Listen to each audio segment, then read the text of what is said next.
Chapter 1. No longer stand-in. Jiang Yu is returning. In the living room, Lin Che, who was mopping the floor, momentarily froze.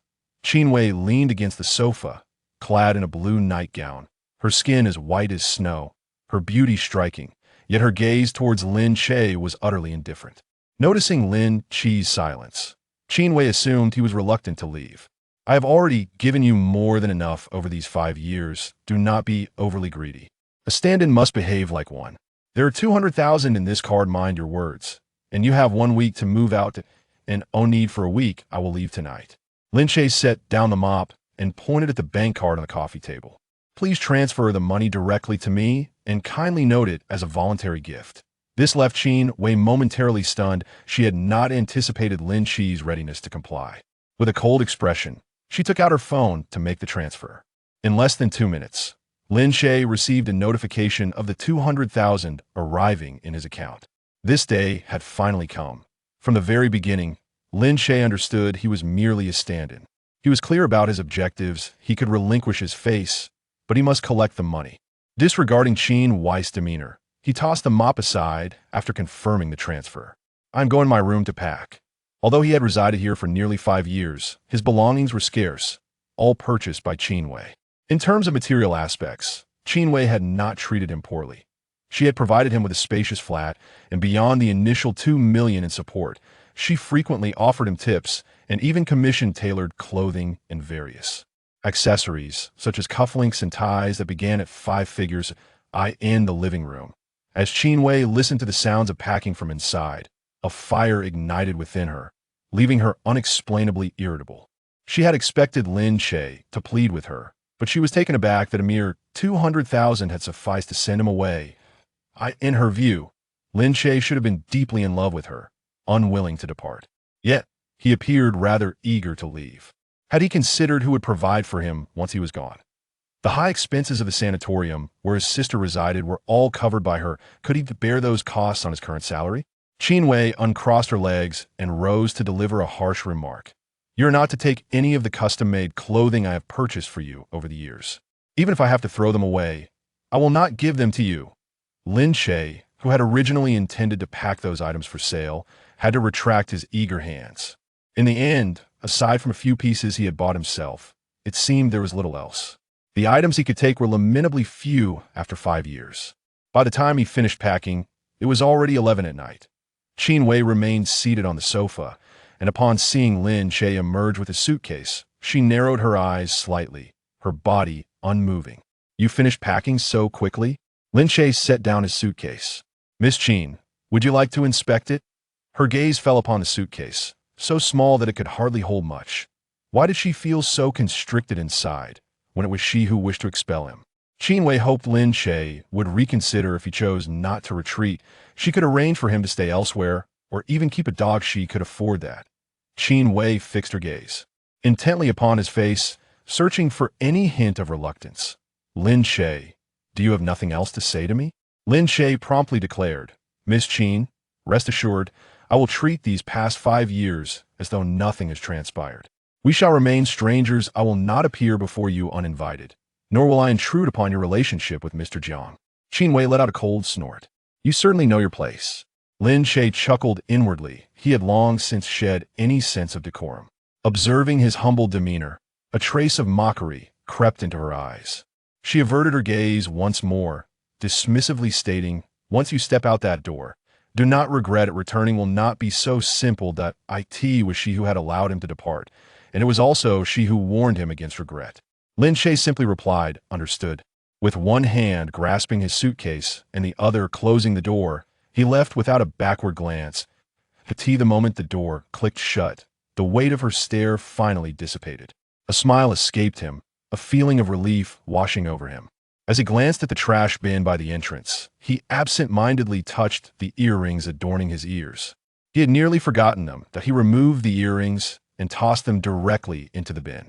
These earrings held little monetary value. They were handcrafted by Qin Wei 4 years prior.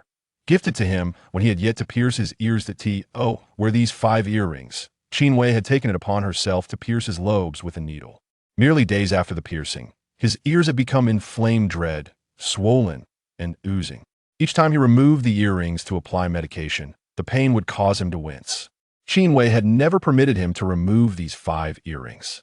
To him, they were shackles, a leash, a constant reminder of his role as a substitute.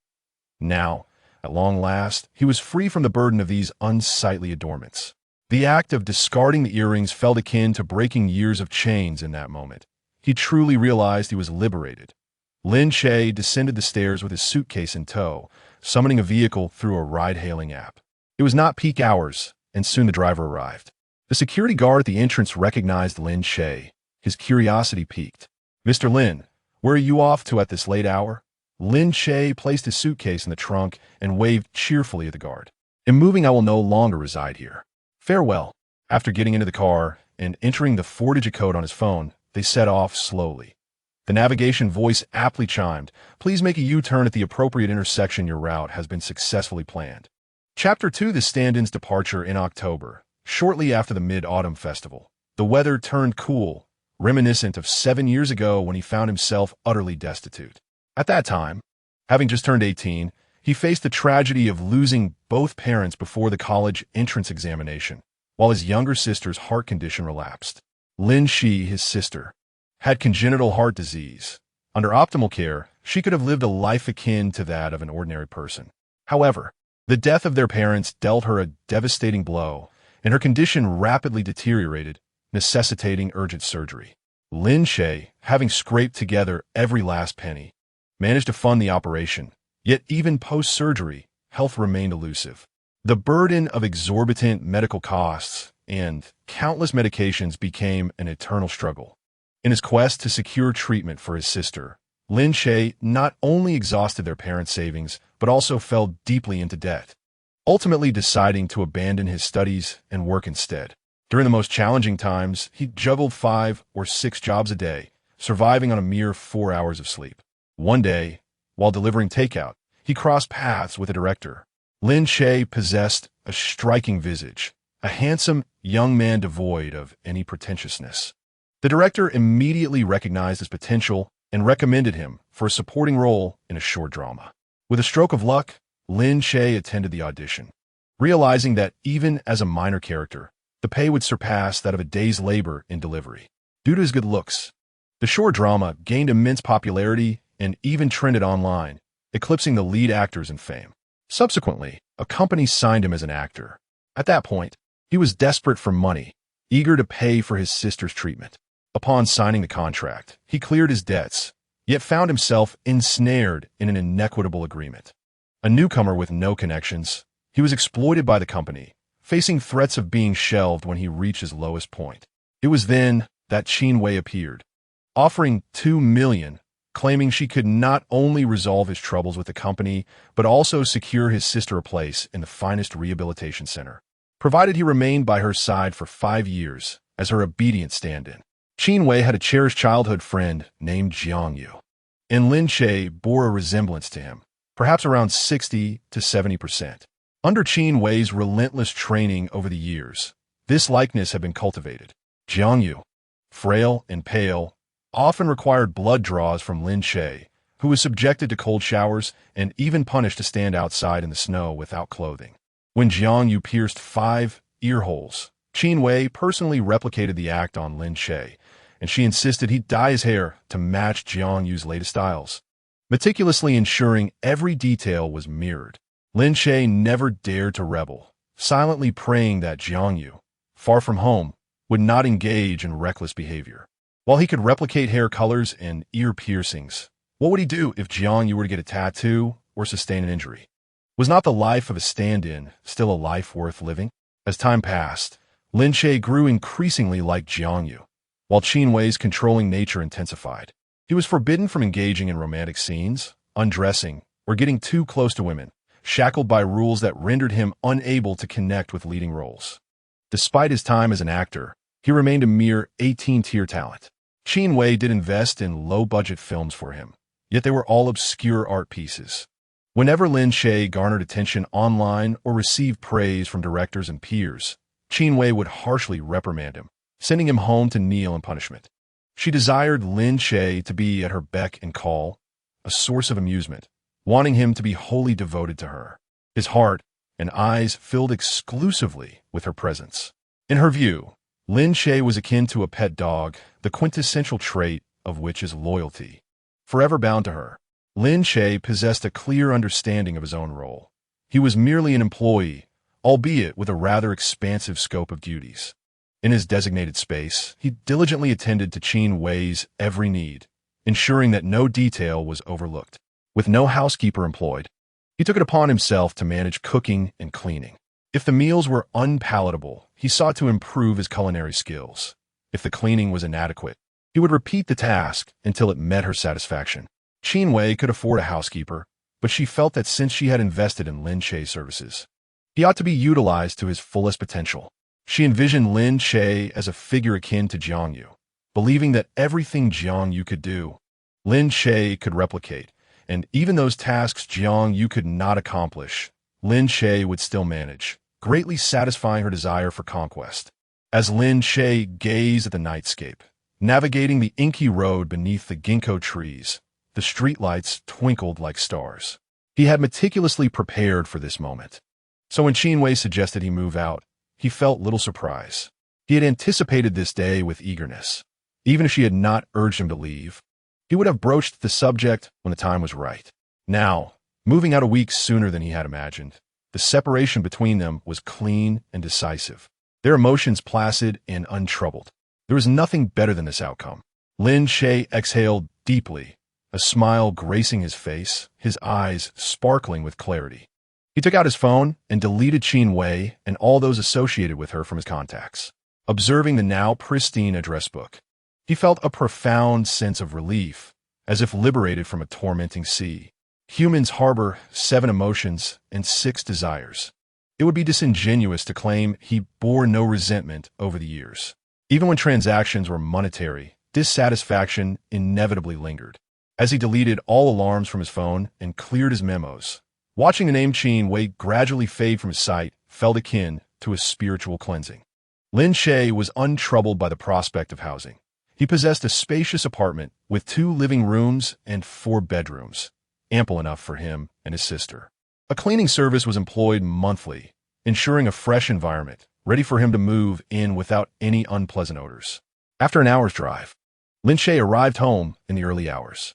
After showering and making his bed, he collapsed into sleep, free from the anxiety of being awakened in the middle of the night for late-night snacks, startled by unexpected phone calls, or the daily obligation of preparing breakfast.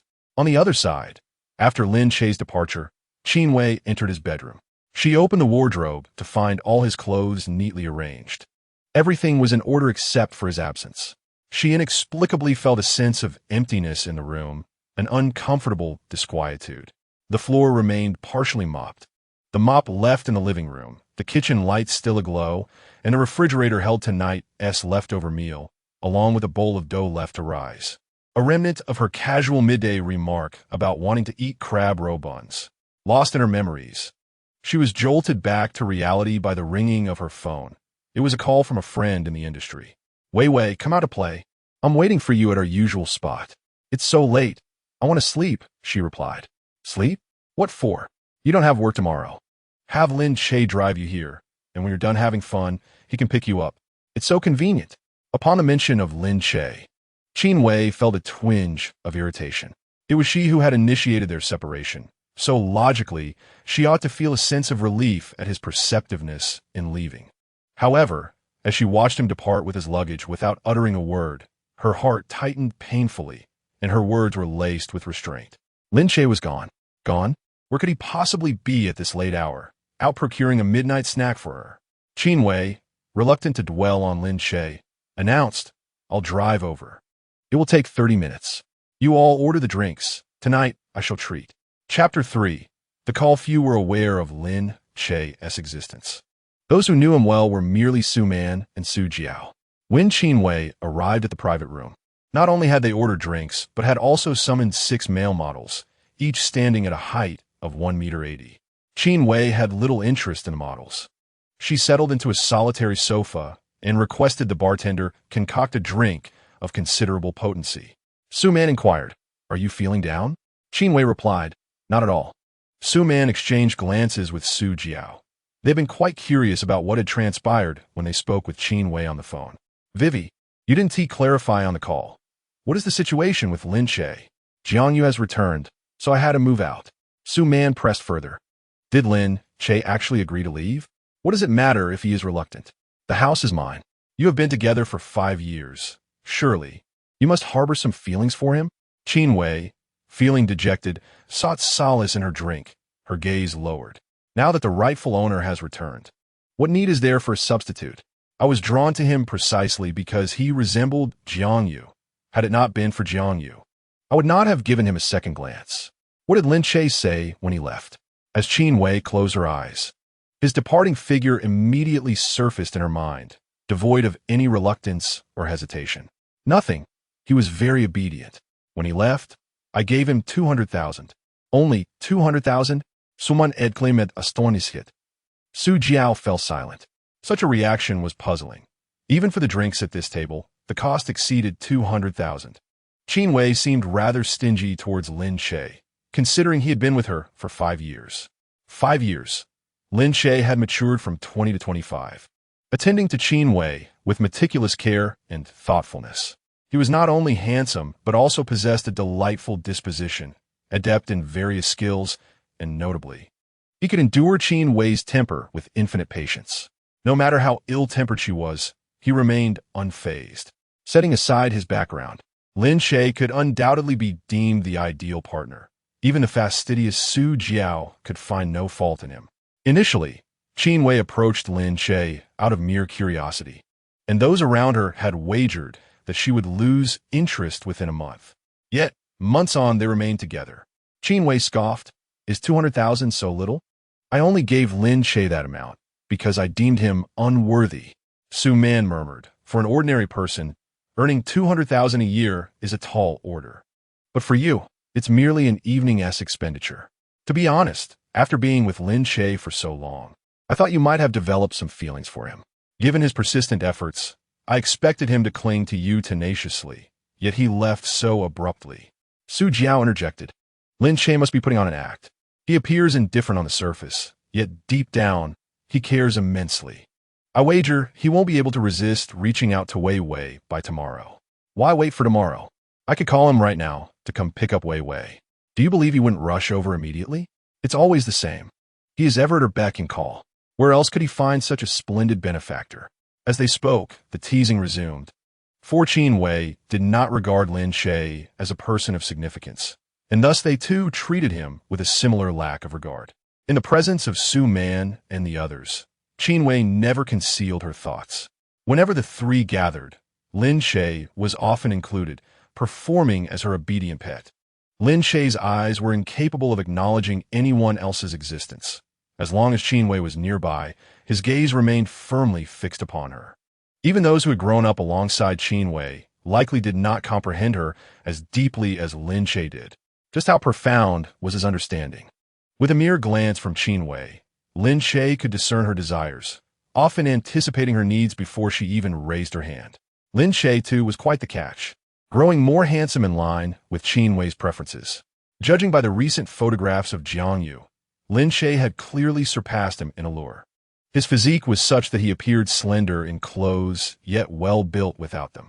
The years Qin Wei spent by Lin Che's side were nothing short of blissful.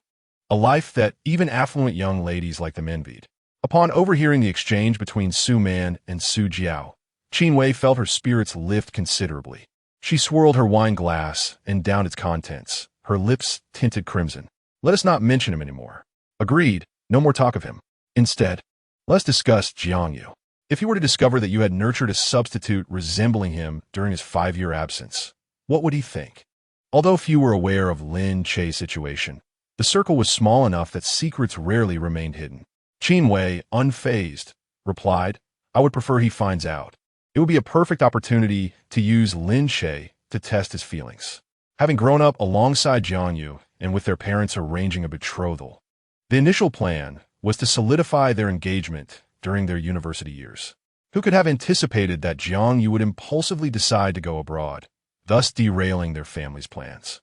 Such a monumental decision, and he hadn't even bothered to inform her preparing everything in solitude. By the time Qin Wei realized what was happening, he had already booked his flight, leaving her utterly unprepared.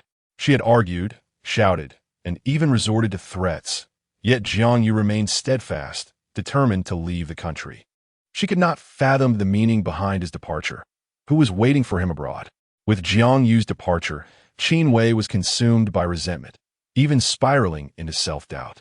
In this tumultuous state, upon encountering Lin Che, who bore some resemblance to Jiang Yu, she found an outlet for her pent-up emotions.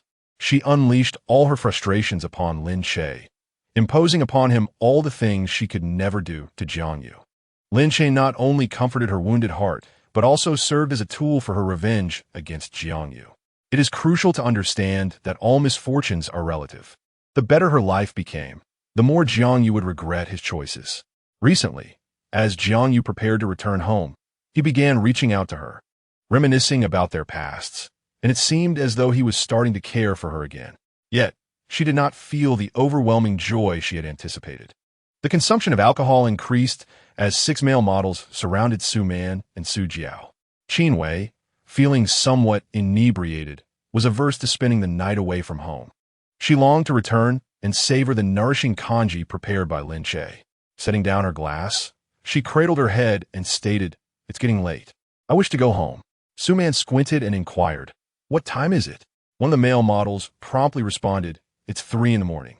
"Is it so late? Should I arrange 3 rooms for you?" Su Man asked.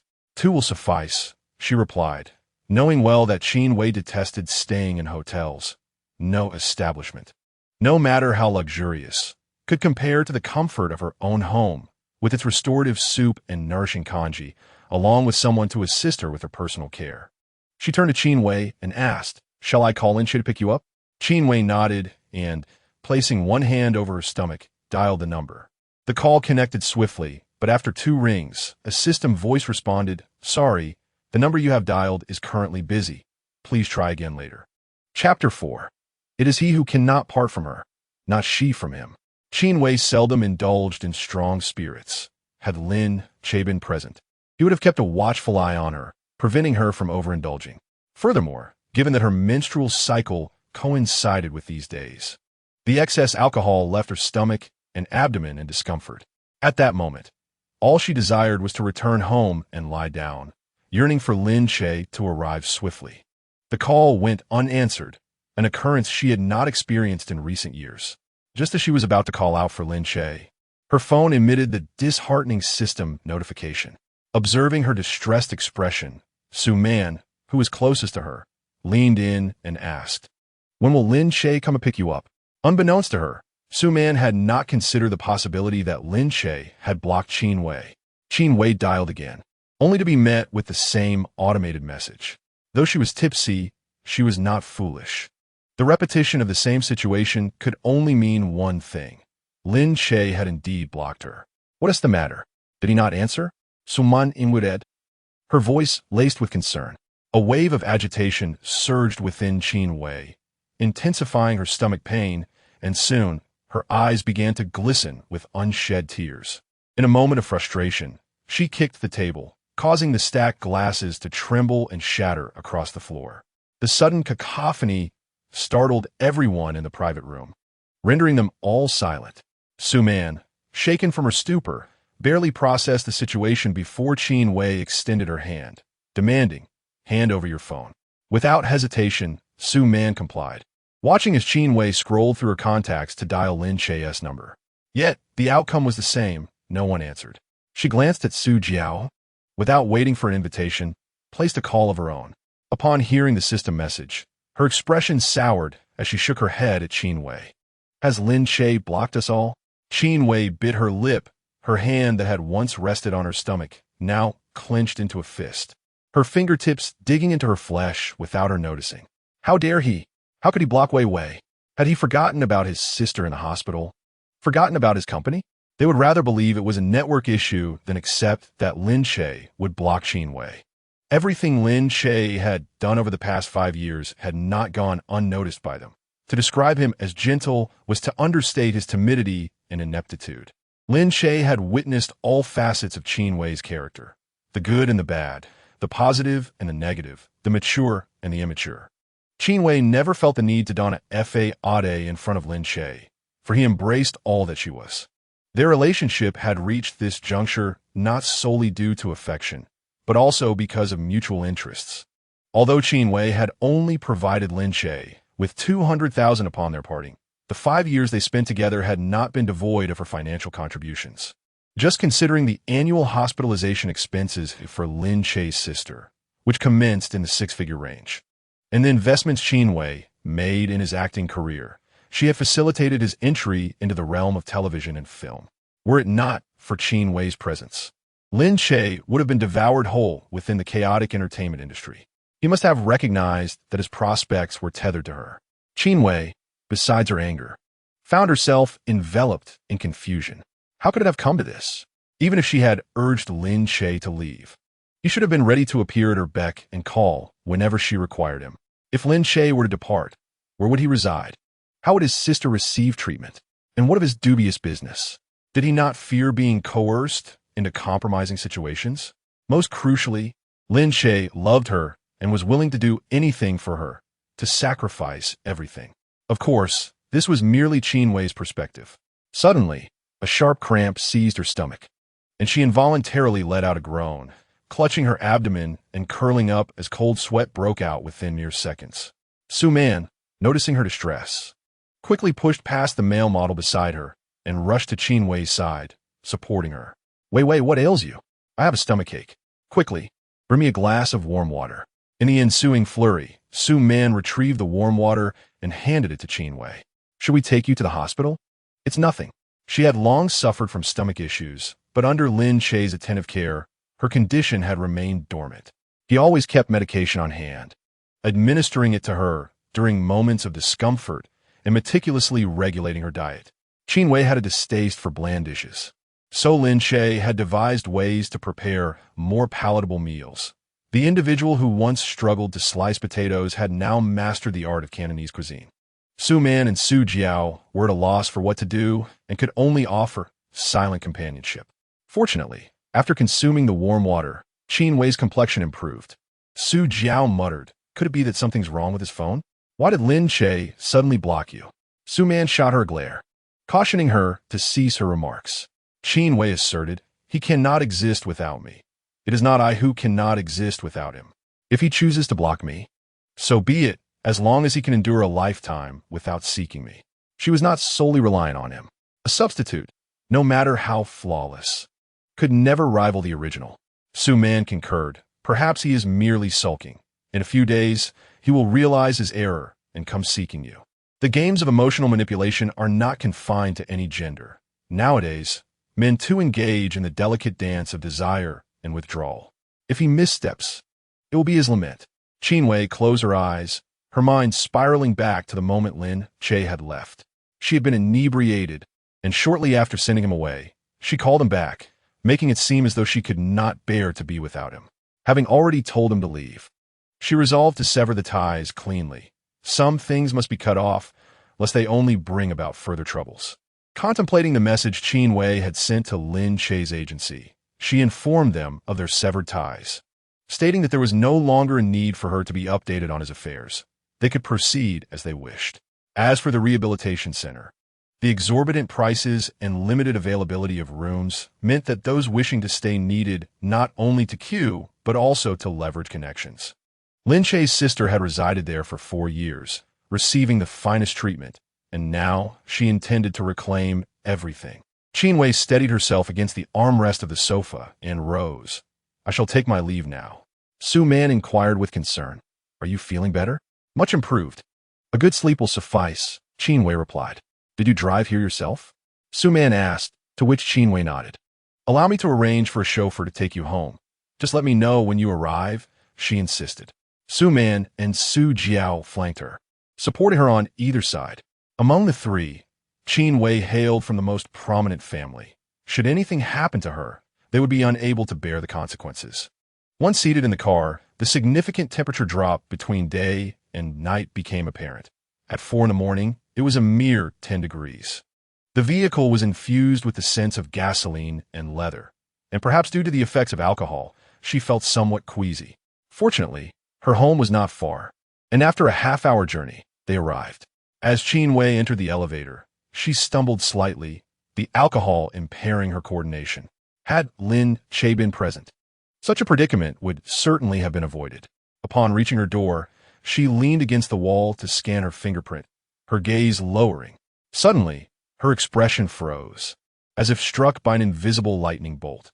Her thoughts ceased, leaving only the sight of a filthy trash bin and the faint glimmer of a pair of earrings within. Chapter 5. The absence of Lin Che diminishes the joy. Perhaps the alcohol had dulled her faculties, rendering her incapable of rational thought. Without hesitation, Qin Wei disregarded the filth and odor emanating from the trash bin. She reached in to retrieve the earrings, handcrafted by her own design, albeit somewhat rudimentary in execution. Inscribed with 2 letters, they were not discernible unless one looked closely. A wave of complex emotions surged within her. Of the 5 earrings, only 3 were recovered. Originally intended as a gift for Jiangyu, they had remained unbestowed as he departed abroad. Upon meeting Lin Che, she had forcibly adorned his ears with all 5, which he had worn for 4 years without removing. Now, those earrings lay ensconced in that wretched trash bin, and she dared not ponder the implications. Grasping the 3 earrings tightly, she reminded herself they were merely trifles of little value. If Lin Che had discarded them, why should she reclaim them? After all, items in a trash bin are simply refuse. Should she retrieve them, was she to present them to Jiangyu? Qin Wei herself was uncertain of her thoughts. In any case, she carelessly tossed the 3 earrings into the miscellaneous drawer by the entrance. After a simple wash-up, she lay down on her bed, and, after much contemplation, she finally succumbed to sleep. That night, she experienced a tumultuous dream, oscillating between visions of Jiangyu and Lin Che. As the dream dissipated, she awakened, burdened by the price of her hangover, a splitting headache, a sensation she had not endured in quite some time. Qin Wei had consumed her fair share of alcohol, but in the past, Lin Che had been there to attend to her. He would run about, making hangover soup, preparing porridge, applying a cool towel to her face, and placing a mask to prevent her eyes from swelling and reddening the following day. As Qin Wei roused from her slumber, she remained oblivious to Lin Che's departure. She pressed her hands against her head and ventured out, observing the serene stillness of the living room and kitchen. Instinctively, she made her way to Lin Che's bedroom, twisting the doorknob with urgency. "I want to eat fried." Yet before she could complete her sentence, the empty room reminded her abruptly of Lin Che's absence from the previous day. His presence was so faint that when he was gone, it felt as if nothing had been lost in the household, often leading her to overlook the reality of his departure. Frustration surged within her, reaching a boiling point. Angrily, she strode into the kitchen and opened the refrigerator, where she discovered the dumplings Lin Che had prepared. Even without him, she could still indulge in fried dumplings. Qin Wei heated oil in a pan and carelessly tossed the dumplings in, following the same procedure. However, under her handling, they began to splatter. Had she not shielded her face in time, the hot oil would have struck her. She turned on cold water to cool her hands, staring at the charred dumplings in the pan. Restlessness coursed through her veins, her chest rising and falling violently. In a fit of rage, she seized a frying pan and hurled it into the sink, venting her fury. Yet, this chaotic outburst left her kitchen in disarray without yielding any relief. Just then, a phone call interrupted her turmoil. It was from the head of Lin Che's agency. Upon answering, the caller cautiously probed. "Miss Qin, what did your text last night imply? What is your relationship with Lin Che?" Qin Wei steadied her voice. "I am utterly tired of him. From now on, I will not concern myself with his affairs. Treat him as you will. Do not extend him any special privileges." "Understood," came the response. The caller evidently grasping her underlying message, a desire to see Lin Che reprimanded through their means. It was unclear what had provoked the young lady's ire towards him. Qin Wei then called for a cleaning service to restore order, while she retreated to the storage room, a space more akin to a punishment chamber. It was vast, filled with an array of art supplies. She picked up a paintbrush and gazed at the black collar resting on her desk. Should Lin Che witness this scene, he would instantly comprehend her displeasure. It was likely that even kneeling would not appease her. Only through enduring her whims and whimsically cruel demands could he find solace. Qin Wei's methods of torment were ever inventive, particularly in her artistic pursuits, where she excelled at painting, with Lin Che often serving as her muse. Her studio overflowed with numerous portraits of him. Some depicted him bare-chested, clutching a bouquet of roses, while others portrayed him bloodied, lying in a cold bathtub. Her favorite piece captured him wounded, sprawled on the ground amid blood, evoking a sense of shattered vulnerability. During that time, the internet buzzed with a trend for battle-damaged transformations, though the online renditions were mere makeup illusions, whereas Lin Che's injuries were real.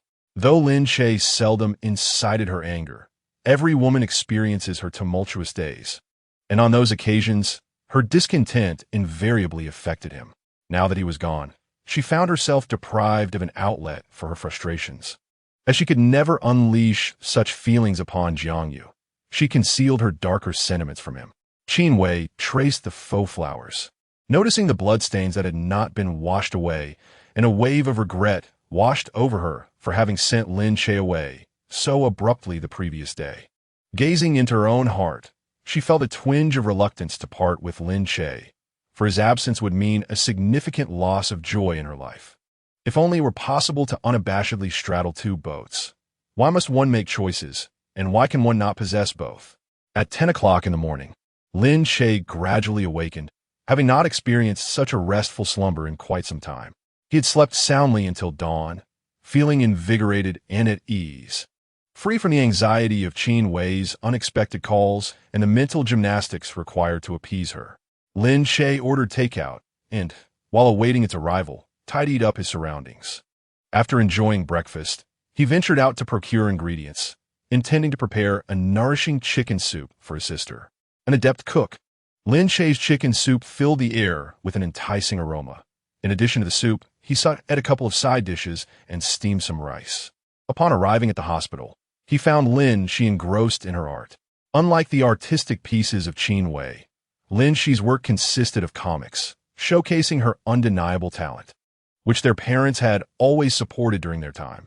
Had Lin Che's health not deteriorated, she might have already embarked on a career as a cartoonist. Suppressing these distracting thoughts, Lin Che entered the ward with a smile, only to be noticed by Lin Che as he approached. "Brother," Lin Che exclaimed, her eyes brightening upon seeing him. "What are you drawing so intently? I came in, and you didn't even notice. I'm creating a 4-panel comic, with you as the inspiration for the main character." Lin Che replied, handing her sketchbook to Lin Che. "Do you think this looks like you?" Upon inspection, Lin Che saw a small figure that indeed captured some of his essence. He chuckled, "You've drawn me rather diminutively. You are already quite young, handsome, and charmingly sunny," Lin Che earnestly remarked, "but alas, my drawing skills fall short of capturing even a fraction of your brilliance." Lin Che affectionately ruffled Lin Che's hair, laughing, "All right, enough flattery. Go wash your hands and enjoy some chicken soup." Chapter 6. Without Qin Wei, there would be no Yulin. She had just turned 18, and the siblings were 7 years apart in age, one possessing a striking appearance and the other more delicate. Lin Che was still in high school, often missing classes due to her health. Whether she would be able to sit for the college entrance examination this year remained uncertain. However, her condition had improved, and even if she faltered this year, she could always try again the next. For the average person, education holds considerable importance, and Lin Che hoped his sister could experience a complete university life, unlike his own. Lin Che retrieved the dishes from the thermal container, first serving Lin Che a bowl of soup, which had a rich golden hue, with the fat skimmed off. After washing her hands, Lin Che emerged and cautiously took a sip of the chicken soup, savoring its perfect balance of flavor. Taking a bite of the chicken wing, she exclaimed how delightful the soup was, a testament to her brother's culinary skills. "Drink slowly. Be careful. It's hot," Lin Che advised, offering her a paper towel. "I also brought some snacks for you. You can enjoy them as afternoon tea." Lin Che's face lit up with surprise. "Did you make these yourself?" "Yes, I did. There are cakes and cookies. Many store-bought treats contain excessive oils, sugars, and additives, which are unsuitable for patients. Homemade options are comparatively healthier and more appropriate for your needs." Upon hearing this, Lin Che promptly set down her bowl and reached for the delicacies in the box. Just as she was about to grasp one, Lin Che slapped the back of her hand, reminding her to focus on her meal and forbidding her from snacking. "I'm just taking a look," she muttered, rubbing her hand where he had touched her.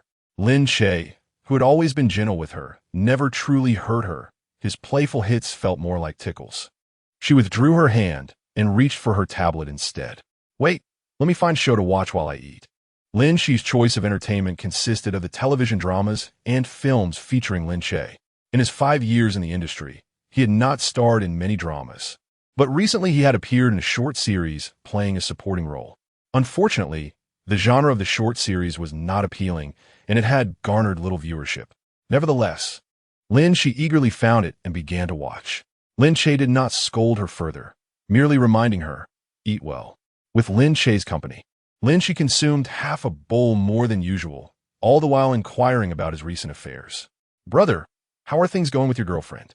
Lin Che answered candidly. "We have parted ways."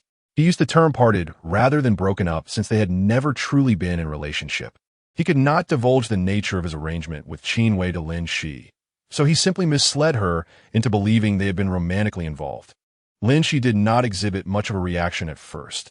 After a moment of silence, she said, "It's for the best. You were never happy with her." She added, "You deserve someone truly wonderful." As an observer, she could clearly sense Qin Wei's disdain for her brother, which had led Lin Che to encourage their separation for years. Hearing the news of their split made her want to run laps around the hospital, were it not for her poor health. "Brother, who initiated the breakup? Do you still love Qin Wei?" "Not at all." His decisive answer brought a broad smile to Lin Che's face. "You've finally come to your senses. It's never too late to cut your losses. Enough about my matters. Don't worry excessively." Lin Che chuckled softly. "However, I might need to change to a regular ward. That would suffice. Brother, you need not fret about my health. The doctor said I am recovering splendidly. Perhaps by next year, I will be able to return to school normally. I'll arrange that when the time comes." While Lin Che had never explicitly discussed his relationship with Qin Wei, Lin Che was no naive girl. She could infer much without needing to ask. Perhaps having experienced the harsh realities of life at such a young age had made Lin Che remarkably perceptive. Aside from her health, she never burdened Lin Che with other concerns. Recently, Lin Che had starred in a new online drama, which, despite its low ratings, received numerous positive reviews. Throughout his 5 years as an actor, he had remained somewhat obscure, with his fan base barely surpassing 1 million. Lin Che was his most ardent supporter, promoting his new projects with more enthusiasm than Lin Che himself, posting dozens of tweets daily. As she observed Lin Che drinking water, she thought to herself that he was undeniably the most handsome person she had ever seen. If he were to engage more actively in promoting himself, posting a few handsome photos daily, his fan count would have long surpassed 2 million. Brother, if you were to promote yourself more, you would surely have achieved star by now. Lin Che opened Lin Che's Weibo to view his latest promotional post. The likes had barely surpassed 1,000, a number inferior to her own. To make matters worse, some followers had quietly unfollowed him after seeing his post, reducing his once over 1 million follower count to a mere 999, a number that vexed her perfectionist tendencies. Lin Che's appearance in the drama is far from appealing. It is not that he lacks photogenic qualities, but rather that the director intentionally portrays him in an unflattering light.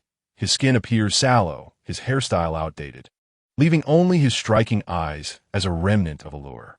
Once, Lin Che could reach the trending charts merely as a supporting character in a short series, his captivating visage being the sole factor. However, for the current cinematic portrayals, one struggles to recognize the former Lin Che. Viewers who have seen his performances have remarked upon his apparent failure in cosmetic enhancement. Lin Che has never bothered to clarify these unfavorable remarks, allowing speculation to flourish unimpeded. The company remains inactive, the agent neglectful, and public relations non-existent. His team is virtually absent, as if to overshadow his brilliance. The projects Lin Che has accepted in recent years have progressively declined in quality, gradually exhausting the enthusiasm of his once devoted fans. Lin Che sighed. At such a tender age. Why sigh? I never truly desired to be an actor. Whether I achieve fame or not is inconsequential to me.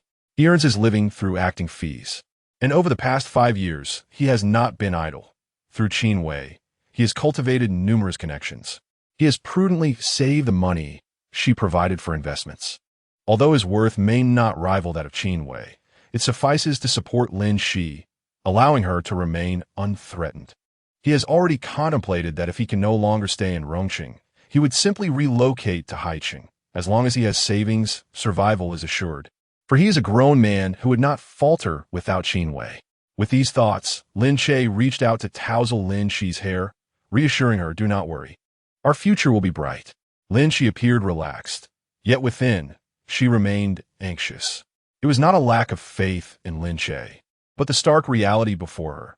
How much could remain after his fees covered her medical expenses? And would that unscrupulous company easily allow Lin Che to depart? At that moment, the phone rang. Lin Che glanced at the screen and saw it was his agent calling. To spare Lin Che further worry, he stepped in the corridor to answer.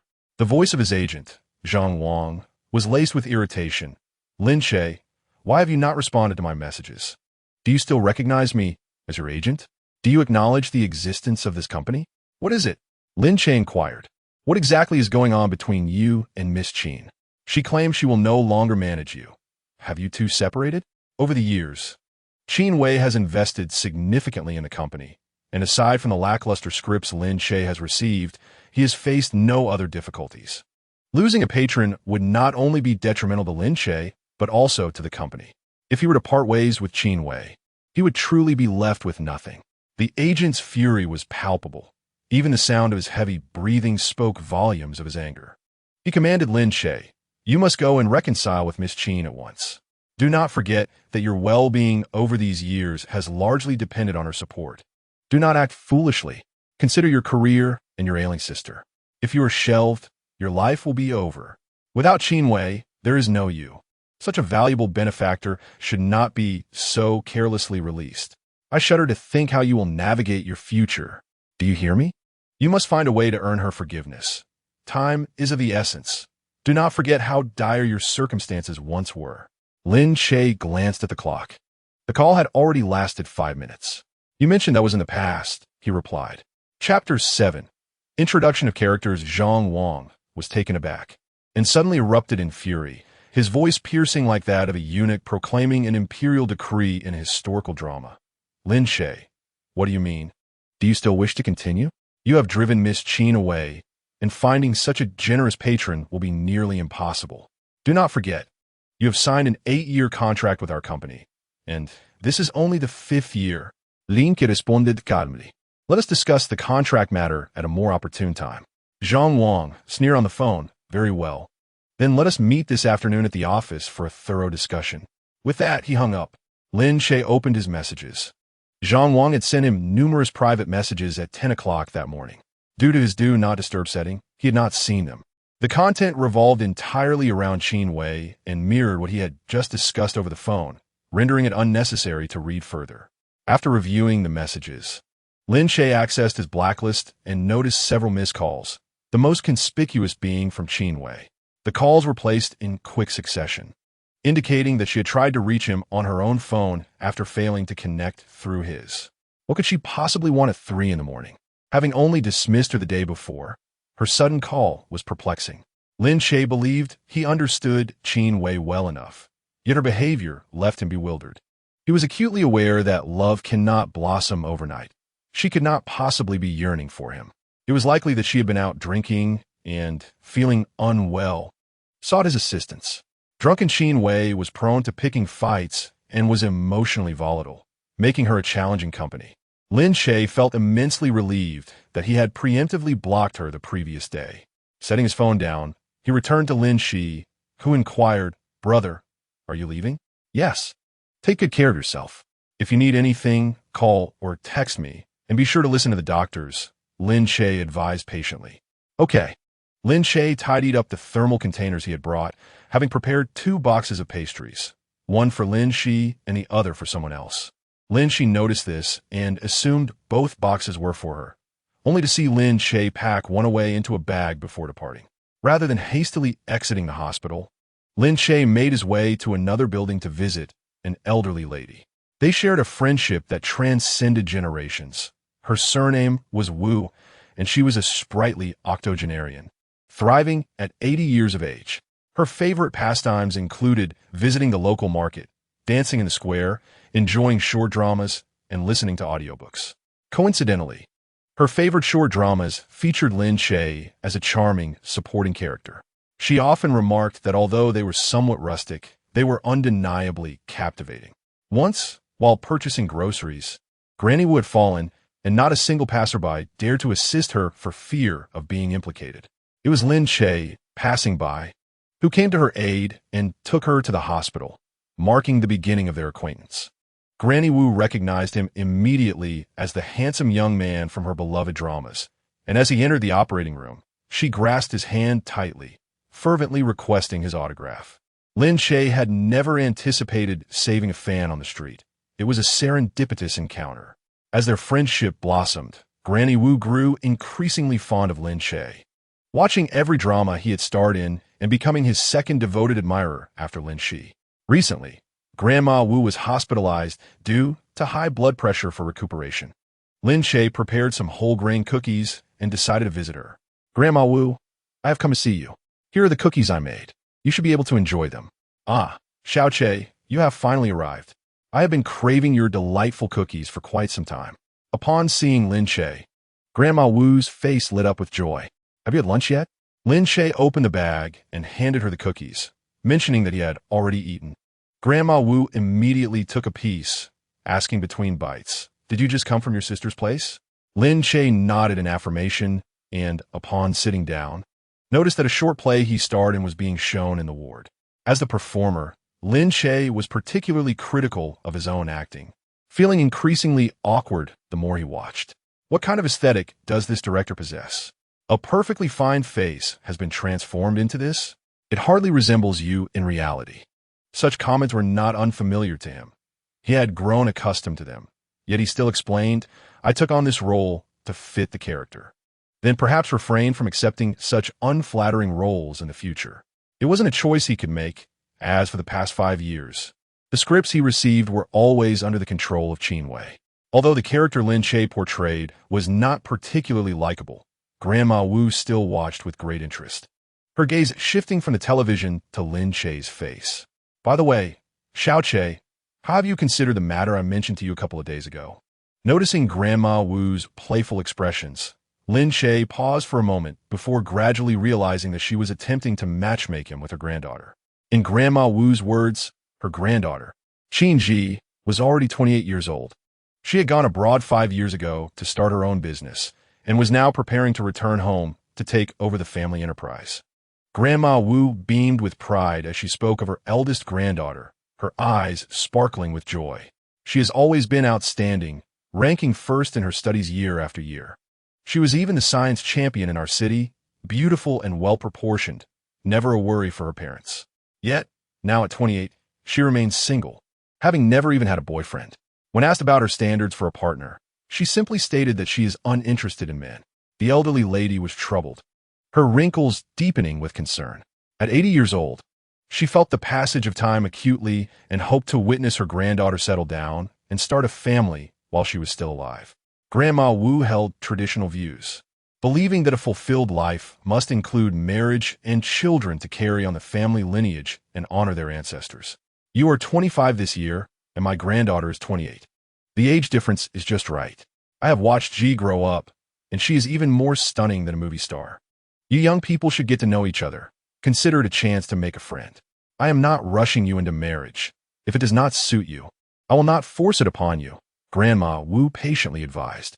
In today's world, women do not necessarily need a man, and for exceptional women like Qin Yi, with a successful career and affluent background, marrying may hold little significance.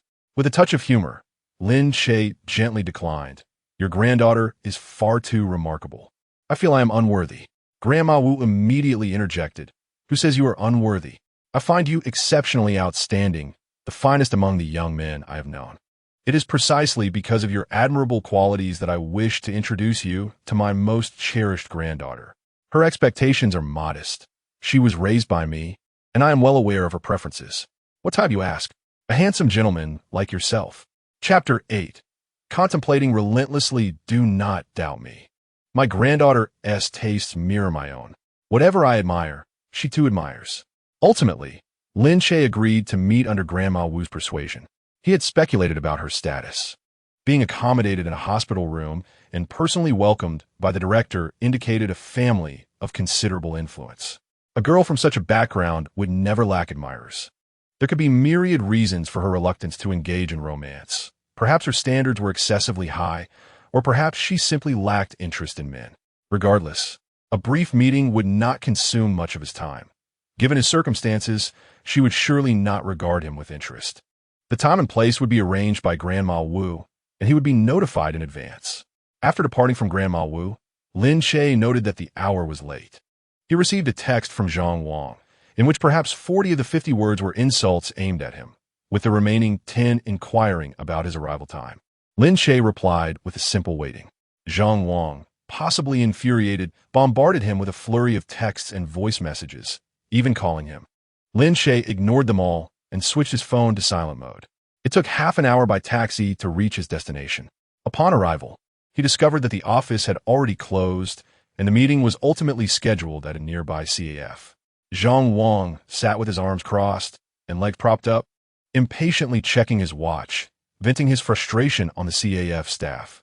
As soon as he saw Lin Che, Zhang Wang greeted him with a mocking tone. "Ah, the busy man has finally arrived."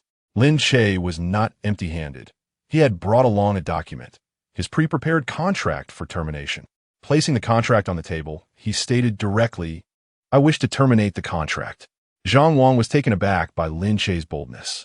The Lin Che he knew was docile and submissive, never contradicting the company's decisions, making him an easy target for bullying. Flipping through the contract swiftly, Zhang Wang's demeanor shifted to one of hostility upon realizing Lin Che was serious. "Lin Che, the company has treated you well. When you were being pursued by creditors, the company advanced your salary to help you pay them off. If it weren't for the company signing you as an artist, providing you with scripts and remuneration, your sister would have perished long ago. Do you understand the concept of gratitude? The company faced difficulties initially and could not provide you with top-tier resources, but now that you are associated with Qin Wei, your life has improved significantly. There is no need to terminate the contract at this juncture. You signed an 8-year contract, and we are only in the 5th year. Do you comprehend the penalties for early termination? If Miss Qin is willing to cover the penalty, I would have nothing to say, but she appears to have grown weary of you. At this point, what are you worth? Even if you sold yourself, you could not amass the required sum. If I were in your position, I would earnestly seek to curry favor with Qin Wei, a wealthy and beautiful benefactor. The company has nurtured your talents. Do not be oblivious to the blessings bestowed upon you." From the tone of Qin Wei's phone call, Zhang Wang could discern that she had evidently dismissed Lin Che. A person like Lin Che would never dare to take the initiative to leave. Without Qin Wei, he would be nothing. Truth be told, had it not been for Qin Wei's protection back in the day, Lin Che might have long succumbed to exploitation. Habitually, Lin Che ordered an Americano, a beverage favored by Qin Wei. Its bitterness, despite years of consumption, still eluded his palate, necessitating a copious addition of sugar and cream. As he added sugar, he leisurely remarked, "Do you wish to accept this fortune?" Seeing Lin Che unyielding, Zhang Wang sneered. "Lin Che, I'm trying to negotiate amicably with you, yet you insist on tearing the facade apart." With a forceful slap on the contract, he made the table tremble. "Fine, if you wish to terminate the contract. Let us adhere to legal protocols. Your signature and fingerprints are inscribed in black and white. Do not think you can evade your obligations." Lin Che chuckled lightly. "Naturally, we shall proceed strictly according to legal procedure. However, prior to that, I must clarify some matters. Years ago, under dire financial straits and lacking clarity of mind, I was misled by individuals with ulterior motives into signing unreasonable contracts. Do you genuinely believe that in the entertainment industry, management contracts can be arbitrarily filled out and merely signed to hold validity?" Zhang Wang, not only as manager but also a stakeholder in the company, was well aware that few were virtuous within this agency. The initial capital had been acquired by exploiting legal loopholes. The company housed a diverse array of artists, from those like Lin Che, who debuted through short dramas, to idol groups, singers, and second-tier talents. The company possessed ample dirt on its artists, even fabricating scandals when necessary. At any hint of rebellion from an artist, threats of being shelved or exorbitant penalties would swiftly follow. Lin Che, upon joining the company, had been deceived, ignorant of contracts and desperate for a way out. Only after signing did he come to grasp the true nature of the situation. A predatory contract crafted by unscrupulous entrepreneurs, each clause more ruthless than the last. Duties and rights are reciprocal. Such exorbitant penalties must derive from my remuneration, commercial value, endorsement deals, resource allocation, as well as the company's investment in my image promotion and management of negative press. All these factors must be meticulously considered to ascertain the penalty amount. Do you truly believe you can extort such a sum from me with nothing but empty promises? Over the years, I have participated in 10 productions and 1 low-budget film, the investment for which came from Qin Wei, a connection I facilitated. Meanwhile, your contributions have placed my resources at the very bottom of the company's hierarchy. As for your claims regarding the company's investments in me, I have compiled a list and sent it to your email. How can a person earning a mere $1 million a year be expected to compensate $10 billion? What would the public think if this were to reach the internet? Would the Labor Association intervene? Is this contract even legally binding? Lin Che, as an actor, does not earn a substantial income.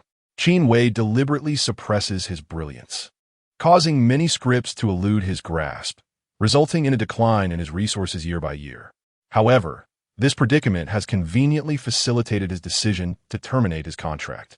Although Lin Che initially appeared naive, it does not imply that he remains so devoid of progress. He had long since prepared for departure and anticipated disputes with the agency, foreseeing a tough battle ahead. Thus, over the past 5 years, he has stealthily collected substantial incriminating evidence against the company, leveraging Qin Wei's reputation. Zhang Wang's expression darkened. He had drafted the contract and was acutely aware that its terms were vulnerable to scrutiny. A chill crept over him as he regarded Lin Che, his gaze now tinged with trepidation, akin to a newfound awareness of Lin Che's capabilities. Just as he pondered how to manipulate the situation, he was taken aback by Lin Che's astonishing proclamation. Zhang Wang, my mental state is quite imbalanced and my emotions are unstable. If you intend to pressure me with breach of contract penalties, I might be compelled to act impulsively, perhaps concerning the company's tax issues, the scandals of its artists, and numerous illegal activities that I can scarcely enumerate, such as illegal fundraising and coercing minors into undesirable activities. With each example Lin Che articulated, Zhang Wang's complexion darkened further, his initial confidence gradually giving way to panic, his back damp with cold sweat. He wondered if Lin Che was employing a tactic of provocation, attempting to elicit a confession. While the company harbored many unsavory secrets, they were deeply concealed, and he could not fathom how someone as unconnected as Lin Che could uncover anything. With a twitch of his lips, Zhang Wang thought to himself, "Whom do you think you're intimidating?" Observing the flicker of anxiety in Zhang Wang's eyes, Lin Che maintained his composure, leisurely sipping his coffee. Last month at the Binhai Hotel, you brought a group of trainees to engage in illicit activities. Last May, an artist under your management, Liu, committed suicide at home, leaving behind a recorded farewell letter on her computer. And one of the high school student who jumped from a building after you lured him to pursue stardom. What transpired thereafter? With each instance Lin Che cited, he tapped his index finger against the table, a sound not loud, yet piercing, as if it penetrated directly to the core of Zhang Wang's being. The latter's scalp tingled, and he could no longer maintain his facade of calm, instinctively reaching for his phone. Lin Che remarked coolly, "It's too late to consider the consequences now. Can you guess how much evidence I have accumulated over these 5 years? You have not been the only one exploited during this time. Many possess photographs, recordings, and videos. Not only will you be implicated, but so will the financiers behind you. Once this information surfaces and law enforcement intervenes, it will transcend monetary concerns. Now that I can still sit down and converse with you, take your time to ponder, really think deeply." Chapter 9. Double Standards. What leverage does Lin Che truly possess? To what extent can his influence reach? As an insider, Zhang Wang was acutely aware of the sordid affairs lurking behind the company. the more he contemplated, the more apprehensive he became. Cold sweat trickled down his back as he lifted the steaming cup of coffee before him, hoping to take a sip to soothe his nerves. However, it was scalding hot, and in an instant, he overturned the cup, dousing himself in boiling liquid. As he rose to wipe himself down, his foot caught on the leg of the chair, sending him crashing to the ground. Zhang Wang floundered about, resembling a character from a silent film comedy. With reddened eyes, he sat on the floor, gazing up at Lin Che. Lin Che looked down upon him with an air of superiority, a faint smile playing at the corners of his mouth, his eyes shadowed with an unsettling depth not typical of his age. In that moment, Zhang Wang felt like a monkey on display for others to ridicule. Trembling, he clambered to his feet, caught in a limbo of whether to stand or sit, his gaze vacantly fixed on the contract laid out on the table. He never anticipated a day of such confrontation. He had indeed underestimated Lin Che. "Sign here," Lin Che said dismissively. "Given your current position in the company, you can sign this without consulting anyone else." Zhang Wang hesitated, mentally weighing his chances of continuing to manipulate Lin Che. Lin Che relaxed against the back of his chair, fingers intertwined on the table, and continued. "I have already parted ways with Qin Wei. Consider whether you wish to terminate our agreement with me, a person of little worth, or engage in a tit-for-tat that could lead to mutual destruction. Think carefully. I have little to lose, but you have much at stake. Let's see how many are involved. General Manager Li, Manager Zhang, General Liu from Liu Group, and Director Wang, among others whose wrath you may incur." Zhang Wang recalled Qin Wei's words from earlier that day. She had made it clear that she was weary of Lin Che. Calmly, he pondered the situation. Lin Che held grudges, and he would do the same if he were in Lin Che's position. Over the years, Lin Che had not been treated well at the company. Initially, he was used as a male model, forced into unsavory situations, and Lin Che had resisted. Later, he had been fortunate to encounter Qin Wei, whose support improved the company's fortunes. Yet the resources allocated to Lin Che remained woefully inadequate, with everyone treating him as a free resource. Now that Qin Wei had grown tired of him, Lin Che's value had indeed diminished, yet he still possessed an appealing visage that attracted many admirers. Zhang Wang had initially planned that if he could not win back the affluent Qin Wei, he would find Lin Che a new opportunity. Yet now, Lin Che was adamant about terminating their agreement. Zhang Wang despised being coerced, with Lin Che now holding numerous advantages over him. He had no choice but to rationally assess how to minimize risks and ensure his own safety. After much contemplation, he realized that the only path to security was to acquiesce to Lin Che's wishes.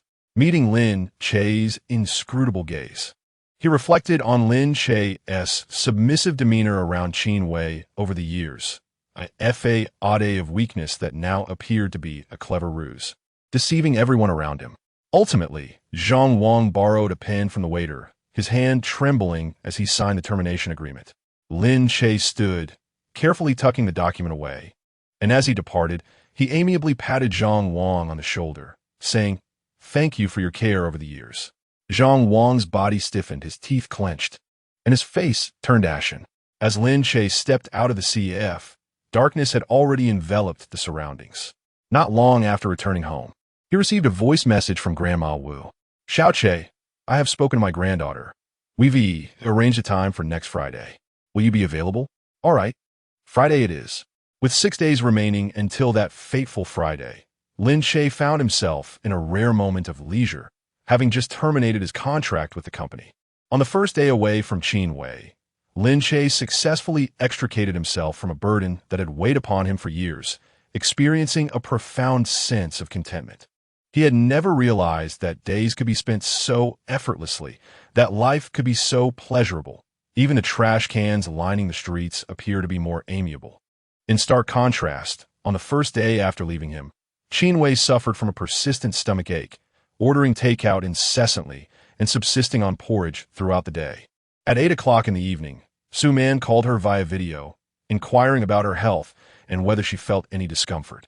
Qin Wei's complexion was pallid, the cause of which remained a mystery, whether it was illness or vexation.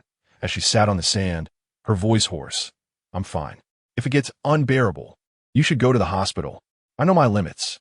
Perhaps due to her ailment, Qin Wei was reluctant to engage, her words laced with lethargy. Unaware of any underlying issues, Su Man continued to chat with her, inexplicably bringing up Lin Che again. Has he contacted you? A mere day had passed, yet it felt like an eternity to her. No. Qin Wei's tone was so neutral it concealed her innermost thoughts. The previous day's erratic behavior from Qin Wei could largely be attributed to alcohol. Intoxication often leads to loss of control, and it wasn't due to any lingering attachment to Lin Che. If there were to be any sentiment of reluctance, it would be Lin Che who found it difficult to part with her. Su Man remarked, "He is probably sulking because you pushed him away. But someone like him won't sulk for long. Once he is out of your orbit, who will invest in him? If not for you, he would have been left with nothing in that company years ago. I can guarantee that within a week, he will be back, humbly seeking your forgiveness." Qin Wei shared this sentiment, believing that once Lin Che had sufficiently sulked, he would come looking for her. His recent actions were indeed peculiar. Lin Che had always been perceived as obedient and honest, doing whatever was asked of him. Qin Wei, who had never been particularly fastidious, developed an obsessive compulsion during their time together. The shoes in the cabinet had to be impeccably arranged, not a speck of dust could be visible. Every corner of the room had to be meticulously organized, and the air must remain fresh. Fresh flowers in the vase were to be replaced regularly. And in terms of food, variety was essential, no repetition within a month. Even the fruit platter presented to her had to be aesthetically pleasing. Cherries must be of uniform size. Strawberries should be flawless, and cake slices required a perfect triangular cut. The entire household was tailored to Qin Wei's preferences and under Lin Che's careful orchestration. Her life over the past few years had been one of abundance and comfort. While these descriptions might seem extravagant, Lin Che had indeed excelled in attending to every detail. Had it not been for Jiang Yu's return, Qin Wei would have found it hard to part ways with Lin Che. If it were Jiang Yu, he would certainly not possess the same nurturing qualities as Lin Che.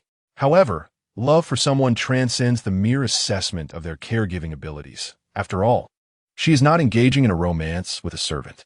Though she is now with Jiang Yu, she finds it difficult to express anger towards him and even more so to allow him to handle trivial matters.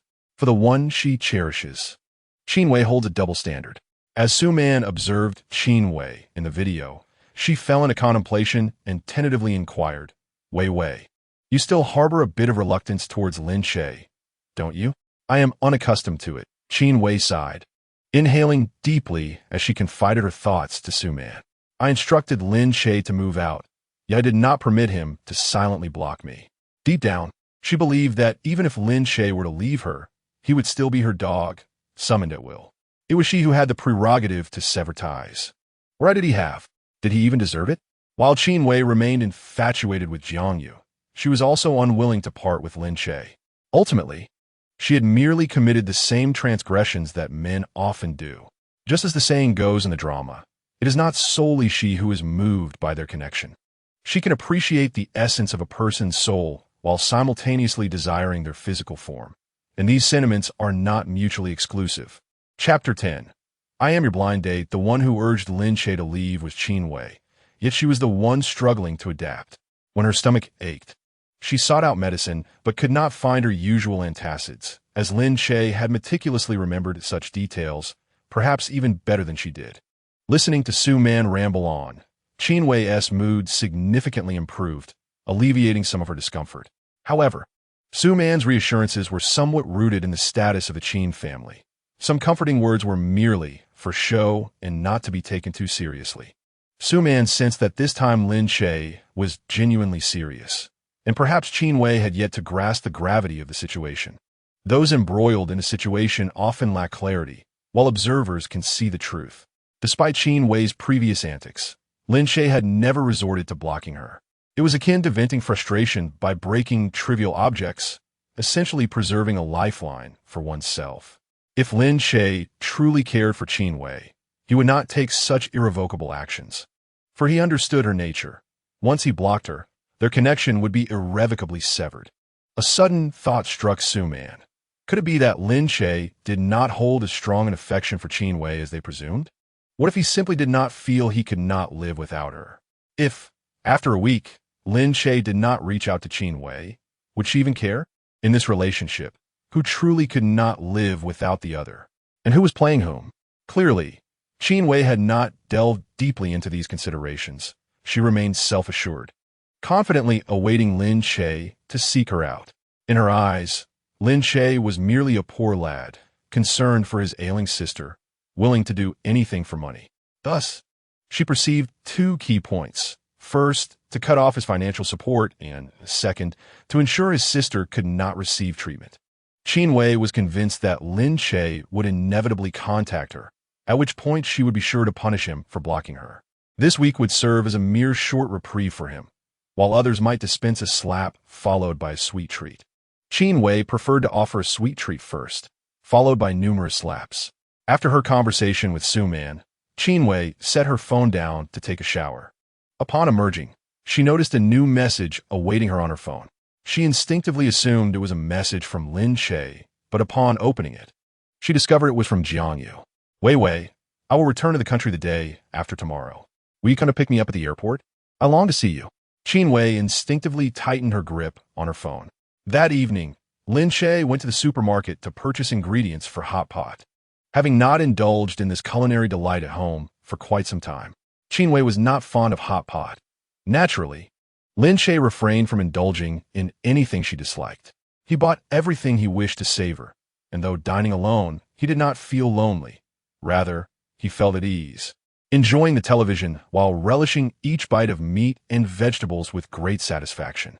Their tastes were quite the opposite.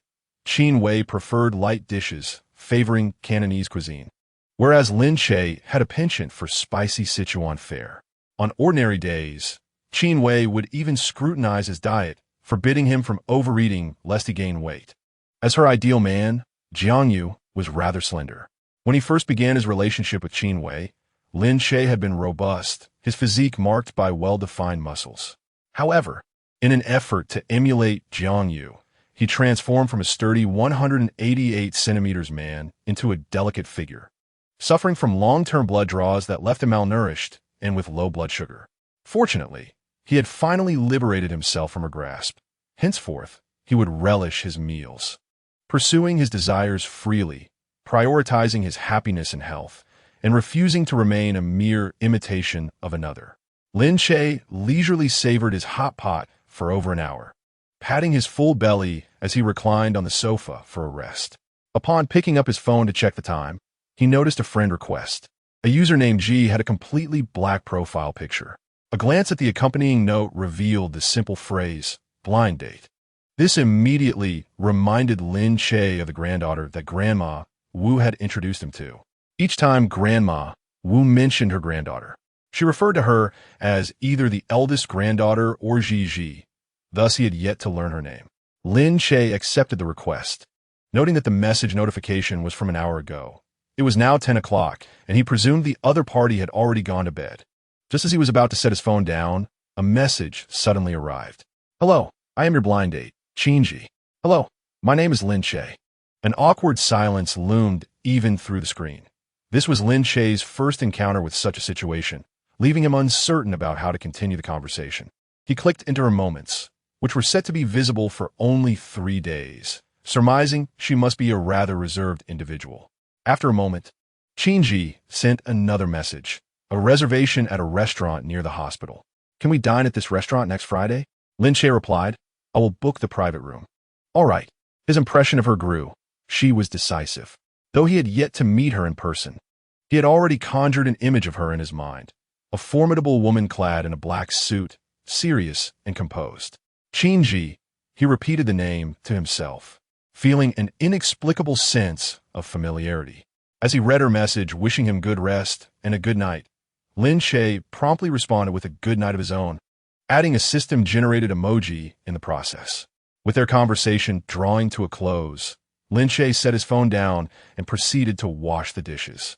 Midway through, a sudden realization struck him. Qin Yi was the eldest daughter of the Qin family and the sister of Qin Wei.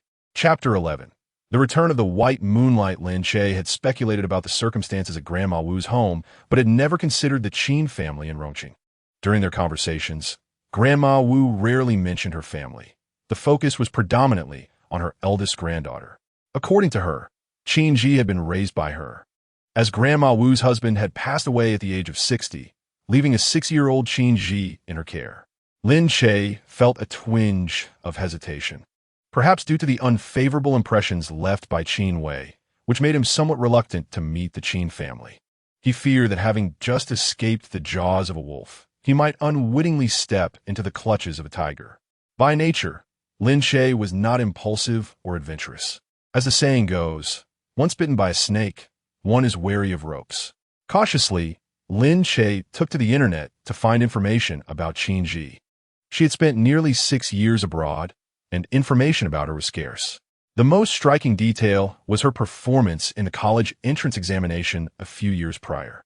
In a blurred photograph, the young girl, with her hair tied up in a high ponytail, gazed calmly at the camera, her slender figure still showcasing her exquisite bone structure and expressive features, even in that indistinct image.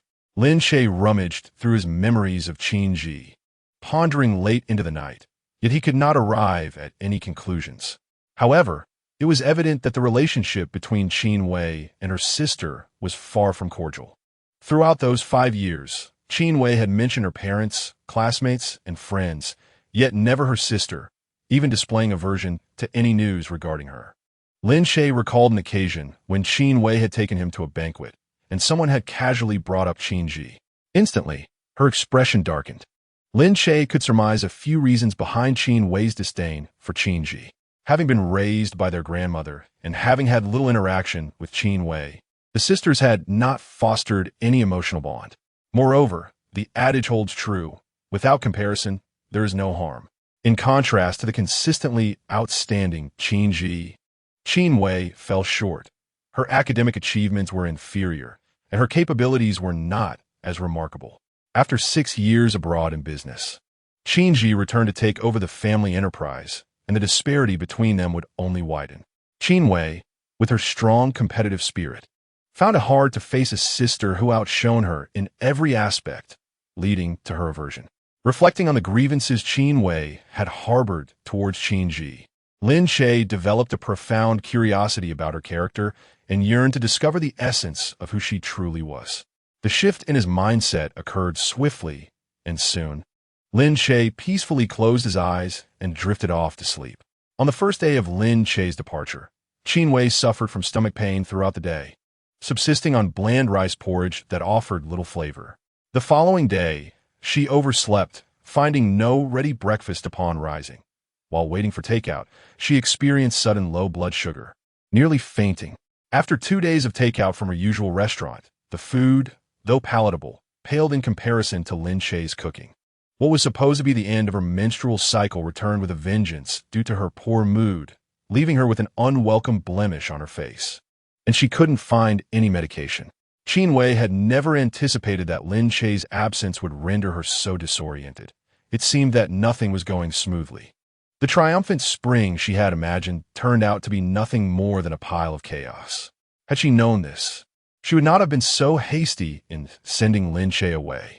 Every matter requires a gradual approach. The body must adapt, necessitating a transitional period. Without this, one cannot help but struggle with the overwhelming disparity.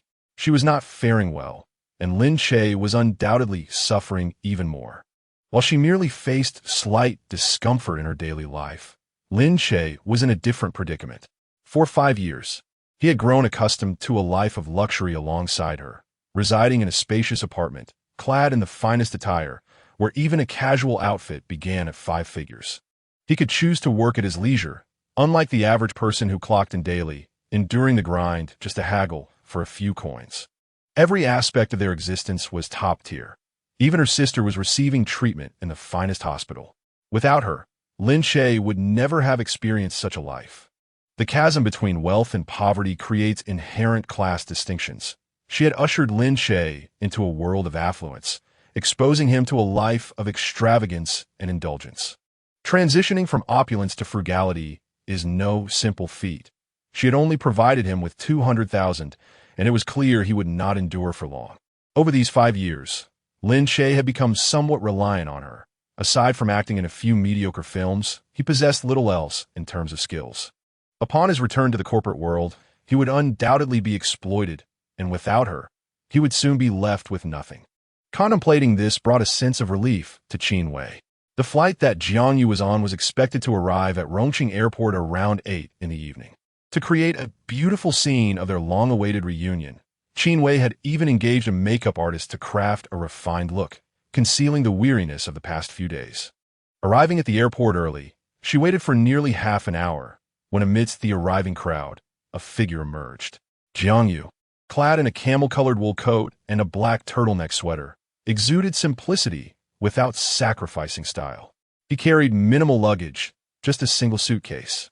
At 20 years old, when he left the country, he was now 25, akin in age to Lin Che, though it was evident that Lin Che possessed a greater air of maturity. After 5 years apart, Jiang Yu had grown slightly taller, his skin remaining as pale as ever, and he still appeared rather frail. It was undeniable that Jiang Yu bore a striking resemblance to Lin Che, particularly in the lower half of his face. As he approached with his head bowed, Qin Wei nearly mistook him for Lin Che. "Vivi, did you not recognize me?" Jiang Yu stood before Qin Wei, gazing at her with a mix of exasperation and amusement as she seemed lost in thought. Qin Wei snapped back to reality. "No, I was merely reminiscing. You have not changed much since 5 years ago. Is that so?" Jiang Yu's gaze traced the contours of Qin Wei's features before he remarked, "You, on the other hand, have transformed significantly." Qin Wei inquired, "In what way have I changed?" "You have become even more beautiful and mature, resembling Sister Ji more and more. It's no wonder you're sisters." Qin Wei did not fail to notice how Jiang Yu's weary expression brightened at the mention of Qin Yi. The first part of his statement had brought her joy, but the latter half shattered her good spirits. Her feelings toward Qin Yi were intricate. As a child, she admired her prowess, but as time passed and more attention was directed towards her sister, jealousy and fear began to creep in. Since childhood, she had never enjoyed interacting with Qin Yi. As daughters of the Qin family, they were destined to be compared repeatedly. The heavens do indeed seem unjust, endowing Qin Yi not only with a striking visage, but also with a keen intellect that renders her incomparable. The years Qin Yi has spent abroad have been the most carefree of her life. If given the choice, she would wish for Qin Yi never to return. This way, her parents would have only her as their daughter. The Qin family would have but one young lady, and the entire family would dote solely on her, with all the family wealth belonging to her alone. As they walked, the driver beside Qin Wei reached out to take Jiang Yu's suitcase. Qin Wei inquired, "Have you eaten yet? I have made a reservation at a restaurant. Let us head directly to the restaurant." I nibbled a little on the plane. Everything abroad is wonderful, except for the food. The pork is foul, the chicken is tough, and there are no seasonings. In the early days, I survived on bread, and I have grown weary of steak, Jiang Yu lamented, unable to restrain his complaints about life overseas. Upon returning home, his first desire was to indulge in a feast. Qin Wei scoffed, "You deserve it." Jiang Yu chuckled awkwardly, nudging her gently as he used to do, and with a humble tone, said, "Are you still angry? I admit my fault for not informing you beforehand. I apologize. You may punish me as you see fit. How about this? I shall showcase my culinary skills at your home tomorrow." In truth, Qin Wei had long ceased to be angry. Although Jiang Yu's sudden departure had been difficult for her to accept, over the past 5 years, she had found a substitute to fill the void in her heart. She was someone who understood self-adjustment and took pleasure in life. Moreover, she had frequently kept in touch with Jiang Yu during these years. Despite her notoriously difficult temperament, Qin Wei channeled all her generosity and patience towards him. Although she had contemplated severing ties and ignoring him, she would soon forget her resolve, behaving as if nothing had transpired, continuing their playful banter. Since Jiang Yu had extended an olive branch, she decided to play along. "What if your cooking does not suit my palate? I will prepare my signature dishes, and I assure you, you will be pleased." He continued to coax her. "Dear young lady, do not be upset. I shall not leave again upon my return. I will have ample time to accompany you. Whatever you require of me, I shall comply. In that case, you must keep your schedule clear this month to be at my beck and call. Tomorrow, accompany me shopping and indulge in your card. You truly are quite demanding, not allowing me a moment's rest." as they embarked towards a restaurant. Qin Wei had the waiter prepare the dishes in advance so they could eat immediately upon arrival. The table was filled with Jiang Yu's favorite foods. He picked up his chopsticks with great care. Though he was ravenous, he ate slowly and deliberately. Qin Wei, not particularly hungry, sipped her red wine, quietly observing Jiang Yu across the table. While her gaze was fixed on him, her thoughts wandered to Lin Che. Upon closer inspection, she realized that Jiang Yu and Lin Che bore little resemblance. Lin Che's features were markedly more refined and harmonious, with deep-set eyes that hinted at a certain intensity. Over the years, she had expended considerable effort in transforming Lin Che to resemble Jiang Yu more closely, beginning with altering Lin Che's hairstyle from a buzz cut to a trendy boy band look that softened his striking gaze. Subsequently, she focused on skincare to lighten his complexion, controlled his diet for a slimmer physique, and gradually modified his fashion style until he began to mirror Jiang Yu more and more closely. "What are you pondering?" Jiang Yu interrupted her reverie, gazing into my eyes without a blink. Was it my eating posture that appeared so unrefined? Qin Wei explained, "No. I simply did not sleep well last night." Jiang Yu revealed a knowing expression. "Is it because you were so pleased at the thought of coming to pick me up today that you found it hard to sleep? Do not embellish your own image." Jiang Yu chuckled softly, then set down his chopsticks. "By the way, have you seen Sister Gigi?" Qin Wei frowned. "You still do not know that Sister Gigi has returned?" I had intended to come back with her, but she purchased her ticket early and departed without informing me. "She has been back for 2 days. I assumed you had already met." Upon mentioning Qin Yi, Qin Wei's expression darkened. "I have not seen her, nor have I heard that she has come back. Haven't you been living at home lately?" "No, I reside outside. If one were to compare, the only affection that could rival that of my parents would be that of Qin Yi, who was raised by her grandparents. She spent insufficient time at home, and when it came to the twins, there were always disparities. It was even more pronounced for the eldest daughter who had not been nurtured close by. Although my parents loved her more, they also imposed more restrictions, treating her like a child even at the age of 25. When Qin Wei was first involved with Lin Che, she lived at home, only visiting him when she thought of him. As Lin Che excelled in his role, resembling Jiang Yu and taking care of her in every aspect, she gradually grew reluctant to return home under her parents' supervision, eventually moving out to live with Lin Che. Jiang Yu could not help but rave about Qin Yi, his eyes sparkling. "Sister Gigi has finally returned. Surely, she will host a family gathering. Did you know her business abroad is substantial? I have never encountered anyone more exceptional than her, despite her being 3 years my senior." Qin Yi was the epitome of the ideal child in the eyes of adults, excelling in every regard, and Jiang Yu had admired her since childhood. He looked at Qin Wei, both being daughters of the Qin family, yet the disparity between them was stark. They had known each other since childhood, growing up together. Their parents had arranged their betrothal while they were still in diapers, attending school, sharing meals, and playing together, naturally developing a bond as they matured. Jiang Yu did not find the prospect of marrying Qin Wei unappealing. The childhood affection, coupled with her beauty, made her the most outstanding individual he had encountered among the opposite sex, until he laid eyes on Qin Yi. Qin Yi exuded an aura of mystery that compelled one to delve deeper. Men inherently possess an adventurous spirit, and to him, Qin Yi resembled a treasure map, revealing delightful surprises at every turn. In stark contrast to the overly refined Qin Wei, Qin Yi dressed simply, eschewing makeup. In school, she wore her hair in a high ponytail, her gaze indifferent as if no one caught her interest, equally dismissive of all. Whenever Jiang Yu met her gaze, his heart would race, inexplicably thrilled. Chapter 13, A Busy Friday. Compared to Qin Wei, Jiang Yu favored Qin Yi more. If a union between the two families were inevitable, could he not choose Qin Yi instead? Jiang Yu had long been entangled in this dilemma, pondering potential remedies. His deep-rooted emotional ties to Qin Wei rendered it impossible for him to outright refuse her. To unilaterally call off the engagement would bring disgrace upon both families. Consequently, he opted for the strategy of prolonged distance, embarking alone to a foreign land at the age of 20. That year, Qin Wei scolded and wept over the phone, questioning him about the merits of his new environment. Though the place was lacking, it did have Qin Yi. No one considered the connection between him and Qin Yi. Given their limited interactions, she had always treated him with indifference, never sparing him a glance. Life in the foreign country was challenging. Upon his arrival, he felt utterly out of place. He gradually acclimatized to the differences in lifestyle, cuisine, and language barriers.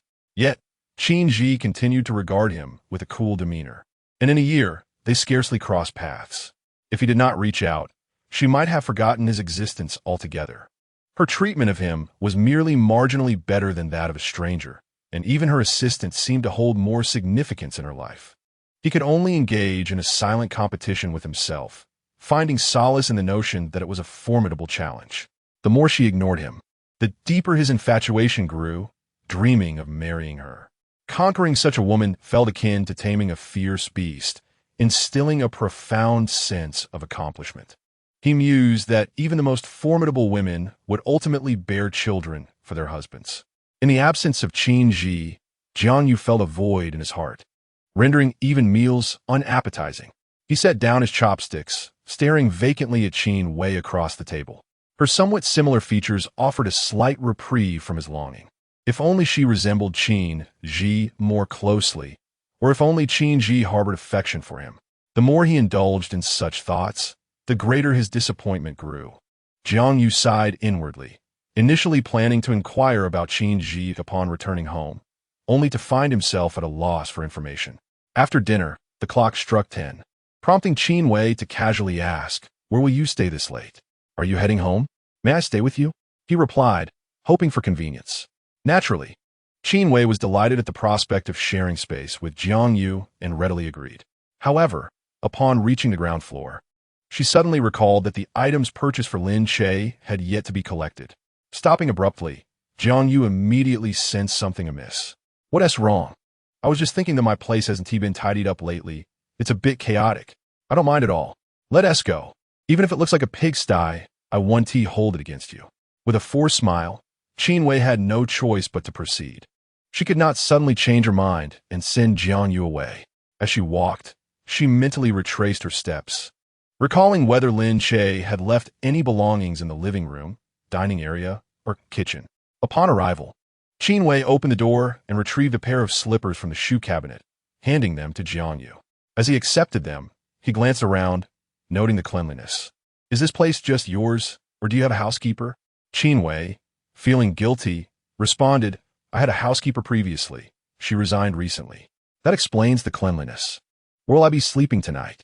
There are 4 bedrooms in total, and the one Lin Che used is closest to yours." Quickly, Qin Wei guided him to the adjacent room. "You can sleep here. The other room is a storage space and quite messy." Concerned that Jiang Yu might inadvertently wander into the wrong room, she discreetly locked the door with a key while he was momentarily distracted. Jiang Yu did not dwell on the matter for long. He suddenly inquired, Wei, do you remember my birthday?" Qin Wei certainly recalled. She had prepared for Jiang Yu's birthday every year without fail. Even when he was abroad, she would meticulously arrange a gift to send him and time her calls to ensure she was never absent from the celebration. However, this year, had Jiang Yu not mentioned it, she might have almost forgotten. His birthday fell on October 20th, which was this coming Friday, and she couldn't believe she had overlooked such an important date. It was all Lin Che's fault. Had he not disrupted her life, she would not have forgotten Jiang Yu's birthday. Rather than blame herself, she preferred to cast her grievances upon others. Fortunately, Jiang Yu's reminder afforded her the opportunity to prepare a birthday gift. Qin Wei steadied her emotions, her expression calm and smiling. "Of course I remember. When have I ever forgotten your birthday? My family is throwing a birthday banquet for me, and I'll be sure to invite your friends as well." "All right, I shall arrange for people to come and support you," Jiang Yu replied. After chatting for a while in the living room, they decided it was late and retreated to their respective rooms for rest. Qin Wei contemplated what gift to present Jiang Yu. Custom-made items required time, so it seemed she would have to resort to purchasing something ready-made. After returning to his bedroom, Jiang Yu sat on the bed, scrolling through his phone, delving into the chat history with Qin Yi. Qin Yi maintained a cold demeanor towards everyone. She would not respond unless the message was of significant importance, and her replies were often exceedingly brief, usually concluding with a single character. He recalled his status at school, where he was a notable figure, with numerous girls vying for his contact information, striving to engage him in conversation to capture his attention. Yet, it was only with Qin Yi that he faced rejection. After much contemplation, he decided to send her a message before midnight. Sister Gigi, this Friday is my birthday, and my family is hosting a birthday banquet. Will you be free to join? A simple message, yet he pondered over it repeatedly before cautiously sending it. He waited for quite some time without receiving a reply. Perhaps she had fallen asleep or simply had not seen it. Disappointment washed over him. If he did not receive a response by morning, he planned to ask his family to extend the invitation, hoping that, for the sake of the elders, she might consider attending. Perhaps she was preoccupied, as Jiang Yu found himself unable to sleep well that night, waking frequently to check his phone for a response from Qin Yi. At 7 in the morning, a text notification chimed, and before his eyes had fully opened, he grabbed his phone.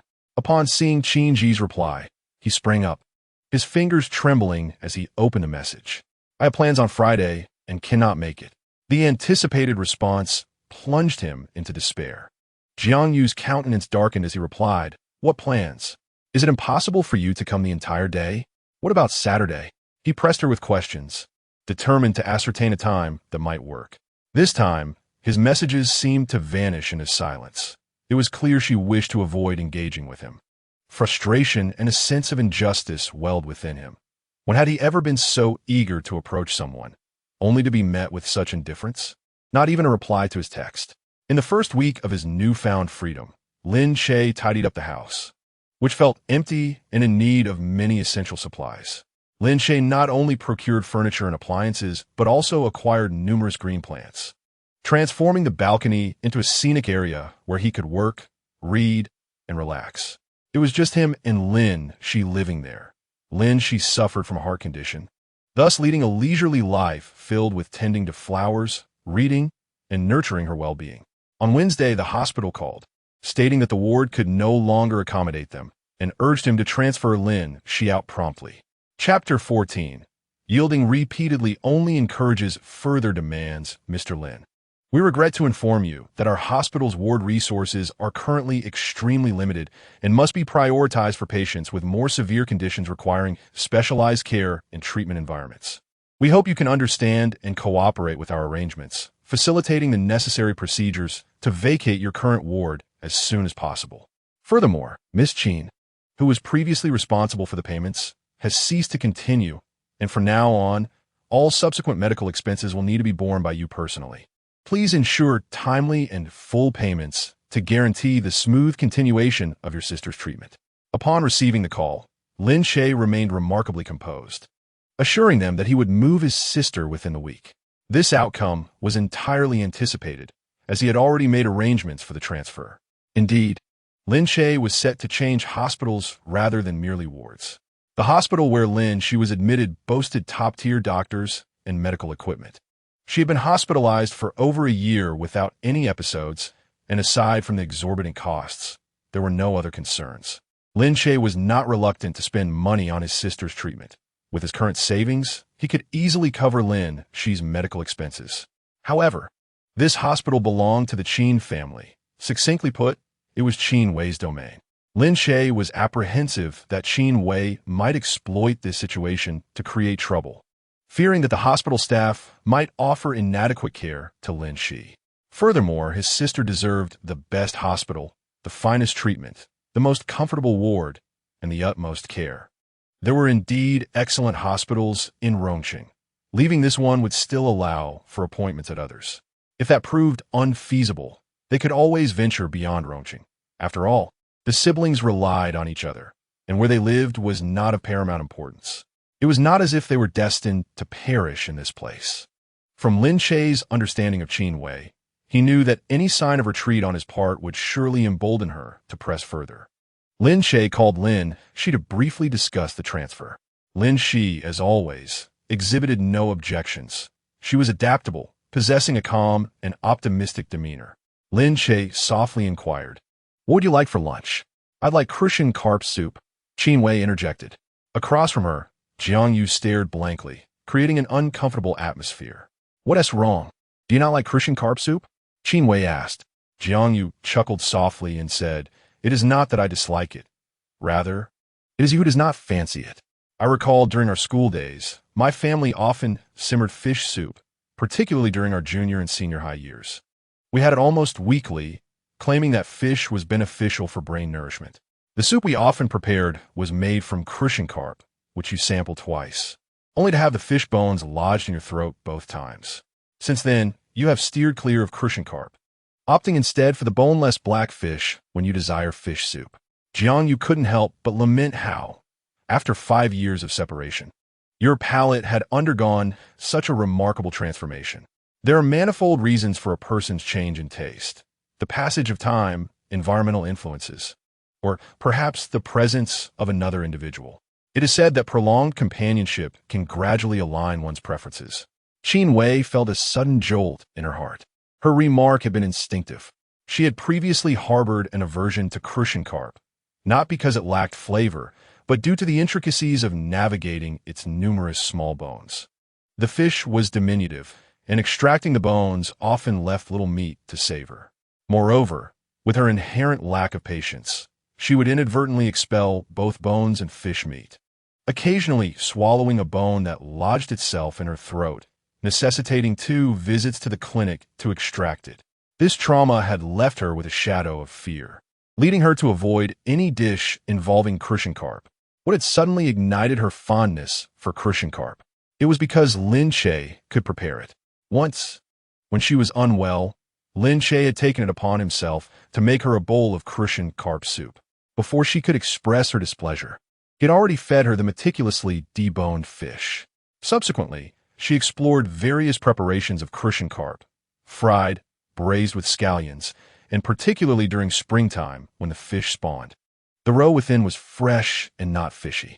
Even she, who typically shunned spicy food, found herself indulging in 2 bowls of rice alongside it. With Lin Che by her side, she no longer feared the perils of fish bones. "I thought you enjoyed it," Qin Wei elucidated. "I'm indifferent. It is mainly my mother who relishes it. She would cook it whenever she had the time, and I grew weary of it during high school. However, after hearing you speak of it, I find myself somewhat tempted to savor crucian carp soup." Jiangyu decided swiftly. "Let's find a restaurant for crucian carp soup this noon. The soup is sorted. What about the other dishes? Shall I order you some sauerkraut blackfish?" Qin Wei, with a subdued appetite, shook her head and replied, "Just the soup will suffice. We can order the rest at the restaurant."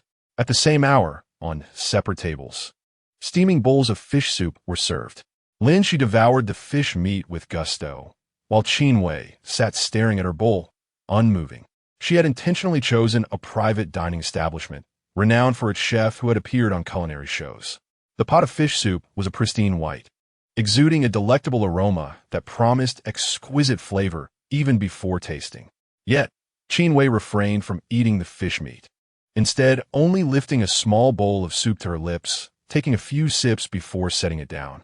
The flavor was delightful, yet she felt it lacked something essential. She gazed at the fish in the pot, not once using her chopsticks to pick any. The 2 had ordered an abundance of dishes, leaving much behind. Watching Jiangyu leisurely enjoy the fish, thoughts of Lin Che, who had painstakingly deboned fish for her, surged within her, stirring an unexpected disquiet in her heart. It was Wednesday. Lin Che had been away from her for 4 days. She had anticipated that the discomfort of his absence would gradually fade, yet the frequency of her thoughts about him only intensified. Once, she looked at Lin Che with thoughts of Jiangyu now. She gazes at Jiangyu while reminiscing about Lin Che. How could Lin Che ever compare to Jiangyu? He is not even worthy of a single finger of Jiangyu. The frequent thoughts of him do not stem from a reluctance to let go, but rather from an unsettling reflection on the years spent investing time and energy in Lin Che. The virtues of Lin Che were cultivated through her own efforts, a 5-year endeavor, and suddenly discarding him naturally invites a fleeting sense of regret. Human nature is such. One often fails to cherish what they possess until it is lost. Much like a dog kept at home, one may complain about its shedding or odor while it is present, yet once it is gone, seeing the dog food evokes a desire to feed it, and the leash stirs memories of walks shared, bringing sorrow at the absence of the furry companion. Qin Wei retrieved her phone, aware that the hospital must have already informed Lin Che about the transfer to a new ward. He had yet to reach out to her, but she was confident he would do so soon. Forcing a ward transfer was merely the first step. Next, the management company would exert pressure on him, and in a moment of desperation, he would inevitably reach out to her, reminiscent of how he had done 5 years prior. Yet, it puzzled her that, despite having clearly communicated her intentions over the phone that Sunday morning, there had been no movement from Lin Che's team. Chapter 15. Your Blind Date. Qin Yi, Gardenia. As Qin Wei pondered where to hide Lin Che once he returned, she considered the size of Rongqing, neither too large nor too small, making it relatively simple to conceal someone. She owned numerous properties, including a villa on the outskirts of the city, far from the urban center, nestled in the mountains and woods, a perfect hiding spot. Qin Wei had visited the villa twice with friends. It was ideal for picnics and barbecues, featuring land and a pond. Lin Che could settle there, cultivating organic vegetables and fruits, and in his leisure, perhaps even indulge in fishing. In recent times, many had taken to filming rural variety shows, with numerous netizens yearning for such pastoral living. She surmised that Lin Che would likely appreciate it as well. He possessed a warm but reserved temperament, and had once casually mentioned to her his fondness for a slower pace of life. To be fair, she had always treated Lin Che exceptionally well, aside from Jiangyu. When had she ever been so attentive to a man? She considered every detail meticulously. Without her guidance, there would be no Lin Che as he is today. He ought to feel gratitude towards her, and even in parting, he should regard her as a benefactor rather than sever ties completely. On Wednesday and Thursday, Qin Wei visited Jiangyu's home, where both families were present. Observing them standing together, the parents continued to praise their compatibility, echoing sentiments of youthful innocence and a perfect match, a pair of beautiful souls. Jiangyu had been away for 5 years, and now that he had returned, his 26th birthday celebration would undoubtedly be held at the finest hotel. Preparations for the birthday extravaganza had commenced a month and a half prior, with recent days dedicated to discussing the finer details with Jiangyu. The Jiang family had been actively expanding their business horizons, forging connections with an increasing number of collaborators. As the young master of the Jiang family, Jiangyu needed to integrate into elite circles and broaden his network. Therefore, this was not merely a birthday party, but a gathering of affluent individuals and industry elites, seeking potential opportunities for collaboration. Jiangyu needed to be on high alert, and fortunately, he had Qin Wei by his side. Rest assured, she assured him, I will be there every step of the way, ensuring you do not falter. Jiangyu nodded, and when the topic of his birthday party arose, his enthusiasm waned. On the day he turned 26, his sole anticipation was for Qin Yi to be present. Regrettably, fate had other plans, as Qin Yi was preoccupied with a blind date that day. On Thursday, Lin Che had completed the transfer procedures for his hospital care. Friday was designated for the blind date, while Saturday involved moving his belongings and bringing Lin Che home from the hospital. Lin Che had already found a new hospital, conveniently located just a short drive away, approximately 15 to 20 minutes, with easy access to the subway as well. He meticulously filled his schedule, leaving no room in his thoughts for Qin Wei. Friday arrived swiftly. Lin Che had not disclosed his blind date to Lin Che, as he subconsciously felt that the other party was out of his league. Not only was she Qin Wei's sister, but considering Qin Yi's family background, education, and career, she was far above him. Had it not been for the chance incident where he saved Grandma Wu, it was unlikely that he and Qin Yi would ever find themselves at the same table for a blind date. To encapsulate the disparity between him and Qin Yi, one could simply say they were worlds apart. For this blind date, Lin Che had cut his hair, leaving it slightly longer than a buzz cut. With his brows and eyes now visible, he appeared revitalized, exuding the vigor of a 25-year-old. Regardless of the outcome, he believed it essential to present himself well as a sign of respect towards the other party. The meeting was scheduled for 11 in the morning. Lin Che arrived 20 minutes early at the private room, and at 10:50, took out his phone to send a message to Qin Yi. I have arrived. She promptly replied, please wait, I'm parking. After a 5-minute wait, Lin Che had ordered tea when the door to the private room swung open, revealing a striking silhouette. Lin Che looked up, and his gaze froze momentarily. The woman wore a black trench coat over a white shirt, complemented by tailored trousers. Her hair was partially tied back, and perched upon her elegantly defined nose was a pair of gold-rimmed glasses, creating a professional appearance. She approached him in heels, each step resonating with purpose. He had previously searched for information about Qin Yi online, which was notably scarce. However, from the significant milestones in her life, he could infer her exceptional nature. Old photographs, albeit blurry, could not obscure her beauty. She stood out in any crowd, the kind of person who captivated attention at first glance. The Qin family's genes were undoubtedly remarkable, as Qin Wei was a beauty, and it was only natural that her sister would not fall short. Lin Che had seen her photos and had formed a mental image. Yet the reality of Qin Yi left him utterly awestruck. She was largely as he had envisioned. Cool and aloof, unmistakably a powerful woman. Her aura suggested she was no ordinary individual. She seemed less like a blind date participant and more like a business negotiator. Recollecting himself, Lin Che quickly stood up. Yet before he could speak, she preempted him with, "I apologize for keeping you waiting. I am Qin Yi, your blind date." Their eyes met, and a flicker passed through Qin Yi's gaze as her lips curved into a polite smile.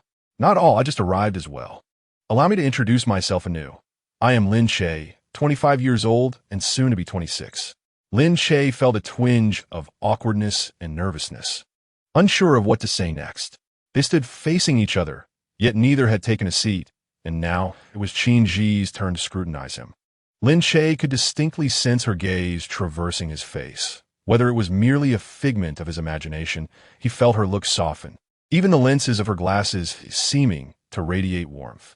Qin Yi extended her hand, saying, "It's a pleasure to meet you."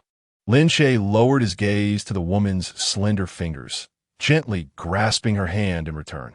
"Hello," he replied, just as he was about to release her grip. She unexpectedly tightened her hold.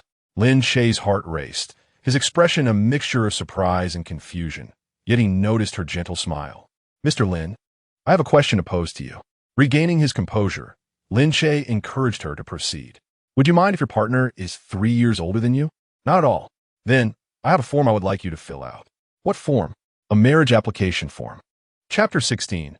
I wish to engage in a long-term venture with you. Lin Che initially assumed the form Qin Yi mentioned was merely a matchmaking information sheet to assess their compatibility.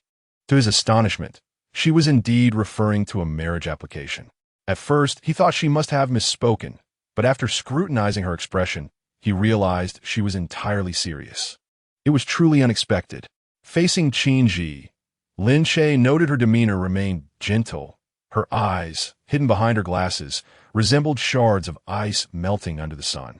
After a moment of hesitation, he inquired, "Miss Qin, is this not a bit too hasty?" Qin Yi did not respond immediately. Instead, she released his hand. "Is it too fast? Let us sit down and discuss it slowly." Taking a seat, Qin Yi beckoned the waiter to take their orders, her delicate fingers flipping through the thick menu. With her head bowed, strands of hair fell across her face, obscuring her vision. As she perused the menu, she tucked the loose hair behind her ear, the warm light above her casting a perfect glow, rendering her a quiet masterpiece. "What would you like to eat?" Qin Yi asked, slightly lifting her gaze. This diversion eased Lin Che's previously tense demeanor. "I'm easygoing. Please order what you enjoy. I've just returned to the country and am unfamiliar with the local cuisine. Perhaps you could recommend something?" Qin Yi leaned slightly forward, turning the menu in Lin Che's direction. With her request, he felt obliged to respond. "Do you have any dietary restrictions?" "None. I can eat anything." Having visited this restaurant before, Lin Che recalled a few dishes he found delightful. "These signature dishes are good, though some are on the spicy side. Can you tolerate that?" "I can." As they were not likely to consume much, Lin Che ordered 3 dishes, a soup, along with the restaurant's signature dessert and drinks. After placing the order, he handed the menu to the waiter and poured a cup of tea for Qin Yi. "Miss Qin, you seem to be quite the stranger to me," Lin Che thought, feeling their acquaintance was still in its infancy. Before arriving, he had contemplated how their interaction might unfold, but he never anticipated such rapid progression, which caught him off guard. Qin Yi acknowledged him with a soft Lin Che reminded her, "Marriage is a significant commitment. You know nothing of my character, family background, education, or my past. To be candid, Lin Che was not inclined to rush into marriage. They had yet to fully understand one another, and hastily proceeding could entail considerable risks. Qin Yi's immediate mention of marriage evoked memories of Qin Wei, who had similarly urged him to sign a proxy agreement after merely a glance. Lin Che could not help but ponder. Could Qin Yi be viewing him as a substitute for someone else? Instantly, alarm bells rang in his mind. Observing his reaction, Qin Yi recognized that her sudden proposal of marriage might understandably provoke his caution. Qin Yi took a sip of tea and stated matter-of-factly, "I was raised by my grandmother, who has always provided me with the best since my childhood. Therefore, I trust her judgment and your character. I am indifferent to your background, education, and lineage, as no one can compare to me. As for the past, who hasn't experienced their own? I value the present and the future far more than what has transpired before." Though it was their first meeting, Qin Yi felt a sense of familiarity with Lin Che. Perhaps it was due to her grandmother's frequent mentions of him.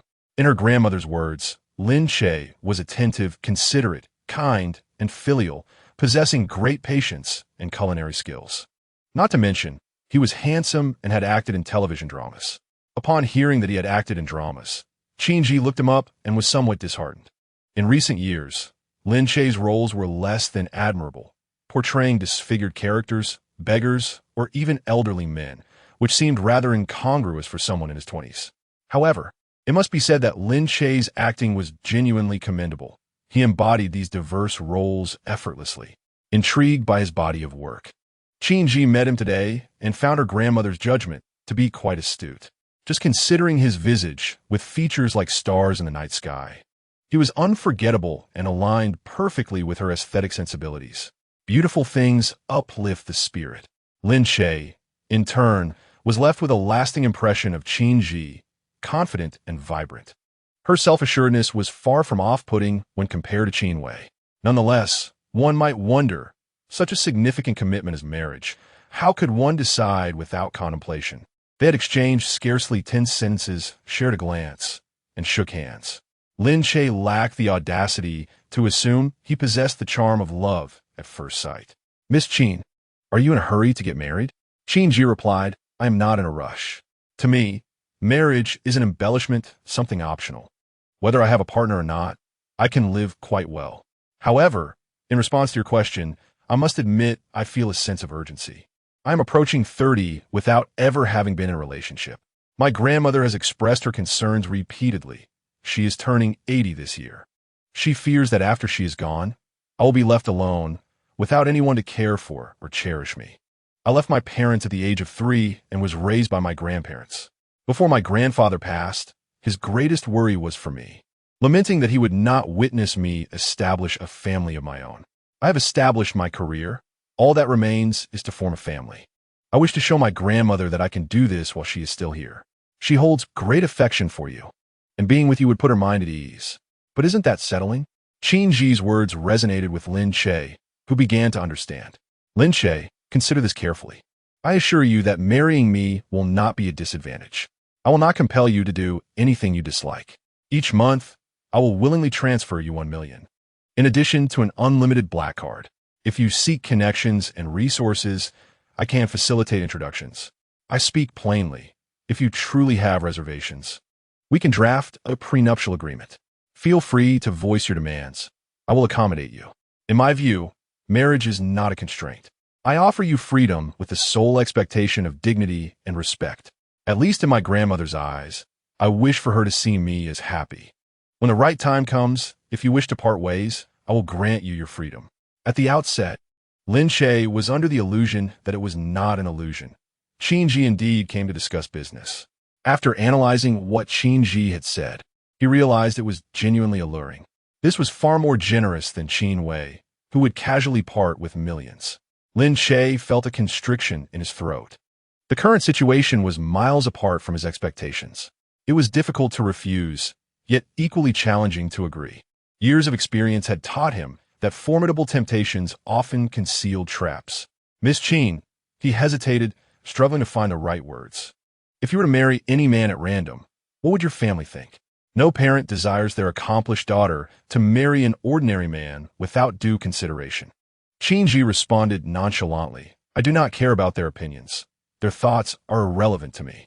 Is your relationship with your family strained? Moderately. We do not live together, so you need not worry about them causing you trouble.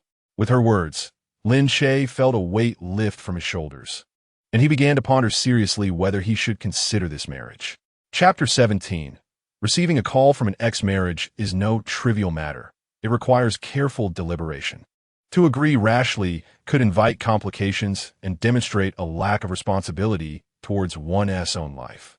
However, on the other hand, Qin Yi was exceptionally adept at understanding human nature, each step meticulously calculated, and any hint of uncertainty could lead one into a profound temptation.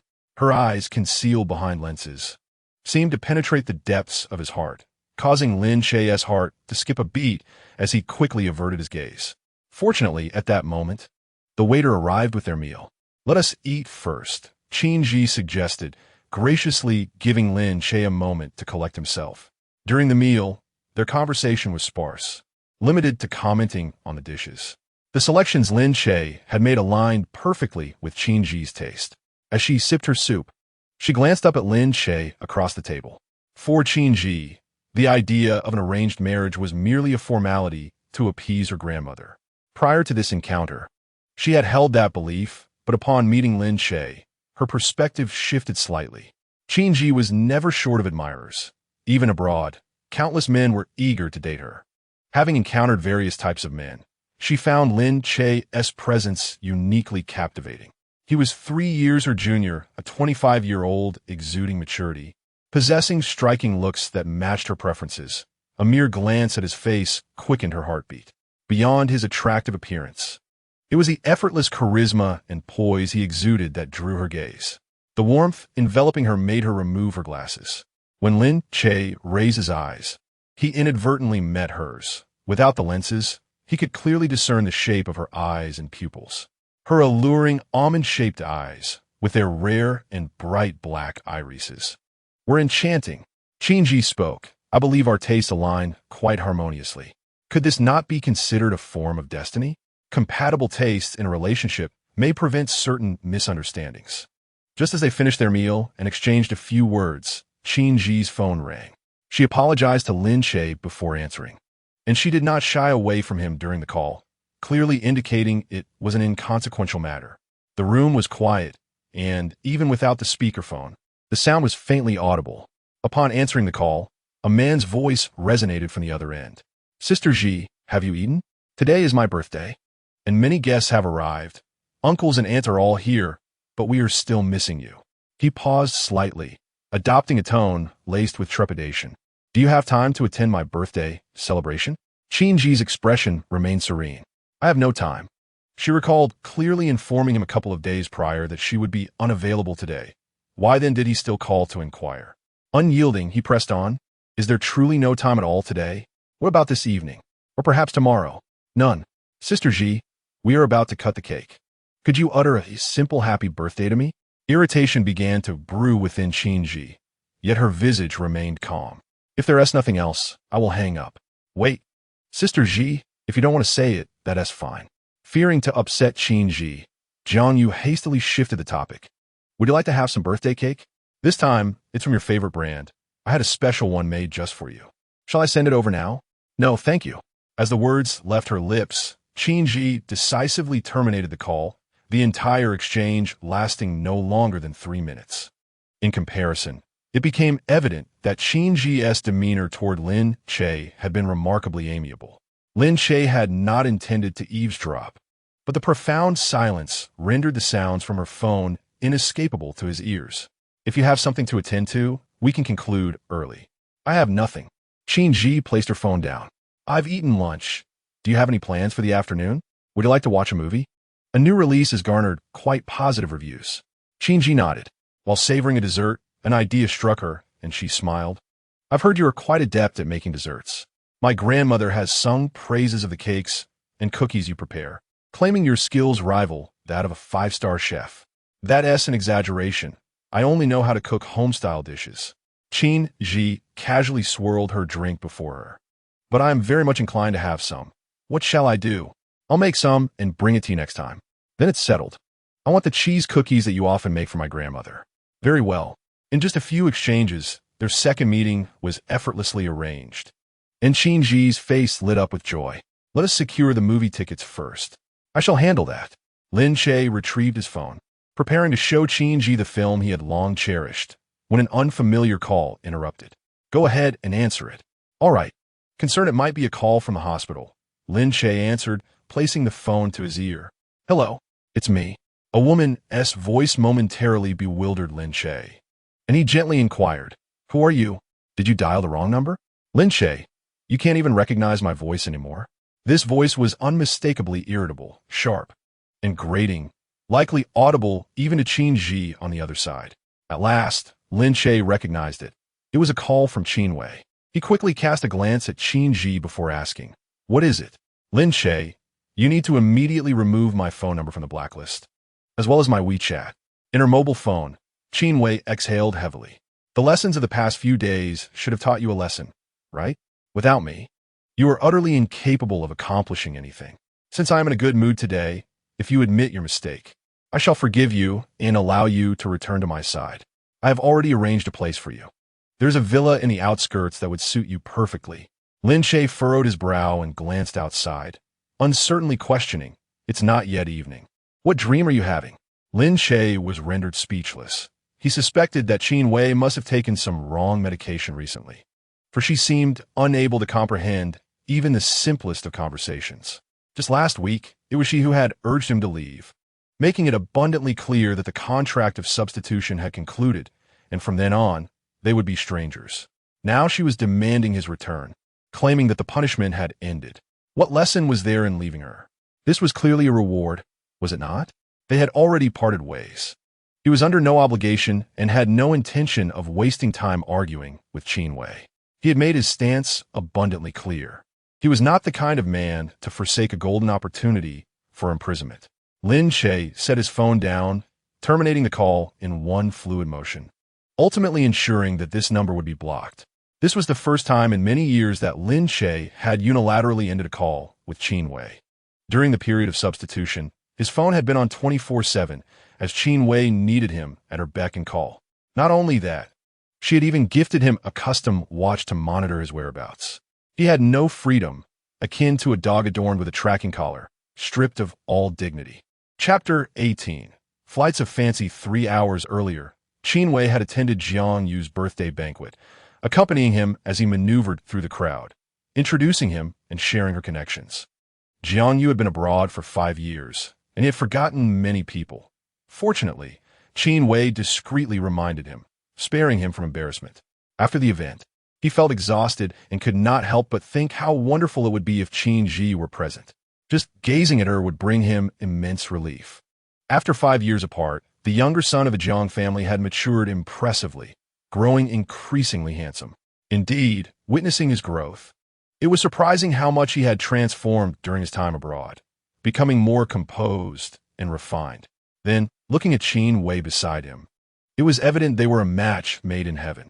They had grown up together, their engagement arranged at birth, their families equally prestigious and well-acquainted, making them a perfect pair. Perhaps it would not be long before they would be toasting to their wedding. Jiang Yu's return seemed to revolve around the prospect of marrying Qin Wei. They were no longer young, having crossed the age of 25, and it was time to settle down. Such thoughts constantly lingered in Jiang Yu's mind, leaving him feeling rather discontented. Qin Wei was splendid, but in comparison to Qin Yi, she paled in significance. There was a vast disparity. Yu, it seems that good fortune with Qin Wei is imminent. Upon your return, both families organized this birthday celebration for you. It appears the Qin family already regards you as a son-in-law. Not so fast, uncle. Uncle Jiang patted his shoulder, his gaze filled with admiration for the younger generation. He wished to say more, but Jiang Yu turned and dashed away. Uncle, I'm going to find my sister. You find a place to sit. Hey, this child runs so swiftly. It seems that over the past 5 years, he has nurtured his physique. Jiang Yu is not an only child. He has an elder sister and younger sister.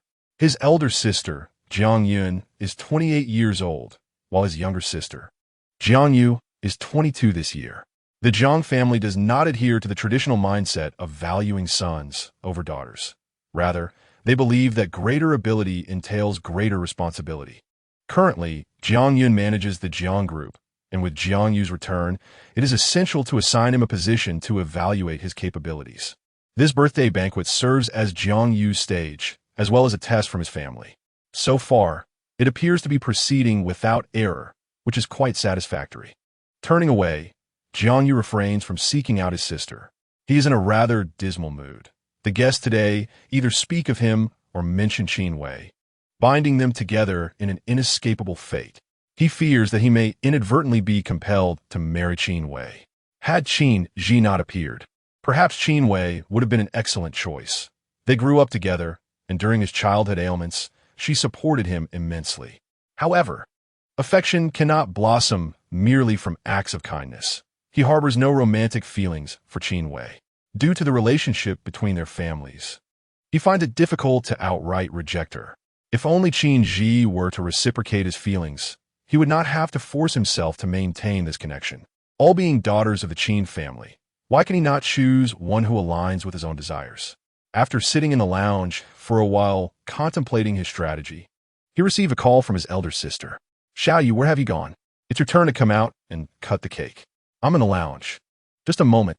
I'll be there shortly." "The lounge? Are you unwell?" Jiang Yun inquires with concern. "You sound rather lacking in spirit." "No, I'm fine." "That is good to hear. Hurry over. I'll hang up now." Once the call ends, Jiang Yu does not rush out immediately. Instead, he scrolls through his phone, perusing his chat history with Qin Yi. His yearning to see her reaches its zenith. With Jiang Yun urging him, he dares not delay and hastily descends the stairs. A cake, towering above him, is wheeled out, a masterpiece that took 3 days and nights to create, valued at $1 million, and exquisitely crafted. Upon his arrival, Jiang Yu finds himself surrounded by a throng of well-wishers, with Qin Wei also being nudged to stand beside him. "Happy birthday, Yu. Wishing you a wonderful 26th birthday."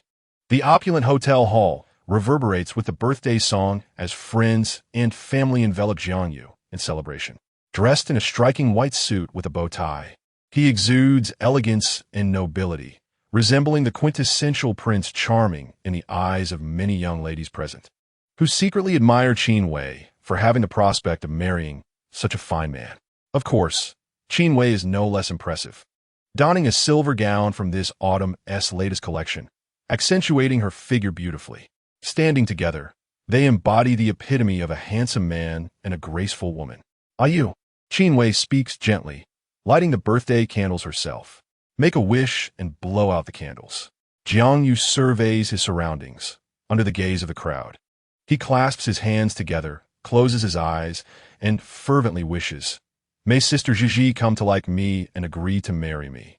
He makes this singular wish, fearing that asking for more might deem him greedy in the eyes of fate. At this very moment, he found himself increasingly yearning for Qin Yi. Back when he was in the country, whenever he couldn't see her, he would secretly seek her out, lurking in the shadows to catch glimpses of her. Alternatively, he would hold her photograph, reminiscing about her presence.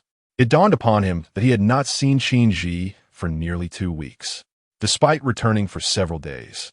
He had visited the Qin residence and roamed the vicinity, discreetly inquiring about her whereabouts, yet to no avail. Why was it so arduous to catch a glimpse of her? Their families were so close, their bonds so strong, and they were both in Rongqing.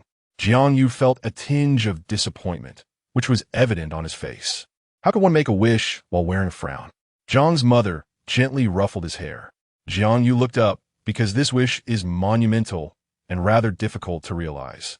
His mother, with a tone of affection, encouraged him, "Then share it with me. Let me hear what wish is so hard to fulfill.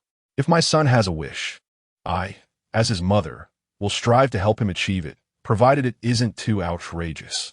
Jiang Yu hesitated, his lips moving as he contemplated revealing his innermost thoughts. But he ultimately shook his head. "This wish is one I must fulfill myself. When the time is right, I will share it with you and father." There was an air of mystery around him. Laughter erupted from the surroundings. Qin Wei handed him a cake knife. "Birthday star, it's time to share the cake." Dividing such a grand cake among many was no small feat, but fortunately, there were enough knives. Jiang Yu shared the task of cutting with others. reserving the top tier for himself, intending to save it for Qin Yi.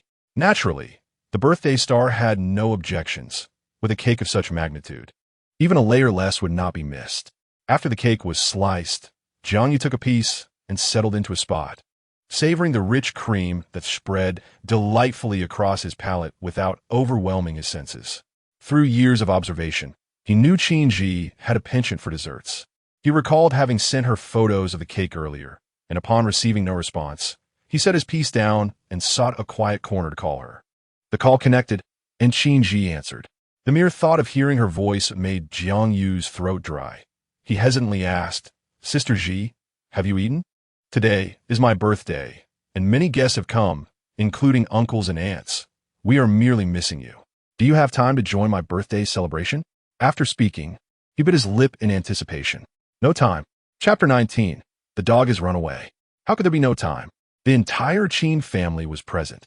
Was she the only one swamped with obligations?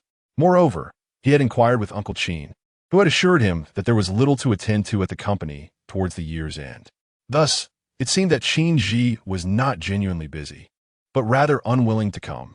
She even coldly dismissed the need to conjure up an excuse, which was simply unkind.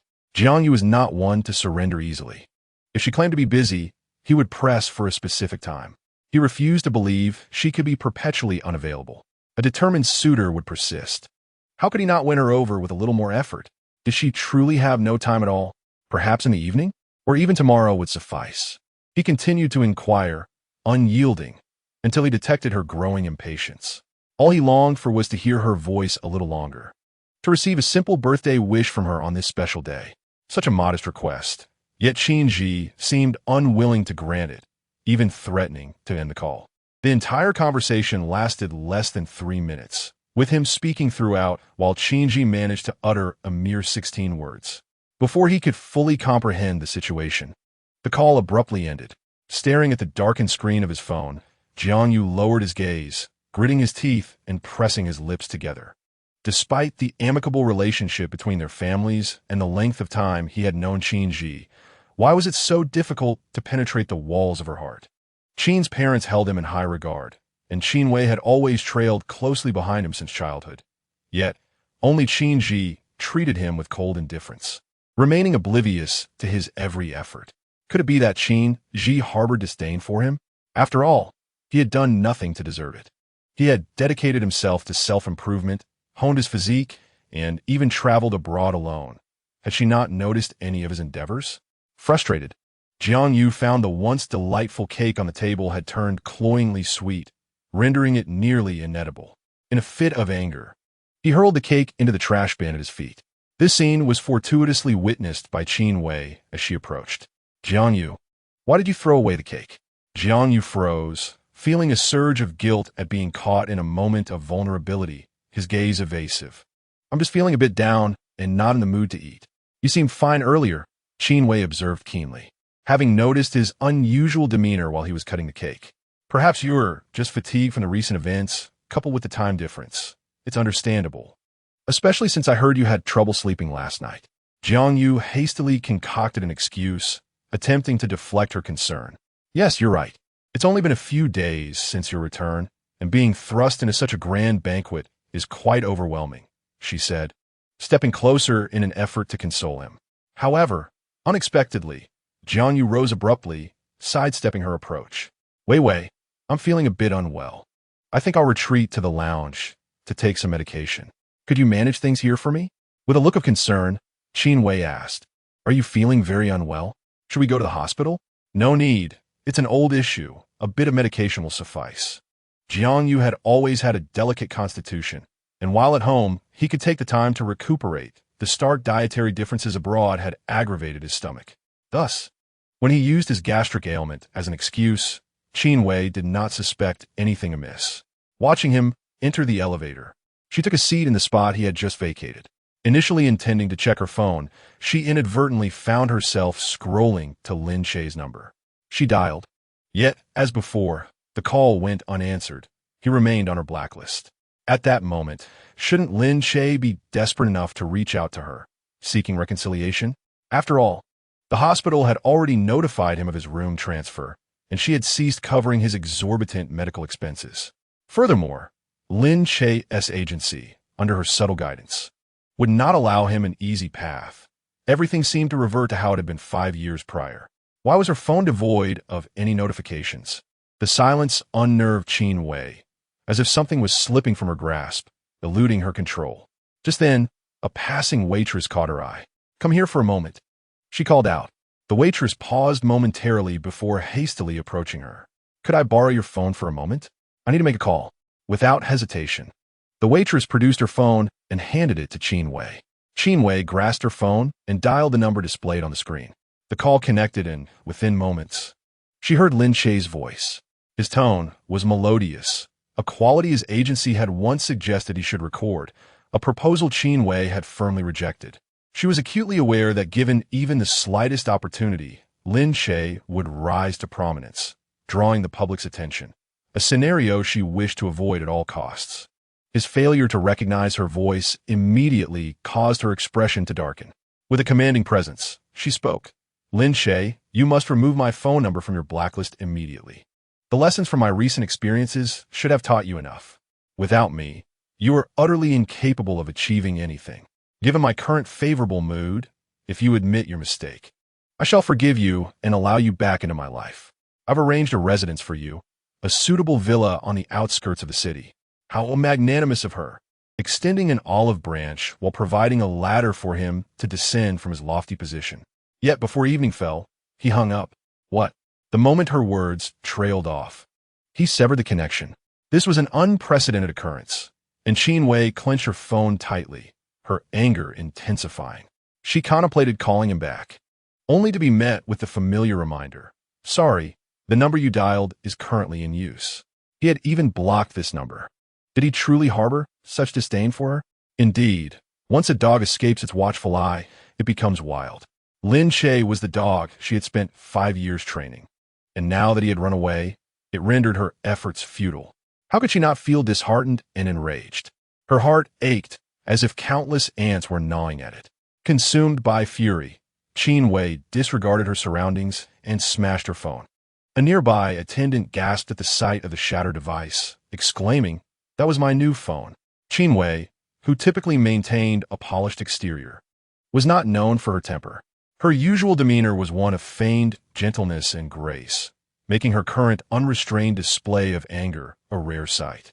Fortunately, no one seemed to notice her outburst. She lowered her head, her eyes blazing with fury, her expression contorted in rage. After a considerable time, she gradually regained her composure, striving to preserve her dignity. The attendant, hesitant, picked up the pieces of the ruined phone. Qin Wei coldly directed her gaze. "Provide the payment code. I shall reimburse you for the phone." The attendant, trembling, retrieved the code. Qin Wei scanned a payment of 20,000. "Is this sufficient?" The attendant, upon seeing that sum, enough to purchase 4 phones, nodded vigorously. Yes, that's more than enough." Once the attendant departed, Qin Wei dialed Lin Che's agent. "Why have there been no updates on Lin Che lately?" Zhang Wang hesitated, his voice hoarse and laden with despondency. "Miss Qin, Lin Che has terminated his contract with our agency." Chapter 20. The Clarity of Deceit. "Miss Qin, Lin Che has terminated his contract with our agency." Zhang Wang's voice was weary, almost defeated. "Terminate? Who authorized you to sever ties with him? If I recall correctly, you signed an 8-year contract back then, and this is only the 6th year, leaving 2 more years to go. Is it possible to terminate the contract early without any penalty?" Qin Wei's eyes widened, her gaze reddening, her previously exquisite features contorted at the mere utterance of those words. The calm she had painstakingly regained was swiftly replaced with a surge of fury, her breath coming in rapid succession as her chest heaved. Zhang Wang dared not disclose the unsavory matters within the company that Lin Che threatened them with, opting instead to shift the blame onto Qin Wei. "Isn't Lin Che your associate? I assumed you were in agreement. Otherwise, I would have hesitated to let him go. Moreover, for all these years, Lin Che has been a marginal figure in our company. His presence or absence hardly makes a difference. I was quite clear on the phone the other day. Did you not grasp the gravity of the situation? Why did you not contact me before allowing him to leave?" Zhang Wang struggled to articulate a reasonable defense, realizing it was too late to retract the signed termination of the contract. He harbored resentment towards Lin Che as well. The mere thought of the events that transpired that day weighed heavily on him. Since the termination, General Manager Li had taken a disliking to him, and Qin Wei had begun to harass him, as if he were some worthless individual to be trampled upon. Unable to unleash his frustration on Qin Wei, he cursed Lin Che internally, suddenly struck by a thought. Miss Qin, isn't Lin Che your person? If general persuasion fails, why not resort to more forceful means? He is merely an impoverished individual with no backing, burdened with a sick sister. Suppressing him would be a trivial matter. Although Zhang Wang was oblivious to the specifics of the conflict between Lin Che and Qin Wei, he could piece together an approximate understanding from their dialogue. He speculated that their surrogate contract had reached its expiration, with Lin Che seeking to leave while Qin Wei reluctant to part ways. Aimed to leverage him to coerce Lin Che into returning. Zhang Wang asserted, in my opinion, Lin Che is utterly ungrateful, having completely forgotten who supported him during these 5 years. Without your assistance, his sister would have perished long ago. Such an ungrateful wretch deserves a proper lesson. Make him unable to remain in Rongqing. Once he can no longer afford medical expenses, he will inevitably seek you out, just as he did 5 years ago. Over these 5 years, Lin Che had become dependent on Qin Wei, his acting skills deteriorating to the point of performing in subpar films. It was likely he would continue down the path of an actor. With a mere word from Qin Wei, she could render him incapable of thriving in this industry, compelling him to return even if he were reluctant. The more triumphant Lin Che felt upon terminating the contract, the more wretched his fate would be thereafter. Qin Wei remained silent. She possessed ample strength and means to bring Lin Che to heel, but any overt action would cause a significant uproar, revealing to those around her that she had nurtured a mere substitute for 5 years, especially in the eyes of Jiang Yu. Her image with Jiang Yu had always been one of brightness and grace, confidence and gentleness, with a hint of temper that was easily appeased, leaving him with a predominantly positive impression. If that were to be tarnished, how would he perceive her? Loving someone often entails a careful maintenance of one's favorable image and concern for their opinion, a tiring endeavor, yet one that captivates the heart. After Zhang Wang's lengthy discourse, he fell silent upon noticing Qin Wei's lack of response. Initially, they believed Qin Wei merely toyed with Lin Che, but they had forgotten that engaging with a plaything could become an addictive endeavor. Qin Wei's mind raced as she completely cast aside Jiang Yu, focusing instead on the most efficient and effective means of bringing Lin Che back. Initially, she believed that severing Lin Che's medical funding and transferring them to another ward would convey the message, but she was taken aback by Lin Che's utter lack of awareness. The more he persisted in his ignorance, the more it ignited her competitive spirit. Previously, she had regarded Lin Che as a mere pet. Now, she genuinely wished to see him reduced to that state, ideally tethered by a leash within a cage. Since Lin Che had already terminated the contract, there was no longer a need for their collaboration. Upon hearing Qin Wei's intent to withdraw her investment, Zhang Wang panicked, exclaiming, "Wait, Miss Qin hasn't finished speaking." But the other party coldly severed the call. Qin Wei had never held a favorable view of this company. The money she had poured into it over the years felt like throwing water into the ocean, yielding meager returns, if any at all. Were it not for her desire to manipulate Lin Che, she would never have invested so heavily. Shortly after ending the call, Qin Wei noticed Su Man approaching her. "Wei Wei," Su Man said, settling beside her. "I've been looking for you everywhere. Why are you hiding here? Where's Jiang Yu?" She glanced around. He wasn't feeling well, so he went to the lounge to take some medicine. Su Man, with a curious expression, inquired, "How are things between you and Jiang Yu lately? You should be staying for good this time, right? Are the two families preparing for your wedding? It's still too early for that." Perhaps even Qin Wei herself was unaware that her heart was no longer with Jiang Yu. Su Man remained silent, scrutinizing Qin Wei with a knowing gaze. In the past, Qin Wei would have already devised plans for an engagement, a wedding, and even the honeymoon destination with Jiang Yu. "Has Lin Che reached out to you?" At the mention of Lin Che, Qin Wei felt a tightening in her chest. "No, he and his agency have parted ways." Su Man found this news astonishing. She had never expected someone who seemed so timid to leave without a word. His sister is still in the hospital receiving treatment. He will eventually come seeking your help. Lin Che is inept in all respects. He lacks social skills, is introverted and powerless. Besides caring for you, what else can he do? He doesn't even have the courage to ask others for forgiveness. Once he is away from you, he will realize how challenging life can be. He might already be regretting it. In Qin Wei's circle, Su Man was her closest confidant, privy to her innermost thoughts and unrestrained in speaking her mind. Qin Wei conceded. You are right. Su Man draped her arm around Qin Wei's shoulders and smiled. Are you feeling a bit better now? After a moment of silence, Qin Wei candidly admitted. Not really. Lin Che has genuinely infuriated me this time. You still care about him, don't you? After 5 years of crafting the perfect companion, it is only natural to feel unsettled when he suddenly vanishes. Qin Wei lifted her glass and downed the contents in one gulp. If Lin Che returns, how will you handle him? Aren't you worried Jiang Yu might find out? Qin Wei had not considered that far ahead. Her current priority was to ensure Lin Che remained under her control. I will arrange for him to stay at a distant location. Perhaps the villa on the outskirts of the city, the same place where we camped and barbecued before. Su Man recalled that the location was quite remote. Indeed, difficult to discover. She had previously sensed that Qin Wei possessed the potential to be unfaithful, but she never anticipated that she would actually descend into such depths of infidelity. Subsequently, on even-numbered days, she accompanied Jiang Yu, while on odd-numbered days, she sought out Lin Che. Was Monday a day of rest? Could she manage such a busy schedule?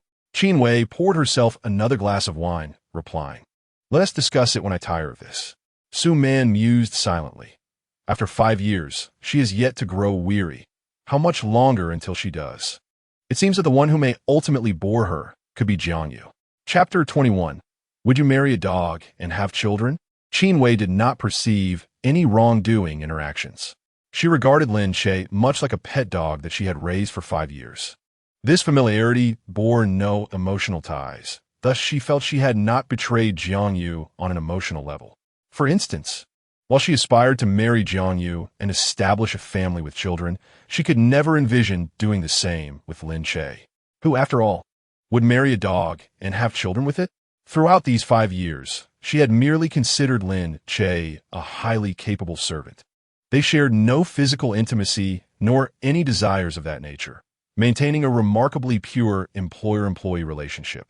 As Qin Wei sipped her wine, her lips appeared stained a deep crimson, and she licked the remnants from the corner of her mouth, stating, Why should men be allowed to do things that I cannot? In her circle, it was quite common for men to marry while secretly supporting mistresses. Even her own father had once had an affair. Su Man was taken aback. You have chosen to learn all the bad habits instead of the good ones. Suddenly, she comprehended why Lin Che had left without a backward glance. Even a dog would bite before fleeing. Meanwhile, Qin Wei remained enraptured in her self-spun fantasies, attempting to rationalize her infidelity. Have you inquired about the situation at the hospital? Qin Wei set down her wine glass. No, Su Man asked tentatively. Why not inquire now? After a moment of hesitation, Qin Wei, under Su Man's expectant gaze, dialed the hospital's number. When the call connected, she directly inquired, Has Lin Che recently changed rooms? How is his sister doing? Is there any commotion? Miss Qin, Mr. Lin is currently processing his discharge. They are scheduled to leave tomorrow. Lin Che was serious. He was genuinely unwilling to endure her any longer. Qin Wei's previously softened expression turned sour once more. Wasn't he supposed to transfer rooms? Why is he being discharged? Is he abandoning his sister? I cannot say. The voice on the other end replied. After ceasing payment on your end, he did not continue to cover the expenses. Perhaps he cannot afford the medical bills. Su Man disagreed. Lin Che had been with Qin Wei for 5 years, and she doubted he had not earned any money. It was more likely he chose to transfer hospitals to sever ties with Qin Wei, not wanting to be manipulated by her. Lin Che displayed remarkable foresight, anticipating Qin Wei's plans, and decisively cut the relationship cleanly. It was astonishing yet entirely reasonable. Even a dog would bite when treated harshly, let alone a human. If Lin Che continued to endure this humiliation, he would not truly be a man. Qin Wei had not anticipated that she would suffer setbacks on the same day regarding the same matter. She nearly began to question whether she was dreaming or hallucinating, or if Lin Che had lost his mind. Otherwise, how could he resign from his job while simultaneously allowing his sister to be discharged? He has no intention of treating his sister's illness, wishing instead to let her fate unfold as it may. If that is indeed the case, what leverage will she have against him in the future? Su Man cleared her throat and posed a question she had long pondered. How much have you given Lin Che over the years? Not much. How much is not much? Qin Wei calculated. Aside from the 200,000 given on the day he left, his savings over 5 years might amount to just over $1 million. Only $1 million? Is that little? Su Man fell into an unusual silence. After 5 years, Lin Che's savings barely exceed $1 million. Although men in their circle often stray and keep mistresses, at least compared to Qin Wei, they are generally more generous. A breakup often involves luxury cars or prestigious residences, or casually parting with $5 million. Qin Wei continued. I saved him for being sold to an older woman by his company. I've paid for his sister's medical expenses over the years. And I have invested significantly in his film and television opportunities. Su Man muttered quietly. Those resources would have been better left untouched. They tarnish one's image, offer low remuneration, and require hard labor. Beyond that, I regularly provided him with tips, ensured he lived in a spacious apartment, and bought him high fashion. The value of those high fashion items totals over $10 million. Did he take them with him? I did not allow him to take them. History has proven my judgment correct. If given too much, he would forget his place. With $1 million, he dares to resign and transfer hospitals. If given tens of millions, would he not flee abroad? Qin Wei's face hardened. The mention of Lin Che made her grit her teeth, accompanied by a wave of anxiety. Lin Che had been with Qin Wei for 5 years, caring for her attentively and obediently. In their eyes, Lin Che was eternally quiet and compliant, solely devoted to Qin Wei, a ninja turtle in the eyes of men and a paragon of good men and women's hearts. Frankly, Su Man had never envisioned Lin Che would leave without a word. Qin Wei was cautious about giving Lin Che too much money because she anticipated he might take the money and leave. What was it that had caused her to lose trust in Lin Che beforehand? Perhaps it was the lack of love in Lin Che's eyes for Qin Wei. Despite his obedience, he did not love her. Only this reason could instill in Qin Wei such anxiety, and a woman experiences such emotions largely because she cares for him. Upon realizing this, Su Man slightly parted her lips and after a moment of contemplation reassured, it may only be temporary. He is unemployed with little savings, and his sister is still waiting for a heart transplant. Once he can no longer endure, he will surely seek you out. But I recall, when you signed a stand-in contract with Lin Che, you gave him $2 million, correct? Where did that money go? Has he exhausted it? I do not know where he has spent it. Perhaps he used it to repay debts. In any case, that $2 million is absent from his savings. For them, $2 million is not a substantial amount. Qin Wei has spent $2 to $3 million on gaming alone. However, for someone as frugal as Lin Che, $2 million has vanished without a trace, and Su Man always felt something was amiss. Qin Wei forcefully slammed her phone on the tea table before her, her fingers trembling, and her already reddened eyes grew even more so. She now regretted immensely. Had she known, she would not have given Lin Che those tips, leaving him penniless and seeing if he would still dare to sever ties with her. Qin Wei felt a tightening in her breath. Anyone with keen insight could discern that her temper was flaring. Yet, there were still some audacious souls daring to approach. Sister Wei Wei, Sister Suman, came the exuberant voice of Jiang Yu, the younger sister of Jiang Yu. I've been searching for you for ages. I never expected to find you here. What are you discussing? May I join? Suman gently declined. We're talking about men. It may not be suitable for you. Jiang Yu, brimming with excitement, settled beside Qin Wei. I also wish to converse about men. By the way, Sister Wei Wei, last month I spotted a tall man with a black mask beside you at the central square. His hairstyle resembled my brother's. Who is he? Qin Wei cast her a sidelong glance. What of it? Jiang Yu blinked her beautiful eyes, a mix of shyness and teasing. Could you introduce me to him? Chapter 22. Lin Che is a scoundrel at the age of 22. Jiang Yu, a student of performance art, had already participated in several films, albeit in supporting roles. Her appealing characters, combined with a skilled director, had garnered her a modest fanbase.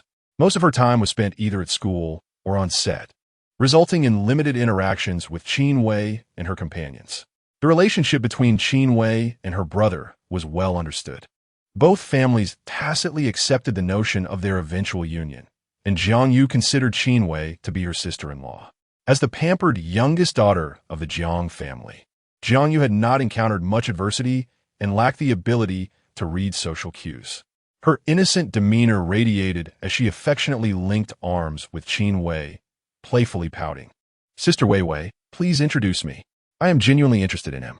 Qin Wei, casually crossing her legs, appeared relaxed, yet an unfriendly smile lingered on her lips. "What piqued your interest in him?" He wore a mask. You couldn't even see his face. Oblivious to the precariousness of her situation, Jiang Yu immersed herself in her memories, recounting. His eyes were captivating. "I was at the central square seeking inspiration when I spotted you both. I intended to greet you, but then he suddenly turned and gazed at me through my lens. I was instantly entranced by his eyes. I stood there utterly spellbound. By the time I regained my senses, you had already departed.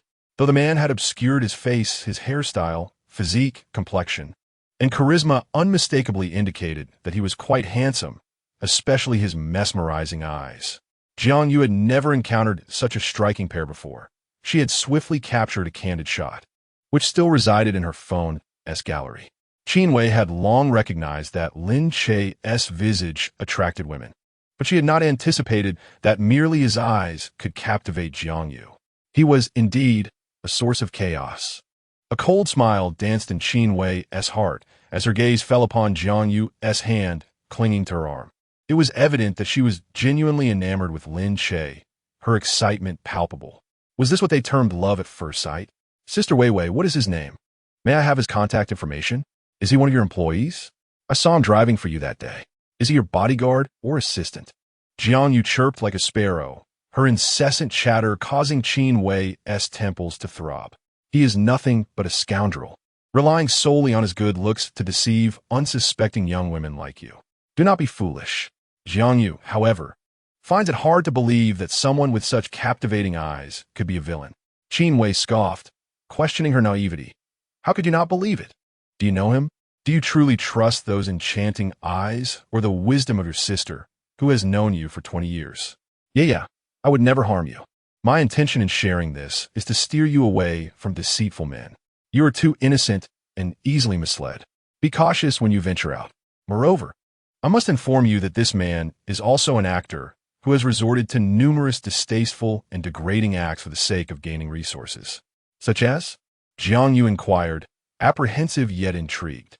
"I fear that revealing too much might tarnish your ears," Qin Wei replied. Jiang Yu, brimming with curiosity, shook Qin Wei's arm and urged. "Come on, just tell me.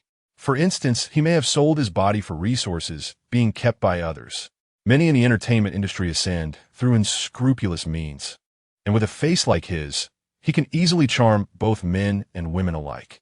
Furthermore, he may not be as handsome as you imagine. Once he removes his mask, you might even find him repulsive."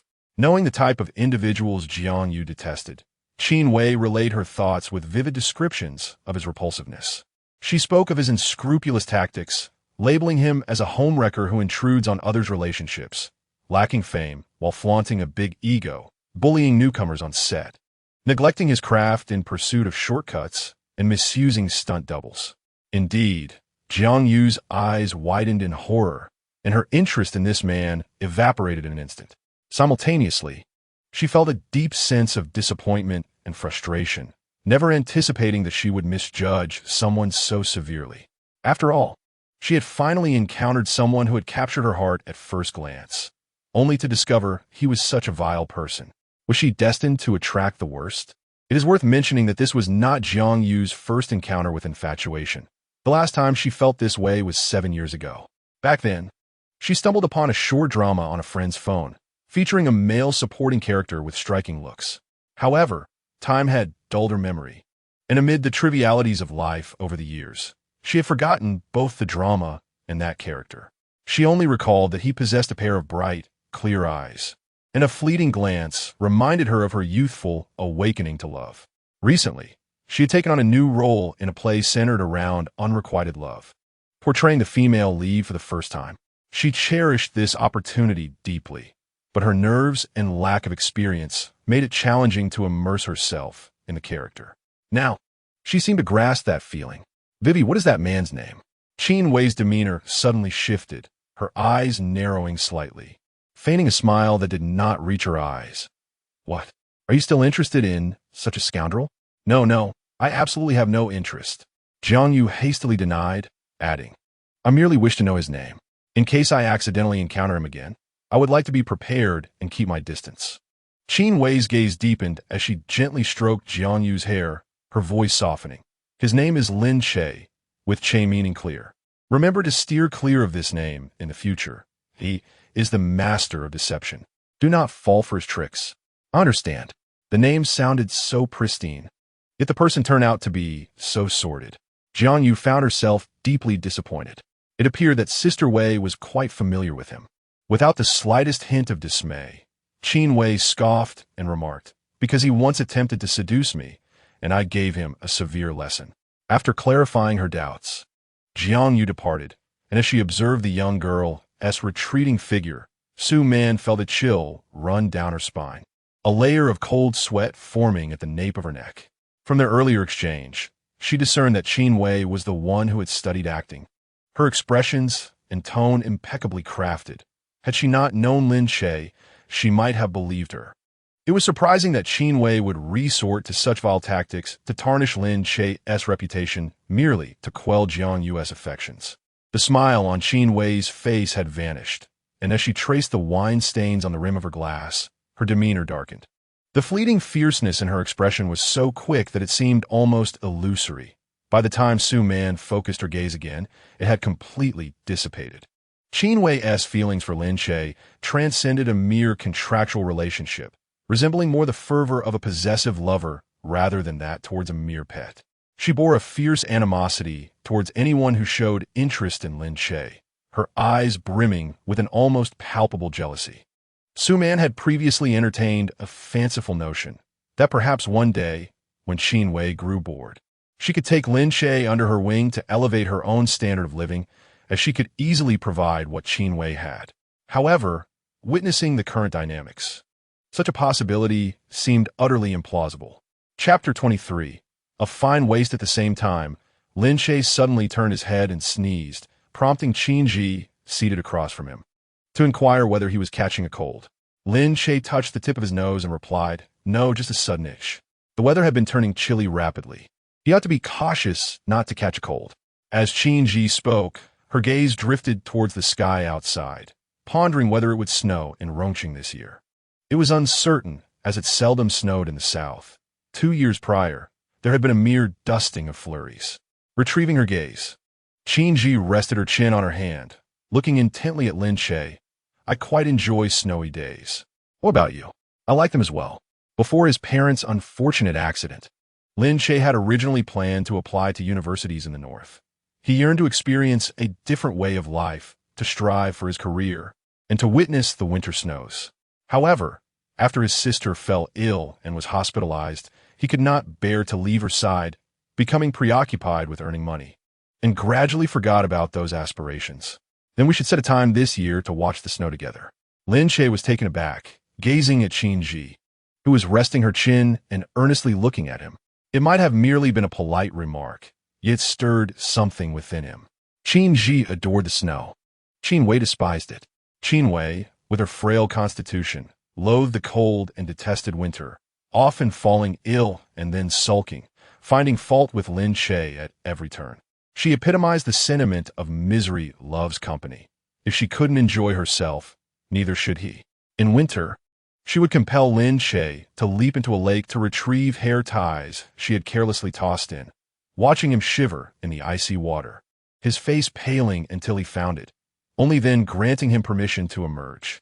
She derived joy from his torment, thus achieving her own amusement. Lin Che smiled, refraining from responding to Qin Yi. Who could predict what the future held? Initially, he had planned to have lunch and then rest before watching a movie, but due to the film's obscure theme, The nearby cinemas were not screening it. After much effort, he finally discovered a theater that showed it, but alas, only in the evening. As Lin Che pondered how to arrange his afternoon, his phone chimed, and both devices on the table illuminated simultaneously. It was no mere coincidence. Grandma Wu had secretly created a group chat for the two of them. In the chat, she inquired, "Have you met him yet?" Qin Yi picked up her phone. "It's a message from Grandma in the group. Should you reply, or shall I?" Lin Che also glanced at the message. "You should respond." Qin Yi nodded and sent a voice message. "Grandma, we have already met him. Have you eaten? We just finished. What did you have? Sichuan cuisine. What is your first impression of Xiao Che? Isn't he exceptionally handsome?" Qin Yi smirked, casting a furtive glance at Lin Che, who was alternately looking out the window and up at the ceiling, feigning busyness as if he hadn't heard. Qin Yi stifled her laughter. "Quite good. Grandma knows you best. I could tell at first glance that Xiao Che was your type, tall and handsome.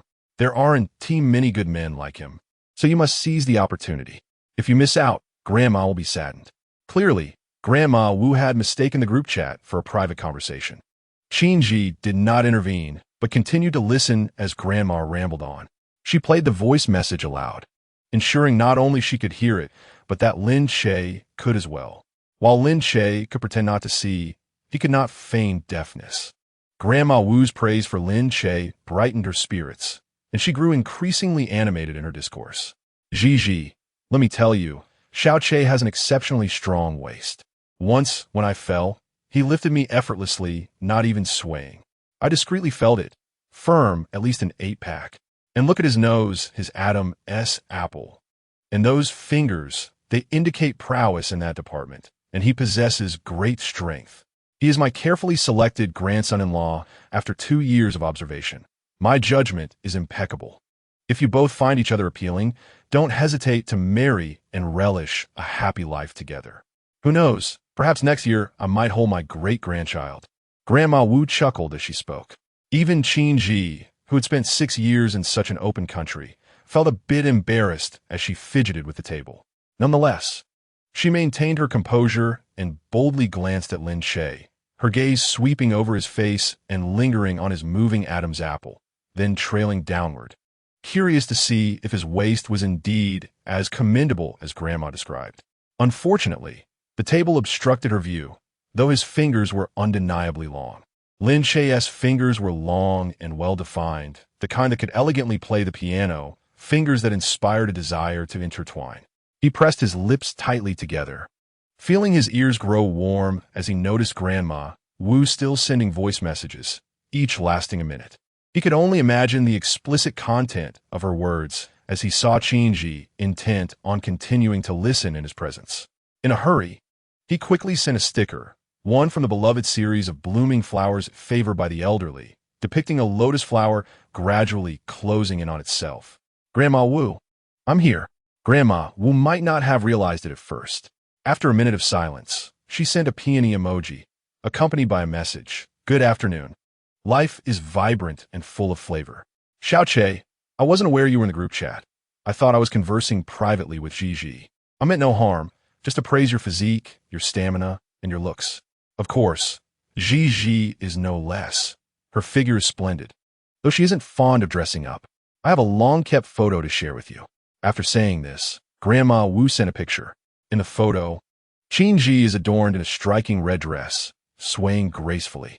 The dress features a daring backless design, her skin as radiant as jade, with 2 exquisite butterfly bones gracing her back. A pearl chain cascades down her spine to her lower back. She is captured on a swing, glancing back, her eyes illuminated by the flash. It is evident that the moment was candidly seized. Although the photograph lacks finesse from a photographic perspective, the beauty of the subject is undeniable.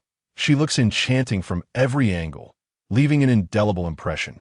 Lin Che felt his heart race and quickly set his phone down, inadvertently activating the last voice message from Grandma Wu. "Isn't she lovely? Just imagining you and Gigi together creates such a beautiful scene. I've never seen a pair so well-matched as you two." Grandma Wu expressed her delight. "Supporting my own pairing brings me joy. In this confined space, no matter how one tries to avert their gaze, their eyes inevitably meet. Just as Lin Che looked at Qin Yi, she was also gazing at him. Initially, they were not very familiar with each other, but after a few of Grandma Wu's voice messages, the atmosphere turned decidedly more intimate. You. They both began simultaneously. Lin Che suggested, you go ahead. Qin Yi adjusted her glasses on the table and replied, don't take my grandmother's comments too seriously. Just go at your own pace without worrying about us. All right, I've said my piece. Now it's your turn. Lin Che inquired, where shall we go this afternoon? Chapter 24. A serious matter of marriage due to the late screening of the film. After some discussion, they ultimately decided to visit the nursing home in the afternoon to chat with Grandma Wu. Fortunately, the dining venue was nearby, a mere 15-minute walk away. Seeing the two of them, Grandma Wu was visibly delighted but couldn't help but chide. What are you two doing at the hospital instead of on a date? Meeting on the first day and heading to the hospital? What bad luck. We just wanted to stop by and see you. After visiting you, we'll continue with other plans. Qin Yi said, while arranging the flowers she had brought into a vase. Grandma Wu playfully scolded. What is there to see? You children. Lin Che interjected. It's because I wanted to see you, Grandma. Would you like some snacks? I brought mung bean cake. Upon hearing about the snacks, Grandma Wu eagerly called the two over, urging Qin Yi and Lin Che to stand together. Just as she imagined, the handsome young man and beautiful young woman were indeed a perfect match. Perhaps it was not merely a fleeting thought, but she sensed a hint of marital resemblance in them.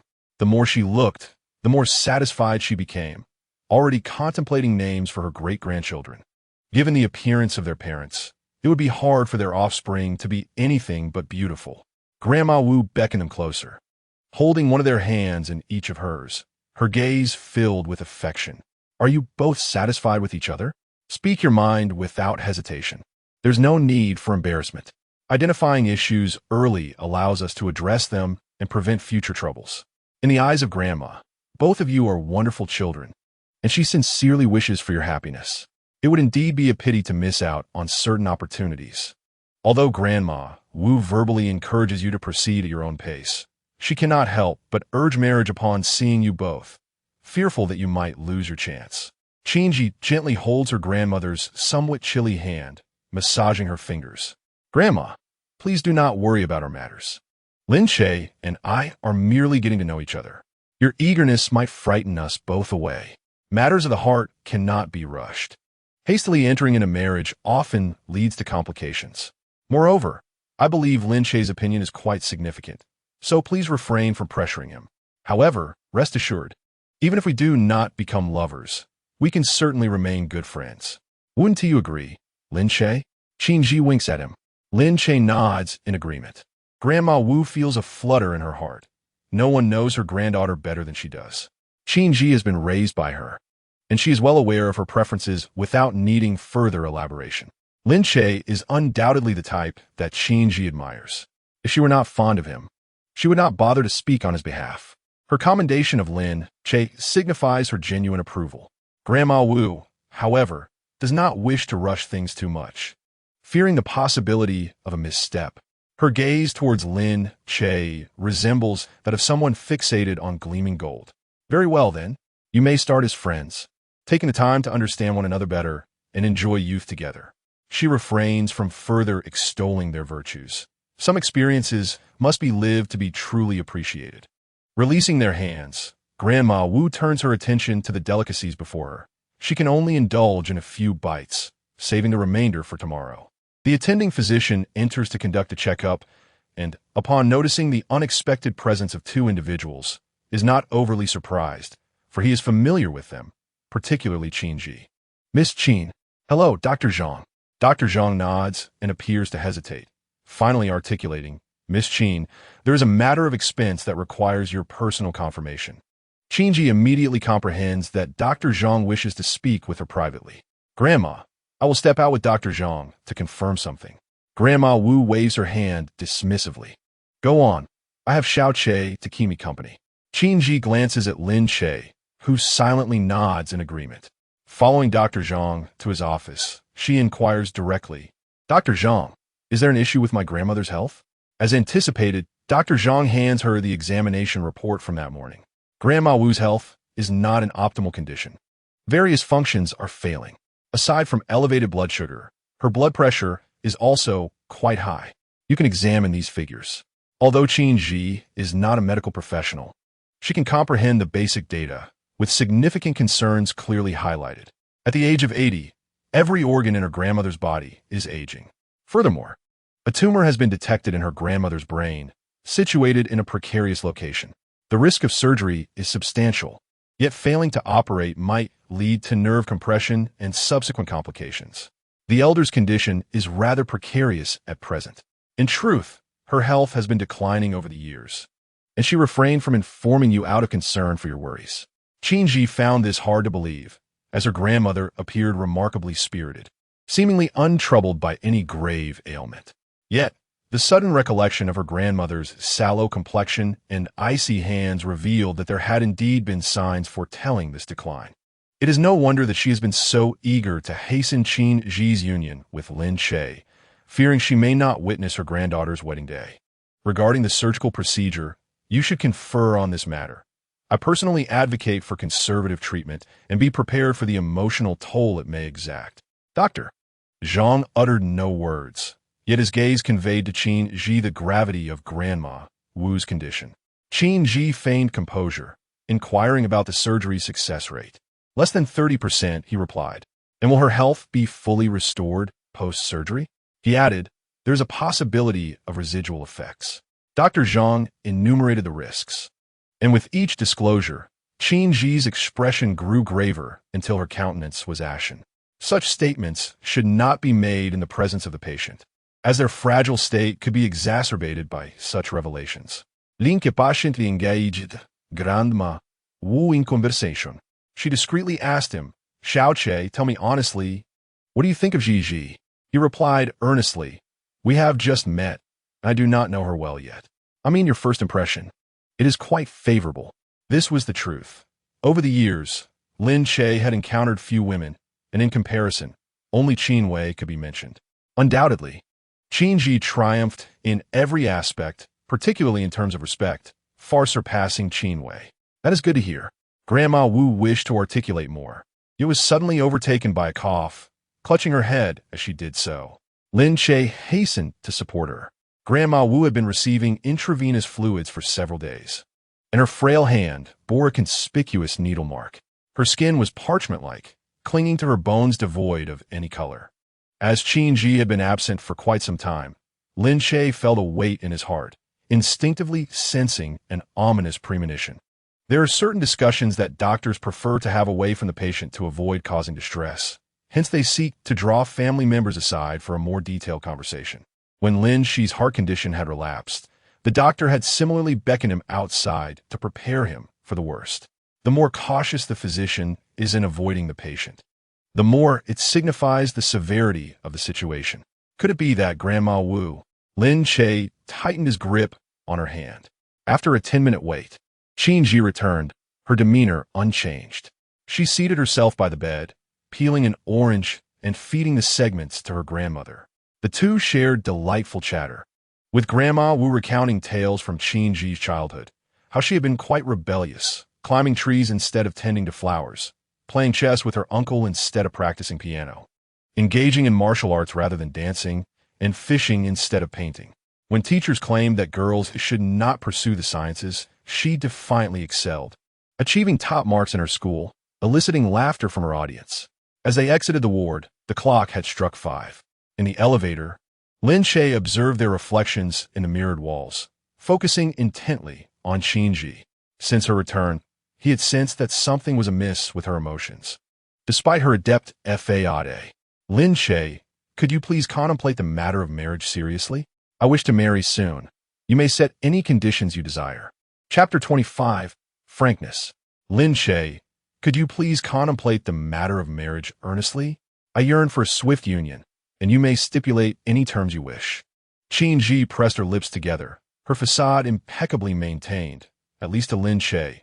Her gaze remained composed. However, upon closer inspection, one could discern that her hands were tightly clenched and the corners of her eyes were slightly reddened. Qin Yi glanced at Lin Che through the reflective wall of the elevator, refraining from urging him for a response, instead choosing to wait in silence. After a considerable pause, Lin Che finally inquired in a composed tone, "What did Dr. Zhang say when he sent you out? Is it related to Grandma Wu's health?" Having experienced a similar situation, he could surmise the circumstances. With a chime, the elevator arrived at the first floor. Qin Yi hesitated for a moment, then stepped out just as the doors began to close. The doctor discovered a tumor in my grandmother's brain. Its location is perilous, and the success rate for surgery is low. Even if successful, there may be lasting repercussions. The hospital has advised conservative treatment and has urged me to prepare myself mentally. Lin Che, what kind of preparation should I undertake? She halted, unwilling to proceed further. Lin Che matched her pace, stopping as well. Outside the hospital, the wind was brisk, and the area remained crowded at this hour. Despite wearing masks, their striking figures and demeanor attracted attention from numerous onlookers. Qin Yi's eyelids seemed to redden further, her eyelashes fluttering like two black butterflies in flight. Lin Che grasped Qin Yi's wrist, leading her to a secluded spot, softly reassuring her, "Miss Qin, I have a younger sister named Lin, she who suffers from congenital heart disease. When she was born, both doctors and fortune tellers predicted she would not survive past 10 years. Yet this year, she turns 18. When she was 11, her condition worsened, and she changed hospitals 5 times within a month. I signed countless documents during her 7 years of treatment, and despite preparing myself mentally, fear persisted. It is impossible to grow accustomed to such uncertainty. Even now, though her condition has stabilized, I remain apprehensive. I share this with you not to compare our sufferings, but to convey that if the future is unpredictable, we ought to cherish the present and every moment spent with loved ones. I hope a fraction of the luck that has graced me will be bestowed upon you. Perhaps a miracle awaits, and things may not be as dire as you envision. What if Grandma Wu's health improves?" Lin Che spoke extensively, his typically reserved nature momentarily set aside. He was uncertain whether his words would bring comfort to Qin Yi. Captivated by Lin Che's profound and radiant gaze, Qin Yi experienced a fleeting alleviation of her anxiety. She parted her lips and replied, "You are correct. However, I am inclined to anticipate the worst, preemptively preparing to mitigate potential losses. Since my grandfather's passing, my grandmother's health has been fragile. Throughout my years abroad, she never confided in me about her ailments, always sharing joyful moments instead. When she fell that time, no one came to assist her. Had you not taken her to the hospital, she might have even after all this time." Qin Yi still felt a sense of dread, pondering whether she should have remained by her grandmother's side rather than pursuing her overseas experiences. After my grandmother turned 80, I could intuitively sense her declining health. As you mentioned, with every passing day filled with trepidation, fearing that misfortune might arrive before the dawn. Qin Yi, uncharacteristically forthright, declared her intentions, stating, "I wish to marry you. I desire to bring joy to my grandmother, to alleviate her regrets. When my grandfather passed away, his greatest sorrow was not witnessing my marriage. You have seen for yourself that my grandmother genuinely wishes for our union and is truly happy about it." Lin Che, however, perceived matters differently. If Grandma Wu were to discover that you are compromising your own happiness for her sake, do you truly believe she would be pleased? Life's significance encompasses myriad dimensions, and marriage is not an absolute necessity. To see you safe, healthy, and successful in your endeavors would equally bring her joy. Upon hearing this, Qin Yi fixed her gaze upon him intently. "How can you be so certain that I am sacrificing my own happiness?" Lin Che felt a sudden tightness in his chest. Qin Yi continued, "Lin Che, I am earnest in my desire to marry you. Rather than hastily choosing a partner, I would prefer to select someone who earns my grandmother's approval. Besides, you fulfill all my criteria for a significant other, and I am content. Thus I can cater to your various needs. I know a doctor specializing in cardiac surgery. I could arrange for him to assist your sister. Moreover, I possess greater wealth and connections than you, increasing the likelihood of finding a suitable heart for her. Do you not wish for your sister's swift recovery?" He involuntarily thought of Qin Wei and refrained from responding, instead asking, "If I decline your marriage proposal, could you still introduce me to that cardiologist?" Qin Yi's expression darkened. "Lin Che, I am a businesswoman. I can provide you with what you desire. But what can you offer me? I have always believed that acquiring something often entails sacrificing something else.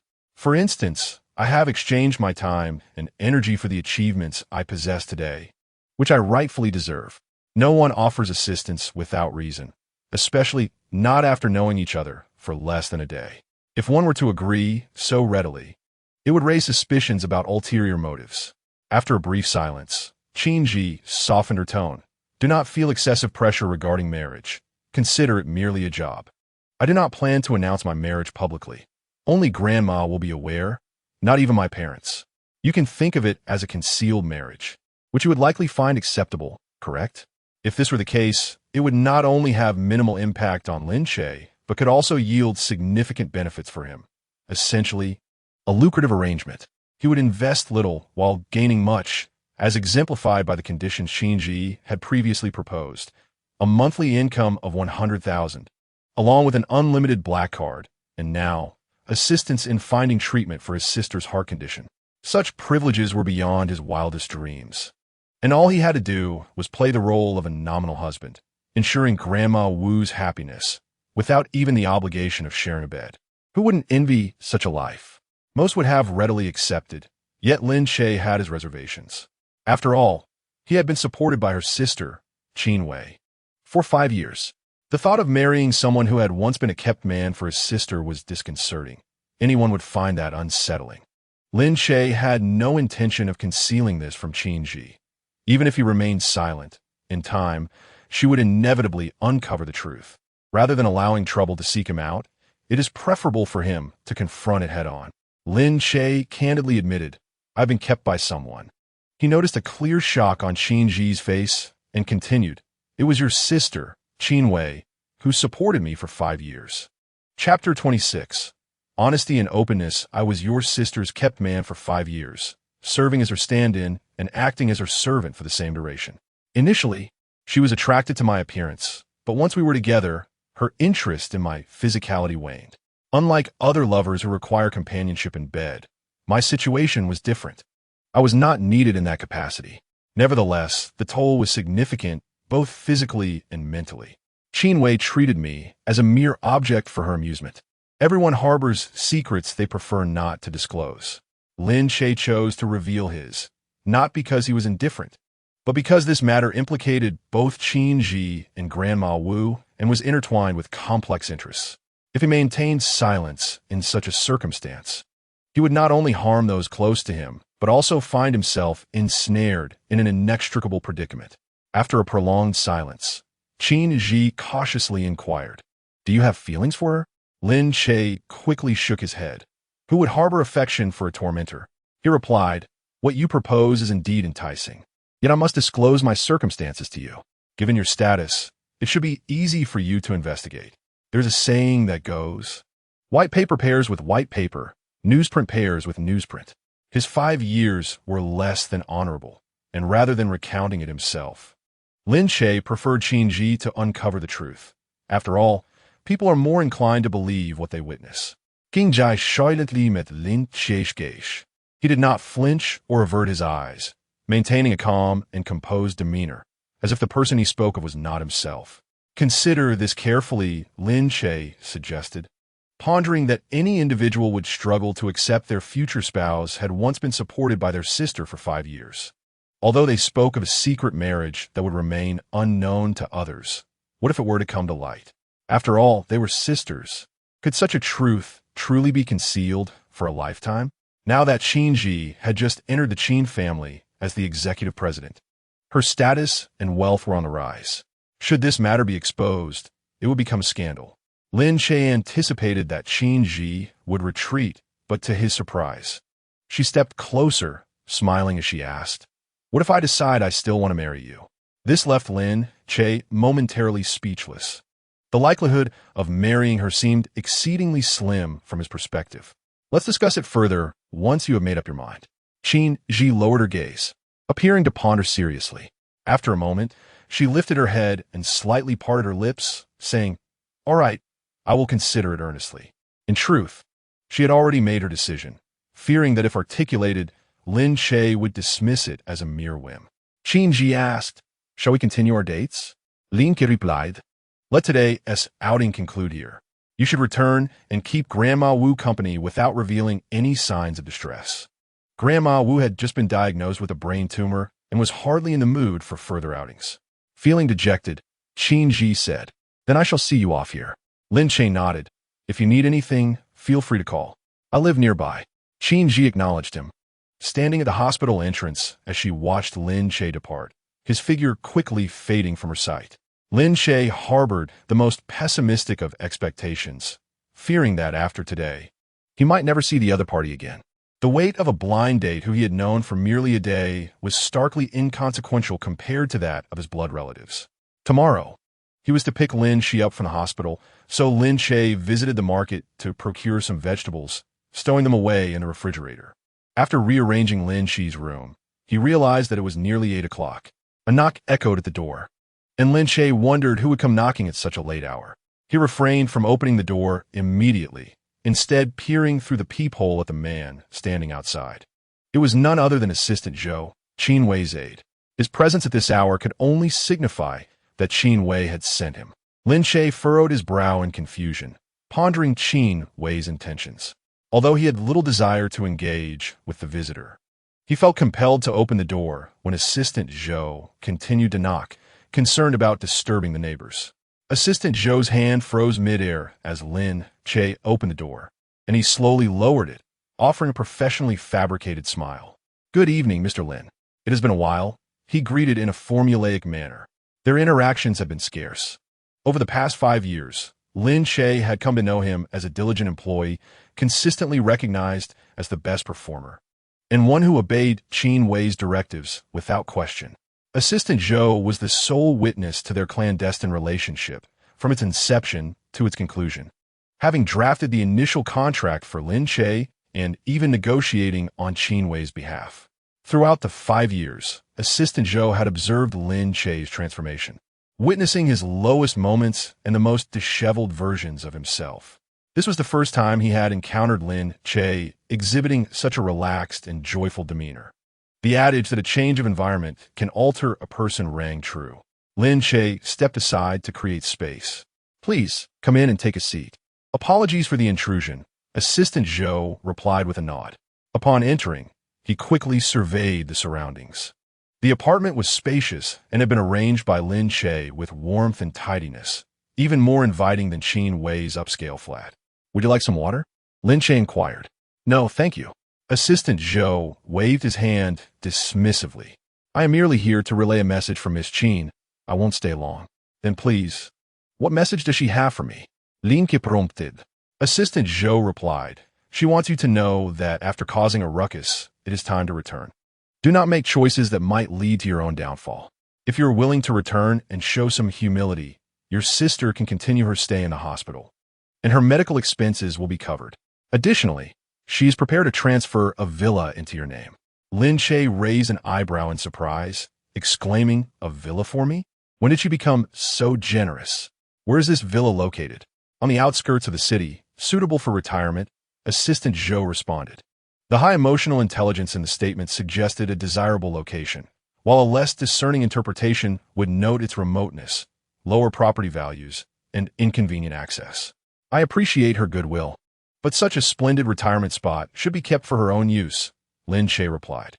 Assistant Zhou regarded him in silence for a moment, his expression complex, tinged with a hint of envy.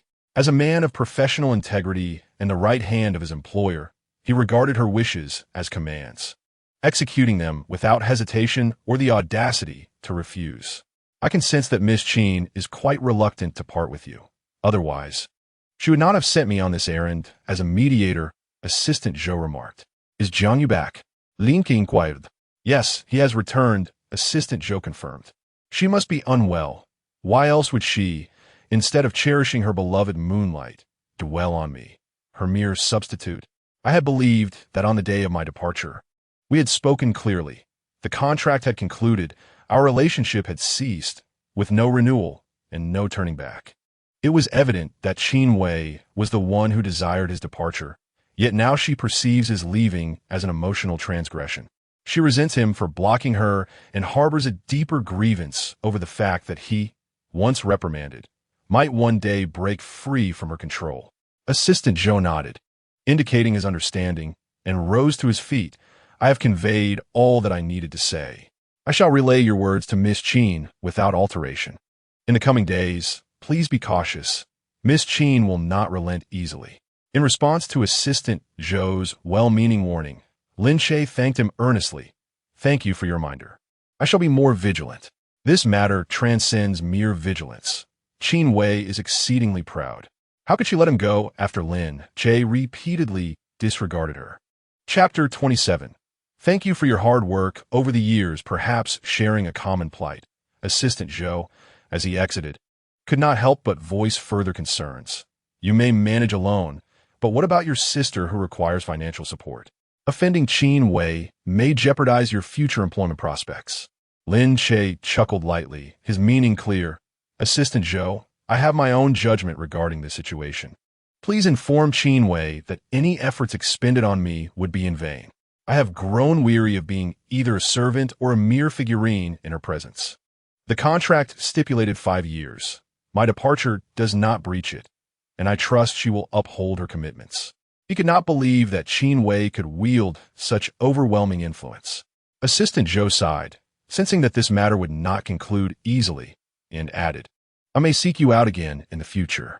Qin Wei, intent on pleasing Jiang Yu, would not have the time to fixate on Lin Che.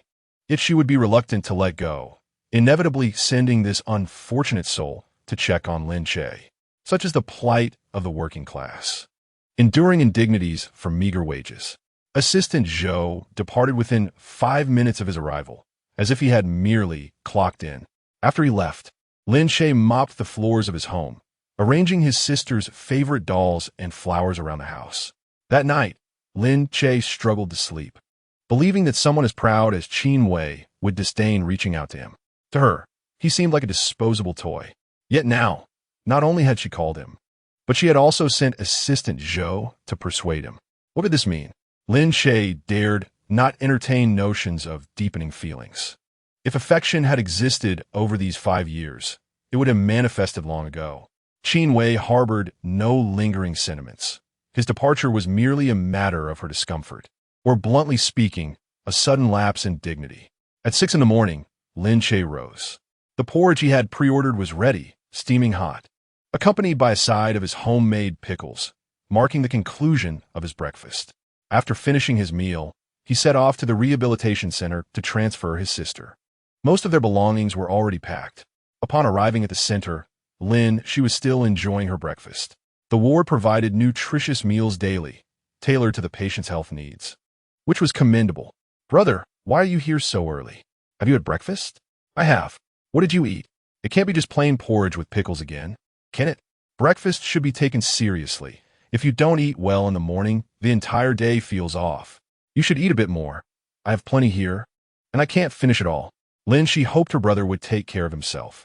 She recalled a time when Lin Che was alarmingly thin, gaunt, and pale, appearing more like a seriously ill person than her. Although Lin Che was no longer that emaciated, he still suffered from malnutrition. Skipping breakfast often led him to experience low blood sugar, and his digestive system was not in good shape. Lin Che was reluctant to eat, but he could not refuse the expectant gaze of Lin Shi, so he settled for 2 eggs. The head nurse responsible for their floor, upon hearing that Lin Che was to be discharged today, promptly summoned the attending physician. Mr. Lin, we do not recommend your discharge. As you can see, your sister has been responding well to treatment here. She hasn't had an episode in a long time. Transferring her now might be too much for her body to handle, and she may struggle to adapt to a new treatment plan. Lin Che found it perplexing. He had completed the discharge paperwork 2 days prior, and no one had mentioned any of this then. How could their attitude change so drastically in such a short span? If possible, he would certainly want the best care for Lin Shi. However, this was Qin Wei's territory, and he feared that Qin Wei's displeasure towards him might be redirected on a Lin Shi. What he could endure, Lin Shi might not be able to bear, and he did not wish to gamble with her well-being. Lin Che smiled faintly. I completed the discharge paperwork the day before yesterday. There's no need for you to discuss this with me. The nurses and doctors exchanged glances, unsure of how to proceed, as though a medical mishap had occurred. Lin Che had spent more time in the rehabilitation center than at home or school. Thus, she possessed quite a bit of luggage. Having experience with moving, Lin Che quickly packed everything up. He parked the car in a space outside and, looking at the piles of luggage, decided to carry them down alone. When Lin Che reached for a bag, Lin Che stopped her. Despite the hospital's assurances that she was fine and could move freely, he viewed his sister as fragile as a crystal figurine, too delicate to handle heavy tasks. Just wait for me in the car. I'll make a couple of trips and be done. Lin Che nodded, clutching a life-size stuffed toy, resigned to her brother's insistence. On his final trip, Lin Che encountered Qin Yi. After their candid conversation the previous day, he had assumed they would not meet again so soon. Qin Yi approached, impeccably dressed in her signature black and white ensemble, having already spotted him. As Lin Che hesitated to greet her, she closed the distance. Lin Che. He set down the box he was carrying. What a coincidence. Not really. I came specifically to find you. Although Grandma Wu also resided there. She was in a different building, making their encounters infrequent. How did you know I was here? Did you not ask me to investigate you yesterday? So, I placed a tracker on you, and now I know your every move. Qin Yi teased, winking at him playfully. Why is there so much here? Is your sister being discharged? Qin Yi was aware that Lin Che had a younger sister suffering from a heart ailment, who had been hospitalized for several years. Well, the rooms are insufficient. I plan to transfer her to another hospital. If it weren't for the uncertain factor of Qin Wei, Lin Che would genuinely prefer not to relocate Lin Che. It is not out of inconvenience, but rather concern that other hospitals may not provide the same quality of care. Although the medical expenses here are exorbitant, every penny is well spent with top-notch doctors and equipment. There are plenty of wards available. Let me assist you with the arrangements. No need. I have already completed the paperwork. Qin Yi was no fool. With just a slight adjustment of thought, she understood Lin Che's intentions. Are you avoiding Qin Wei? Lin Che was taken aback by her directness and nodded. There was no need to evade her, but her recent erratic behavior worries me. I am indifferent to myself, but I fear for my sister's well-being. She remains unaware of my relationship with Qin Wei. Qin Yi was unfazed by Lin Che's candid remarks about his sister. Instead, she found humor in it. Her mental instability is not a recent development. You have endured much over the years. Lin Che smiled faltered. In just one night, Qin Yi had thoroughly investigated Lin Che. He had pondered what she might say upon their next encounter, yet he never anticipated her words. You have worked hard. These 4 words floated into Lin Che's ears like a delicate feather, yet they struck his heart like a heavy hammer, stirring a tumult of complex emotions within him. Chapter 28. The Marriage Agreement. Regarding the notion of being kept, Lin Che had always held a detached perspective, for the sake of his sister's health. What was mere dignity worth? Once entangled in such a relationship, discussions of personal independence became trivial. Over the years, Lin Che had often numbed himself with the thought that without Qin Wei, he would not be where he was today, despite her numerous transgressions against him. She had also granted him much. It was merely a transactional arrangement. Once the contract concluded, they would part ways amicably, becoming strangers. As he envisioned, the white moonlight returned, and the substitute departed. His relationship with Qin Wei was calm and rational, devoid of conflict as he left, dragging his luggage without a backward glance. It should have been that way. Yet, inexplicably, even this seemingly resolved matter had its aftermath. Qin Wei suddenly became erratic, inquiring about his whereabouts, and even wishing for his return. The term kept conjures myriad images of benefactors and lovers and objects of fleeting amusement. Even though he and Qin Wei had not progressed significantly, others would inevitably speculate.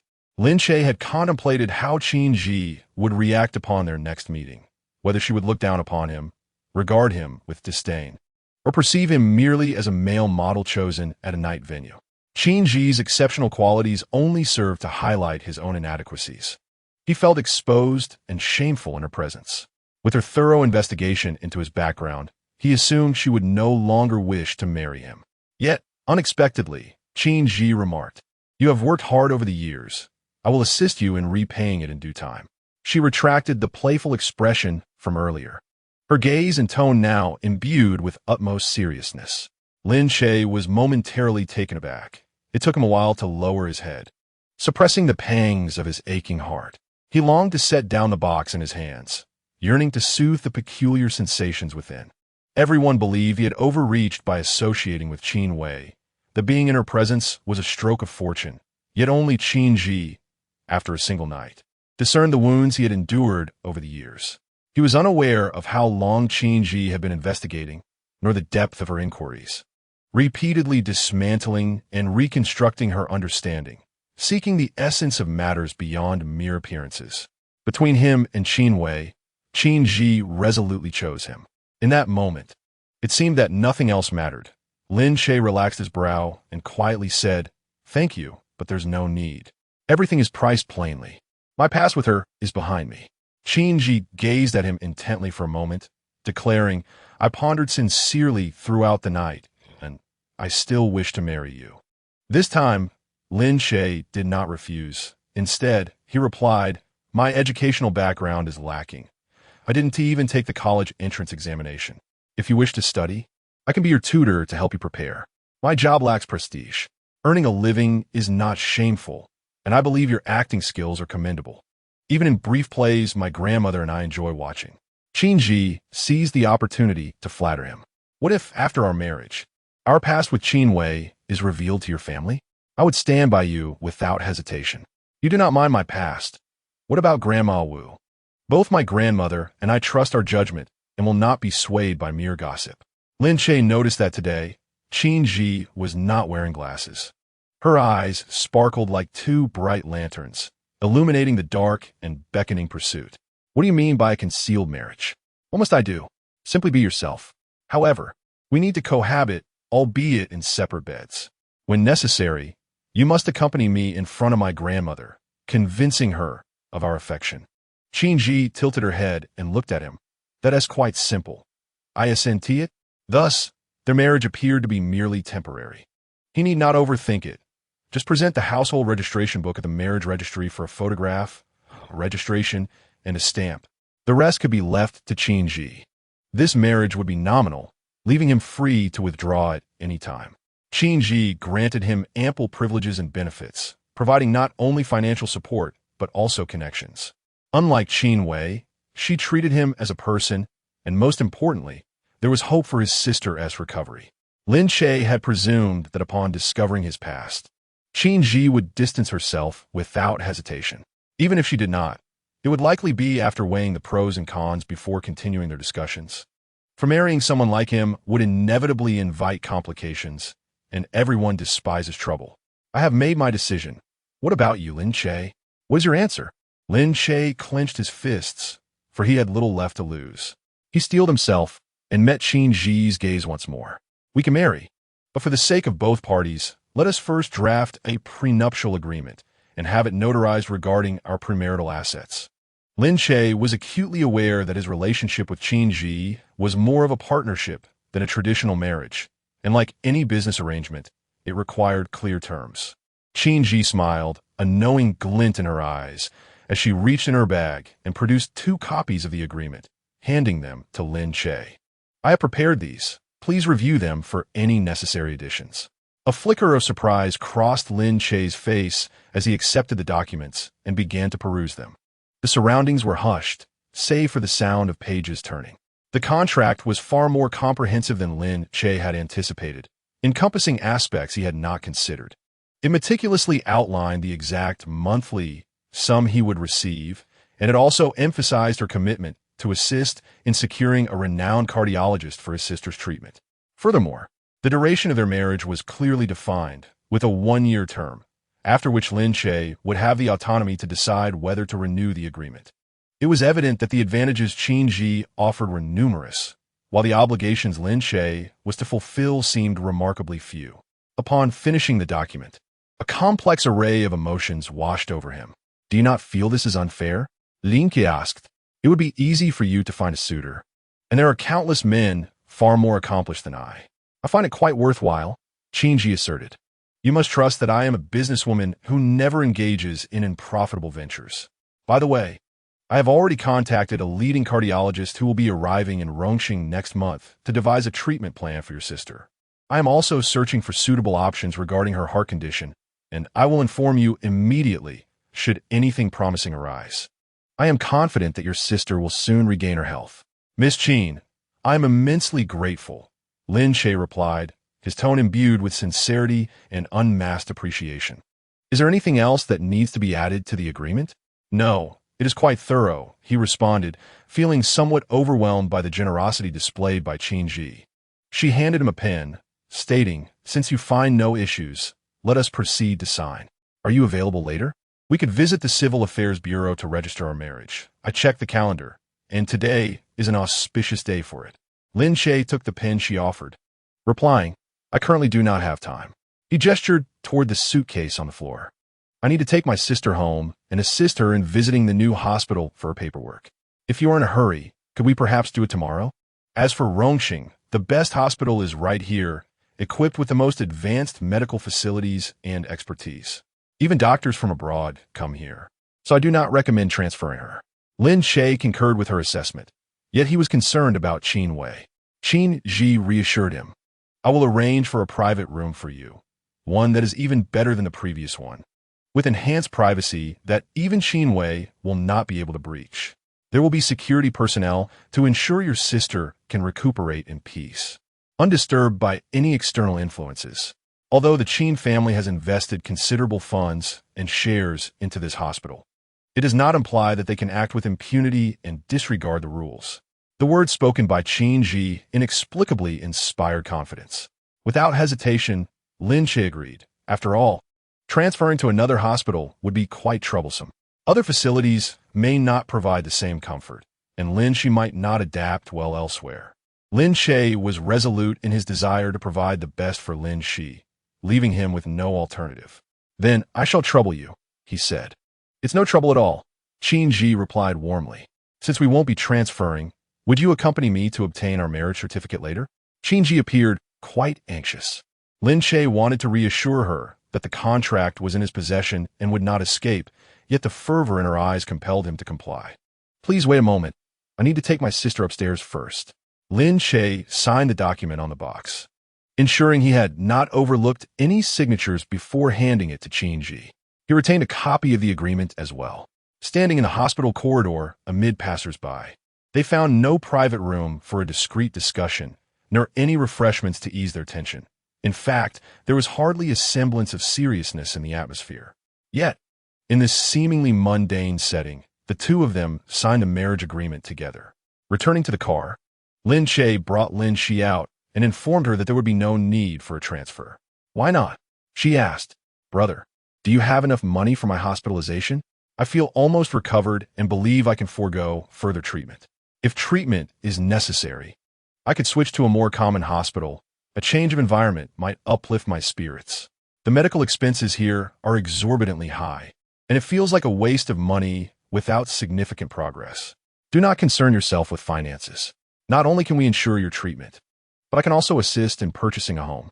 Recently, I have made a new acquaintance who has resolved my hospitalization concerns, and she knows a cardiologist abroad who will come to Rongqing next month to examine you."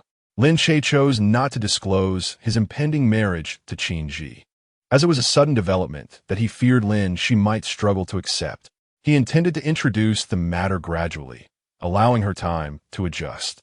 Upon their return to the hospital, they were warmly received by the director, who arranged for staff to escort them to a new ward. The room was twice the size of the previous one, equipped with superior facilities. If the former accommodation resembled a hotel, this one felt more like an apartment, with brand new medical equipment and furnishings. Even the scent of disinfectant in the air was refreshingly pleasant. Lin Che hesitated at the entrance, startled by the opulence, and retreated behind Lin Che, cautiously peeking out.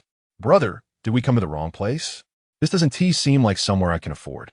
Lin Che had anticipated an improved environment, but he had not envisioned such an extraordinary transformation.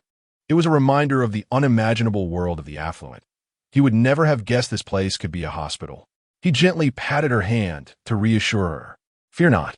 The staff member guiding them inquired, "Mr. Lin, are you satisfied with this? Would you like to change?" "No need to change. This is splendid. From now on, Miss Lin shall reside here, where we have a team of professional nutritionists to tailor her diet, and daily activities will be supervised by dedicated caregivers. Should any needs arise, she may summon assistance by ringing the bell, as nurses are available around the clock. Shortly, a specialist will arrive to conduct a brief examination, and the procedures remain unchanged, requiring no further elaboration. Lin Che led Lin Che inside, listening to the introductions while observing the surroundings. What do you think of this place? Lin Che found it splendid, yet she pondered the cost. The staff reassured her that the medical expenses would not be a concern, as they align with the standard hospitalization fees and are eligible for reimbursement. Lin Che blinked in disbelief. Such an exquisite room at the same cost as a regular ward? Surely, she must have misheard. Only Lin Che understood that this was undoubtedly prearranged by Qin Yi. His gratitude towards her deepened, accumulating a sense of indebtedness he could not fathom repaying anytime soon. Let us proceed with the arrangements, Lin Che declared decisively. The formalities were swiftly handled without the need to descend for registration. Once he affixed his signature and seal, the staff promptly took the documents away. The thought of residing in such a luxurious room felt surreal to Lin Che. She rubbed her eyes in disbelief, careful not to reveal her astonishment in front of others, fearing it might lead to ridicule. Once they were alone, she grasped Lin Che's hand and urgently inquired, "Brother, you haven't compromised yourself, have you? Please don't feel compelled to do this for my sake. I don't insist on staying here or on treating this illness." Lin Che was momentarily taken aback by her words, then gently patted her head. "You worry too much." Lin Che, feeling a bit aggrieved, replied, "I'm just concerned you might stray down a regrettable path for me. As long as you haven't that's what matters." "Of course not," he reassured her. His marriage to Qin Yi was hardly a misguided choice. Compared to the past, it was a path illuminated by sunshine. Lin Che felt a twinge of curiosity and couldn't resist asking, "Is the friend you know male or female?" "Female," he replied. Lin Che's expression turned contemplative. "Brother, could it be that you have romantic prospects? Ordinary friends wouldn't go to such lengths for you." She suspected someone had taken an interest in her brother. He was, after all, quite charming. However, she hoped he would not sacrifice his own feelings for her sake. As this thought crossed her mind, a worried expression crept onto her face.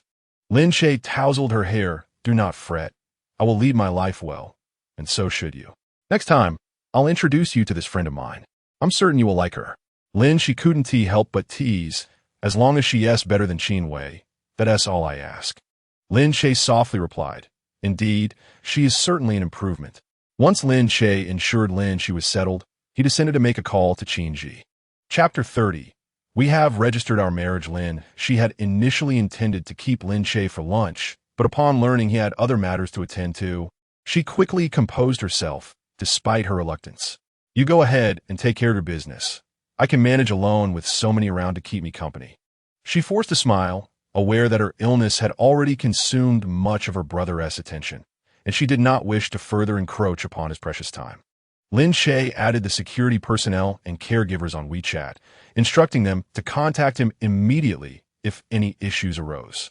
The environmental facilities here surpassed those of the previous location, alleviating any concerns about Lin Che's safety in this place.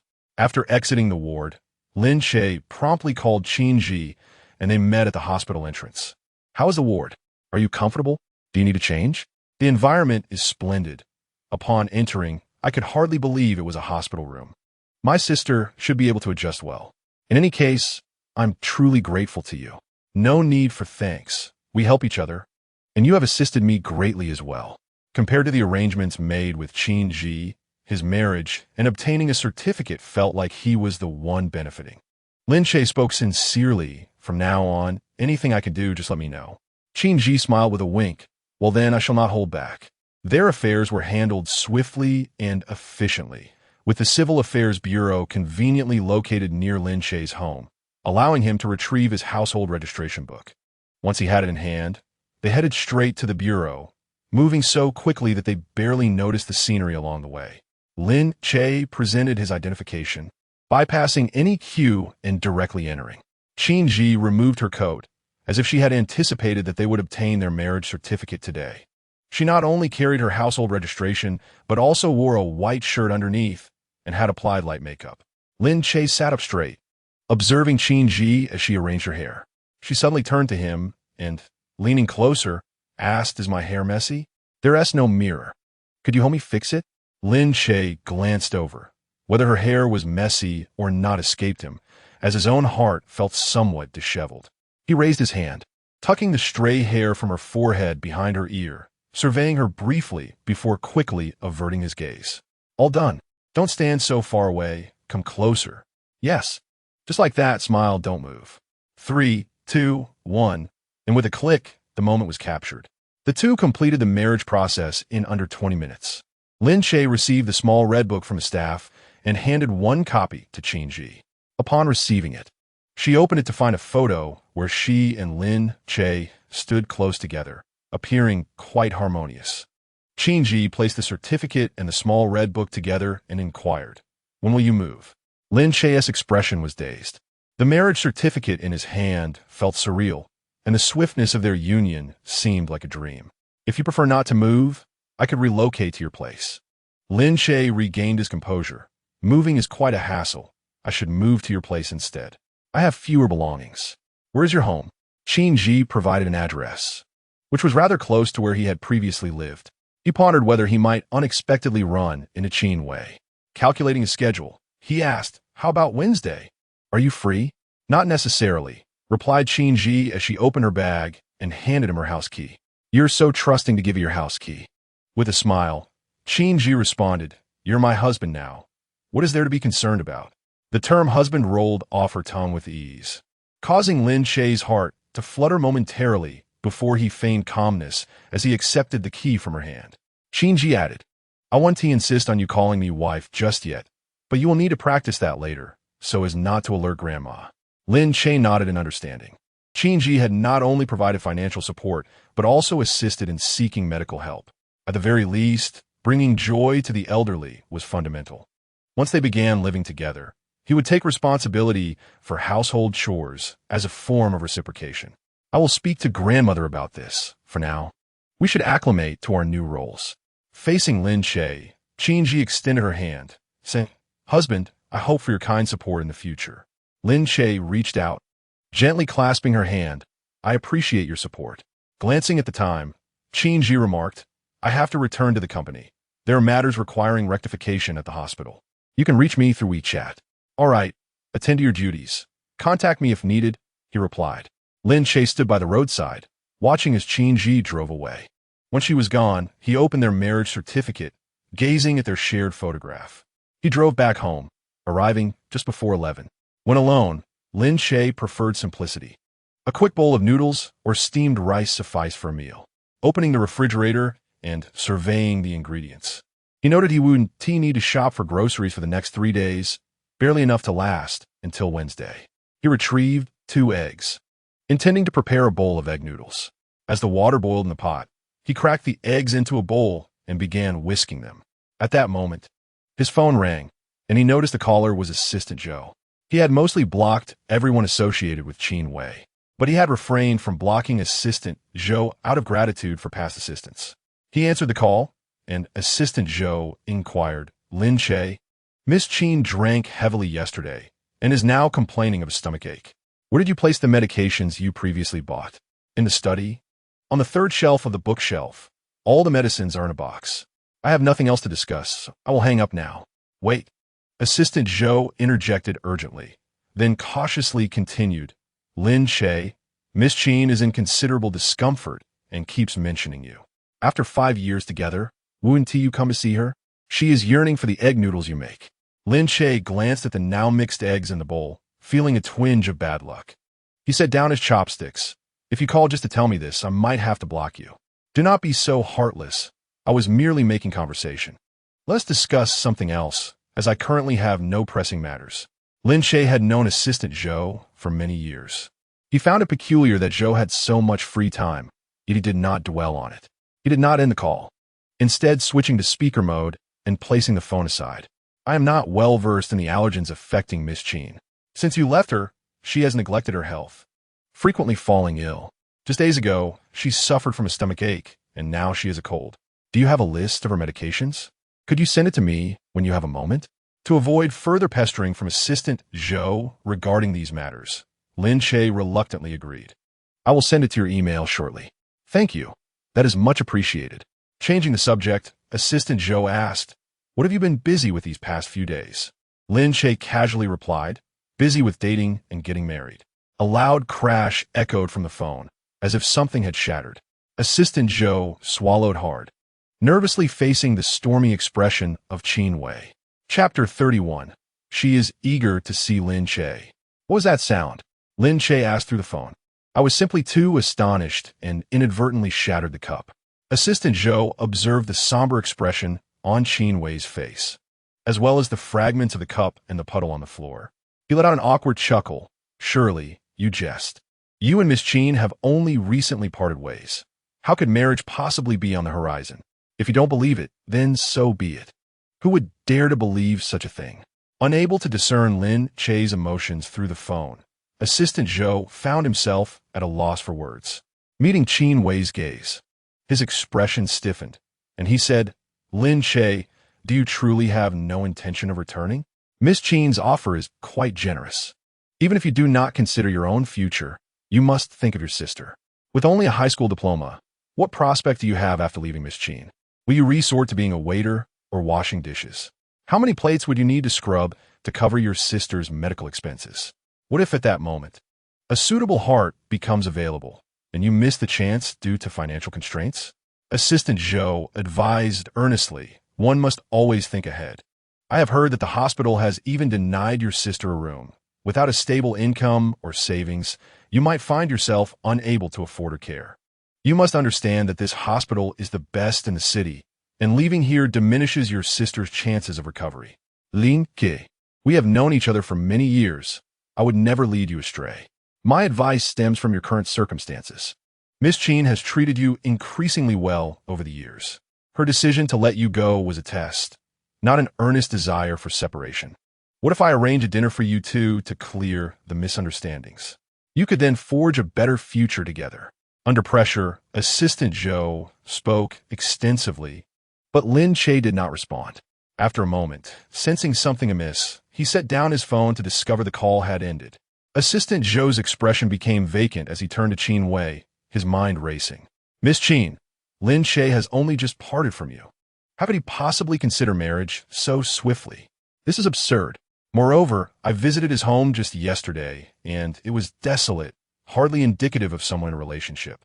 Qin Wei sat on the sofa, her head bowed, her trembling fingertips betraying her emotional state. Unsure of what to do, Assistant Zhou crouched down to clean up the shards of glass. Just as he was wiping the water from the floor with a tissue, Qin Wei suddenly inquired, then why does he not return? Is my offer insufficient, or have I treated him poorly over the years? As the year-end bonus approached, Assistant Zhou feigned optimism. You have certainly treated him well. The hospital you arranged for his sister is beyond the means of an ordinary person. Since being with you, Lin Che has not needed to clock in for work and resides in such a fine home. Many envy him. Once he has endured enough hardship outside, he will surely return. This sentiment echoed what Su Man had once suggested to her, and she had believed it too. Yet, what was the outcome? Lin Che had blocked her. After tidying up the glass shards, Assistant Zhou rose to fetch medicine from the study. His earlier words were not entirely deceitful. Indeed, Qin Wei had been genuinely unwell of late, suffering from a stomach ailment compounded by a cold and fever. With a pale complexion, she sat on the sofa, looking quite unwell. Assistant Zhou took out the entire medicine cabinet, and upon opening it, he discovered it was filled to the brim with various medications, meticulously organized by Lin Che. Had it been him, such meticulousness would have been unattainable. He retrieved the medicine and placed a cup of warm water before Qin Wei. Miss Qin, please take your medicine. Qin Wei, who had often suffered from colds and stomach pains, noted that the medications Lin Che had prepared were all compatible for consumption. As she recognized the familiar medicine boxes, memories of Lin Che coaxing her to take her medicine flooded her mind. When she was ill and lacked an appetite, he would go to great lengths to prepare delicious meals for her, steaming sweet soups, tangy dried fruits, appetizing cold dishes, and perfectly sweet cakes. Qin Wei tossed the medicine into her mouth and washed it down with a hefty gulp of water. That's enough. You may leave now. I do not require your presence here. Understood, Miss Qin. Please rest well. Call me if you need anything.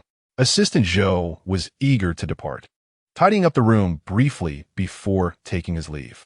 In the vast room, only Qin Wei remained, the silence profound enough to hear her own heartbeat. She collapsed onto the sofa, gazing at the ceiling.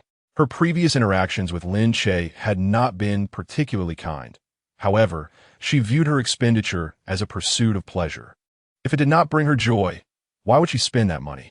Since Lin Che had signed a contract binding him to her, whatever she chose to do to him was justified in her eyes, and thus she felt no remorse for her actions over the years.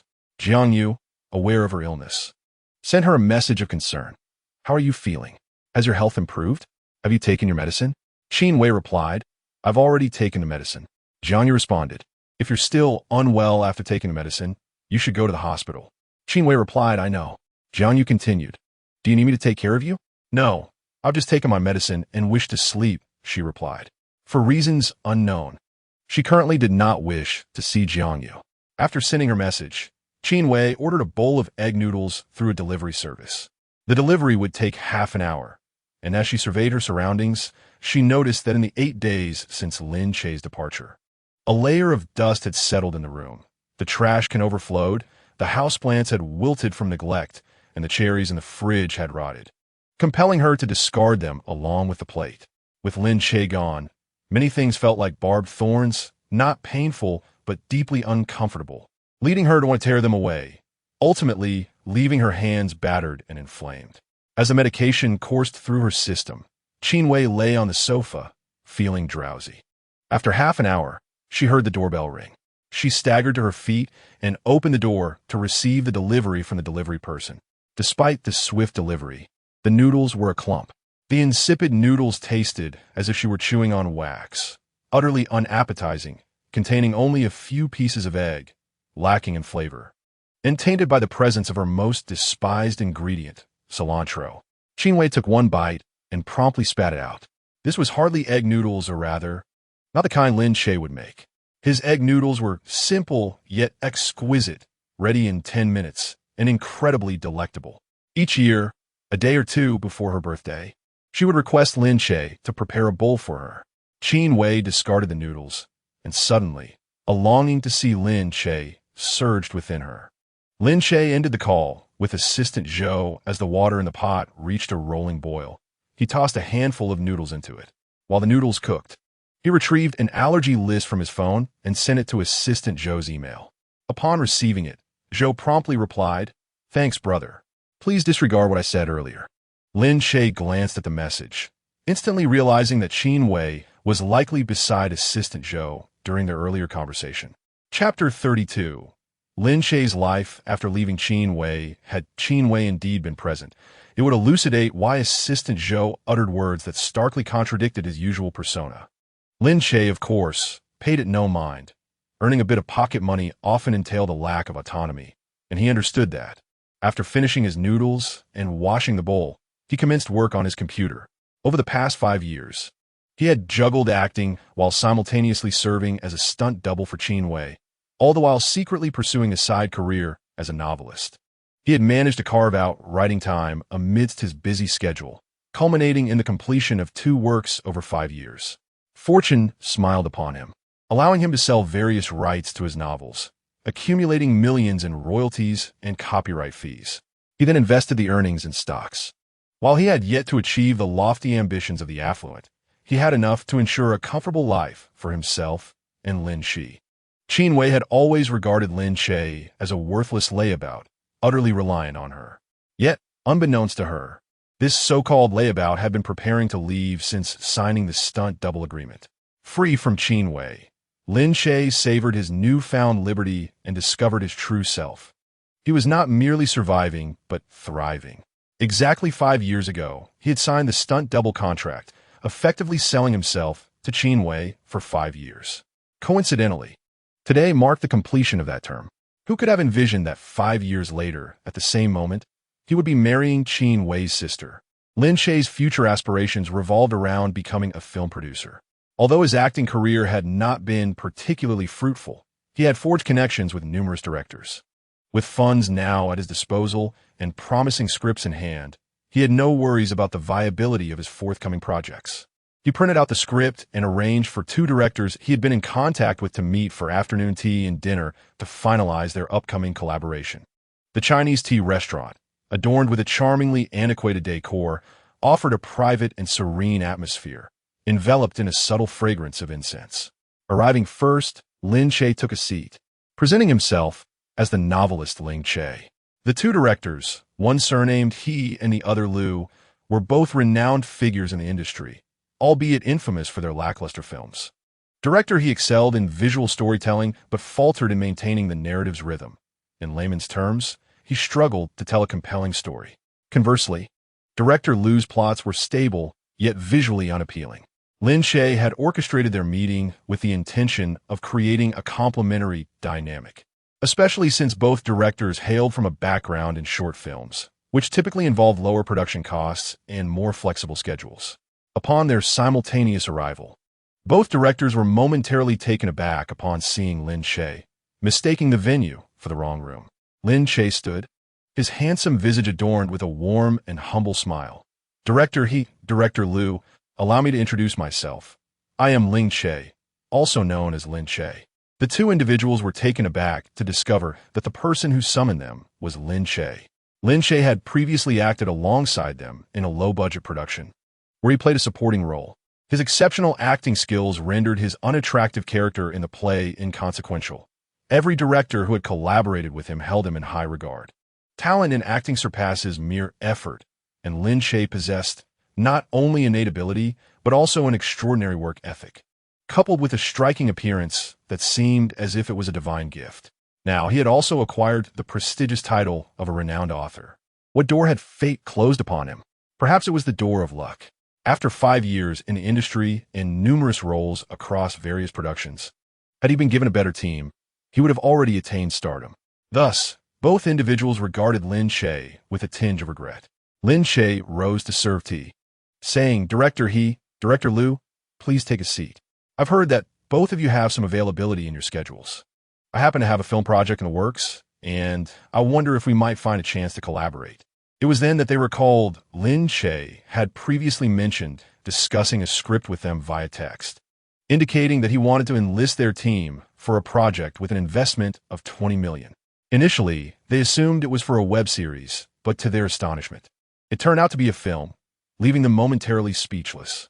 However, upon hearing about Lin Che's substantial investment, they felt a surge of excitement.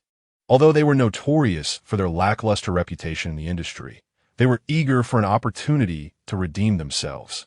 Lin Che was a celebrated figure in the web literature realm, and upon receiving the invitation to discuss the film, he wasted no time in accepting. The two directors sat in anticipation, rubbing their hands together. Director Liu was the first to raise his teacup. Cheers, Lin Che. We are old acquaintances who have collaborated before. I must admit, I'm surprised to learn that you not only excel as an actor, but also as a novelist. I'm a fan of your work, and have collected both of your novels. Director He quickly echoed, I have purchased them as well. I followed your serialized stories avidly. It is a tremendous honor to collaborate with you on a film. After exchanging pleasantries, they cautiously inquired, Lin Che, what genre of film are you planning to make? Lin Che set his teacup down and replied earnestly, a comedy. Upon hearing this, Director He perked up immediately. That's our forte.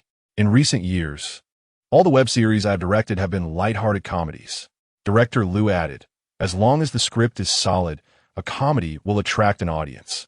Even if the box office is modest, there will still be viewers online. Our team is adept at managing costs, and we can strategically engage a few critics and marketing accounts to draw in the audience, ensuring we won't incur losses. In recent years, comedy films had consistently ranked among the top of the box office, but only a select few comedic actors had achieved notable fame, making it challenging for others to share in that success. Just as Director Liu pointed out, the crux of the matter lay in the quality of the script. Take the recent Spring Festival Gala sketches, for instance. The scripts were awkward and dull, and even with popular performers, they received scathing reviews and failed to attract viewers. Before Lin Che could elaborate on the script, the two directors had already assumed it would be subpar. However, Lin Che remained unfazed, calmly producing a printed excerpt of the script and handing it to them. Here is the script. I encourage you to read it before forming any conclusions.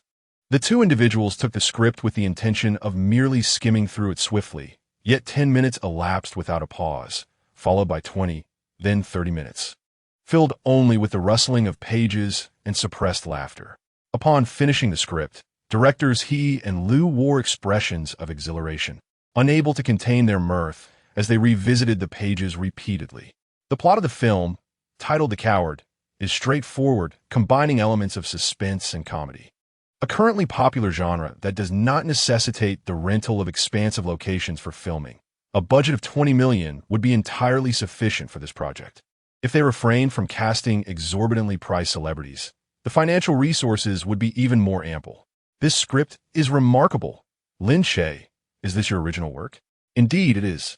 Their perceptions of Lin Che were still clouded by memories of his ailing sister, deceased parents, a dreary home, and a fragmented self. Who could have imagined that such a pitiable individual could possess the means to directly allocate $20 million toward the film? Lin Che, I propose that you take on the role of the male lead. Your acting prowess is commendable, and since you authored the script, you would undoubtedly embody the character more authentically. As for the female lead, do you have someone suitable in mind? A figure materialized in Lin Che's mind. Who is it? Jiang Yu. Chapter 33. The unrelenting spirit is Qin Wei. Jiang Yu, the cherished daughter of the Jiang family, is also the sister of Jiang Yu. Directors He and Liu were taken aback by Lin Che's mention of Jiang Yu. Ah, Jiang Yu, I am familiar with her. Her talent is commendable among young actors, making her quite suitable for the role of the female lead. However, can we afford to engage her? Director He expressed his concern. After a moment of contemplation, Director Liu remarked, regardless of whether we can afford her, we should at least make the attempt. Jiang Yu is a scion of the Jiang family. If she takes an interest in our project, perhaps we could secure additional funding. Jiang Yu evaluates scripts solely based on their content, with the director and production team not being her primary considerations. Lin Che had envisioned her as the first choice before even penning the script. Analyzing her preferences based on her roles over the past 2 years and tailoring this narrative to suit her persona, Lin Che decided to take a gamble. If Jiang Yu could not participate, that would be one matter. However, if she could, it would alleviate numerous potential complications in the later stages. For instance, with regard to Qin Wei, producing the film itself is not overly challenging. The true difficulty lies in its distribution and release. Any issues arising during the review process could result in the project being sent back for revisions. With Jiang Yu involved, Qin Wei would likely temper her behavior, given her relation to Jiang Yu. Lin Che meticulously considered all uncertain factors. Aware that it is better to be cautious than to encounter unforeseen issues, Assistant Zhou had already advised him to proceed with care. Both directors recognized Lin Che's capabilities and, upon learning of his previous investments in other film projects, inquired with curiosity. They discovered that many popular web dramas in recent years bore Lin Che's mark. Investment carries its own risks, yet Lin Che's aptitude for learning and willingness to take calculated risks, coupled with his keen instinct in this domain, allows him to discern the right choices through various analytical data. This instinct is innate, a quality that others cannot easily replicate. Having been by Qin Wei's side for 5 years, he maintained a careful facade. She would never suspect that the individual she regarded as her pet could possess such formidable abilities. The three individuals engaged in conversation from the afternoon until evening, discussing not only the intricacies of the script, but also the work assignments and subsequent promotional strategies. They aimed to complete filming by the end of the year and release the film in time for Valentine's Day in February. Following their discussions, the trio promptly signed a contract, effectively laying the groundwork for the cinematography team. Both director He and director Liu exuded confidence regarding this film project, having navigated the industry for many years. As the saying goes, 3 skilled craftsmen can rival a zhuge liang. With their extensive connections, they could swiftly assemble a reliable production crew. With a budget of $20 million, they had already secured Lin Che as the male lead, which would save a considerable sum. The remaining consideration was Jiang Yu, a budding actress whose fees were not exorbitant. Lin Che had potential candidates in mind for supporting roles, knowing many talented actors who were both skilled and affordable. The savings would be allocated towards enhancing the quality of the production, such as special effects and post-production marketing. Lin Che jotted down the names and instructed the directors to arrange interviews. Their discussions extended until 11 o'clock at night, and it was only when the restaurant prepared to close that they departed. Lin Che took a taxi home, arriving just before midnight. Upon stepping out of the elevator, he was taken aback to find a woman seated at his doorstep. In the late hours, a woman with disheveled hair, clad in a red coat, sat waiting, creating a rather unsettling scene. Fortunately for Lin Che, his courage and rational mindset, as a staunch materialist, prevented him from succumbing to fear. Had it been someone more timid, they might have fainted. After a brief moment of surprise, he recognized her as Qin Wei. As she glanced up upon hearing the elevator doors open, her expression remained unyielding as she confronted him. "Where have you been at this hour? Do you have any idea how many times I've called you over the past few days?" She suspected Lin Che might have blocked her number and was unaware of her numerous attempts to reach him. Now that she had voiced her grievances, even if Lin Che was in a sulky mood, he should comply with the opportunity she had presented. Qin Wei's health had yet to improve. Her complexion was pale, and her voice hoarse. She had waited from 8 in the evening until the early hours, unable to connect with him via phone or through her assistant, Zhou. She despised waiting. Whenever she was with Lin Che, he was always the one waiting for her. Yet tonight, her emotions were out of sorts, and she had stubbornly endured 4 hours of simmering anger, determined to remain until Lin Che returned. Lin Che remained silent, frowning, his thoughts consumed by the phrase, "an unrelenting specter." He had never anticipated that the proud Qin Wei would take the initiative to seek him out. With a furrowed brow, Qin Wei suddenly erupted in frustration. "I'm asking you a question. Why does it concern you?" Taken aback, she felt a sudden sting in her eyes. "What did you say?" Lin Che chuckled lightly, reminding her, "Miss Qin, if memory serves me correctly, the 5-year agreement has come to an end, hasn't it?" "Indeed, it has," Qin Wei replied, taking a deep breath to bolster her resolve. "I find it difficult to adjust without you. I wish for you to return to my side and renew our contract. Just because you find it difficult means I must return?" Lin Che scrutinized the woman he knew so intimately. "Why not? You've come to find me, after all. What more do you expect? The day you left was due to my lack of consideration. I believe we should have a proper conversation. I still have your belongings in my home. As long as you are willing to return, you may take them and sell them if you wish, and I will gladly purchase new ones for you. But really, can this person not comprehend human speech? What are you rambling on about?" "Miss Qin," Lin Che said calmly and earnestly, "I have no use for these things you prepared. You should give them to someone else." Qin Wei suddenly became angry. "Lin Che, do not act on impulse. You cannot possibly manage without me. Your sister is still waiting for treatment. How long do you think your money will last? Do not forget, you still have a mortgage on this house, and you do not have a stable job. By staying with me, at least you can maintain your splendid lifestyle." Lin Che suddenly inquired, "Does Jiang Yu know you are here?" Qin Wei seemed to grasp something and was suddenly enlightened. "Are you jealous of Jiang Yu?" Lin Che wished to amicably conclude this relationship.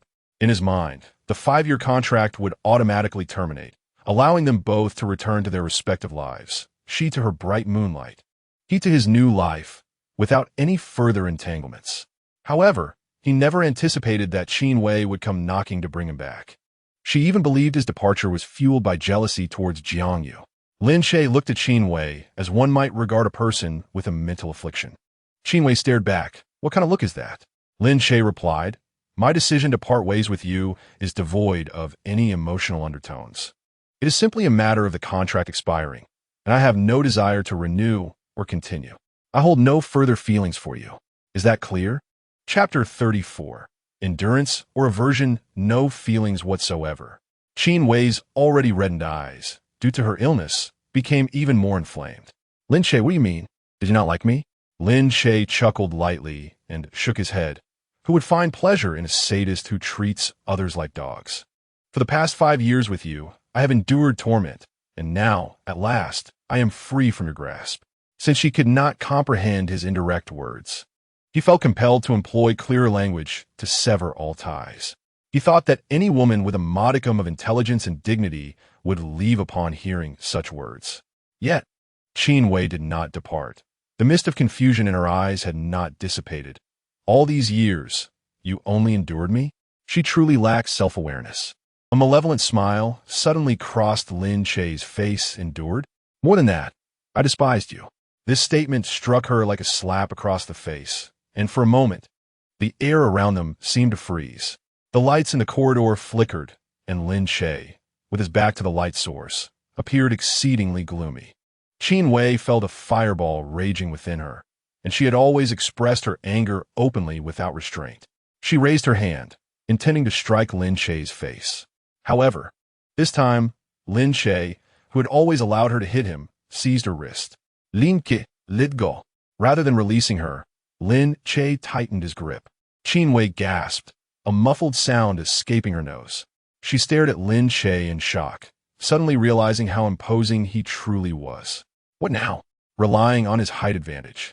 Lin Che gazed down at her, incredulously questioning her presence here, as if to imply that her existence was contingent upon his. Qin Wei felt lightheaded and her ears rang. The November chill seeped into her bones, particularly in the cold corridor at night. Was it not said that a dog would wait indefinitely for its master?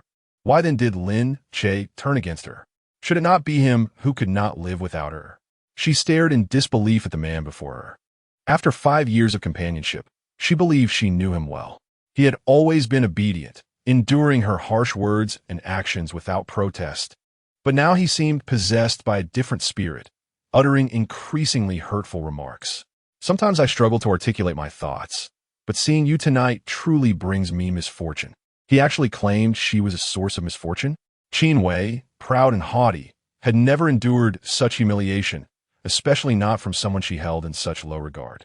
The moment Lin Che uttered those words, it signaled the end of any possibility for peaceful coexistence between them.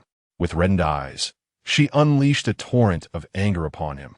Why do you have to despise me? If it weren't for me, your sister would have perished long ago, and you expect me to beg you to return? You think you hold any significance? You are merely a dog I have taken in, and I only tolerate you because you still possess some value to me. Treat me this way today, and I will ensure you pay the price. You will come to regret this. If merely shouting could resolve issues, even a donkey could rule the world. Qin Wei attempted to strike him, but Lin Che deftly pushed her away, causing her to stumble and fall to the ground. Her gaze venomous as she watched him enter the room. Just as the door closed, she heard him say, "I'll be waiting." The door slammed shut forcefully. With her anger unresolved, Qin Wei clumsily rose to her feet and kicked the door in frustration, tears of rage spilling forth. Meanwhile, Lin Che stood calmly behind the door, nonchalantly dialing the security department. "There is someone causing a disturbance here. Please come and escort them away." Upon hearing his voice on the phone, Qin Wei froze, her face flushing with a mix of anger and humiliation, her lips nearly bleeding from her biting them.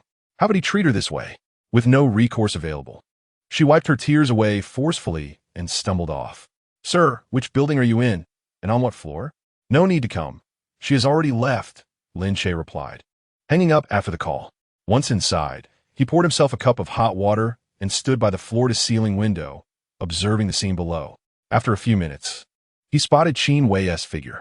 A smirk crossed his face. He was all too aware of why he had signed that unfair agreement. Qin Wei understood it better than anyone. The sudden oppression from the management company, perfectly timed with her arrival, she claimed to help him resolve the company disputes. Yet 5 years later, he still bore an exorbitant penalty for breach of contract. Had it not been for the evidence he had gathered over the years to protect himself, he might have found himself in a similar predicament once more. Thus, what appeared to be a gift from fate had already been marked with a hidden price. It was solely his foolishness that had kept him in the dark for so long. Lin Che took a sip of water, then discarded the remaining liquid in the cup. His relationship with Qin Wei resembled that cup of water. Once spilled, it could never be retrieved. Perhaps one could view suffering as a stepping stone toward success. Once utilized, it should be cast aside without a backward glance. Suffering itself is not worthy of praise, but the courage to confront it surely is. After leaving the community, Qin Wei found herself with nowhere to go. The frigid night wind seeped mercilessly into her collar, and no matter how tightly she clutched her clothing, it could not stave off the chill. She crouched down, the throbbing pain in her head rendering her entire body weak, her vision blurring increasingly. Rubbing her eyes, she noticed her hands were damp.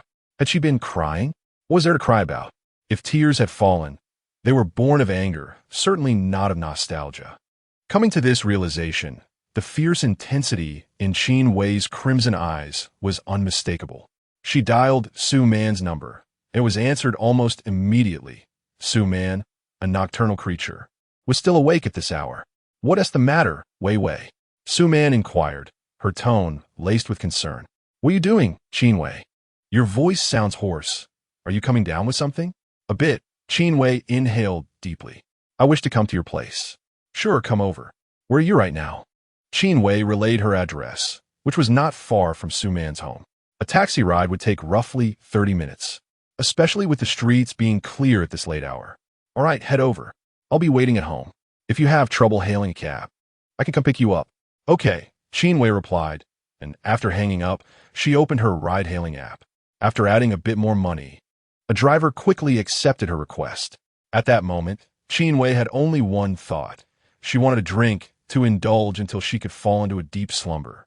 The driver soon arrived, and as she settled into the warmth of the vehicle, drowsiness began to envelop her. Pressing her temples, she gazed at the passing scenery and, upon seeing the hospital, recalled Lin Che's sister. In the past, Lin Che had humbled himself for his sister, willing to do anything for her. How was it that now, when her illness was mentioned, he displayed no reaction? This was decidedly abnormal. Was he truly considering foregoing treatment? Chapter 35. I asked you to be my husband, not my servant. When Su Man received Qin Wei's call, she sensed something was amiss with her friend's emotions. Upon Qin Wei's arrival at her home, Su Man noted her pale complexion, the chill radiating from her, and her swollen eyes. Additionally, Su Man's keen eyes caught sight of red marks encircling Qin Wei's wrist. "What happened? How did you hurt your hand? Were you bullied by someone?" Su Man pulled Qin Wei inside, holding her icy hand for a closer inspection. Lowering her gaze, Qin Wei finally noticed the marks on her wrist, evidence of Lin Che's grip. The depth of those impressions suggested he had exerted considerable force. "I want to find Lin Che." Su Man's eyes widened. While she had considered that Qin Wei might struggle after their separation, she never anticipated that she would seek reconciliation with him. At this point, it was clear that Lin Che lingered in Qin Wei's heart. Who could deny it? So this was caused by Lin Che? Qin Wei's silence was an unspoken confirmation. "I want a drink," she said, eyeing the liquor cabinet in Su Man's home. "You're still unwell. What do you intend to drink?" "It's late. You should be sleeping." "But I can't sleep. My head hurts." Qin Wei spoke in a hushed tone, for whenever she closed her eyes, Lin Che's words echoed in her mind. It was not merely a matter of endurance. There was also a profound aversion. Su Man guided Qin Wei into the bedroom, where the white light illuminated her face, rendering it even more pallid. Su Man grasped her icy hand and suggested, "Since you cannot sleep, let us engage in conversation. Tell me what transpired this evening." She too was baffled by Lin Che's unexpected aggression towards Qin Wei. "Did you meet Lin Che with the intention of bringing him back to your side, planning to care for him in secret?" Su Man inquired. "Yes," Qin Wei replied. "And what did he say?" "He is unwilling. Everyone possesses their own dignity and pride. Lin Che is no exception. How could anyone endure being treated in such a manner, being adored when it pleased the other, only to be treated like a punching bag when it did not?" Su Man had previously hinted that Qin Wei should treat Lin Che with more kindness, to leave herself an avenue of escape, but Qin Wei had dismissed the advice, and now she was filled with regret.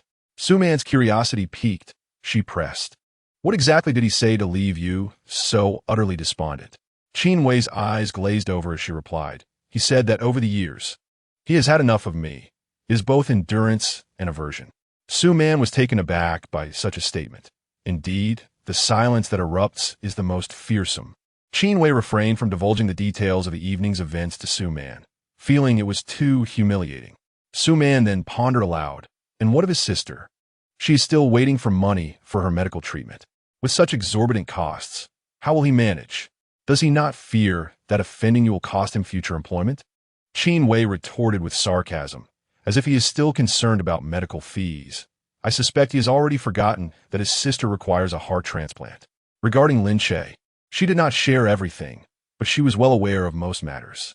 Lin Che's sister, Lin Undicesimo, suffered from congenital heart disease and had undergone numerous surgeries over the past 5 years. Only through a heart transplant might she fully recover. Lin Che had willingly become a stand-in to gather funds for Lin Che's treatment. She had exploited Lin Che's feelings for Lin Che to maintain her control over him, a strategy that had proven effective for years without failure. Yet now, when she broached the topic, Lin Che showed no reaction and even transferred Lin Che to another hospital. Was he truly abandoning her treatment? If Lin Che had indeed resolved to forego the medical care, what leverage did she possess? In the second year of Lin Che's role as a substitute, a compatible heart had become available for Lin Che. Out of selfishness, Qin Wei chose to conceal this information. Once Lin Che's health improved, Lin Che might break free from her grasp, distancing himself from her influence. Only while Lin Che remained ill could Lin Che not escape her. Even if she attempted to drive him away, he would not dare venture far. He would toil for money all his life, remaining by her side, obedient to her commands. If Lin Che was akin to a dog, then his sister was the leash that tethered him. Now that the leash had snapped, the dog had fled, and before departing, it had bitten her.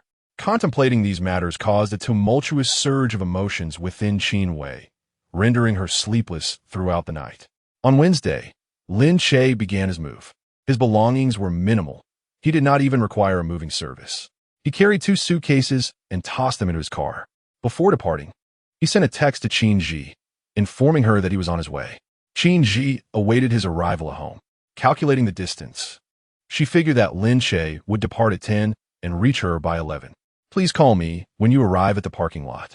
I will come down to meet you, she had instructed. However, Lin Che glanced at the 2 suitcases in the car and deemed it unnecessary to make the call.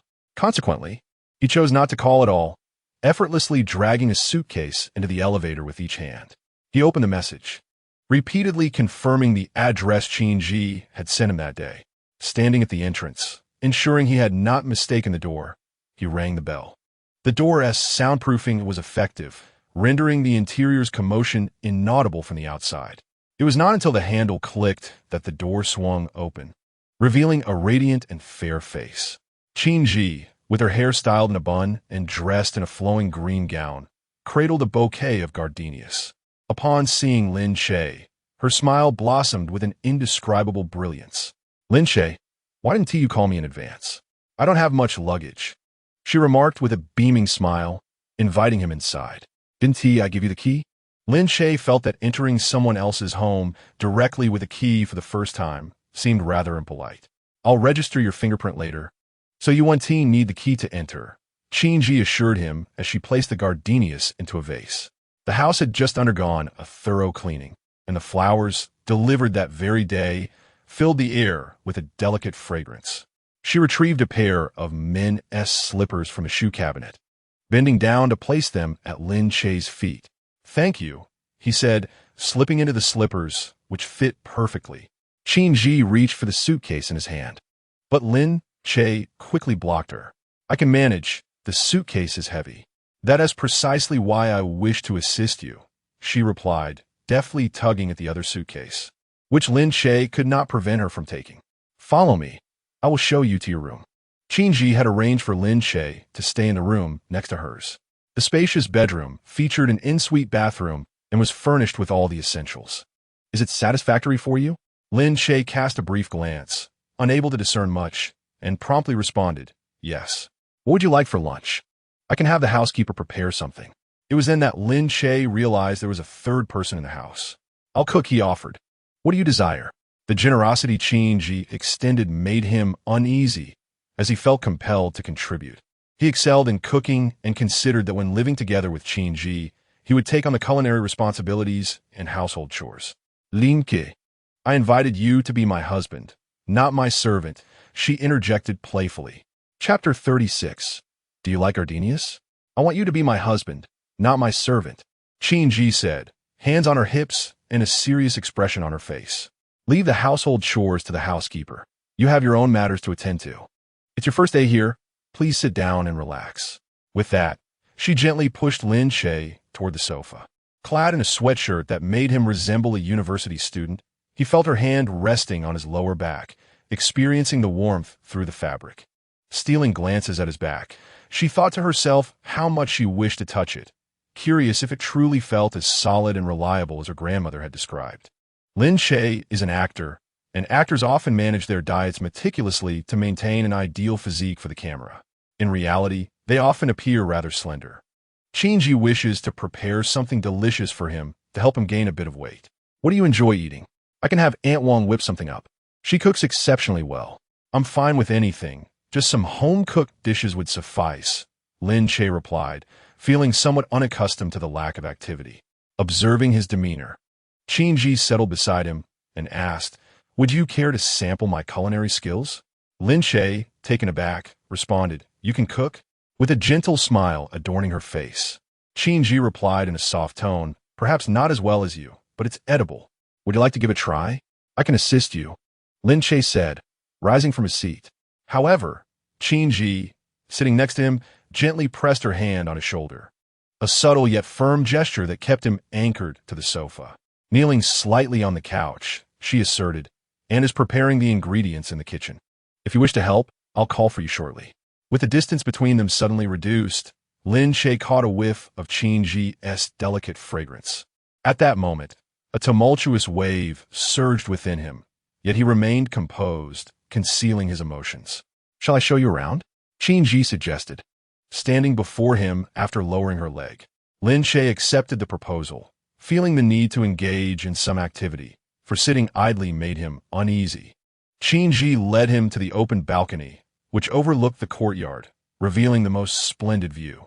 The balcony was spacious, adorned with a flower rack, a rocking chair, and a table, allowing Lin Che to envision Qin Yi relaxing and working in this serene space. On the expansive flower rack, only a small pot of gardenias thrived, their delicate buds poised to bloom amidst the verdant leaves.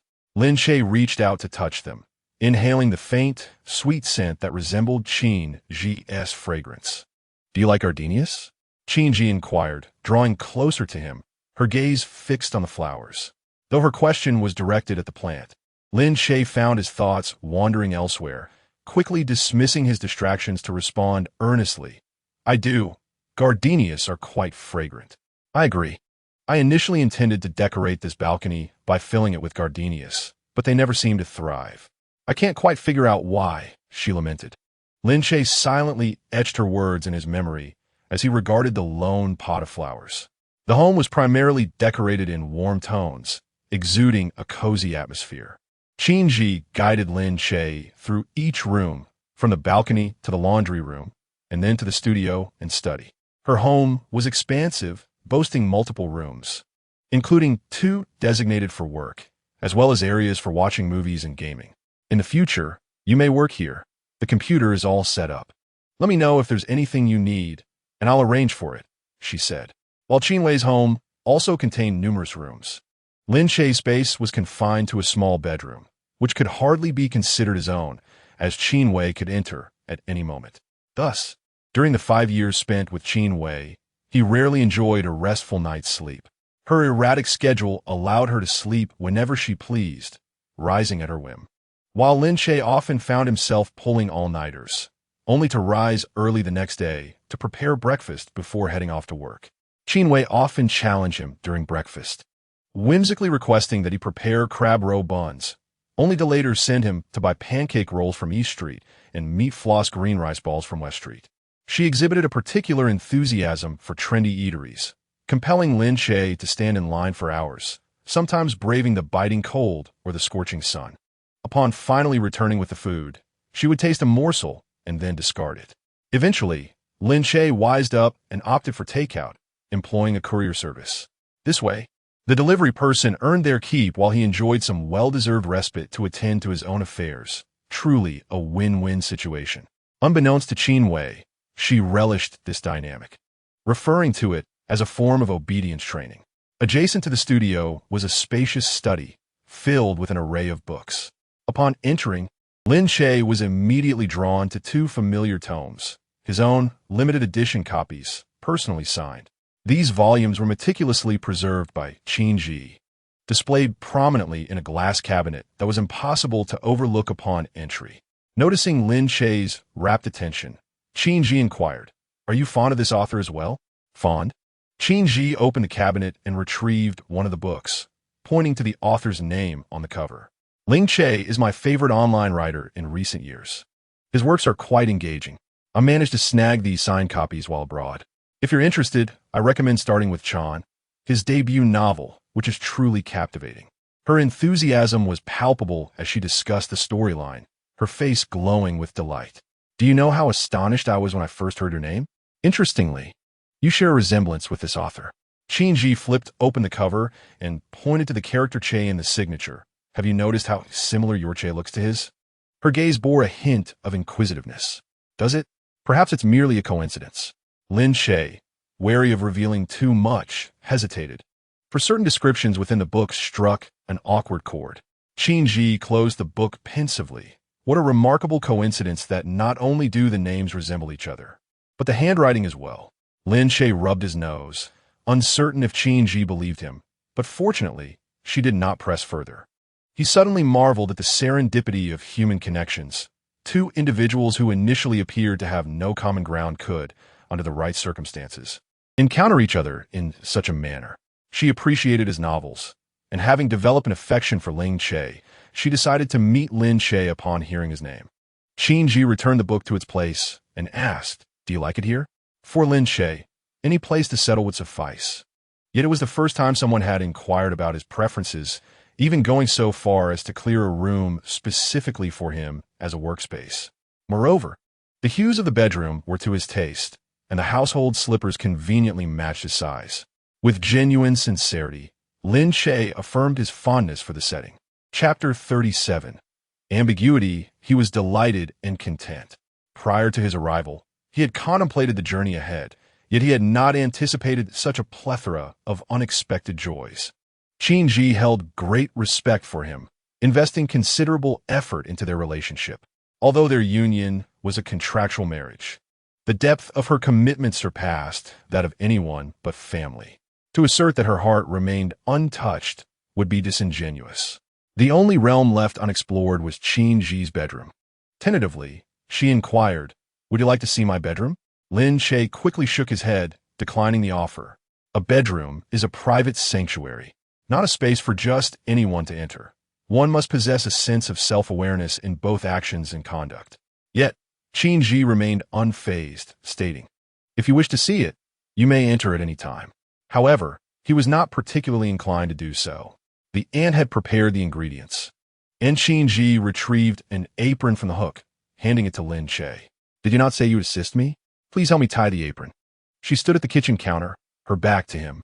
Tying an apron could be perceived as an intimate gesture between the opposite sexes. Lin Che accepted the apron and tied it for her, and from behind, it seemed as though he enveloped her in an embrace. The bun atop Qin Yi's head revealed her neck and ears, a delicate shade of white. Lin Che averted his gaze, concentrating solely on the strings at her waist. The task of tying an apron was brief, a matter of mere seconds to secure a knot. Yet, Lin Che found himself unable to remain entirely focused, as his attention was drawn elsewhere. Qin Yi's waist was so slender that he felt he could encircle it with his hands. "All done," he announced, releasing his grip. Qin Yi reached behind her to check the knot. "I shall begin cooking now. Would you prefer to step outside? The smoke from the cooking can be quite overwhelming." Lin Che turned on the exhaust fan, declaring, "I will stay here and watch you cook. I can also wash the dishes and serve the food." "That works. You may also offer me some guidance," she replied. With practiced ease, Qin Yi heated the oil in the pan. The aunt had prepared 4 dishes: shredded potatoes, scrambled eggs with tomatoes, stir-fried pork with green peppers, and vegetable tofu soup, all simple, homely fare. One could tell from Qin Yi's cooking movements that she often took to the kitchen, Yet even a seasoned cook would be wary of splattering oil. Typically, at such moments, Lin Che would lend a hand to protect her from any burns. He was also tasked with passing plates and serving the dishes, with the first to be ready being the shredded potatoes. The soup had also reached completion, awaiting only the final garnish of scallions. Lin Che inquired, "Should we add scallions to the soup?" "No," Qin Yi replied, glancing back at him. "I remember you do not eat scallions." Lin Che was taken aback, surprised that such a minor detail had been noticed by Qin Yi. They had shared a meal only once, and she distinctly recalled how he had carefully avoided the scallions when serving himself. Once the 3 dishes and soup were prepared, they were visually appealing and aromatic. Reflecting on the 2 sisters of the Qin family, he thought of Qin Wei, who, in the 5 years they had been together, had done nothing but issue commands, entirely inept in the kitchen, unable even to pick up a fallen broom. Why such disparity among those who share the same surname? Qin? Each dish was served in moderation to avoid waste. Lin Che first filled a bowl with soup and, under Qin Yi's expectant gaze, praised, "This is delightful, perfectly seasoned, and the tofu is incredibly tender." He sampled each dish, offering compliments. "The shredded potatoes are crisp, which I adore. The pork is tender. And the scrambled eggs with tomatoes are fragrant over rice." His words provided her with emotional value. By the end of the meal, little remained on the table. Lin Che declared, "Having savored your culinary skills, allow me to prepare dinner now, so you may experience my cooking as well." Seated across from Qin Yi, she set down her chopsticks, expressing her longing for something unattainable. Perhaps due to a pleasant mood, Lin Che indulged more than usual, acutely aware of his satiation. After their meal, an aunt cleared the dishes for washing, at which point Lin Che received a phone call from director He. "Lin Che, I've secured the supporting role on my end. We're just waiting on Jiang Yu. Director Liu has already contacted her, and they are currently discussing the script. Once she reviews it, we will proceed." Lin Che smiled and added, "By the way, if she inquires about the male lead, do not reveal that it is me." "Why not?" came a response. "Just a hunch," Lin Che explained. "I lack fame, and my reputation in the industry is rather unfavorable." Thus, he resolved to lure Jiang Yu in first. The entirety of the script could not be shared. Director Liu excelled in the art of persuasion, and Lin Che sensed that Jiang Yu would soon sign the agreement. Indeed, that evening, Director Liu brought good news. He had secured Jiang Yu. All the actors had signed their contracts, and they decided to commence filming with a celebratory meal at a propitious time. With such an excellent script, both directors were eager to begin, thus scheduling the shoot for 9 o'clock the following morning. All that remained was to gather the cast and crew. Lin Che prepared dinner, having previously inquired with the aunt about Qin Yi's preferences and dietary restrictions. She favored lighter flavors, akin to Qin Wei, and preferred Cantonese cuisine over the spicy Sichuan dishes. Yet, on their blind date, she had accompanied him to a Sichuan restaurant, where she showed no signs of discomfort despite the fiery fare, even praising the dishes profusely. What could account for such a demeanor? That evening, Lin Che simmered a pot of soup and prepared seafood, while Qin Yi observed intently, her demeanor suggesting she was learning. However, her gaze seldom lingered on the food. Rather, she was captivated by Lin Che himself. She meticulously noted his physique and could discern his clothing size at a glance. It must be said that Lin Che was a natural model. Even clad in nothing but an apron, he would likely still appear striking. One could only anticipate that Qin Yi might inadvertently express her thoughts aloud. What was she awaiting? The pot emitted a sizzling sound as Lin Che jostled it, flames leaping from the sides, casting an orange glow that accentuated the contours of his face, rendering it even more handsome. "I am looking forward to the night's dinner," he replied. Qin Yi leaned on the kitchen counter, tilting her head to gaze at him. "Will you have a drink tonight?" she inquired. "Perhaps just a little," he replied. "Then I shall go fetch the wine." She selected the most expensive bottle. Upon returning to the kitchen, she found Lin Che's dishes completed. Compared to the meal she had prepared at noon, his creations resembled a banquet fit for royalty. Such exquisite dishes deserved elegant presentation. Having just returned to the country, the excess tableware had been stowed away in the upper cabinets. Fine wine, paired with exquisite cuisine, called for a touch of ceremony. and she instinctively approached Lin Che from behind, one hand opening the cabinet while the other rested on his head. Though she could have asked Lin Che to retrieve the plates, she insisted on doing it herself.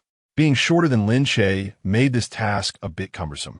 And from behind, she appeared almost to be clinging to him. "Be careful, I'm getting the plates," she cautioned. Was it reasonable for a grown man to be so easily cornered by Qin Yi? It was decidedly unreasonable. The kitchen was filled with the aromas of cooking, yet the most pronounced fragrance was undoubtedly that of Qin Yi.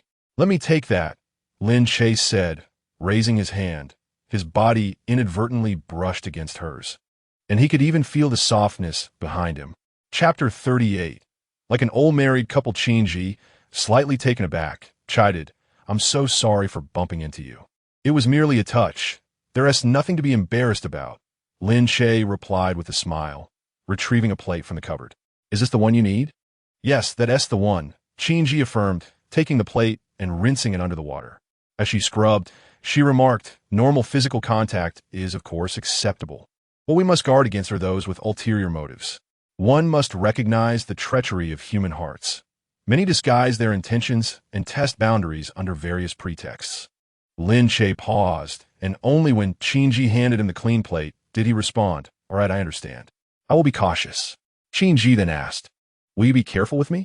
Lin Che shook his head, his gaze sincere. "No. Why not?" she inquired. "You are very kind to others." "Are you implying that I am kind to you?" "But I haven't done anything noteworthy," Qin Yi said, half smiling, half pouting as she looked at him. "Isn't that enough?" Lin Che acknowledged that he sometimes magnified others' kindness towards him, yet the gestures Qin Yi offered required no embellishment. Just the monthly allowance of 100,000 was enough to surpass many gestures. Suddenly curious, Qin Yi asked, "If I were to be consistently good to you, improving day by day, would you fall in love with me?" Lin Che felt a surge of emotions, after accidentally scalding the back of his hand against the pot. He hurriedly took the plate to serve the dishes. Typically adept in the kitchen, Lin Che became flustered, even forgetting to turn off the flame, resulting in the broth not being properly reduced. Despite the turmoil within, his expression remained composed, particularly his eyes, which seemed even more profound than usual. Seeing his feigned calmness, Qin Yi chuckled softly, teasing, "Why are you so tense?" "I was just joking." The firelight danced upon his face, causing his ears to redden. Qin Yi thought to herself, "So endearing, I want to touch him." Indeed, Qin Yi harbored feelings for Lin Che. Otherwise, she would not have married him in haste. Because of her affection, she decorated their home to his liking, enjoyed cooking for him, and placed osmanthus flowers in every corner, hoping he would think of her whenever he saw them. Her desire to be with him stemmed not only from her grandmother's wishes, but also from an instant attraction. Lin Che completed the meal and set it on the table. The wine had also been aerated. He had even taken the time to arrange the dishes artfully, rivaling those of high-end restaurants. "Did you learn to cook before?" Qin Yi inquired. Lin Che nodded. "I did." Although Qin Yi was not particularly skilled in the kitchen, she had a modicum of understanding due to her experiences at numerous five-star restaurants, where she had savored exquisite cuisine and observed chefs at work.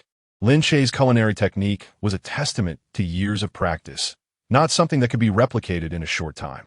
Though Qin Wei was not mentioned, Qin Yi speculated that she might be involved. Despite being sisters, the relationship between Qin Yi and Qin Wei was fraught. Their ties with their parents were similarly strained.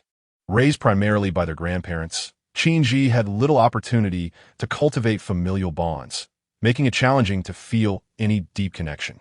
Qin Wei harbored a natural animosity towards her, fearing that her presence might usurp the affection of her parents. In response, Qin Yi internally acknowledged that her sole desire was the wealth of the Qin family. And now there was an additional presence in the form of Lin Che. "How has Grandma Wu been feeling lately?" "Still the same. Are you busy these days?" "What's wrong?" "I would like to find a moment to formally inform Grandma about our relationship. Then let us do it tomorrow at noon. I have matters to attend to in the morning." Qin Yi refrained from pressing further, instead raising her glass, a toast to the first day of cohabitation. Lin Che lifted his glass to clink with hers. Considering they both had work the next day, they refrained from drinking excessively, remaining in a pleasantly tipsy state. The living room boasted a grand floor-to-ceiling window, from which one could behold the most enchanting nightscape below. Reclining in a rocking chair, Qin Yi pointed at the glass and remarked, "This mirror offers excellent privacy. One can see outside from within, yet those outside cannot gaze in. Thus, regardless of what transpires inside, it remains concealed from the outside world. Isn't that fascinating?" Lin Che was uncertain of her intent, assuming her inebriation warranted mere nods of agreement. He had anticipated discomfort on his first day of moving in, yet the day had flown by unexpectedly swiftly. After retreating to his room to freshen up, he unpacked his belongings from the suitcase. Upon opening the wardrobe, he was taken aback by the array of clothing hanging within. Tags unremoved, all in his size. Although he had asked Qin Yi to investigate him, he hadn't expected her to delve so deeply, even ascertaining his clothing dimensions. After 5 years of his affairs with Qin Wei, it seemed she had acquired a comprehensive understanding of him. This was preferable, indeed, to an ambiguous marriage. Lin Che chose not to disturb the garments in the wardrobe. His own clothing would suffice for the next few days, so he set his items aside. Having completed his routine and preparing for bed, he was interrupted by a knock at the bedroom door. Slipping on his slippers, he opened the door to find Qin Yi standing outside, having just finished her own ablutions, clad in a robe, damp hair cascading over her chest, holding a packet of medicine. It was a remedy for hangovers, a single pill to avert any headaches that might impede his work the following day. "Thank you," Lin Che murmured, lowering his gaze to swiftly accept the medicine from her hand. His fingertips brushed against her slightly warm palm, and he noted not only the blush upon his cheeks, but also the rosy hue of her hand. Qin Yi retracted her hand slightly. "Well then, good night. Good night. May you have sweet dreams." As Lin Che raised his eyes, their gazes locked, and he found himself captivated by the glistening depths of her eyes. Her unadorned face radiating purity and beauty, the fragrance of her presence wafting toward him without needing to draw near. Sweet dreams. As the door closed, Lin Che gazed at the medicine in his hand, a smile involuntarily gracing his lips. Pulling the curtains, he observed the moon above, suddenly reminded of the saying that while the moon is beautiful, it cannot warm the heart. Rather, it is the nearby bonfire that provides warmth. Qin Yi resembled both the moon and the bonfire. Lin Che enjoyed a night filled with pleasant dreams, awakening the next morning without a hint of discomfort. He was accustomed to rising early, and as he stepped outside, the sky remained cloaked in darkness, the room enveloped in tranquility. Lin Che prepared congee and steamed shrimp dumplings, utilizing the time to refresh the flowers in the house. Just as he finished changing the water, Qin Yi emerged from within. "What prompts such an early rise? Did you not sleep well last night?" "Having enjoyed a restful slumber, I am accustomed to rising early. This morning, I prepared steamed dumplings." "How fortunate I am that Qin Yi, with her mouth agape in delight, was greeted with such culinary fortune upon waking. For the past 5 years, Lin Che has made this a daily ritual, and it has become second nature to him. Qin Wei, however, has never regarded this as a remarkable stroke of luck. She merely finds fault, claiming his efforts fall short of excellence." With genuine concern, Qin Yi inquired, "Do you have a headache?" Lin Che shook his head, replying, "No, I do not." "That's good. Please wash up. It will be a while before we can eat," she advised. "Then I shall change my clothes first." After washing her face and brushing her teeth, Qin Yi did not linger to change her attire or style her hair. Those blessed with innate beauty require little time to prepare, and for her, 10 minutes sufficed. Upon her return, the dumplings were steaming, with Lin Che serving them while Qin Yi ladled out the porridge. Though their acquaintance was still fresh, an unspoken understanding had already blossomed between them, resembling an old married couple more than newlyweds. Chapter 39. Into the pit after breakfast. Qin Yi proactively took the initiative to clear the dishes into the kitchen. "You should head to work. You cook while I wash the dishes. Household chores should not weigh solely on your shoulders. Otherwise, I would feel guilty and uneasy all day." To her, a fair distribution of household responsibilities was essential for nurturing their bond. Yet, Lin Che had more to say, but Qin Yi gently nudged him, softly urging, no buts. Time is of the essence. You must depart promptly. I will work from home today, and upon your return at noon, we shall visit the hospital to see Grandma." The words Lin Che wished to express were continually interrupted, leaving him with no choice but to nod in agreement. "Very well, I shall go to work." Qin Yi tied on her apron, standing at the kitchen door to bid him farewell. "Drive safely." Lin Che left the house at 8, arriving at the hotel by 8:40. The staff had already prepared the venue, awaiting the 9 o'clock ceremony. In addition to the ceremony, there would be a trial shoot. Every lead actor needed to participate in the fitting and collaboratively study the script to capture the essence. Surprisingly, Lin Che arrived last, with all the other actors already present. Eagerly anticipating the arrival of their leading man, Jiang Yu sat in a corner, perusing the script and marking it with a pen, undeterred by the surrounding commotion. It was not until her assistant nudged her that she was reminded, "Yu, the opening ceremony is about to commence." "All right, let me finish this page," she replied, marking her place before closing the script and stowing it in her bag. "Are all the actors present? Where's the leading man?" Jiang Yu's curiosity was piqued regarding who would portray the male lead. This script resonated deeply with her, moving her to tears by the end. She still felt a heaviness in her heart, struggling to shake it off as she rubbed her weary eyes. It was well known that Jiang Yu chose roles solely based on the script, a trait that had led her to accept numerous lackluster projects. For instance, the current production was helmed by two directors notorious for their uninspired films.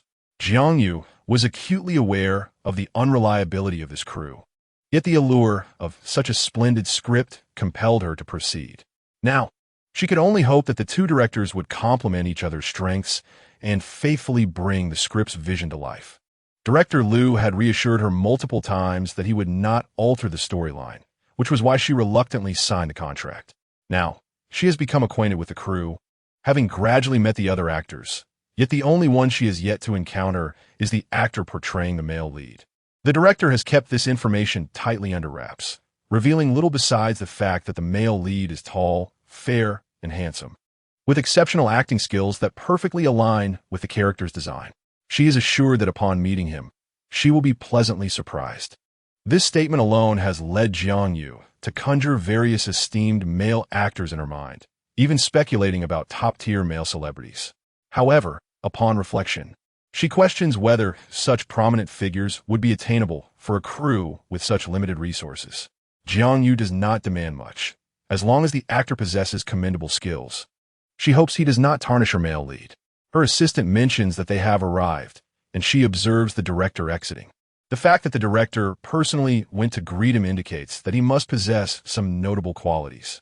Filled with anticipation, Jiang Yu tosses her bag to the assistant for safekeeping. Once outside, her gaze immediately falls upon the newcomer.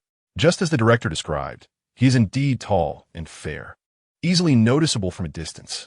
The morning light casts a glow upon him, as if enhancing his features with a halo effect. His facial structure is sharp, and his posture is upright, with exceptionally long legs. He must be at least 185 centimeters tall. From his profile, it is apparent that he is quite handsome, yet there is something vaguely familiar about him, as if she has seen him before. As Jiang Yu ponders this, he turns to face her, gradually approaching through the crowd. Upon seeing the man's face, she is struck with shock, her pupils dilating. How could it be him? How could it be Lin Che? Jiang Yu's eyes widen in disbelief, questioning her own vision. Ever since Qin Wei informed her that he was a scoundrel, she had blacklisted him and returned his disdain.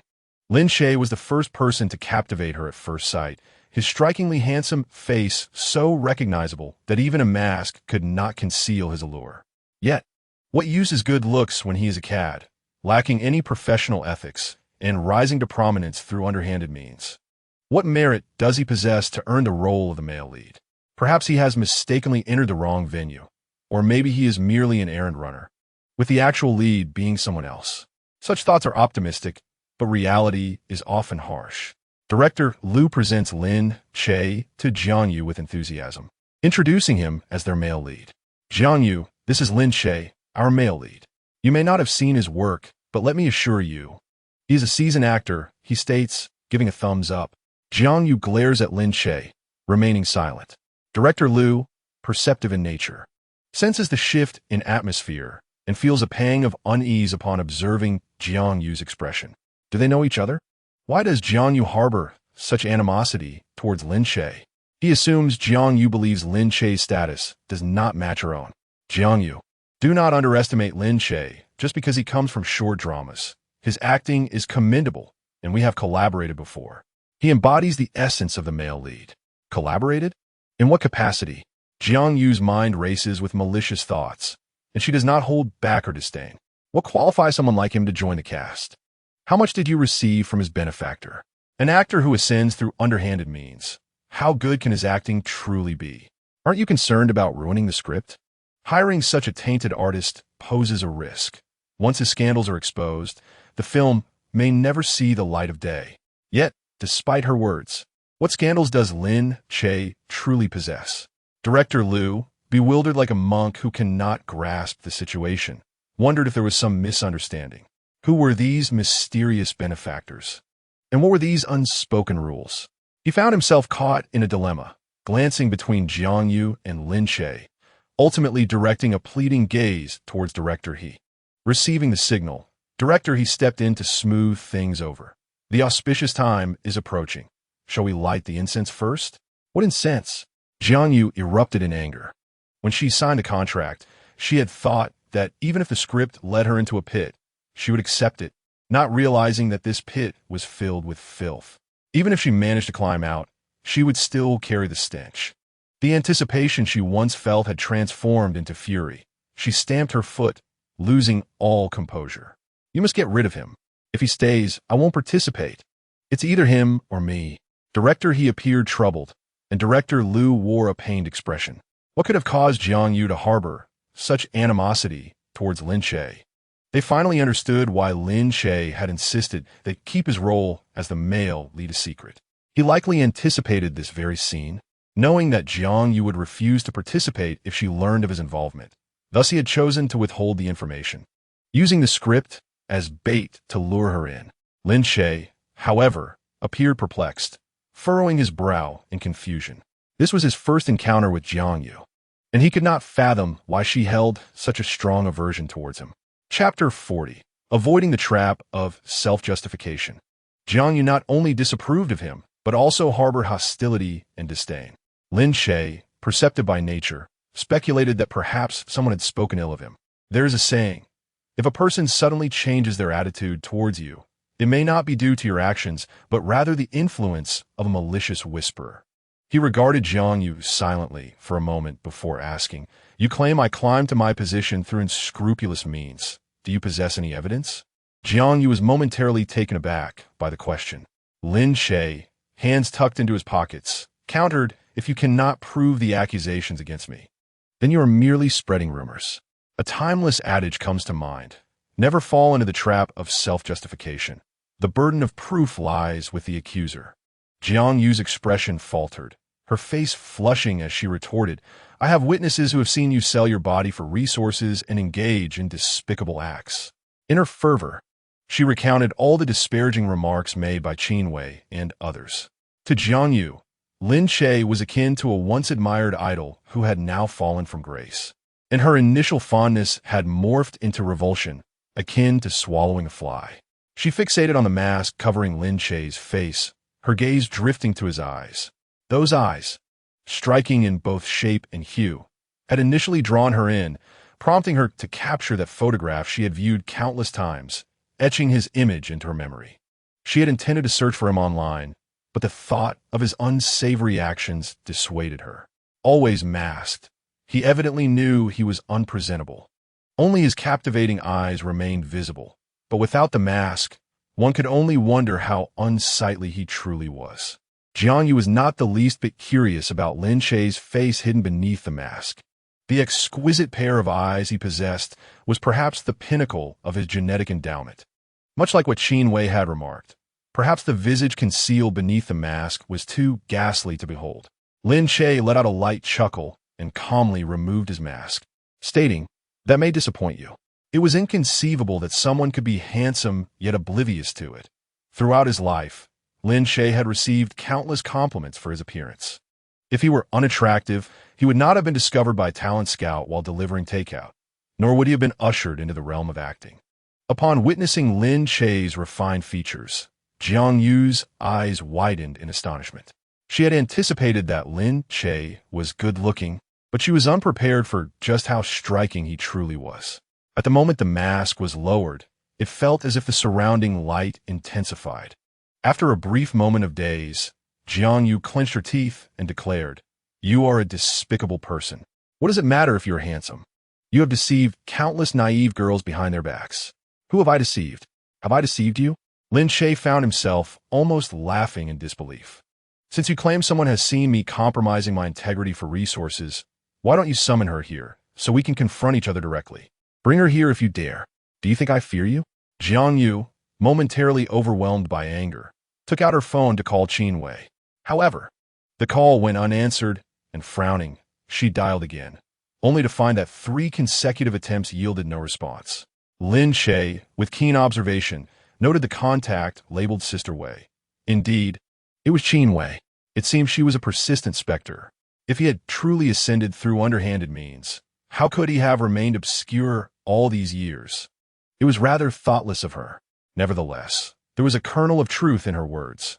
He had indeed sold himself, albeit in a manner vastly different from the fleeting encounters of others. His servitude had spanned 5 arduous years, toiling endlessly. At that time, Lin Che would console himself with the thought that a life devoid of challenges would be dreadfully mundane. In hindsight, how could it have been mundane? As Jiang Yu struggled to reach Qin Wei, she tightened her grip on her phone, insisting, "No one answered, but I did not lie." Lin Che retorted, "How do you prove that her words are undeniably true? After years in the entertainment industry, do you not realize that right and wrong are not determined by a single voice? If everything others say is correct, why did you initially sue the haters?" Jiang Yu was momentarily taken aback, her cheeks flushed and ears burning. She felt her breath quicken, responding impatiently, "I cannot argue with you. But if you do not dismiss him, I will withdraw from this production." With that, she turned her ire towards the director. Director, he wiped the sweat from his brow. "Jiang Yu, you signed a contract. How can you simply declare you won't perform? Isn't it merely a breach of contract fee? I can afford it, but you all must consider this carefully. I am the most marketable star in this entire production. Will you choose to retain me, or this worthless individual?" Director He and Director Liu exchanged glances, silent, for they felt they had no ground to speak. What a joke. If Lin Che were indeed worthless, what did that make them? Lin Che was not only the male lead, but also the original screenwriter and an investor, having contributed $20 million to this film. If a choice would be made, they would undoubtedly opt for Lin Che, who would be foolish enough to dismiss their benefactor. Lin Che remarked, "As far as I know, Miss Jiang has established herself in the entertainment industry through her own merit. Given your prowess, you surely do not require the Jiang family to cover your breach of contract fees, do you?" Jiang Yu huffed in disdain, her expression one of utter contempt. Lin Che continued, expressing his belief that Miss Jiang was a person who respected contractual agreements. "If you must depart, so be it. It is merely a pity for this script. You have only seen 2/3 of it, while the subsequent twists are even more captivating. It is said that this script was tailored specifically for you as the leading lady. Should you choose not to partake, it shall be offered to another. Alas, to whom should this role be bestowed? If executed well, it would surely achieve great success. What a shame." Jiang Yu was acutely aware that Lin Che was deliberately attempting to provoke her, yet she found herself unable to resist the bait. She was truly reluctant to part with this script, especially after learning it was crafted with her in mind. The feeling of being valued and considered was unparalleled, and it was no wonder she felt drawn to the story within. She mused that only a remarkable individual could pen such a narrative, and only someone who truly understood her could create this character. Though reluctant to concede, she felt a sense of dissatisfaction. Lin Che exchanged glances with Director Liu, who promptly approached Jiang Yu. "Jiang Yu, let us have a proper discussion." Jiang Yu bit her lip, feeling somewhat dejected as she followed Liu to a private area for their conversation. Director He, feeling somewhat uneasy, questioned, "Can this truly persuade Jiang Yu?" Lin Che remained inscrutable, his gaze enigmatic. "Just wait. Results will emerge soon. 10 minutes later, Director Liu returned with Jiang Yu, a smile gracing his face. All right, everyone gather around for the incense ceremony. The filming commencement is upon us, and there will be red envelopes. Jiang Yu, begrudgingly, posed for a photograph alongside Lin Che. I am only here out of respect for the screenwriter, she remarked, but Director Liu has assured me that if your acting fails to meet expectations, you shall be replaced. Best of luck to you. She cherished this story and did not wish to see the screenwriter's efforts go to waste. Liu had also promised her that after filming, he would arrange for them to meet. What kind of person was he? The mere thought of meeting the actual screenwriter filled her with uncontrollable excitement, sweetness flooding her heart as if she had consumed honey. She carefully cradled the script, her gaze softening. Chapter 41. Can she not be upset? Her dog has run away. After the incense ceremony, Jiang Yu took her script to begin her fitting. Given that it was a contemporary drama, the makeup was quite simple. Lin Che had conferred with the director in recent days, and as the investor, screenwriter, and male lead, his words carried significant weight, whether one wished to listen or not. It was imperative to do so. Once Jiang Yu's makeup was completed, she resembled Lin Che's vision, hands on her hips, exuding a mix of pride and playfulness.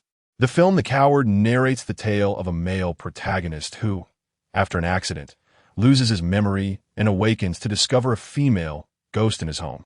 Visible only to him, the ghost clings to him, insisting that she will only depart once he fulfills her wish list. The first wish, to see a handsome man with abs performing crunches while wearing cat ears. The second wish, to adopt a dog.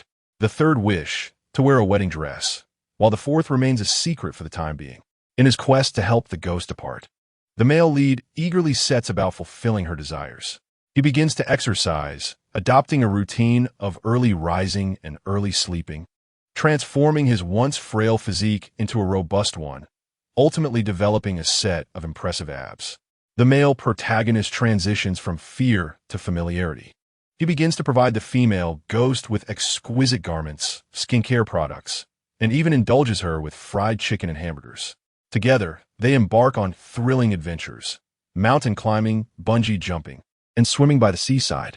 Unavoidably, he falls in love with her, and in his quest to uncover the truth behind her death, he inadvertently regains his memories. The ghost before him is, in fact, his beloved girlfriend of many years. Her untimely demise led him into a spiral of self-destruction, engulfed in depression and neglecting his health, resulting in numerous ailments. The appearance of his girlfriend as a ghost was merely her way of urging him to restore his health and return to a normal life. In a climactic resolution, the protagonist aids the police in apprehending a serial killer, yet he must face the heart-wrenching reality that his girlfriend will soon vanish. I am a coward. I fear ghosts, yet I fear losing you even more. Even if I were to forget you, or if you transformed into a ghost, I would fall in love with you all over again. I am a coward, but I do not fear death. My only dread is not being able to be with you. My dear, I must forget who I am to bestow upon you my sincerest blessings. Thus, for my fourth wish, I hope for your happiness. The story culminates with her disappearing before him, clad in a wedding dress. The narrative unfolds simply, with a comedic and humorous beginning, a thrilling midsection of suspense and investigation, and a concluding twist that brings the tale to a complete and satisfying closure. This storyline is well suited for the current market, conveyed through direct visual impact and the expressive body language of the actors, maintaining a brisk and exhilarating pace that can be presented in under 2 hours. The two directors frequently brainstorm scenes and scout for suitable filming locations. Director He takes charge of the visual arrangements, while Director Liu focuses on narrative control. Their synergy grows increasingly harmonious, as if they are two souls destined to meet. Lin Che has also prepared his look, depicting the wounded state of the male lead later in the script, with blood on his face and a shattered gaze. In this moment, the written word materializes, making him appear as though he has stepped out of a book. Jiang Yu glances over inadvertently, stunned into silence. She hardly needs to act, for Lin Che embodies the essence of the protagonist. It takes her several seconds to regain her composure, and once she does, a wave of embarrassment washes over her. How could she be captivated by Lin Che? What good is a handsome face if not accompanied by skill? An actor's true worth lies in their ability to perform. Without talent, even the most beautiful visage is wasted.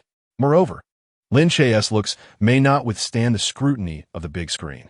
Soon, Jiang Yu finds herself proven wrong. Under the high-definition lens, Lin Che's features are strikingly three-dimensional, perfectly suited for close-up shots. Jiang Yu is filled with frustration as noon approaches. Lin Che changes out of his costume and informs the director, Director Liu, I have something to attend to at noon. I must take my leave. When mealtime arrives, she asks, aren't you staying for lunch? Lin Che politely declines, no need, you all enjoy. His refusal makes it difficult for the director to insist further. Once Lin Che departs, the director sends the cast and crew off to eat. Jiang Yu surveys the area but cannot find Lin Che, with displeasure evident. Where's Lin Che? Why can't I see him? Director Liu plops down beside her. He left early for a personal matter. When will he return? Not today. What? Jiang Yu slams her chopsticks down in frustration. We are all here rehearsing lines and discussing the script. And he just leaves? Jiang Yu now perceives Lin Che as a mere pretty face, superficial and lacking in skill. You needn't worry about that. He is more familiar with the lines and storyline than anyone. Jiang Yu remains skeptical, convinced that director Liu is exaggerating. It remains a mystery what sort of enchantment Lin Che has cast upon you to elicit such unwavering faith. Director Liu chuckled, feigning profundity. Whether he is good or not is not for me to determine. You will discover the truth when you finally perform alongside him. He is indeed a remarkable actor. Your prejudice against him is simply too great. If you don't believe me, perhaps you should take a look at his previous works. I have no interest in doing so, Jiang Yu retorted, though her curiosity was only intensifying. As lunch progressed, Qin Wei initiated a video call. Jiang Yu rose and sought a secluded spot to answer. Sister Wei, she began, I noticed you called me 3 times this morning. Is there something urgent? Not particularly, came Qin Wei's response from the screen, clad in pajamas, her hair disheveled, eyes reddened, and complexion wan. Sister Wei, are you unwell? You appear quite haggard. Before Qin Wei could respond, Su Man's voice chimed in from beside her. Your sister Wei has been feeling down and has been unwell these past few days. Feeling down? Jiang Yu inquired with concern. What is the matter, Sister Wei? Su Man interjected, squeezing into the frame. Her dog has gone missing. Jiang Yu blinked in surprise. Huh? When did Sister Wei get a dog? I had no idea. In the video, Su Man affectionately ruffled Qin Wei's hair and sighed. There's much you don't know. Should we put out a lost dog notice? I have many followers on Weibo. I could invest in a trending topic and enlist a few friends to help share it. Sister Wei, do you have any pictures of your dog? What breed is it? How long has it been missing? Qin Wei maintained a stoic expression, silent. Su Man answered on her behalf, that dog bites. If it's lost, so be it. No need to post on Weibo. But Sister Wei seems quite upset, Jiang Yu remarked. How could she not be? She has had it for 5 years. Su Man teased, the underlying meaning only understood by her and Qin Wei, leaving Jiang Yu perplexed. Qin Wei seized the phone. Let's not talk about the dog. Tell me how you've been lately. Jiang Yu scratched her head. I've been well. I just landed a role in a film. Qin Wei probed. What is the crew like? Decent, Jiang Yu replied, initially intending to inquire about Lin Che, but upon noticing Qin Wei's distress over her missing dog, she resolved to postpone the topic to avoid further aggravating her mood. Sister Wei, please take care of yourself. I won't keep you any longer. All right, I'll get up and change soon. I have to meet your brother later. Jiang Yu teased. Are you two going on a date? Enough of that. I'll hang up now. Qin Wei hastily concluded the call. In recent days, Qin Wei had been staying at Su Man's home, where Su Man frequently encouraged her not to squander her time and energy on Lin Che. Lin Che was an inconsequential figure. Without her, he would create no stir. The person she should focus on was Jiang Yu. After all, he was the one she truly cared for. Chapter 42. The substitute meets the moonlight. Though Qin Wei's affections lay with Jiang Yu, she could not swallow her indignation towards Lin Che. She was unwilling to let Lin Che off the hook. She wanted him to regret his words and actions, to face the consequences of his deeds.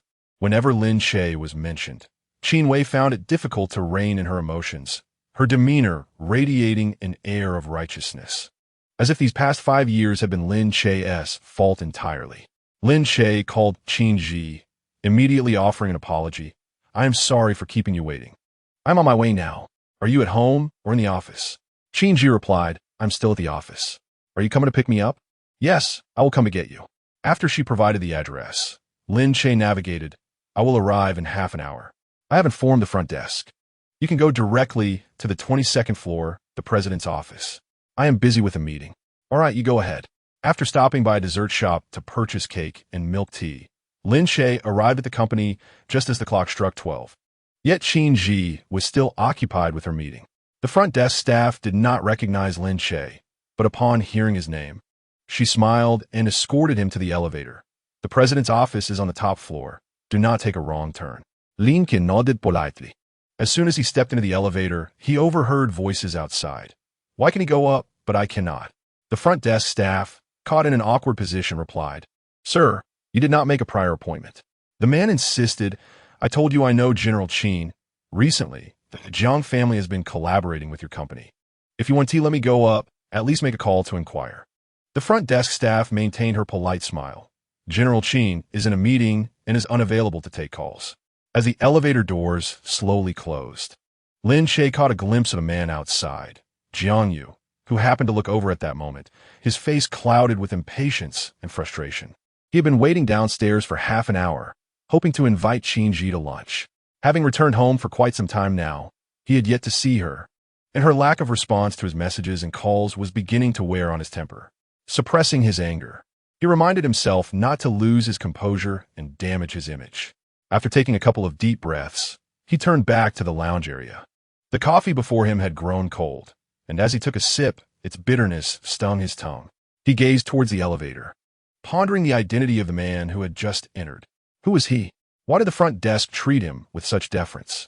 Could he possibly be someone of significance? A hurried glance had not allowed him to discern the man's features, only his stature and attire. Perhaps due to an innate aversion between men, Jiang Yu felt an instinctive hostility towards this unfamiliar figure. After finishing his coffee, Jiang Yu approached the front desk once more.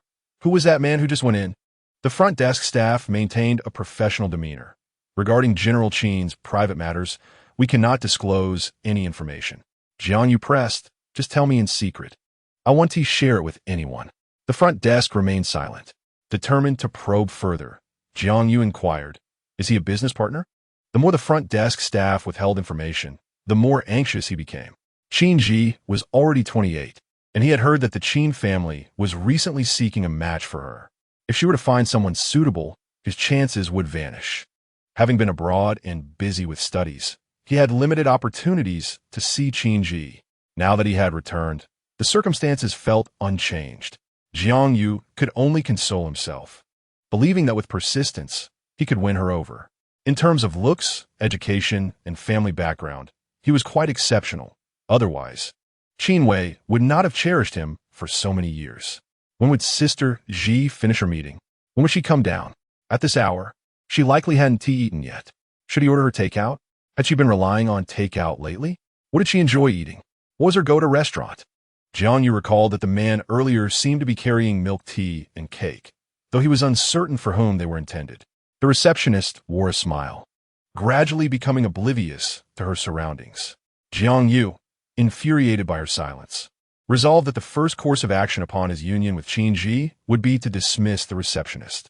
Having skipped breakfast and feeling famished after a morning of discontent, he searched for nearby milk tea and cake shops on his map, discovering one a mere 200 meters away.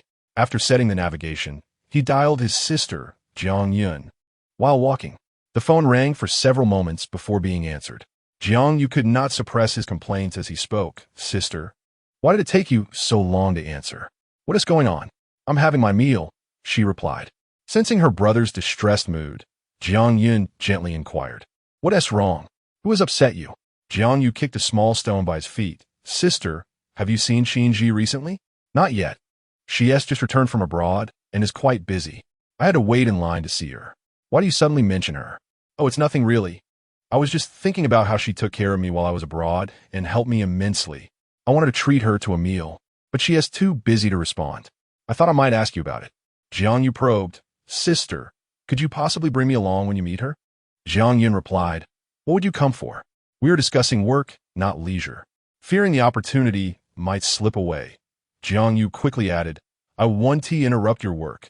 Didn't T-Dad say I should join the company recently? I just want to familiarize myself with the business alongside you. Please agree. I promise not to be a nuisance. All right, I'll let you know in advance, Jiang Yun conceded. Jiang Yu's spirits lifted immediately. Thank you, sister.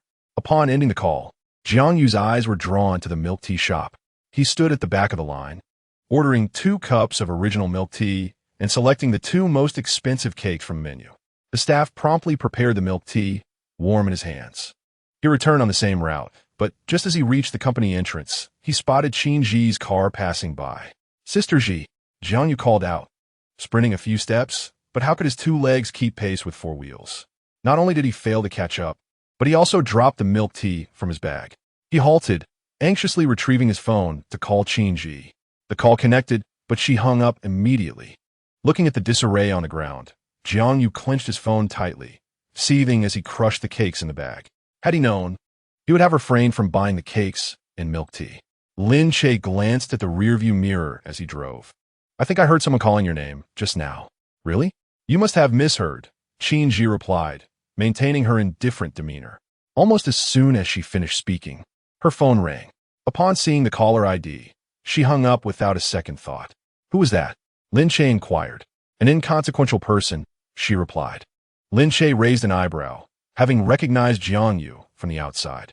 He could easily identify him, especially given all the photographs of Jiang Yu that Qin Wei had shown her over the years to perfect her role as a substitute. But why was Jiang Yu here? Wasn't he Qin Wei's fiancé? Chapter 43. Abundance of time, and means Qin Yi carefully unwrapped the cake that Lin Che brought for her. Though modest in size, it was just right for one person. Yet she was a person who cherished the spirit of sharing. Would you like some cake? I'm not eating, she replied. Observing her enjoyment, Lin Che slowed the car, ensuring a smoother ride. But I don't like strawberries. Could you help me with that? Qin Yi wiped her hands and, with a playful gesture, plucked the strawberries from the cake, extending one towards Lin Che's lips. Her brow furrowed slightly, her eyes shimmering with mischief, a sight that was simply irresistible. As Lin Che drove, he opened his mouth, and Qin Yi deftly slipped the strawberry inside, her fingers brushing against his lower lip, whether by intention or accident. He sat upright, his gaze resolute as if ready to pledge allegiance, and in a few swift bites, the strawberry was reduced to pulp and swallowed. Qin Yi stared at him unblinkingly. So how does it taste? He resembled Zhu Beiji relishing a ginseng fruit, entirely unable to discern any flavor. Delicious. Then I shall leave all the strawberries for you. Do you truly dislike strawberries so? Qin Yi scooped a spoonful of cake, a hint of a smile playing on her lips with a depth of meaning. Eat up. It's just that I'm not fond of this kind of strawberry. Aside from strawberries, what fruits do you enjoy? Waxberries, blueberries, and when it comes to cake, I adore the yellow peaches on top. Lin Che silently committed this to memory. A dollop of cream inadvertently smeared on her fingertips. Qin Yi discreetly brought it to her lips, a moment that Lin Che happened to witness. He recalled that it was the same hand she had used to feed him the strawberry moments before.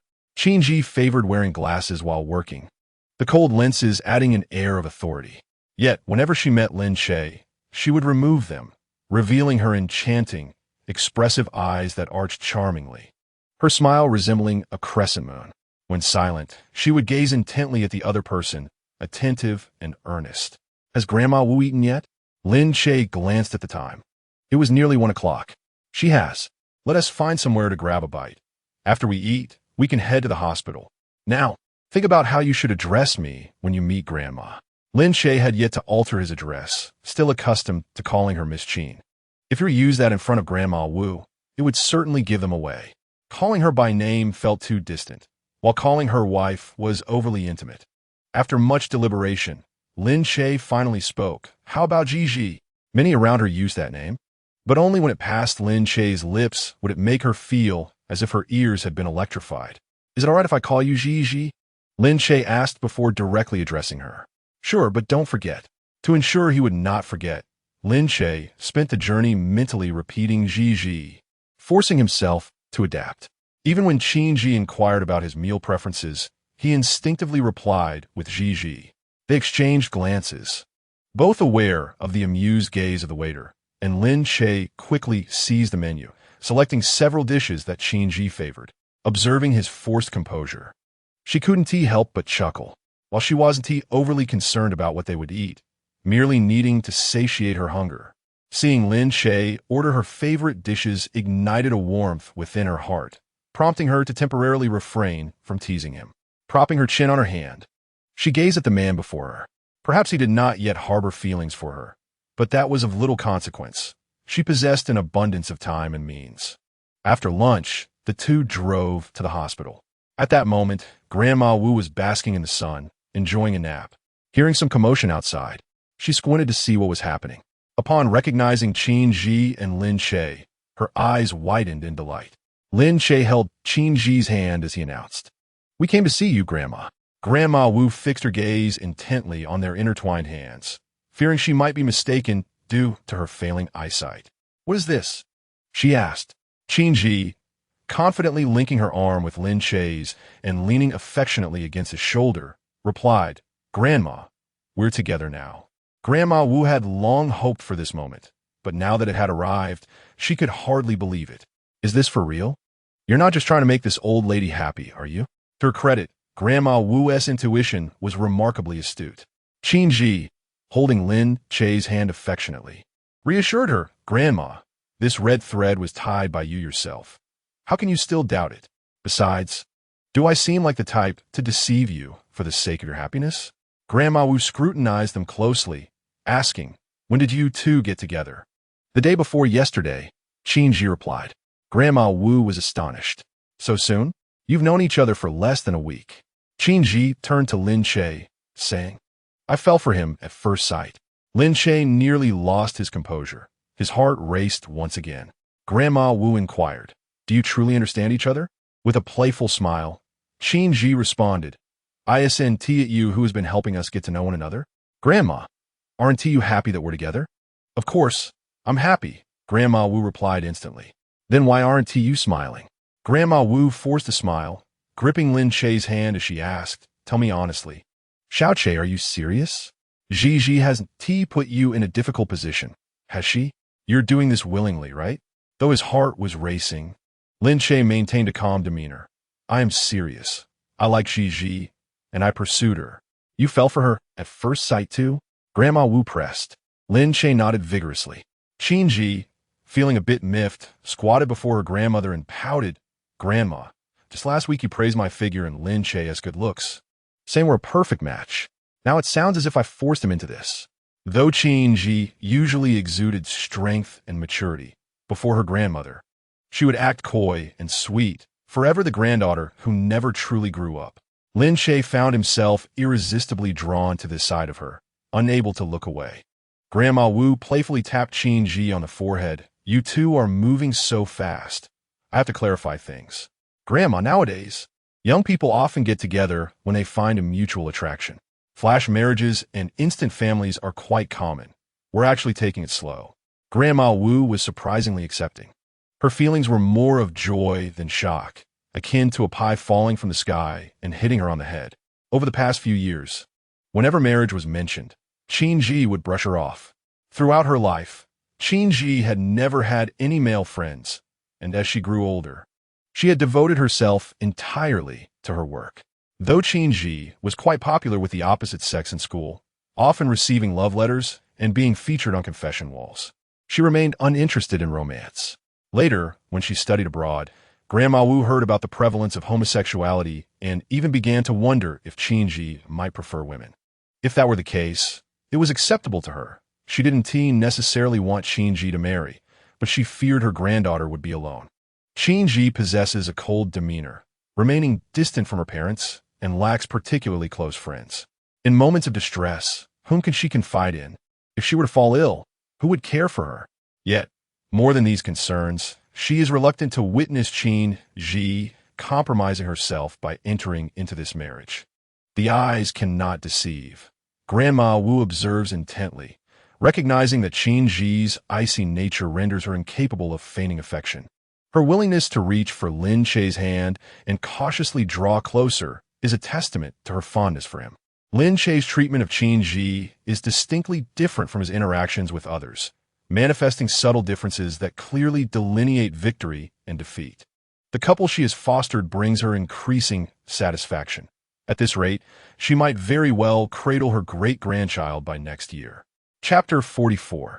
The Sisters' Contest. Initially, Grandma Wu suspected that the two were merely toying with her, prompting her to inquire about specific details, such as who first suggested they be together. Lin Che had already devised his response, stating earnestly, "I pursued Ji first. I am fond of her." Just how fond? After several rounds of probing, it became evident that he was well aware of where Qin Yi worked, her culinary preferences, and even her favorite flowers. Ultimately, she discovered that they had begun cohabitating. This rapid progression took Grandma Wu by surprise. While she held confidence in Lin Che, her certified grandson-in-law, her bias remained unwaveringly with her granddaughter. She was also well aware of Lin Che's circumstances. His parents had passed, and he had an ailing sister, which naturally elicited sympathy. Hence, she urged Qin Yi to arrange for proper care for his sister, advising her to offer as much assistance as possible and, if unable to do so, to provide emotional support. Since their relationship was rooted in love and matrimony, mutual aid was essential. Qin Yi contemplated bringing her grandmother home for recuperation. However, Grandma Wu declined, questioning the purpose of relocating her to their shared abode, remarking on the inappropriateness of being a third wheel. She expressed her contentment with her current living situation, where she enjoyed professional nutritional meals, round-the-clock care, and immediate access to medical attention. She relished the company of caregivers who engaged her in conversation and took her outside for sunbathing and exercise.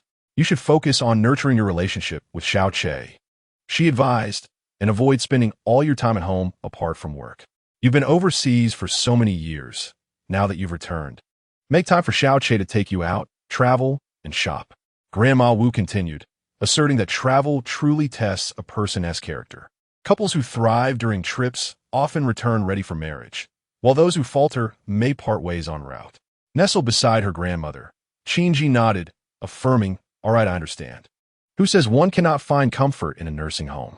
With ample resources, one can feel at home anywhere. For Grandma Wu, this facility had become her second home over the years. Then a thought struck Grandma Wu. "Ji, you've been back for quite a while now. Why has your family hosted a welcome banquet? Was it your parents who didn't mention it?" "It's merely that I find it troublesome and didn't wish to organize it," Qin Yi replied. "Your remarkable achievements abroad warrant a celebratory banquet, allowing you to firmly establish your position within the Qin family. Should such an event transpire, it would essentially signify an external declaration of her as the heir to the Qin legacy. Would the Qin family truly be willing to slight Qin Wei?" It is worth noting that Qin's father had previously mentioned hosting a welcome banquet for Qin Yi, coinciding with Qin Wei's impending birthday. However, Qin Yi resolutely declined, naively believing that her own accomplishments could overshadow Qin Wei's. Suppressing her emotions, Qin Yi rose and began to massage her grandmother's shoulders, saying, "Please do not concern yourself with these matters. Welcome banquets, celebratory feasts, and birthday parties are rather trivial. In my view, a wedding banquet would be far more splendid. Your foremost priority should be to maintain your health. When that day arrives, it will not merely be my wedding banquet. There may soon be a myriad of celebrations for the arrival of children, and I shall require your assistance during those occasions." Her words brought a smile to Grandma Wu's face, who responded, "Then you must both strive diligently." Grandma Wu was acutely aware that her son and daughter-in-law favored Qin Wei. Qin's parents had entered into a marriage of convenience and had not cherished one another post-nuptials. They perceived marriage and procreation as mere obligations. During Qin's mother's pregnancy, Qin's father had even strayed. Born into such an environment, Qin Yi was naturally less favored. Neglected at birth until the elder Qin could no longer bear to overlook her plight, bringing her into his care. When she was first returned to the ancestral home, Qin Yi was frail and emaciated, resembling a small monkey, and it took considerable time for her grandmother to nurture her to health. Throughout this period, Qin's parents did not make a single phone call, as if they had forgotten this child. 2 years later, Qin's father reformed, and Qin's mother developed affection over time. It was during this peak of their love that Qin Wei was born, becoming their cherished daughter, while Qin Yi was relegated to a superfluous role, a reminder of their unsavory past. Fortunately, Qin Yi was indifferent to this reality and held no desire to return to such a family. Her grandmother endowed her with a healthy body, while her grandfather instilled in her the values of self-respect and self-love, teaching her to grow stronger. For only through strength could she easily pursue what she desired. Reflecting on this, Qin Yi cast a grateful glance at Lin Che, appreciating her grandfather's teachings. Throughout that afternoon, Lin Che and Qin Yi kept Grandma Wu company, engaging in conversation to ensure her peace of mind and health. Lin Che repeatedly assured her of his commitment to treating Qin Yi well. To maintain their ruse, Qin Yi remained close to Lin Che, taking his hand, resting her head on his shoulder, whispering sweet nothings into his ear, and adjusting his collar. Their demeanor mirrored that of a young couple in the throes of love. Lin Che privately marveled at Qin Yi's acting prowess, noting that she was flawless, leaving no room for error, effortlessly drawing him into her performance and quickening his heartbeat. Qin Yi also discussed her work, providing Lin Che with a general understanding of the current state of the Qin family. With only 2 daughters, the family fortune would eventually be theirs. The concern lay in the distribution and fairness of that inheritance. Clearly, the Qin family was incapable of equitable treatment, and Qin Yi would have to strive for what she desired. Thus, she had spent these years abroad expanding her market presence to validate her worth. However, upon her return, her father had yet to relinquish control, instead fostering competition between the sisters to test their abilities. The Qin Group has a vast array of ventures, encompassing entertainment companies, hotels, food markets, and real estate, with annual dividend payouts amounting to astronomical figures. Under the guise of meritocracy, Qin's father has allocated 2 sectors to Qin Yi and Qin Wei respectively. Qin Wei is tasked with managing the film and television projects, while Qin Yi has been assigned to the food company. The film production arm is a project that the Qin family holds in high regard, generating profits each year. In contrast, the food company, initially founded by the elder Qin, has faced a multitude of issues over the years, including allegations of plasticizers in milk, claims that the ham sausage is made from rat meat, and accusations that the spicy strips are fried in gutter oil. The scrutiny surrounding food safety has intensified, and the proliferation of rumors and slander has only increased. Despite the company's efforts to clarify these misconceptions, the negative publicity remains unrectified. Additionally, the rise of trendy food items has led to an inevitable obsolescence of the brand. The children who once relished these snacks have matured, and the allure of those flavors has waned. The consumer base continues to dwindle as young people gravitate towards brands endorsed by celebrities. Products that fail to evolve with the times are bound to exit the industry and declare bankruptcy eventually. Faced with a contracting market, Qin's father has not contemplated any solutions, unwilling to invest additional funds. Hence, under the pretense of testing, he brazenly offloads this troubled enterprise on Qin Yi, demanding that she revitalize the food company and achieve profitability within 2 years. This trial stipulates that the one who earns the most shall be deemed the rightful heir of the Qin family. This is not merely favoritism, it is a deliberate challenge. Chapter 45. Lin Che's intentions with such an uneven starting line. How can one speak of fairness? Rather than allowing Qin Yi to pass the opportunity to Qin Wei directly, there is a feigned commitment to fair competition. It can be asserted that as long as Qin Wei refrains from causing trouble and maintains the status quo, her victory is assured. Conversely, Qin Yi is confronted with a food company on the brink of collapse, struggling to survive. What resources does she possess to salvage it? Selling the company for capital seems a more pragmatic choice. The disparity in market value is insurmountable, and Qin Yi is destined for failure and relinquishment. Qin's father aims for her to recognize the futility of her endeavor, relegating her to the role of an ordinary shareholder, whose future contribution would merely be to assist Qin Wei. Everyone anticipated that Qin Yi would protest vehemently, yet she unexpectedly signed the betting agreement. Having grown up enjoying these snacks, she is unwilling to witness the demise of the brand that her grandfather painstakingly established. The Qin food brand has faded from public attention for too long. Reviving it is no simple task. Recent years have seen the loss of several veteran employees, resulting in a decline in quality compared to the past, coupled with the influx of external brands capturing market share. Reclaiming shelf space in supermarkets necessitates financial investment, something a loss-making food company scarcely possesses. In a market economy, competition is straightforward, survival of the fittest. Over the past few days, Qin Yi has been diligently crafting plans and conducting research, eager to explore various avenues for salvation. She refuses to concede defeat. Qin Yi has chosen not to burden her grandmother with these troubling matters. Over the years, she has grown accustomed to sharing only good news and concealing the bad. Upon mentioning the food factory, Grandma Wu could not help but display a nostalgic expression. Your grandfather, aware of my fondness for these delicacies since childhood, established this company to ensure I could indulge without worry. These snacks are free from random additives, and their flavors are delightful. However, over the years, my dental health has deteriorated, limiting my ability to enjoy harder items.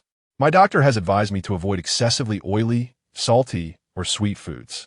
Lin Che finally comprehended the depth of Grandma Wu's affection for snacks and desserts. It was not merely a preference, but a sentiment intertwined with memories. Each time she savored treat, it evoked thoughts of the late Mr. Qin. Lin Che listened quietly, deep in contemplation.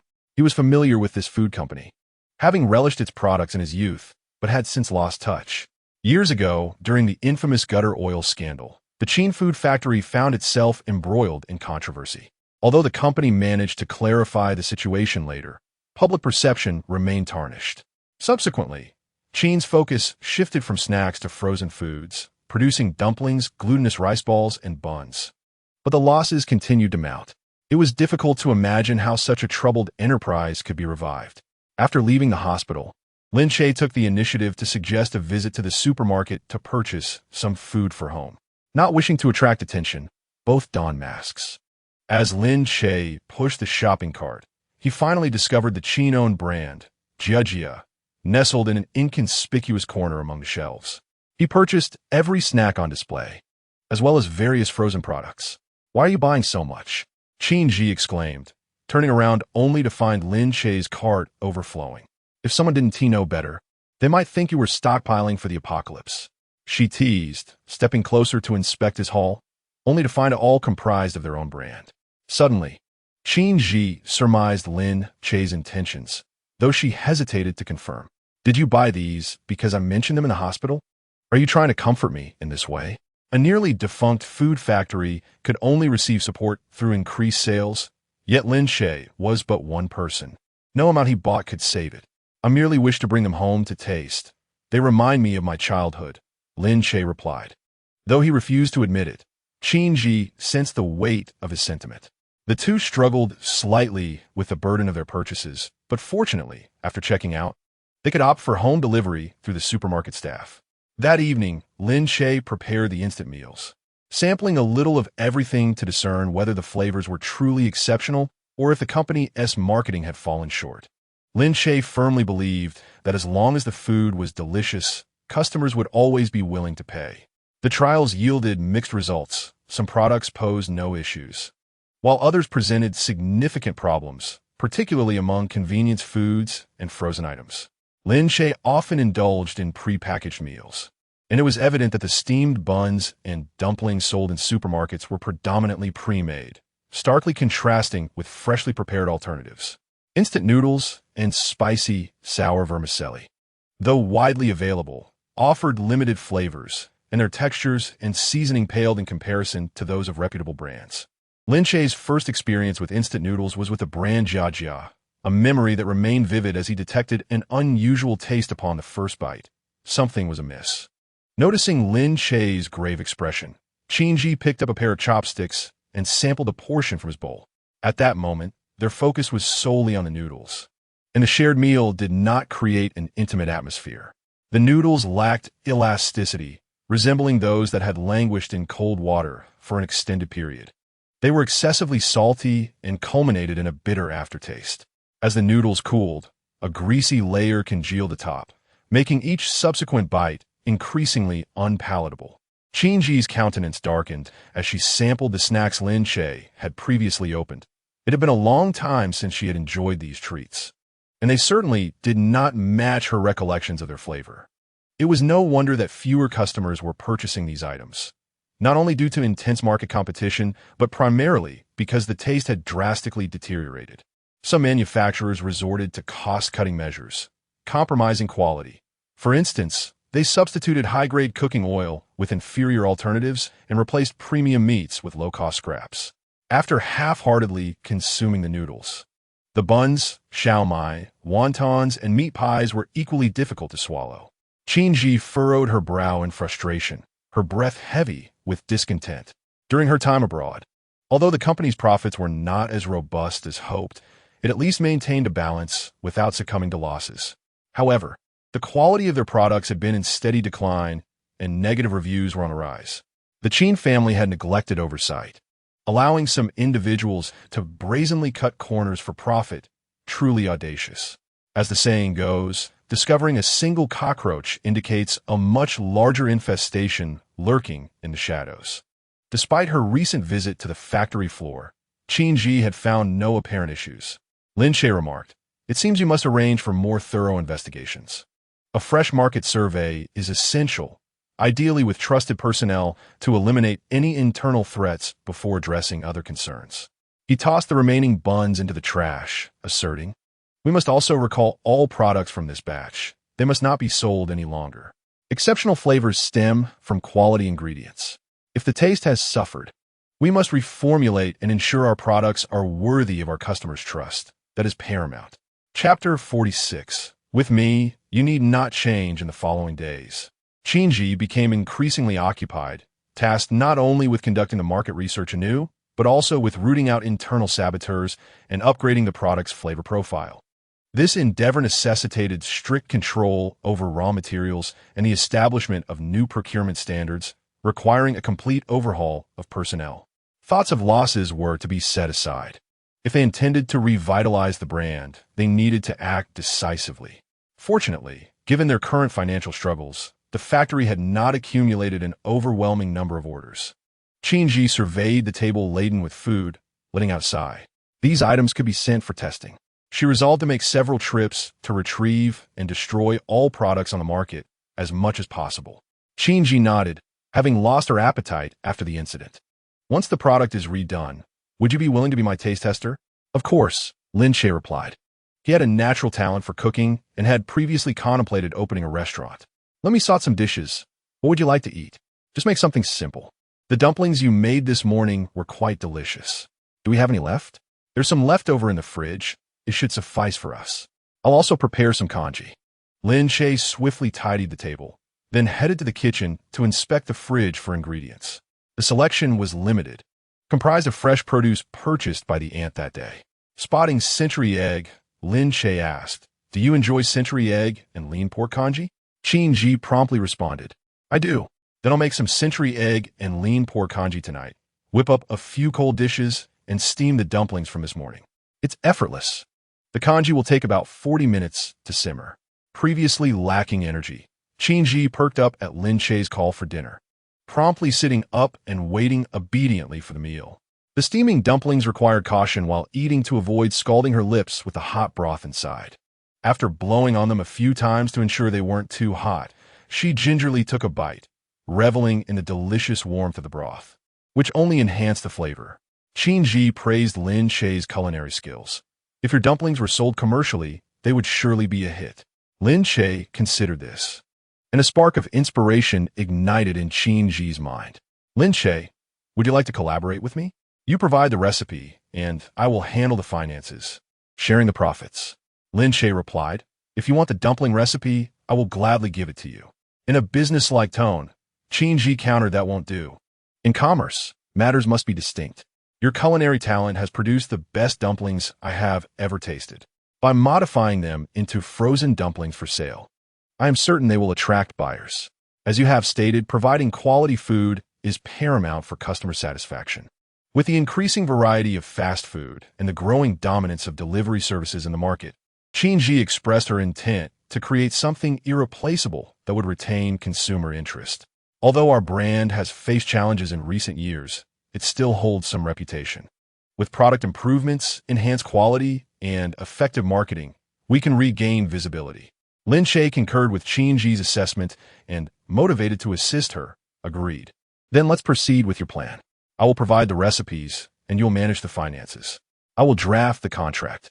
Lin Che, skilled in making not only dumplings but various dishes, listed all he could think of that could be sold, allowing Qin Yi to refine them. However, due to the absence of additives, the shelf life was particularly short, and large-scale cooking could not match the quality of small-batch preparations. The larger the scale, the harder it was to maintain the food's texture. The heat needed careful adjustment, and the seasoning ratios had to be modified accordingly. These complex issues were tasks that Qin Yi would need to delegate for gradual experimentation. Qin Yi and Lin Che conversed until nearly 11 o'clock at night. And only when the time neared midnight did Qin Yi realize, feeling guilty, "I'm so sorry. I didn't notice how late it had become. It's fine. I'm not tired anyway. If you wish to continue the conversation, we can resume it when I return tomorrow. You won't find me bothersome, will you? How could it be? I am genuinely pleased to assist you." This is the heartfelt sentiment of Lin Che. Qin Yi felt a stir within her heart. She stood up and sincerely nodded her head in gratitude towards Lin Che, saying thank you. Had it not been for his provision of a new perspective today, she might have taken a considerable amount of time to arrive at a solution. Lin Che smiled gently, replying, "What is there to be polite about? You have also aided me greatly." The two exchanged glances, and an unspoken understanding enveloped them. Unbeknownst to them, the slight estrangement had entirely vanished. The following day, Lin Che rose early, only to discover that Qin Yi had awakened even earlier than he. Observing the kitchen lights aglow, he heard sounds emanating from within. Upon approaching, Lin Che found Qin Yi, clad in an apron, washing vegetables, her hair loosely tied up, oblivious to his presence. She hummed a tune while washing until Lin Che inadvertently made a noise from behind her.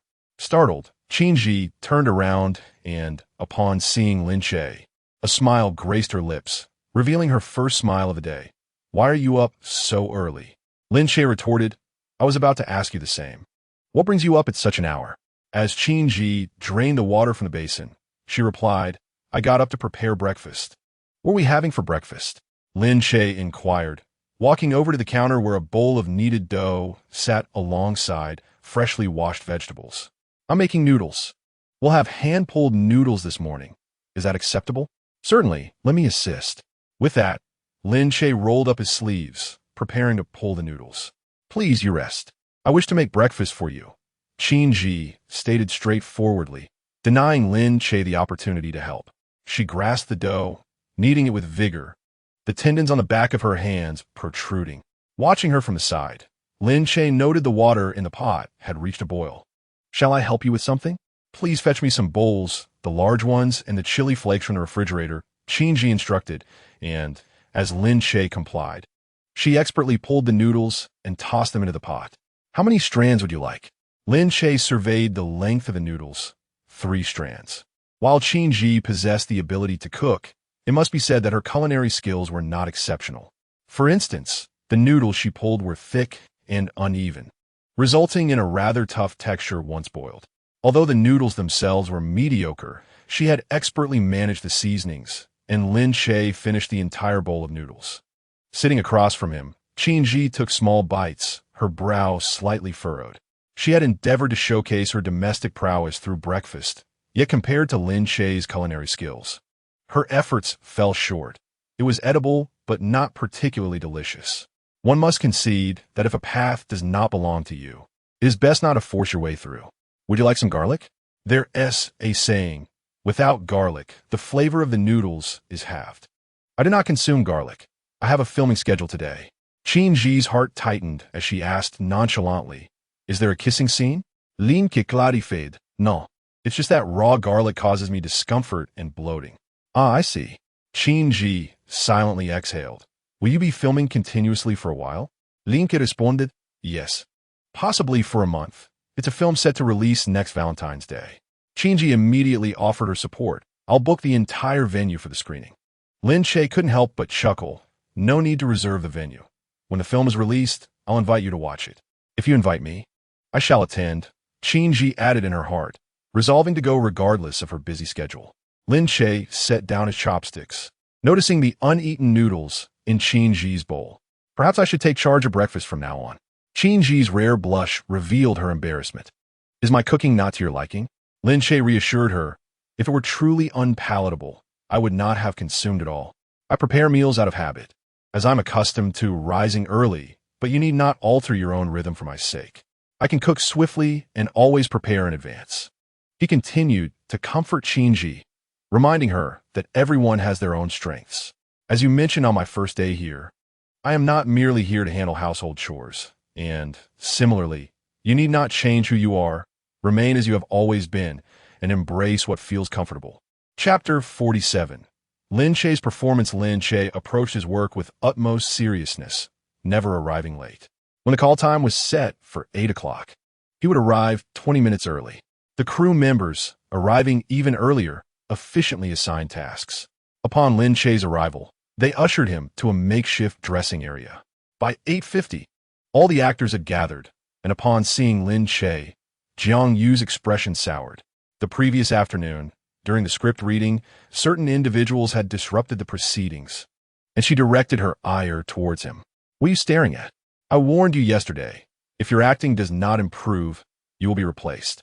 If you fail to memorize your lines today and attempt to deceive me, I will have the director remove you. Lin Che merely raised an eyebrow, acknowledging her warning. Jiang Yu, however, remained silent, fully aware that should he falter, she would bear no responsibility. In her dreams, Jiang Yu wished for his replacement. The script was exceptional.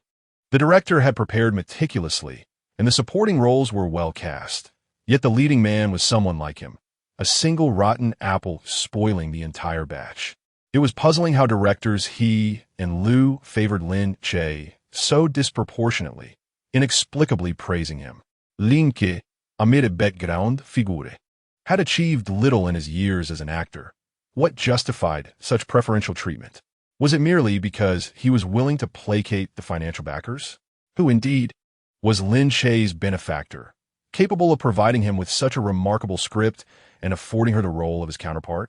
Gradually, Jiang Yu's curiosity about Lin Che began to eclipse her disdain, and she discreetly sought to uncover the identity of his patron. Among the crew, her rapport with director Liu was the strongest. She approached him with the script in hand, directly inquiring, "Director Liu, could you reveal to me who Lin Che's benefactor is? Who is it that supports him?" Director Liu replied, "Focus more on your lines and less on gossip." Jiang Yu muttered under her breath, "With so many benefactors, has he undergone a health check?" The subtext of her concern was clear. Given their interactions, it was prudent to be cautious. "Rest assured, we have Lin Che's health report on file.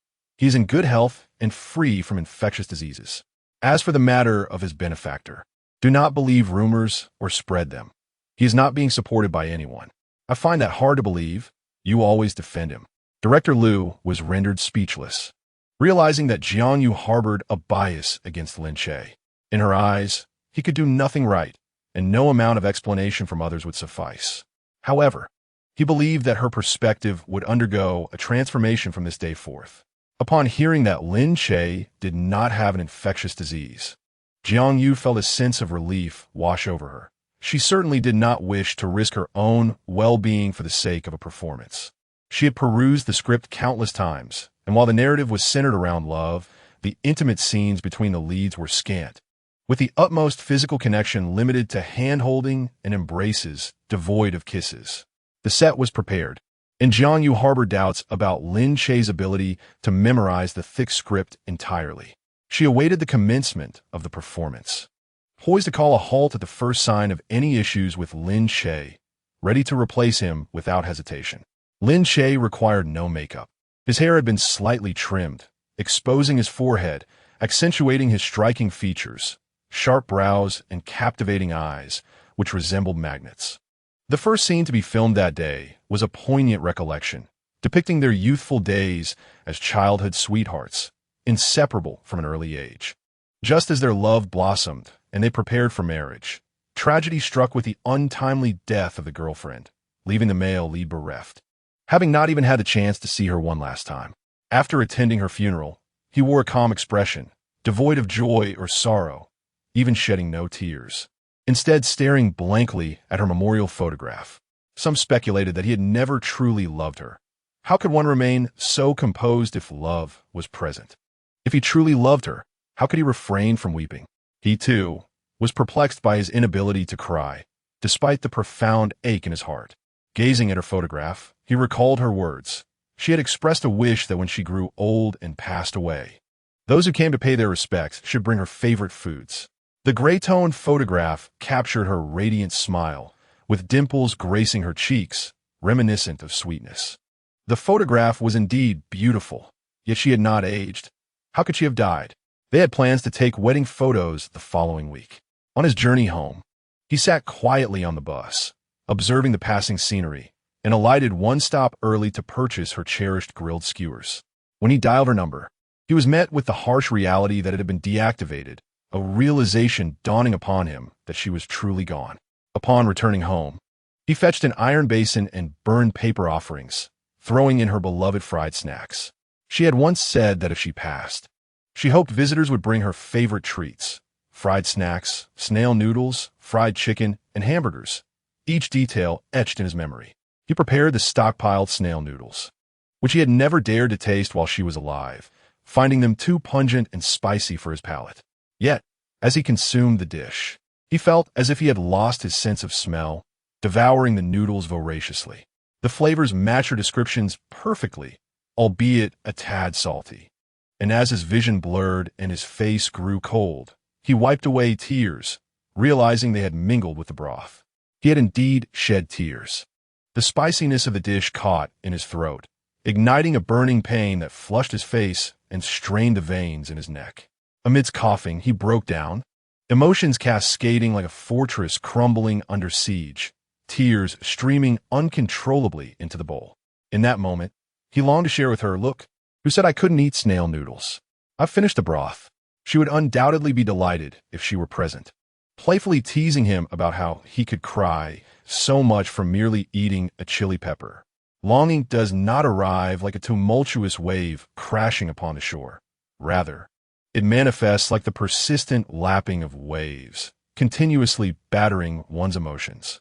At the funeral, gazing at his girlfriend's portrait, he was not devoid of sorrow. Instead, the depth of his grief led his body to adopt a state of self-protection, momentarily forgetting the source of his anguish. Yet upon returning to the familiar surroundings, confronted by the bed meant for two, the couple's mugs on the sink, the razor she gifted him, the used body wash, and the strands of her hair scattered on the floor, sadness became inescapable. His chest felt hollow. Although he was alive, he resembled a mere shell of a person, isolated in silence, devoid of companionship, engulfed in despair. Jiang Yu, observing Lin Che curled up in the corner, felt an overwhelming urge to rush over and embrace him. No one present remained unmoved. Even the director's eyes glistened with unshed tears.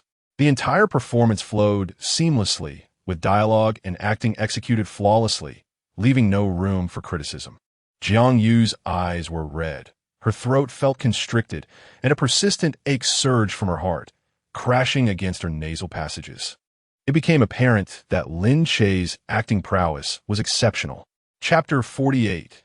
Conquering her with absolute strength, Lin Che huddled in the corner, gripping a knife tightly, the pressure increasing as the veins in his forearm bulged.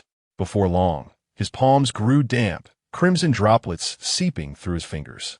Suddenly, he seemed to hear something.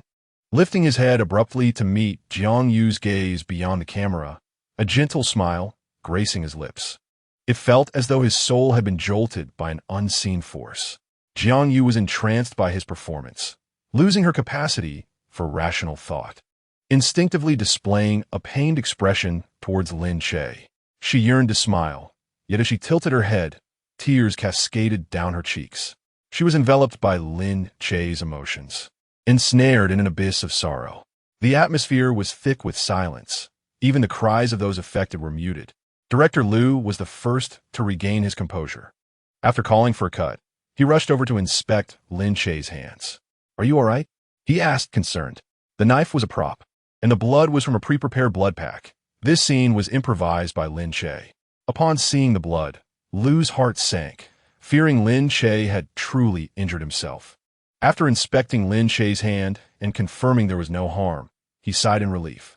Just as Lin Che was about to reassure the director, he caught sight of Jiang Yu's anxious expression, surrounded by a cluster of people who had pushed her aside. Lin Che averted his gaze, saying, "Don't worry. I'm unscathed. This prop was provided by you." Director Liu patted Lin Che on the shoulder, unable to suppress his admiration. "You've really improved. You startled me." Director He nodded in agreement, looking at Lin Che as if he were a glimmering treasure. Although the film they produced was lacking, their ability to recognize talent remained sharp, especially for someone like Lin Che, untroublesome, diligent, and possessing formidable acting skills. Their attitude towards him was one of pride, respect, and mutual admiration. It is regrettable that talented actors often receive inadequate compensation. For instance, Lin Che has been hindered by his management company over the years. With his striking appearance and exceptional acting skills, how could he not achieve fame if he were presented with quality scripts? Upon learning that Lin Che successfully terminated his contract, those around him expressed their joy at his liberation from hardship. Lin Che smiled, a modest expression gracing his face, unable to withstand such praise. Throughout the years, Lin Che has taken on numerous minor roles, embodying a variety of characters. He has never considered himself a naturally gifted actor. Rather, he has traversed this path for a long time, honing his craft diligently. The reason for his current proficiency lies in two factors. Firstly, the script is one he authored himself, thus he is intimately familiar with it. Secondly, the male lead's character aligns perfectly with his strengths, granting him a certain advantage. Let us continue filming without further delay. The next scene involves a confrontation between him and Jiang Yu. Upon seeing Lin Che, Jiang Yu's expression became somewhat unnatural, as she had previously held him in contempt, believing his resources were acquired solely through dubious means, devoid of any real talent. What good is skill if it cannot dispel the falsehoods spoken by Qin Wei? How can it prove that he possesses no flaws? Jiang Yu grappled with her discomfort, unwilling to concede her errors. As the director called for action, Lin Che seamlessly immersed himself in his role, manifesting as if he had stepped straight from the pages of the script. His commanding performance went unnoticed by onlookers, but once engaged in a scene with him, the immense pressure became palpable. Experts discern the subtleties, while novices merely observe the spectacle. Jiang Yu belonged to the former category, fully aware of the chasm between her abilities and Lin Che's. How could an actor, who had only recently embarked on his journey and had not acted for long, overshadow her with such prowess? Indeed, he dominated the scene. In acting, there exists the concept of overpowering the scene, where a performer employs a formidable presence and skill to overshadow another actor, potentially causing the latter to falter. Lin Che intentionally exerted this pressure, rendering Jiang Yu unable to deliver her lines. After 5 consecutive interruptions, her spirit began to fray. Although Lin Che remained silent, his gaze bore the weight of disdain. As if to question, "Is this all you have? Jiang Yu, deliver your lines. Jiang Yu, you have misquoted your lines. Oh dear, your expression is amiss. He is your beloved. You should feel sorrow for his current state, not fear. Move closer, do not hesitate. Perhaps a break is in order. Regain your composure before we proceed." Jiang Yu's face flushed with embarrassment. This was the first time in her career she had been halted so many times. She was no fool. She understood Lin Che's deliberate attempt to overshadow her.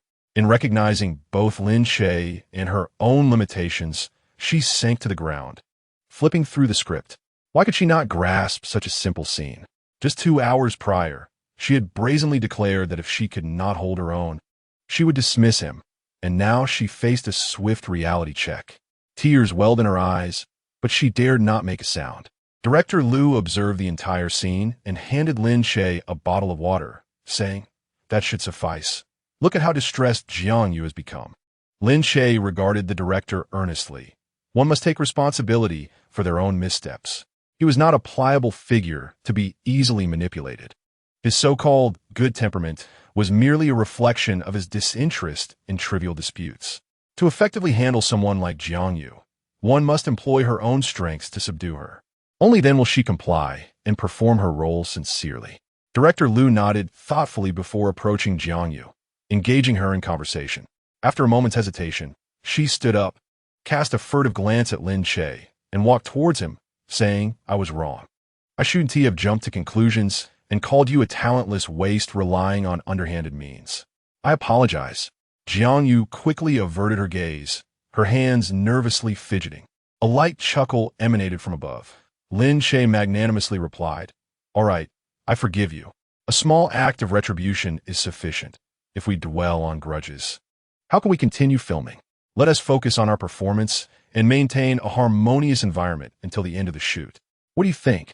Jiang Yu nodded eagerly.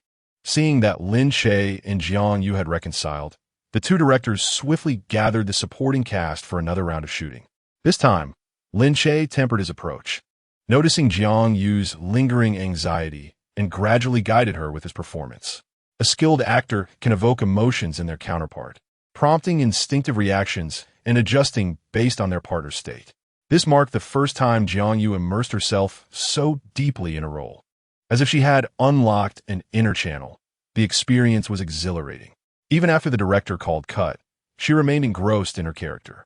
Once she regained her composure, her expression revealed a newfound admiration for Lin Che, whom she had previously despised.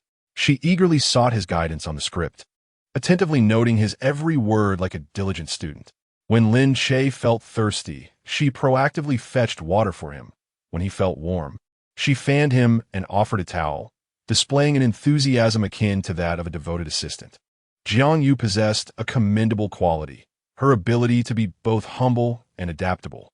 By noon, the crew delivered lunchboxes, and Jiang Yu instructed her assistant to queue up and fetch one for Lin Che as well. Over the course of the morning, her attitude towards him underwent a complete transformation, shedding her biases and gazing at him through an admiring lens, revealing feelings she herself was unaware of. "Lin Che, how could you portray the grief of losing a girlfriend so convincingly?" The answer lay in his own experiences of profound loss. At the tender age of 18, he had lost both parents, returning home to find their bodies unrecognizable. Thus, he understood the script's meaning of sorrow in the heart. Chapter 49. Confronting Qin Wei about the rumors during a break, Jiang Yu requested her assistant to bring her phone, connecting to the internet to search for information about Lin Che. After a thorough search, she finally found some relevant content, albeit limited, primarily detailing his filmography over the years. Most of the projects were low-budget productions, where Lin Che's roles were either expendable or loathsome supporting characters, presenting a stark contrast to his real-life persona. Some comments even suggested that Lin Che had undergone botched cosmetic surgery. As she browsed through the remarks, Jiang Yu gained further insight into Lin Che's career trajectory, discovering that he had debuted in a short drama that had once trended online. After signing with a management company, he had faced a lengthy hiatus before finally landing roles, albeit in marginal characters. The short drama that marked his debut had been taken down, and with the passage of time, finding complete resources proved challenging. Jiang Yu opened webpage after webpage, so engrossed that she remained oblivious to the director standing behind her until he cleared his throat twice. Flustered, she hastily concealed her phone, resembling a student caught playing on their device during class, her eyes darting in a panic towards Director Liu. With a teasing smile, he remarked, "Are you searching for Lin Che? You appear quite absorbed. Have you uncovered anything?" With a guilty expression, Jiang Yu replied, "Director, when did you arrive? Why didn't you say anything?" Liu chuckled. "I stood behind you for at least 3 minutes. Had I not coughed, you might never have noticed." Embarrassed, Jiang Yu attempted to change the subject. "Did you need something from me?" Director Liu pointed behind him. "Isn't your team treating our crew to milk tea? They drove it over." "Really?" Jiang Yu stood up. "I wasn't informed." "Well, they're doing it in your name. Perhaps you should inquire? I'll go check." At that moment, her assistant approached with a phone. "Yeah, someone is calling you." Jiang Yu took the phone and saw it was her brother, Jiang Yu. Brother. Jiang Yu's voice came through. Did you receive the milk tea? Surprised, Jiang Yu exclaimed. It was you who sent it? He continued. I heard you recently landed a new role, so as your brother, I had to come and show my support. Joyfully, Jiang Yu responded, I got it. Thank you, brother. What about you? Aren't you coming? Didn't you say you'd visit me on set? You can't call it a visit if you're not here. Jiang Yu replied, I'm busy right now, but we'll come by later, don't worry. All right, I'll be here with the milk tea waiting for you. You must come. Jiang Yu felt a close bond with her brother, who had always treated her well since childhood. While abroad, he often sent her gifts and made video calls, and every year on her birthday, he would send her a red envelope precisely at midnight to celebrate. After ending the call, Jiang Yu told director Liu, It was my brother who bought it. Let us go enjoy the milk tea. This was Jiang Yu's first time visiting his sister on set, and he had bought every flavor of milk tea available at the shop. Not only that, but he also brought a large bouquet of flowers, creating a delightful surprise. Jiang Yu chose her favorite flavor and then asked director Liu, What kind of milk tea does Lin Che like?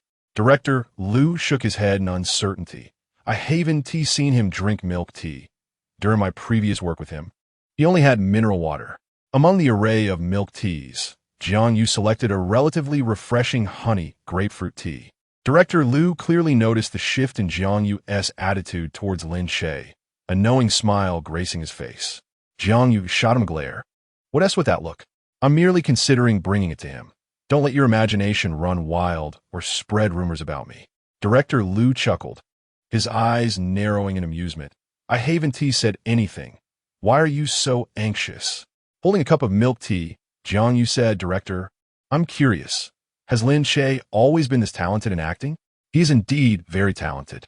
Acting is a gift, and I sensed it the first time I collaborated with him. He possesses remarkable talent and is quite handsome. Had it not been for the company's delays, he would have already made a name for himself. Is it truly merely a matter of talent? In that moment, she profoundly comprehended the sentiment that effort pales in comparison to innate ability. Contemplating the disparity between herself and him, a shadow of despondency crept across her face. Director Liu offered solace, stating, Your acting is already commendable among the young talents, and you are still young, with ample room for growth. An actor like Lin Che is exceptionally gifted. Performing alongside him will undoubtedly provide you with invaluable lessons. Cherish this opportunity. Jiang Yu nodded, reflecting on how brilliantly he performed in today's solo scene, moving many in the audience to tears. She inquired of Lin Che how he managed such a stellar performance, to which he merely smiled without offering a response. Director Liu continued, Those unfamiliar with him perceive it as mere acting, yet all of this stems from his own experiences. You may not know, but Lin Che lost his parents in an accident during high school and has a sick sister to care for. Consequently, he had to abandon his studies to work, only fortuitously becoming an actor thereafter. This was not a secret. Any director who had collaborated with Lin Che would have been aware of his circumstances. So, refrain from mocking him for his lack of education. It is not that he chose not to study, but rather he was deprived of the opportunity. Reflecting on her previous remarks to Lin Che, Jiang Yu felt a pang of guilt that disturbed her even in the depths of night. She vowed, I will never again use such matters to ridicule him. Seeing Jiang Yu's resolve, Director Liu expressed his relief. I was unaware of where your prejudices against Lin Che originated. You seem to disbelieve everything I said. Now that you have a clearer understanding of his situation, consider this. If he truly had a benefactor with his talent and appearance, why would he have spent the past 5 years accepting subpar roles in mediocre films? The notion of underhanded advancement does not apply to someone like him. He rarely speaks of others, but it is evident that Lin Che has faced considerable misfortune and hardship over the years. Indeed, Jiang Yu came to a realization. An inherently capable individual can thrive even without a patron. Yet, given Lin Che's recent filmography, which appeared to decline year after year, it seemed as though he had been somewhat sidelined. Doubts began to surface regarding Qin Wei's disparaging remarks about Lin Che. What motive could she possibly have for deliberately tarnishing his reputation? Was there a misunderstanding at play? Unbeknownst to her, Jiang Yu had drawn closer to Lin Che. She extended her hand, offering him the milk tea she had selected. Would you like some tea? I picked honey grapefruit tea for you. If it doesn't suit your taste, I can have my assistant fetch something else. Thank you, Lin Che replied, accepting the drink, but choosing to set it aside without taking a sip. Jiang Yu observed his every move, brimming with questions yet uncertain of how to articulate them. Why do people label you as a homewrecker and accuse you of being a diva who bullies others? Lin Che replied earnestly. You should direct your inquiries towards those who spread such rumors, rather than questioning me. Indeed, she resolved to confront Qin Wei directly at the earliest opportunity, seeking clarity on why she would fabricate such falsehoods about Lin Che. Chapter 50. The world condemned by flies. Do you know some of the phrases often heard in violent incidents? Why does he choose to strike you and not others? A fly does not alight on an unbroken egg, and it takes two to tango. These expressions conceal an absolute logic. If there's a problem, the fault must lie within oneself. I ask you, is it truly the victim's fault when they are bullied and slandered? Jiang Yu turned her head to glance at Lin Che, noticing the sternness and discontent hidden beneath his impassive exterior. She quickly shook her head. Lin Che spoke in a deep voice. Take, for instance, the saying a fly does not alight on a seamless egg. If the egg has cracks, who is responsible for them? If the cracks are inherent, does that mean a flawed egg is unworthy of growth? As for the fly, it lands on food, benches, and even people. Does that imply that the entire world is condemned by the presence of flies? These words may not resonate with everyone, but whether to speak them or not is my concern. Jiang Yu listened earnestly, resting her chin on her hands, feeling both self-reproach and admiration, convinced of Lin Che's reasoning. When problems arise, one should seek the source of those problems. She had attributed all conflicts and issues to Lin Che while neglecting the responsibilities of the external environment and others' actions. You are right. I will be more cautious in my words and actions moving forward so as not to burden others. Suddenly, Jiang Yu stood and bowed to Lin Che in apology, a gesture far more sincere than the one earlier that morning. Lin Che, I truly apologize for my misinterpretations. Lin Che replied nonchalantly, there is no need for apologies. Just focus on your acting. If you feel uneasy, investigate the truth of the matter. Do not allow yourself to be used as a pawn. This is both a reminder and a warning. Jiang Yu straightened up, understood. Once she began to trust someone, she believed everything they said, despite lacking evidence to determine right or wrong. She felt Lin Che was in the right, her initial bias toward Qin Wei gradually shifting toward him. As the break neared its end, the director called for a gathering to continue shooting the next scene. The entire day was filled with scenes between Lin Che and Jiang Yu. Lin Che quickly immersed himself in the role, and Jiang Yu, influenced by him, followed suit. This exemplified the effect of acting alongside a skilled performer, from whom she could continuously glean experience. To Jiang Yu, Lin Che was not just the male lead. He was her male lead. At times, she became so engrossed in her role that she could not discern reality from performance. Lin Che transitioned in and out of character with remarkable speed. The moment the director called cut, he immediately returned to his natural demeanor, leaving Jiang Yu lingering in a daze for an extended period. The longer she acted alongside Lin Che, the deeper her feelings grew. She began to rely on him, longing for the comfort of their shared performance, often wishing they could remain in character forever. When Lin Che was not filming, he was quite indifferent towards her, though perhaps indifferent was not the right term, as they simply interacted normally. However, she found it insufficient. Yearning for the intimacy they shared on set, enveloped in her character, Jiang Yu found it difficult to detach herself. When she finally regained her composure, a sense of melancholy washed over her, a bittersweet ache spreading throughout her being. At 5 p.m, Jiang Yu arrived to visit the set, coinciding perfectly with her break. The two directors were reviewing the day's footage and discussing edits. Jiang Yu, clutching the script, asked Lin Che for help with her lines, sweetly addressing him as Teacher Lin. Lin Che, taken aback, corrected her, call me by my name, not teacher. I do not take apprentices. We are all workers here. There is no need for such respect. All right, Lin Che, would you like some water? I can fetch it for you. No, thank you. Where will you have dinner? Since you have helped me so much, let me treat you. Within the scope of work, it does not count as help. Lin Che, you seem rather aloof towards me. Lin Che coldly replied that he is always this way with others, urging her not to overthink it. He maintained a businesslike demeanor, which left Jiang Yu feeling as if he were keeping her at a great distance. Disheartened, she felt a gloomy weight in her heart, and even a milk tea in her mouth turned bitter. She pondered whether, had she not spoken those harsh words to Lin Che from the outset, he might have been more cordial toward her now. Upon his arrival, Jiang Yu observed Jiang Yu bustling around a man, showering him with attentiveness. As the youngest child in her family, Jiang Yu was accustomed to being pampered, with delicious treats always saved for her and outings scheduled around her availability. When had she ever gone out of her way to please someone like this? Jiang Yu scrutinized the man seated before him, finding his face vaguely familiar. As he approached, memories stirred, and upon noticing the coat draped over the chair, his pupils constricted. It was the same style and color as the one worn by the man he had seen entering the elevator at Qin Yi's company the day before. Could it be the same individual? Jiang Yu narrowed his eyes, his expression suddenly alert. The man from yesterday had moved too swiftly.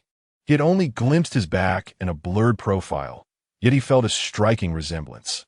However, upon further reflection, how could someone who could freely enter and exit Qin Yi's company possibly be filming in such a rundown location? The moment Jiang Yu arrived, Lin Che took notice, casting a sidelong glance without looking directly at him. It was not until Jiang Yu, spotting her brother, stood up and called out to him that Lin Che lazily lifted his gaze to survey the scene.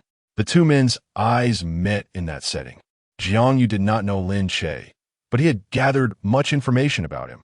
Encountering him face-to-face was vastly different from viewing photographs or videos. Lin Che had a fair complexion, though not as gaunt as Jiang Yu had imagined. As for their resemblance, Lin Che, while serving as a stand-in, had adhered to his responsibilities, meticulously applying makeup and styling his hair to resemble the original. In contrast, Lin Che felt quite confident in his own makeup skills. Upon seeing Jiang Yu's face lit up with joy as she bounced over, exclaiming, "Brother, you finally made it." Jiang Yu gently inquired whether the day's filming had concluded. "It has," Jiang Yu replied, raising the script in her hand to explain, "I'm rehearsing lines with a male actor." Jiang Yu turned his attention back to Lin Che, asking, "What is the name of the male actor you are performing with, and what role does he play?" "He is Lin Che, the male lead," she replied, feeling inexplicably nervous at the mention of Lin Che in front of her brother, unable to meet his gaze. Jiang Yu pondered for a moment. "I haven't heard of him. What tier of actor is he?" Jiang Yu instinctively defended Lin Che, saying, "You shouldn't inquire about someone's tier. An actor's worth lies in their talent." "All right, I understand," Jiang Yu thought, likely just another minor actor of little renown. His eyes began to take on a tone of disdain as he surveyed the modest surroundings, clearly indicative of a production lacking in scale. How could a good film possibly arise from such dire conditions? The male lead was someone whose name he had never heard, and he had even inquired about the director of their production, only to discover a lack of notable works, with the only recognition being for a film renowned for its poor quality, the Golden Broom Award. Chapter 51. Lin Che's perspective on Jiang Yu. Unlike certain individuals who lack awareness, with such a crew, the resultant film is bound to be a dismal failure. What purpose does it serve to create such a movie? Are you exhausting your audience's goodwill? Or are you merely seeking to inflate your number of detractors? Upon noticing Lin Che, Jiang Yu's irritation promptly redirected itself towards Jiang Yu, unleashing a torrent of admonishment upon her. As for the actor portraying the male lead, whose skills are utterly unfamiliar to me, your claims seem to be exaggerated. If you genuinely wish to pursue a career in film, why not discuss it with your parents and have them place you in a more reputable production, allowing you to act alongside seasoned veterans? Not only would you learn significantly, but your fan base would remain enthusiastic. Jiang Yu scrutinized Jiang Yu from head to toe, dismissing her appearance as inadequate. In less than 5 minutes since his entrance, Jiang Yu had managed to belittle the entire production team, audaciously doing so in front of a multitude. Director Liu contemplated whether the Jiang family had inherited a propensity for caustic remarks, each one more egregious than the last, spouting nonsense without the slightest understanding. Liu refrained from confronting him, recognizing the power dynamics at play. After all, he was the offspring of a capitalist, someone not easily provoked. Jiang Yu's expression soured further. While it was intolerable for Jiang Yu to disparage the director, how could he tarnish Lin Che's reputation? Brother, this is my affair, and I shall choose whichever production I desire. I'm quite fond of this script, the actors, and the crew. I have no intention of changing, especially since I've already signed a contract, making a last-minute withdrawal impossible. Jiang Yu's demeanor was resolute, apprehensive that her brother's words might tarnish her standing in Lin Che's eyes. Casting a quick glance backward, she observed Lin Che watching her intently. She promptly declared her stance with conviction. Lin Che is the finest actor I have encountered. His skills rival those of seasoned performers. I relish working with him. He is my friend. To speak ill of him is to speak ill of me. If you persist, I shall ignore you. With her arms crossed, she huffed coldly, standing by Lin Che in defiance of Jiang Yu's provocations. Jiang Yu's expression hardened, his face betraying his displeasure. Fine, I shall not interfere any further, but if complications arise, do not lament later. Jiang Yu, unyielding, thought to herself, what do you understand? I have no regrets. In truth, her only regret was not having met Lin Che sooner, not having had the opportunity to act alongside him earlier. Unfathomable? He had once ventured abroad to polish his skills, having garnered the attention of 1 or 2 million followers as an internet celebrity, coupled with the media company under the Jiang family's purview. He surely possessed significant knowledge in this realm. The caliber of this film crew was evidently lacking. One could only wonder if Jiang Yu's intellect had been compromised or if she had been swayed by certain individuals. As he cast a glance towards Lin Che, a glimmer of danger ignited in his eyes. Lin Che had been noted. Since today's work had concluded, he stated, come back with me. Jiang Yu's expression shifted to one of caution. You aren't planning to report me to our parents, are you? I already told you. I won't concern myself with you any longer. So what could I possibly report? After a brief pause, Jiang Yu added, while I cannot dictate your acting pursuits, do not entertain any notions beyond that. And what might that entail? Jiang Yu inquired. Jiang Yu responded, you are still in your ascent. Rising stars are prohibited from engaging in romantic relationships. Are you not aware? Jiang Yu's cheeks flushed. I know. No need for your reminders.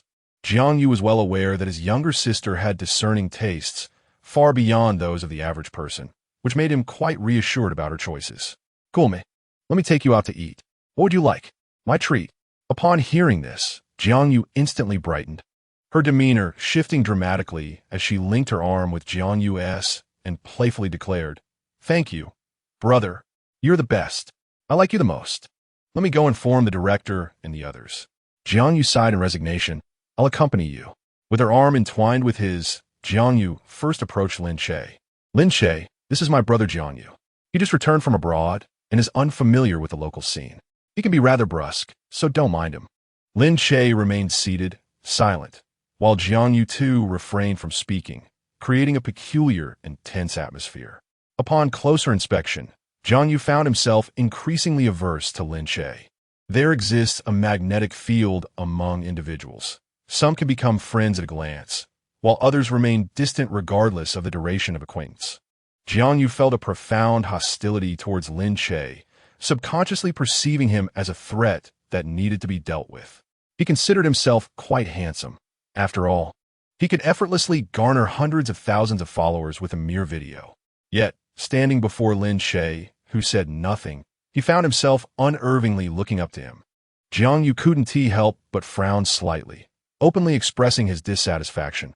Focus on your acting. Some matters are not for you to aspire to. Know your place. Jiang Yu tugged at Jiang Yu's arm, her voice tense. Brother, watch your words. Though directed at Jiang Yu, her gaze flickered toward Lin Che. I'm speaking to you. What should I be cautious about? It was evident that Jiang Yu's veiled remarks were not lost on Lin Che, who was met with her apologetic glance as she murmured, Lin Che, I'm sorry. I'll take my brother away now. Lin Che, casting a condescending glance at Jiang Yu. Rest assured, I am quite aware of my position, unlike some who seem oblivious. The filming continued, and while Lin Che had no intention of causing trouble, it was inevitable that trouble would find him. As the saying goes, endure for a moment, and the storm will pass. Take a step back, and the anger will only grow. Lin Che was taller than Jiang Yu, and, standing on steps, Jiang Yu had to lift his gaze to meet Lin Che's, feeling thoroughly overwhelmed. Noticing Lin Che's irritation, Jiang Yu quickly pulled Jiang Yu away. She had initially hoped for her brother to become acquainted with Lin Che, believing that it would bridge the gap between her and Lin Che. Yet her brother had shown no awareness and had inadvertently offended him instead. Jiang Yu, feeling frustrated, muttered under her breath, "Had I known, I wouldn't have brought you along." "What did you say?" After walking 50 meters, Jiang Yu exclaimed, "You could have greeted him properly instead of spouting nonsense. Have you considered how others perceive me and think of me? I still have 2 months of work here." Jiang Yu dismissed her concerns. "If it doesn't work out, just find another place. Our family can certainly afford the breach of contract fees." Jiang Yu, feeling aggrieved, retorted, "You always say such things. It truly infuriates me. What did I say that was wrong? Why do you react so strongly when Lin Che is mentioned?" "I haven't said anything objectionable, so why the agitation?" Jiang Yu's tone faltered, his expression inquisitive. "You wouldn't happen to like him, would you?" Jiang Yu reacted like a cat whose fur had been ruffled. "I do not. I am not. Don't say such nonsense." Jiang Yu maintained a discontented expression, and it was best if he did not harbor any affection for such a superficial individual. If he were to develop feelings for that pretty boy, their parents would surely disapprove. Upon hearing this, Jiang Yu felt an emptiness within her and suppressed her discomfort, stating, "If I truly had feelings for him, it would merely indicate that I have immersed myself too deeply in the drama." "Brother, do not harbor such strong opinions about Lin Che. You may find yourself proven wrong." Chapter 52. Not a girlfriend, but his nominal wife Jiang Yu, drawing from her own experiences, sought to caution Jiang Yu. When one perceives Lin Che as a worthless pretty boy, the distance to being proven wrong becomes perilously short. Jiang Yu found it perplexing. Despite Jiang Yu meeting Lin Che for the first time, he seemed to harbor animosity towards him. Could it be that men inherently look down upon those who surpass them in merit? Noticing Jiang Yu's unusual gaze, Jiang Yu frowned. "Why are you staring at me? Do I have flowers on my face?" "No flowers," Jiang Yu replied, "but there's a red spot on your nose." Jiang Yu then inquired, "Brother, did you know Lin Che previously?" "Not at all." "Then why do you harbor such animosity towards him?" "That is not animosity. I simply look down upon him," Jiang Yu asserted, believing Lin Che to be a man of no merit, merely acting to attract a wealthier patroness.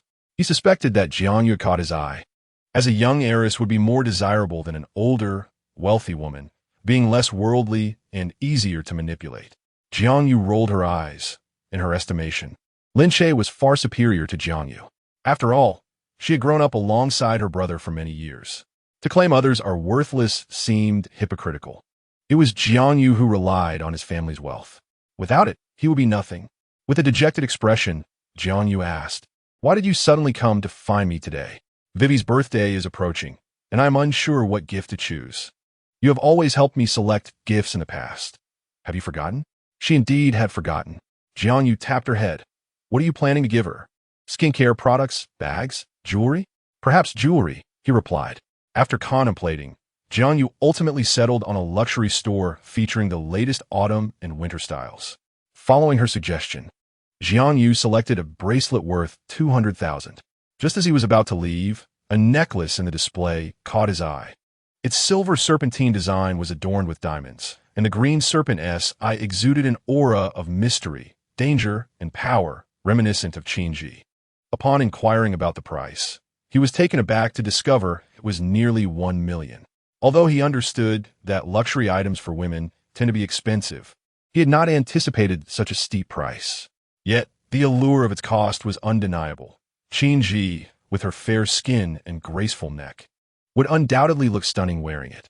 Pointing to the necklace, Jiang Yu instructed, "Wrap that one up as well." Curious, Jiang Yu turned to look. Upon seeing the price, she could not help but exclaim, "Brother, you are truly extravagant, selecting such an expensive piece. Are you planning to propose to Sister Vivi? At your age, marriage is certainly on the horizon. Sister Vivi has waited so long for your return from abroad. It's time you compensated her with something lavish." Jiang Yu hesitated to disclose that the necklace was intended for Qin Yi, subtly warning her to mind her words. Jiang Yu merely pursed her lips and subsequently chose a hairpin costing several thousand, believing that, given the annual nature of birthdays, a modest gesture sufficed. The essence lay in the thought behind the gift. At 6 o'clock in the evening, Lin Che remained in the film crew, collaborating with the director on plot editing and scene breakdowns. The three of them worked together, which was far more effective than toiling alone. Completing the tasks earlier meant they could wrap up sooner. After their discussion, Lin Che took out his phone to check the time, only to notice a new message on the screen sent by Qin Yi half an hour earlier. Upon opening it, he read, "I have to work overtime today and want to be home for dinner. I've already informed the auntie, so only your meal is prepared. You can eat when you return." Lin Che sent a thumbs-up emoji, assuming Qin Yi would not reply. Just as he was about to put his phone down, a message notification popped up. "Qin Yi, are you still at work?" "Lin Che, I'll be off soon." "Qin Yi, you've worked hard." Lin Che, concerned, inquired, "What about you? How much longer will you be at work?" "Not sure. I have social engagements tonight. We'll be very late." "Qin Yi, why? Are you worried about me?" Lin Che paused momentarily. "Qin Yi, don't worry. I have my assistant with me, and the bodyguards will ensure my safety. It's just a simple social event, and I want to be drinking." Upon reading this, Lin Che couldn't help but smile, his entire demeanor softening, a stark contrast to his earlier serious focus on work. Nearby, director he noticed and discreetly nudged Director Liu with his elbow, both exchanging knowing glances. "You're smiling so happily. Who texted you? It wouldn't happen to be a girlfriend, would it?" Lin Che merely shook his head with a smile. "Not a girlfriend. If we were to truly define the relationship, she is indeed the wife on my marriage certificate. By the way, Lin Che, have you offended the Qin family recently?" Director Liu, shifting from a light-hearted tone to one of seriousness and concern, asked. "What's wrong?" Director Liu explained. "Qin Wei has recently made it clear that no director is to approach you for film projects. Both he and I have received word. Isn't she effectively sidelining you? Such a situation would be a devastating blow for someone who relies on acting for a living." Lin Che had heard from Qin Yi that Qin Wei had recently taken control of the Qin Film Company, wielding greater power than before. Given her vengeful nature, it was indeed something she would do. Lin Che scoffed quietly, unable to fathom how he had offended Qin Wei. Was it merely because he refused to return? The contract for his role explicitly stated 5 years, which he adhered to faithfully, following her whims for that duration. When he left, it was she who had told him to go, so what exactly was she dissatisfied with? One could only conclude that greed was ingrained in Qin Wei's very being. She wanted all, and then some. "It's fine. Don't mind her," Lin Che reassured. Director Liu was merely concerned about the film's release after completion. "Rest assured, her influence isn't that extensive. The domestic market is vast. Do you truly believe she can wield absolute power? Qin Wei only dares to target actors like you, who lack fame and a fan base. But what if you were to gain that?" Indeed, Director Liu nodded, unable to resist complimenting Lin Che. "Lin Che, how is it that you possess so much knowledge without ever attending university?" "I may not have attended university, but that does not mean I lack the desire to learn. Much of what I know has been forcefully crammed into my mind. One may possess a modest education and be without employment, yet one must never lack the skills necessary for survival." Over the past 5 years, while diligently fulfilling his role as a stand-in, he has also seized the opportunity to acquire various skills, driven by the desire to grow stronger and remain unthreatened. Both Director He and Director Liu lament his missed opportunities, questioning why, after 5 years in the industry, he has yet to achieve prominence. In truth, he had several chances to rise to fame, but many slipped through his fingers during this time. He vividly recalls an instance where, after lengthy discussions regarding a role, the director was quite taken with his audition and was merely awaiting the signing of the contract. However, on the day of the signing, Qin Wei interrupted him, confining him to his home, and ultimately, that role was awarded to another, who then skyrocketed to stardom and amassed considerable wealth. The words Qin Wei uttered still resonate with him. "Lin Che, do you truly believe I care about that paltry sum of money? I do not require repayment, not even double or tenfold. I simply want you to obediently remain by my side, like a figurine or a pet. If I forbid you from acting, then you shall not act. His self-esteem was repeatedly cast to the ground and trampled upon. Each time he picked it up, he eventually grew weary of the effort. It was only upon his departure that he began to gradually piece together the dignity he had cast aside. He once viewed Qin Wei as a lifeline on the precipice of a cliff, only to later realize that she was, in fact, the one who pushed him off. Chapter 53. Descent on the coat. After leaving the film set, Lin Che did not return home immediately. Instead, he drove to a florist. After visiting several shops, he finally found one that sold gardenias. He purchased all 10 potted plants available, filling his trunk to the brim. Gardenias are not as commercially viable as other flowers, due to their lack of vibrant colors and less appealing shapes, compounded by the fact that it was not yet their blooming season. Lin Che had previously tended to flowers, though he had never cultivated gardenias. Thus, he acquired books on their care to ensure he could nurture them well. Upon parking in the basement, he packed the plants into bags and made multiple trips to transport them upstairs, placing them on a flower rack. By the following spring, when the gardenias bloom, the space should be filled with their delightful fragrance. Lin Che approached his tasks with great patience, pruning the gardenia leaves and ensuring they had adequate moisture. Once the meal was prepared, the housekeeper called out, "Mr. Lin, dinner is ready." Since Lin Che moved in, his conversations with the housekeeper had not exceeded 10 exchanges. She was newly employed and possessed a reserved nature, adept at reading the atmosphere. Upon noticing Lin Che and Qin Yi alone together, she would promptly retreat to her room. She preferred to keep her words minimal and actions plentiful, and if she were not required to serve, she would gladly refrain. After Lin Che's arrival, the kitchen transformed into a sanctuary for the couple's flirtations. He required no assistance with breakfast, and during lunch, they were often absent, leaving her to prepare only dinner, followed by cleaning and laundry, an arrangement that allowed her to work at ease, with Qin Yi never inquiring about her. Lin Che requested the housekeeper's contact information and added her on WeChat, considering that he might have to work late on set and would not want her waiting unnecessarily after preparing a meal. After finishing dinner, he intended to wash the dishes, but the housekeeper quickly interjected, "Mr. Lin, allow me to handle that. It is my responsibility." Lin Che was accustomed to independence and self-sufficiency, handling all matters himself without burdening others. Changing this habit proved challenging, perhaps indicative of a naturally industrious disposition. Fortunately, at that moment, Qin Yi returned, inquiring, "Have you just finished your meal?" Auntie, adapting to the situation, said to Mr. Lin, "Miss Qin has returned. You should accompany her." Lin Che placed the bowl down and naturally took the bag from Qin Yi's hand. "Have you eaten?" he inquired. "I have," she replied, "but I feel a bit stuffed now.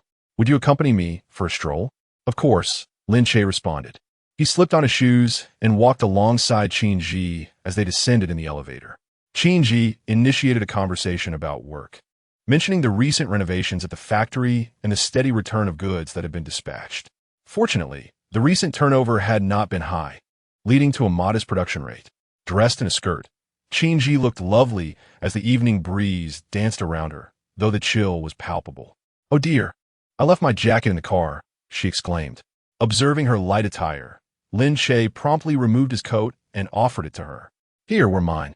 After accepting the coat, Lin Che's mind raced.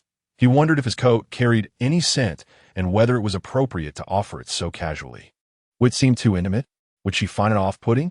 Just then, Qin Yi quickly draped his coat over her shoulders. "Thank you. You are so considerate. Whoever gets to be your wife will be exceedingly fortunate." Typically, Lin Che would brush off such teasing remarks, but this time he replied, "Isn't my wife you?" The moment the words left his lips, both were taken aback. Qin Yi halted, gazing up at him as the dim streetlights cast elongated shadows at their feet, intertwining beautifully. She found herself envious of those shadows, for they could draw so close together. Realizing the weight of his words, Lin Che hurriedly added, "What I meant was..." Qin Yi nodded. "I understand your intent, but the literal interpretation holds true. I am indeed your wife, and thus I am quite lucky." Lin Che's gaze deepened as he admired the softness of Qin Yi's features. They continued their walk, and she took the initiative to ask about his work. "Did filming go well today? Are you tired?" "Not tired. It went smoothly," he replied. What led you to pursue acting? I never intended to become an actor. I merely wished to earn more and sustain my life. Acting happened to be the best option available at that time. Do you enjoy acting? Lin Che shook his head. I can't say for certain. Can't say for certain? Filming is merely an experience of living different lives. Sometimes I enjoy it. Sometimes I do not. Qin Yi nodded thoughtfully. If you were to stop acting, what would you plan to do? I haven't given it much thought. The path of an actor is a long one. If I were not to act anymore, I might continue writing novels, becoming a screenwriter or a film producer if possible. I wish to use my abilities to assist those who, like me, seek opportunities. For instance, in the current film he was working on, Lin Che had chosen actors. Among them Jiang Yu, who were on the verge of retiring due to lack of roles. One actress, once thriving with songs and dramas, was now burdened by family obligations, coerced into using her earnings to buy a house and car for her younger brother. When she refused, they tarnished her reputation, spreading malicious rumors, even going so far as to secretly install cameras in her bedroom to capture private moments for blackmail. Despite her innocence, she became embroiled in scandal, facing public outcry online, ultimately leading to her being blacklisted in the industry. Noticing Qin Yi's curiosity about life on set, Lin Che shared many stories with her. As they strolled and conversed, time slipped away unnoticed. When Lin Che glanced around and realized they were alone, he took out his phone and was astonished to see it was already 11 o'clock at night. He handed the phone to Qin Yi, exclaiming, "It's 11. Qin Yi, taken aback, replied, "Is it really that late? I need to head home and get some sleep. I have work tomorrow." Once in the elevator, she began to feel the ache in her feet from wearing new shoes that were chafing at her heels. Shifting uncomfortably, Lin Che noticed her discomfort and inquired, "Are your feet bothering you?" "No, it's just the shoes rubbing a bit," she responded, lifting one foot to check her heel. Fortunately, there were no blisters. Concerned she might lose her balance, Lin Che raised his arm, allowing her to lean on him as he guided her home. Upon arriving, Qin Yi eagerly removed her shoes and sank into the sofa. Her eyes inadvertently drifted towards the balcony, where she was astonished to see the once barren plant stand now brimming with lush greenery. Initially thinking her eyes deceived her, she approached to find it filled with gardenias. "Lin Che, did you buy all these gardenias?" she exclaimed in excitement. Maintaining a composed demeanor, he replied, "Yes. I passed a flower shop today and couldn't resist bringing them all home. So many." She marveled, crouching down to admire each pot, playfully poking at the blossoms while lamenting, "But I can't keep them alive." Standing behind her, Lin Che reassured, "No need to worry. I will take care of them." Her gaze softened as she replied, "Then I'll leave them in your hands." After appreciating the flowers, they exchanged goodnights. It was only in the bedroom that Qin Yi realized Lin Che's coat still draped over her shoulders.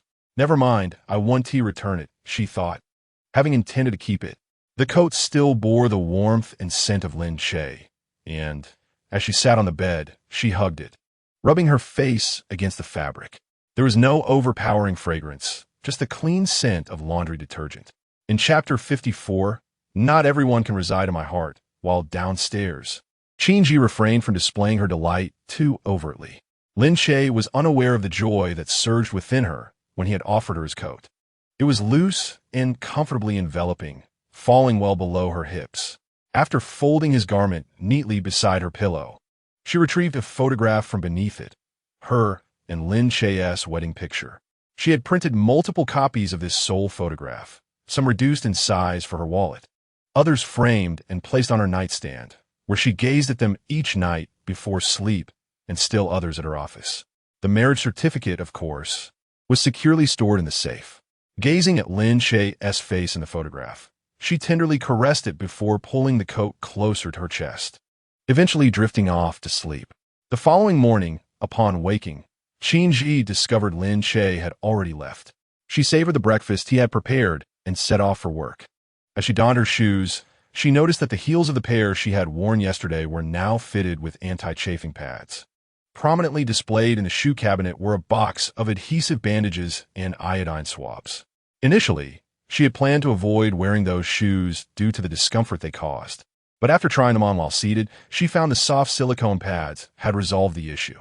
Qin Yi captured 2 photographs on her phone and sent them to Lin Che, feigning ignorance as she inquired, "Did you apply the protective adhesive patches for me? And were the Band-Aids and iodine swabs on the shoe cabinet also your doing?" After a brief interval, Lin Che responded, "Give it a try. Does it still chafe? No. Then apply the Band-Aids as well for double protection." Upon receiving Lin Che's message, Qin Yi promptly affixed 2 Band-Aids to her heels and then sent him a voice message. "I've applied them. Lin Che, thank you so much. You're truly kind." Her voice was sweet, almost uncharacteristic of her usual demeanor. Lin Che, noticing that Qin Yi's last message was a voice note, opened it without a second thought, forgetting that his phone was at maximum volume. As the message played, everyone around him was drawn in by the sound. It was as if they had caught a whiff of juicy gossip, and they turned to look his way.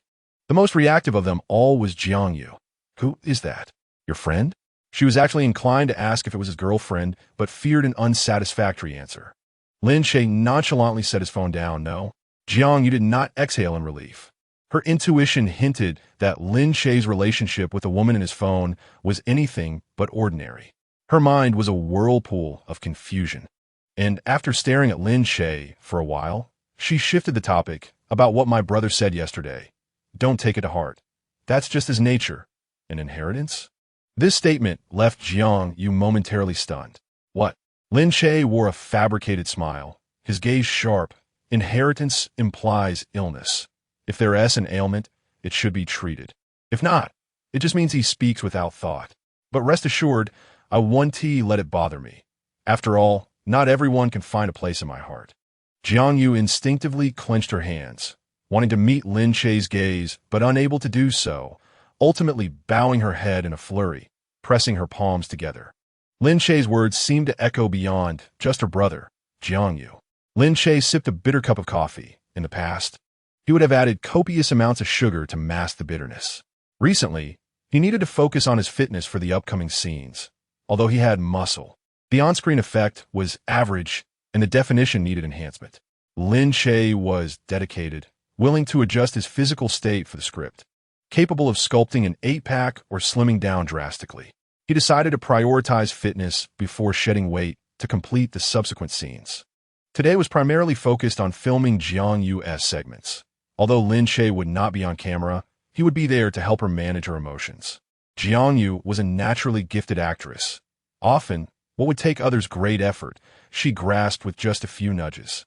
Lin Che had grown accustomed to the routine of the film set, where each day was a cycle from shooting to visiting the hospital or returning home, monotonous yet fulfilling. While visiting Lin Che in the hospital, he would also drop by to see Grandma Wu, spending time conversing with her. Qin Yi was in a similar situation. Half a month had passed since they registered their marriage, yet she had not disclosed this news to her grandmother.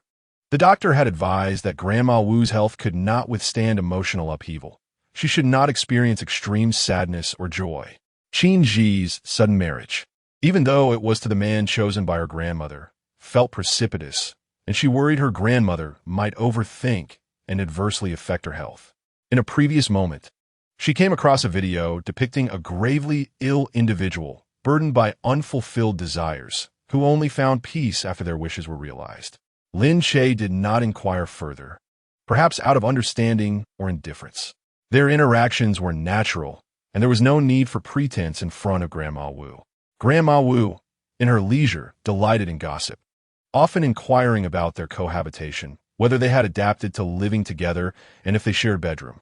Such inquiries, posed in Lin Che's presence, were undoubtedly awkward, so she would discreetly whisper to Qin Yi, "Grandma isn't an old-fashioned relic. When young people are in love, every day feels like spring.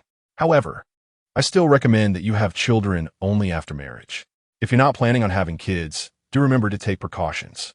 In Lin Che's presence, Qin Yi struggled to maintain her composure at Grandma's audacity. Grandma was not merely traditional. She was exceedingly open, even keen to inquire about Lin Che's health. "Xiao Che, what do you typically drink at work?" "Mineral water. Mineral water is good. It's best to avoid sugary drinks, especially sodas, as they are detrimental to health. After all, soda can harm fertility." Lin Che, oblivious to the underlying implications, assumed Grandma Wu was genuinely concerned for his well-being. Nodding, "I don't like drinking soda." Meanwhile, Qin Yi immediately grasped her grandmother's insinuation and lamented, "Grandma, focus on yourself instead. Who is it that constantly craves little cakes and biscuits? Who begs the caregiver to fetch milk tea?" Grandma Wu retorted with conviction, "Though I may desire them, I do not indulge. Moreover, I'm concerned about Lin Che, as well as your married life. If Xiao Che doesn't mind, why should you?" Lin Che promptly affirmed, "I don't mind." Grandma Wu continued her inquiries. "Does Xiao Che have any dietary restrictions?" Qin Yi interjected, "He doesn't eat scallions." "What about cilantro?" Lin Che replied, "Eat cilantro. If we go for hot pot, I would order a large portion as a dish. Then you should eat less." Grandma Wu wore a knowing expression, implying her words held weight. Qin Yi, bemused, said, "Grandma, why do you meddle in everything?" Grandma Wu slyly suggested, "If you doubt me, look up what cilantro is also known as. You will understand my meaning." Prompted by Grandma's hint, Qin Yi curiously searched, discovering that cilantro is also referred to as yang jian chao, implying excessive consumption could lead to adverse effects. Grandma Wu indeed had her granddaughter's post-marital happiness in mind, always considering more profoundly than most. "Why do older gingers taste spicier?" Lin Che, intrigued, asked, "What does that imply?" Grandma Wu, with a twinkle in her eye, teased. Qin Yi playfully shot her grandmother a look of reproach before putting down her phone and saying to Lin Che, "Don't heed Grandma's words. They hold no real significance, and you needn't look it up." This, however, only piqued Lin Che's curiosity further. Clearing her throat, Grandma Wu feigned seriousness to shift the topic. "Qin Wei's birthday is coming up in a few days. Will you be returning?" The sudden mention of Qin Wei caught both Qin Yi and Lin Che off guard, especially Lin Che, who slowly recalled that the day after tomorrow marked Qin Wei's birthday. In previous years, he would prepare in advance, ensuring that a delectable bowl of longevity noodles was made to please Qin Wei before her birthday. Qin Yi was reluctant to attend. Her feelings towards that family, while not entirely negative, lacked warmth, and she saw no reason to subject herself to unnecessary distress. Aware of her sentiments, Qin's father had called her ahead of time this year, urging her to return. Qin Yi stated, "Dad called and said I should come back that day." Grandma Wu, understanding Qin Yi's hesitance, sighed, "I too must return. Accompany me, will you? If anything arises, I can support you." However, Qin Yi felt no need for support. Her reluctance stemmed from mere distaste, not fear. With a smile, she replied, "All right, let's return together then. But I must keep an eye on you. No cake for you." Grandma Wu pouted in discontent. Thus, the matter was settled. On Qin Wei's birthday, Jiang Yu was also to attend, having previously arranged leave from the production team. That day, only Lin Che's scenes were to be filmed, which were completed by midday. Lin Che returned home, finding ample time to prepare some delightful dishes to bring to the hospital for Lin Che. Upon entering the hospital, he spotted a familiar face, Assistant Zhou. Having not seen him for over 2 weeks, Lin Che noted that Assistant Zhou had lost significant weight and appeared rather dejected, hunched over in his chair. Initially, Lin Che considered passing by unnoticed, but unexpectedly, Assistant Zhou lifted his head and their eyes met. With a blink, Assistant Zhou slowly rose. "Lin Che, what brings you here? I see you have a thermos. Visiting someone? Is your sister still in this hospital?" Lin Che maintained his composure. "Not my sister, a friend." Given that Assistant Zhou worked for Qin Wei, Lin Che chose not to reveal that his sister remained hospitalized. Assistant Zhou accepted this explanation, reasoning that the hospital's fees were quite steep, even for a standard room, making it a considerable burden for someone with Lin Che's current circumstances. Observing the dark circles under Assistant Zhou's eyes, Lin Che gestured to his own. "It's only been a few days since we last met. You've lost so much weight and developed these dark circles." In response, Assistant Zhou shook his head, recalling his first day of the interview when he realized Qin Wei was difficult to work with. Her most notable trait was her fastidiousness as a pampered heiress. Her character flaws were somewhat understandable, yet her mood could profoundly affect those around her. When she was unhappy, everyone else suffered alongside her. While Lin Che was present, he absorbed more than his fair share of the fallout. Now that he was gone, Qin Wei's temper had escalated, leading to arbitrary outbursts at the office, which left the staff in constant trepidation. If not for the need to support his family, Assistant Zhou would have contemplated resigning. Recently, Miss Qin has taken over the company, and with a mountain of tasks to tackle, I find myself overwhelmed, he lamented. I came to pick up some medication for myself, and I thought to bring her some as well. Lin Che glanced at the prescription in Assistant Zhou's hand, noticing it contained medication for anxiety. How have you been lately?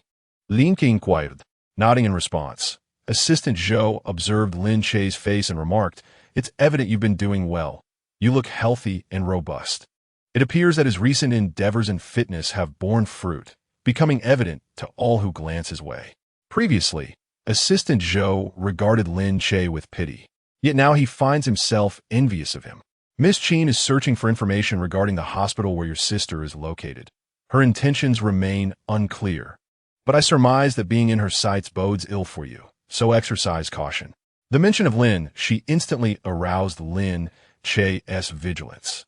Assistant Zhou reassuringly patted his shoulder, saying, "Fear not. She has been preoccupied lately and is unlikely to uncover anything about you for the time being. I merely wish to advise you to remain alert." Lin Che sincerely expressed his gratitude. "Thank you for the warning." Suddenly, Assistant Zhou inquired, "By the way, have you recently moved? Did you come looking for me?" "It was not I who sought you out, but rather Miss Qin instructed me to investigate your recent activities. Once, I inadvertently overheard her on the phone, stating her desire to ensure you struggle in the entertainment industry, to be without roles to play. She aims to coerce you back, delegating the task to me out of her own reluctance to confront you directly. I visited your home several times but found you absent, leading me to ponder whether you had relocated. Perhaps it is for the best to avoid her relentless pursuit." At this point, Assistant Zhou's tone grew earnest, suggesting, "You should depart from Rongqing, seeking refuge in a place where neither you nor your sister are known. Move far away, perhaps to another hospital." Lin Che scoffed. "I have committed no crime. Why should I hide with my sister, having lived in this city for so many years?" He saw no reason to uproot his life due to Qin Wei. He understood that Assistant Zhou meant well, considering that Qin Wei had been haunting him like a specter, opposing him at every turn. Had Lin Che lacked resources or capability, he likely would have fallen into the same trap again. Fortunately, over the past 5 years, he had seen through her manipulations and had made preparations, thus avoiding further subjugation by Qin Wei. "You should devise your own plans. I'm merely offering a reminder." Her recent lack of initiative in seeking you out is due to her being preoccupied with other matters, Assistant Zhou conveyed, his expression a mixture of resignation and foreboding. Lin Che nodded, acknowledging the warning. After a brief conversation, Assistant Zhou tucked the prescription into his pocket and waved goodbye. "I shall fetch the medication now. Rest assured, I will not disclose today's events to Miss Qin." Assistant Zhou was no fool. His years of service in the company had honed his ability to read people. By the end of their discussion, he had subtly discerned that Lin Che's sister might still be at this hospital. It remained a mystery how Lin Che had acquired both funds and connections, especially since no news had emerged from Qin Wei in all these days. Lin Che noticed a fresh wound on the back of Assistant Zhou's hand. "What happened to your hand?" Assistant Zhou raised his hand, lamenting, "Yesterday, Miss Qin unleashed her fury, wreaking havoc in the office. I was merely standing nearby when shards of porcelain struck me. Thankfully, it was only my hand. This constitutes a work-related injury." Lin Che remarked, "You have truly endured much." Assistant Zhou, with a bitter expression, replied, "Not even a fraction of what you have faced. It must be said before experiencing it firsthand." Assistant Zhou had not comprehended the challenges Lin Che endured. Thus, in this world, true empathy is a rarity. What is often deemed empathy is merely a distant observation. Chapter 56. Qin Wei's birthday. Assistant Zhou was willing to extend goodwill towards Lin Che, believing that any help he could offer would amount to something, hoping that one day, should he find himself in need, someone would lend him a hand. Zhou was the only person Lin Che had not blacklisted. Over the past few days, under Qin Wei's arrangement, Zhou could have easily called Lin Che and summoned him, yet he refrained from doing so even once. It was only after watching Zhou depart that Lin Che made his way towards the elevator. Having made an advance call, Lin Che was aware that Lin Che would bring her some delicacies, and she had already indulged a little at noon. The siblings shared an unbreakable bond, capable of discussing anything, though Lin Che remained particularly attuned to Lin Che's acting career. Learning that he had secured a role filled her with unparalleled joy. Recently, Lin Che had undergone a significant transformation. His complexion visibly improved. In the past, when facing her, he would feign nonchalance to portray a facade of well-being. Yet the fatigue in his eyes was unmistakable. Now, however, that weariness had dissipated, and he appeared genuinely relaxed. Lin Che had always feared being a burden to her brother. When their parents passed away, she contemplated ending her own life, only to be jolted back to reality by a slap from Lin Che.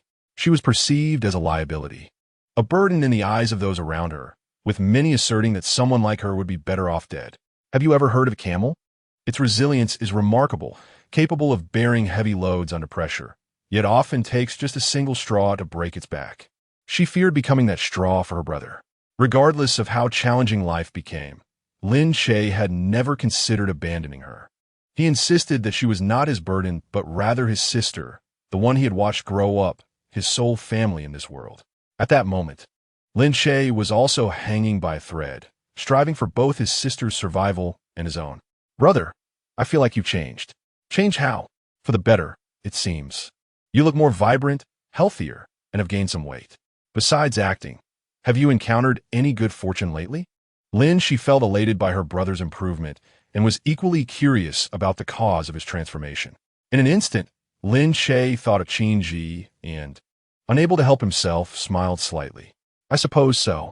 The Qin family, Qin Wei, celebrating her 25th birthday, took it upon herself to orchestrate the festivities, cultivating an atmosphere appealing to the youth, culminating in a ball that evening.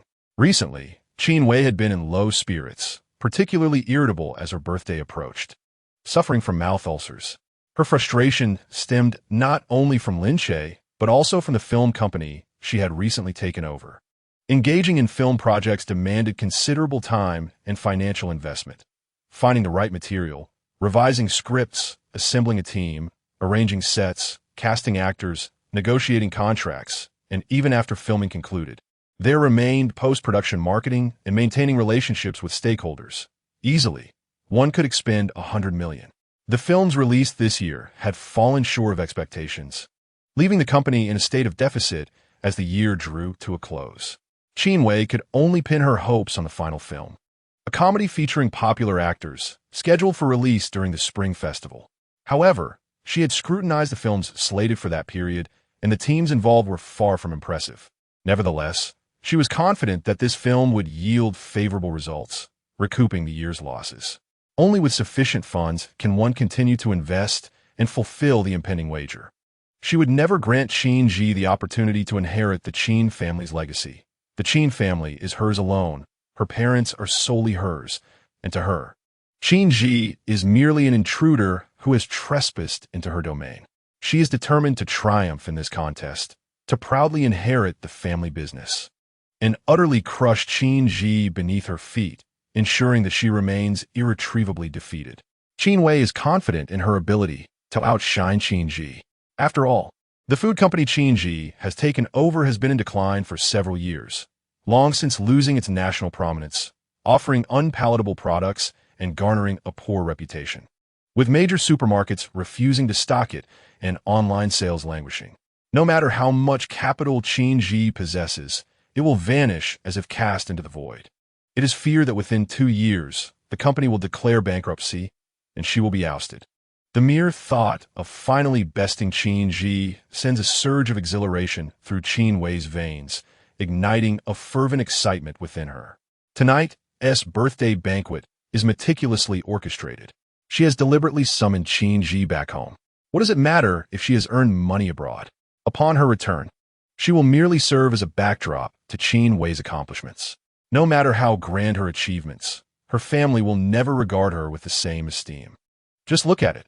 After 6 years away, there was not even a welcome ceremony, let alone a celebration of her success. Her absence has evoked no concern. She has long conveyed to Qin Yi that within the Qin household, earning their love is the only truth. In preparation for this evening, Qin Wei has extravagantly commissioned a gown, a blue dress that exudes elegance and nobility. The jewelry adorning her was a birthday gift from her mother, valued in the millions. She also wears a bracelet gifted by Jiang Yu, a style she adores, which she had seen in a magazine, priced at 200,000, certainly not inexpensive. Yet she is acutely aware of that figure, as it was precisely the sum she bestowed upon Lin Che when he departed, declaring he was not worth more. In hindsight, she realizes that she should never have given him even that much. Recently, amidst a whirlwind of matters, she has scarcely thought of Lin Che. Yet whenever she finds a moment of tranquility, his image invades her thoughts, firmly occupying a space in her mind. Particularly now, on her birthday, as she recalls the familiar faces who once celebrated with her and presented her gifts. The absence of Lin Che is palpable. Each year, he would prepare a bowl of noodles for her, the finest she has ever tasted. This year, however, no one has made her noodles, leaving her birthday feeling incomplete. Qin Wei absent-mindedly twirls the bracelet on her left wrist, lost in contemplation. Her birthday wish this year is to wish for Lin Che to return and resume his role as her faithful companion. After the celebrations, she intends to seek him out. Without a play to perform, he must surely be struggling. By 4 in the afternoon, most guests have arrived, yet Qin Wei has yet to spot Qin Yi. She resolves to embarrass her. She instructs the servants at the entrance that should Qin Yi arrive, she is not to be permitted entry. The household staff, fearful of repercussions, hesitate. Qin Wei dismisses their concerns nonchalantly, asserting that after so many years away, they should treat her as a stranger, a pretender attempting to infiltrate their circle, and have security expel her. The servants, overwhelmed by the intensity of Qin Wei's gaze, begrudgingly acquiesce.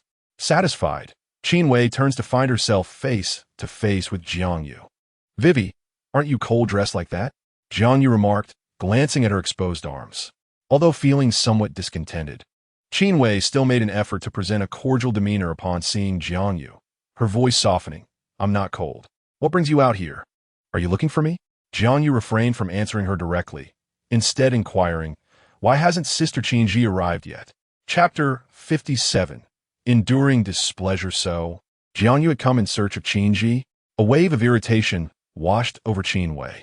To her, Jiang Yu was her fiancé, her own, and his gaze should be solely fixed upon her, not on any other woman, especially not on the one she detested most, Qin Yi. Initially, she could tolerate it, but as Jiang Yu frequently mentioned Qin Yi, her annoyance escalated. "Why do you care about her?" she snapped. "What else with the sudden outburst?" Jiang Yu replied calmly, maintaining his composure. "She is, after all, your sister." "She is not. You know I despise her," Qin Wei retorted. Jiang Yu found himself momentarily at a loss for words. He was aware of Qin Wei's aversion to Qin Yi, yet that had been 5 or 6 years ago. He was astonished that, after all this time, Qin Wei remained so petty, as if she had not matured at all. Faced with such behavior from Qin Wei, Jiang Yu felt a twinge of impatience. But he needed her to approach Qin Yi, so he had to endure it for the time being. "Vivi, your denial does not alter the truth. You both share the surname Qin and are sisters by blood. Why harbor such deep animosity towards her? Having an additional family member is preferable to gaining another adversary. In the future, the Qin family will require the efforts of both sisters." Jiang Yu spoke kindly, but the more Qin Wei listened, the more irritable she felt. "Jiang Yu, you are my boyfriend. All I need is for you to side with me. I don't require your lectures. My relationship with Qin Yi is none of your concern. And as for the Qin family, it should rightfully belong to me alone. Why should I share it with her?" "Jiang Yu, you are simply unreasonable. What have I done?" Qin Wei's anger flared. "I have tolerated you for a long time. You keep bringing up Qin Yi, always defending her. Don't forget, today is my birthday." In an instant, Jiang Yu's demeanor turned frosty. "Fine, today was meant to celebrate your birthday. I merely wanted to express my gratitude to Sister Yi for all her assistance abroad. If you don't wish to hear about her, then I shall remain silent." Qin Wei maintained an unyielding gaze, and upon hearing his words, she scoffed with a sarcastic tone. "What assistance did she provide you? Pray, enlighten me." Not having thought much of it before, Qin Wei suddenly realized the implication. Jiang Yu and Qin Yi were in the same city. Were they possibly seeing each other behind her back? in places where she could not observe. They might be dining together, having fun, or perhaps even living together. The more she pondered, the more disgusted she felt, her eyes filled with doubt as she regarded Jiang Yu. Feeling the intensity of Qin Wei's piercing gaze, Jiang Yu felt a twinge of guilt. Why are you looking at me like that? I'm just curious. Out of all the countries, why did you choose this one? Who is here? Feigning nonchalance, Jiang Yu replied, no one in particular. I simply like this country. Are you close to Qin Yi? Not at all. This was the truth. To him, Qin Yi was a stranger. He was always the one to initiate contact, traveling from afar just to see her. He claimed that Qin Yi had assisted him. But this was a falsehood. However, there was an incident when he had a car accident, and it was Qin Yi's driver who made the emergency call and took him to the hospital. He thought to himself that this could be considered as Qin Yi having helped him, albeit indirectly. Over the past 5 years, how many times had you encountered her? How many words had you exchanged? Qin Wei did not entirely trust Jiang Yu. Sometimes, a woman's intuition is remarkably accurate. Once doubt arises, she tends to convict the other party outright. As the two stood at the entrance in a stalemate, sounds emerged from outside. Qin Yi had arrived. The servants did not dare to stop her, as she had entered with the elderly matriarch. Qin Wei glanced over, initially noticing Qin Yi before shifting her gaze to her grandmother. She harbored disdain for anyone who favored Qin Yi, including her grandmother, and thus, despite knowing her grandmother was unwell and hospitalized, she had not made an effort to visit her. The so-called bond between grandmother and granddaughter was merely superficial, with reluctance. Qin Wei called out, "Grandmother." Grandma Wu nodded in acknowledgement, offering little more than a reaction, her grip on Qin Yi's hand tightening. Qin Yi smiled. Although her expression was rather mundane, Qin Wei perceived it as a provocation. Suddenly, her face darkened, her eyes reflecting a chilling depth. Meanwhile, Jiang Yu's eyes sparkled the moment he laid eyes on Qin Yi. No matter how many times he saw her, she always left him in awe. Tonight, Qin Yi wore a gown selected by Grandma Wu, a long dress of dark green satin, its flared hem dancing gracefully with each step, bringing a sense of serenity to those who beheld her. The green complemented her complexion beautifully. Qin Yi, already fair-skinned, appeared almost luminescent under the lights, drawing the attention of everyone around her. This was Qin Yi. She was truly stunning. The eldest daughter of the Qin family outshone the second daughter in both beauty and fashion sense. It was said that she had been abroad expanding the family business and had amassed considerable wealth. Not only was she beautiful, but she was also remarkably capable. Thus, despite sharing the same parents, the sisters exhibited a significant disparity. Whispers among the crowd reached Qin Wei's ears, causing her to clench her fists tightly. Originally, she intended to assert herself against Qin Yi today, but unexpectedly, it was she who lost face first. Sister, father said to host my birthday banquet first, and then we can arrange a celebration for you later. You wouldn't mind, would you? Qin Yi smiled. I don't mind. She stepped forward, extending a gift bag towards her. What is this? Qin Wei asked as she opened it. Green tea, Qin Yi replied. Qin Wei hesitated, narrowing her eyes. Green tea? You don't like it? I specifically chose this tea based on your taste, Qin Yi continued. I got it from the supermarket downstairs. It was originally $399, but after discounts, it was $399, and with a nice packaging box, it instantly became $399.99. You can never go wrong with a good deal. Qin Wei flung the box of green tea to the ground. I don't drink tea. Qin Yi looked at the scattered tea leaves on the floor, lamenting the loss of her $399. Had she known, she could have bought a 9 yuan package from an online store. Indeed, when someone lacks nothing, they often find they desire nothing. Just like you, who naturally exudes a scent of tea. What a pity that decades-old tea cakes could fetch a good price, while decades of waste, even when coated in tea powder, would still appear rather cheap. Qin Yi, do not overstep your bounds. Were it not for the multitude present, she would undoubtedly have rushed forward to tear apart that insipid mouth of hers. I am not referring to you, so do not take it personally. Qin Yi affectionately linked arms with her grandmother, saying, Grandma, the wind is strong outside. Let us go inside. As she passed by Qin Wei, Qin Yi intentionally slowed her pace, lowering her voice provocatively. What is so excessive about it? Qin Wei remained silent, her frustration palpable. Her gaze fixed on Qin Yi as if she wished to strike her. Qin Yi's crimson lips curved into a subtle smile, her voice steady yet resonant. You must also endure what is excessive. Chapter 58, Better to Go Mad. You must also endure what is excessive. Qin Yi said with a semblance of smile, her tone sharp, her dark eyes exerting an unspoken pressure. She entered with her grandmother, found a seat, and called for hot water to be brought. Throughout the journey, many gazes were fixated on Qin Yi, but she remained unfazed, clearly accustomed to such attention. Jiang Yu stood nearby, captivated by her beauty. He contemplated approaching her to exchange pleasantries or to impress her in front of Grandma Wu. The one person Qin Yi cared for most was her grandmother. If Grandma Wu held a favorable impression of him, perhaps he could gain an advantage. Ultimately, Jiang Yu did not manage to greet Qin Yi as she was summoned away. Qin Yi was called to the reception room by her mother. The reunion between mother and daughter was devoid of warmth, their gazes toward each other filled with unfamiliarity. As she walked, Qin Yi surveyed her surroundings, and upon entering the room, casually chose a spot to sit. Speak, what is it? In celebration of her younger daughter's birthday, Qin's mother had dressed extravagantly, her ensemble worth a staggering sum, truly embodying the image of a high society lady. Christmas was still some time away, yet the Christmas tree had seemingly come to life. Without any preamble, Mrs. Qin launched into a sermon. Qin Yi, do you still acknowledge me as your mother? You return after such a long absence, yet fail to even greet me. Qin Yi crossed her long legs. Her demeanor relaxed as she replied dismissively, Mother, are you satisfied now? At once, Mrs. Qin's voice sharpened. What kind of attitude is that? I mirror your attitude, Qin Yi retorted, finding the exchange tedious. Slowly adjusting her dress, she stood up. If there is nothing more, I shall take my leave. Stop right there. Mrs. Qin stormed in front of her, blocking her path. Your father has informed me of your wager agreement, and you've already established a market abroad.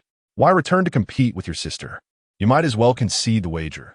That food company has been in the red for years and is beyond saving. Continuing this way will only waste resources. The Qin family's wealth does not come from thin air.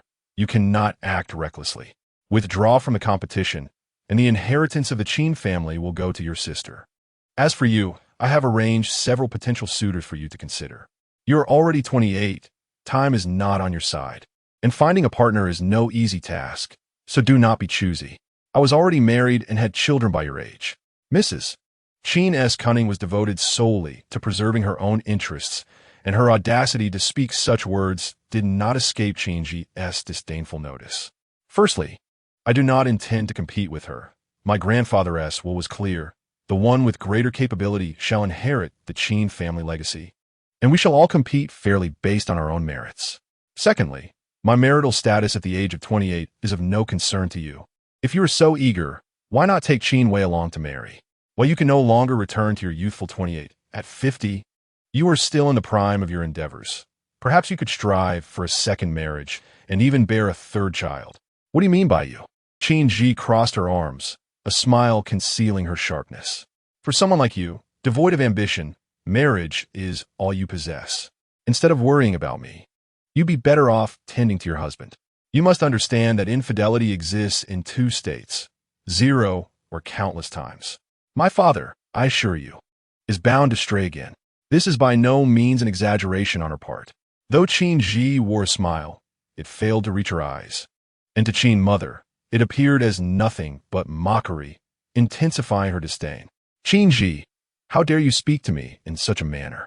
Is this how your grandmother has raised you, to show such disrespect to your elders? You've never been as obedient or sensible as your sister.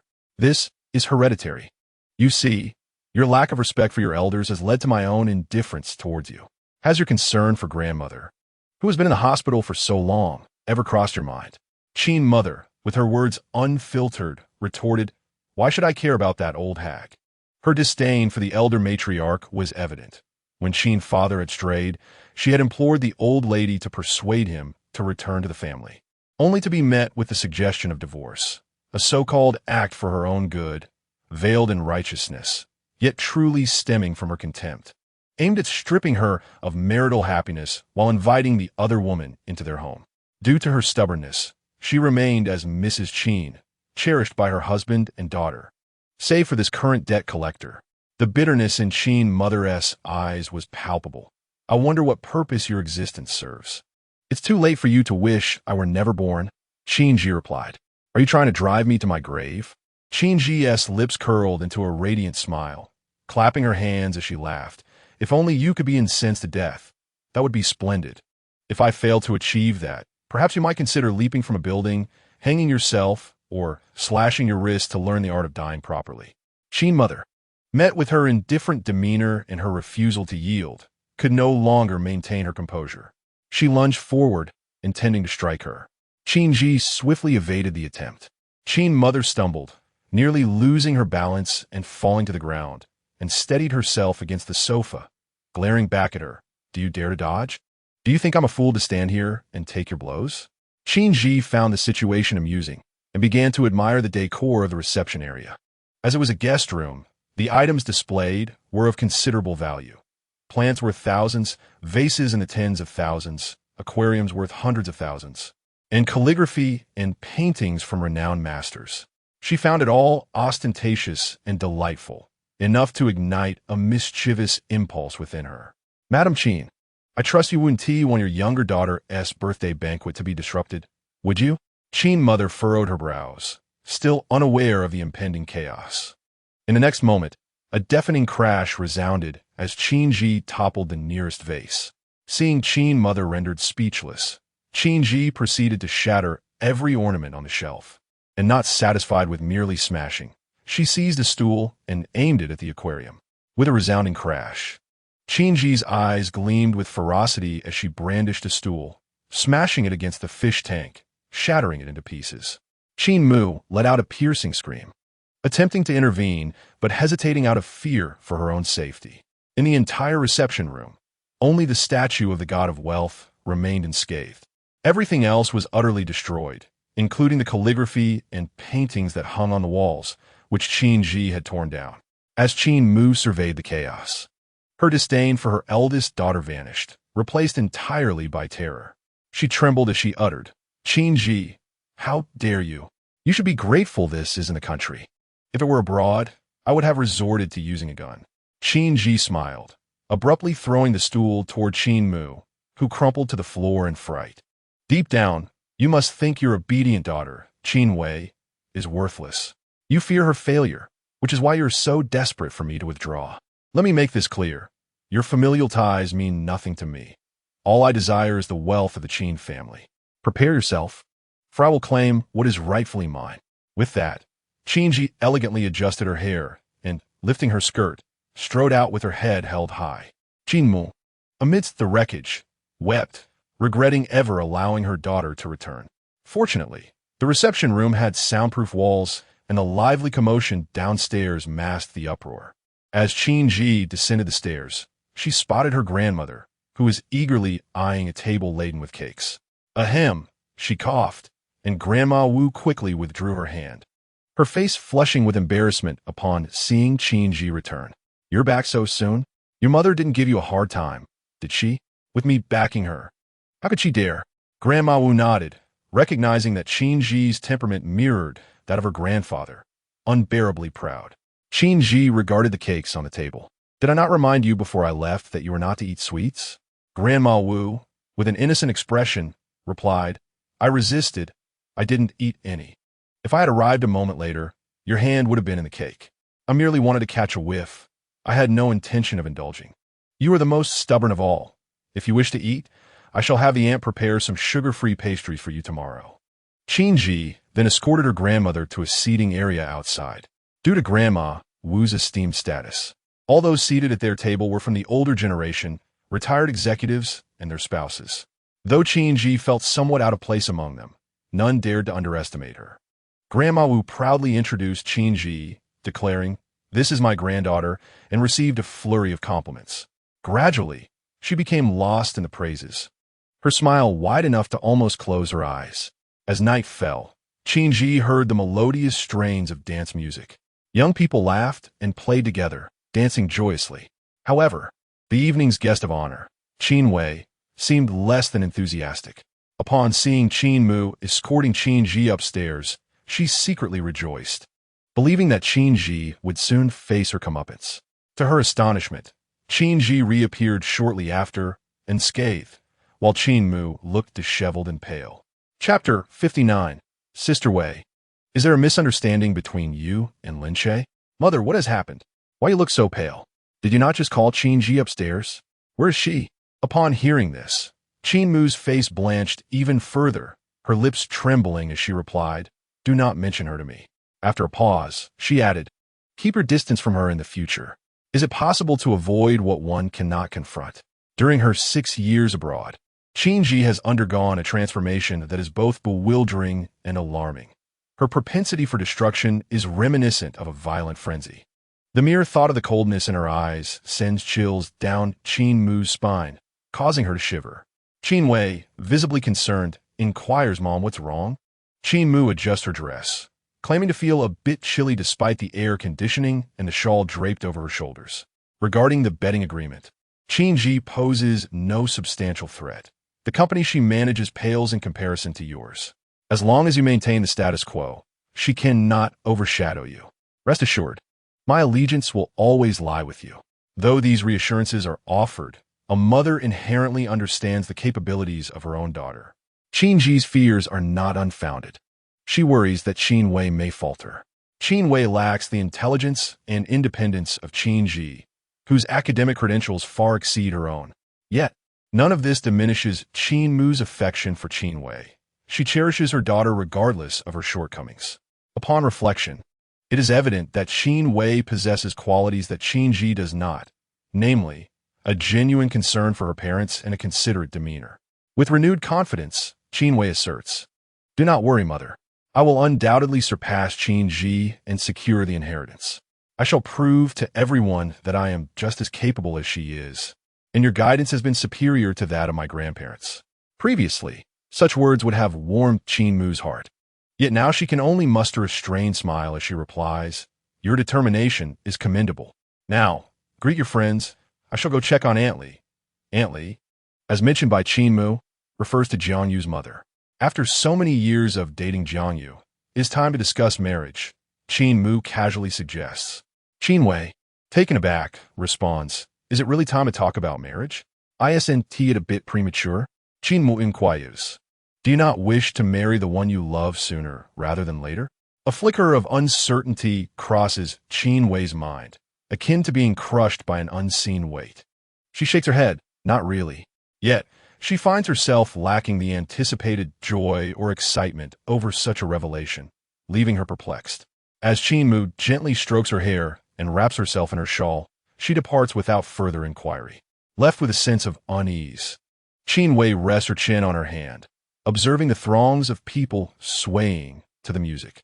Vivi, Jiang Yu appears, seemingly out of nowhere, taking a seat beside Qin Wei with a glass of champagne. Qin Wei glances over, and noticing Jiang Yu's concerned expression, she realizes her somber demeanor has not gone unnoticed. "Is something troubling you, Vivi?" Jiang Yu asks cautiously. Qin Wei refrains from responding directly and instead queries, "What's on your mind?" Jiang Yu hesitates, contemplating whether to broach the subject regarding Lin Che. Ultimately, she settles on a different topic. "Have you found your dog yet?" Thinking of Lin Che, Qin Wei scoffs.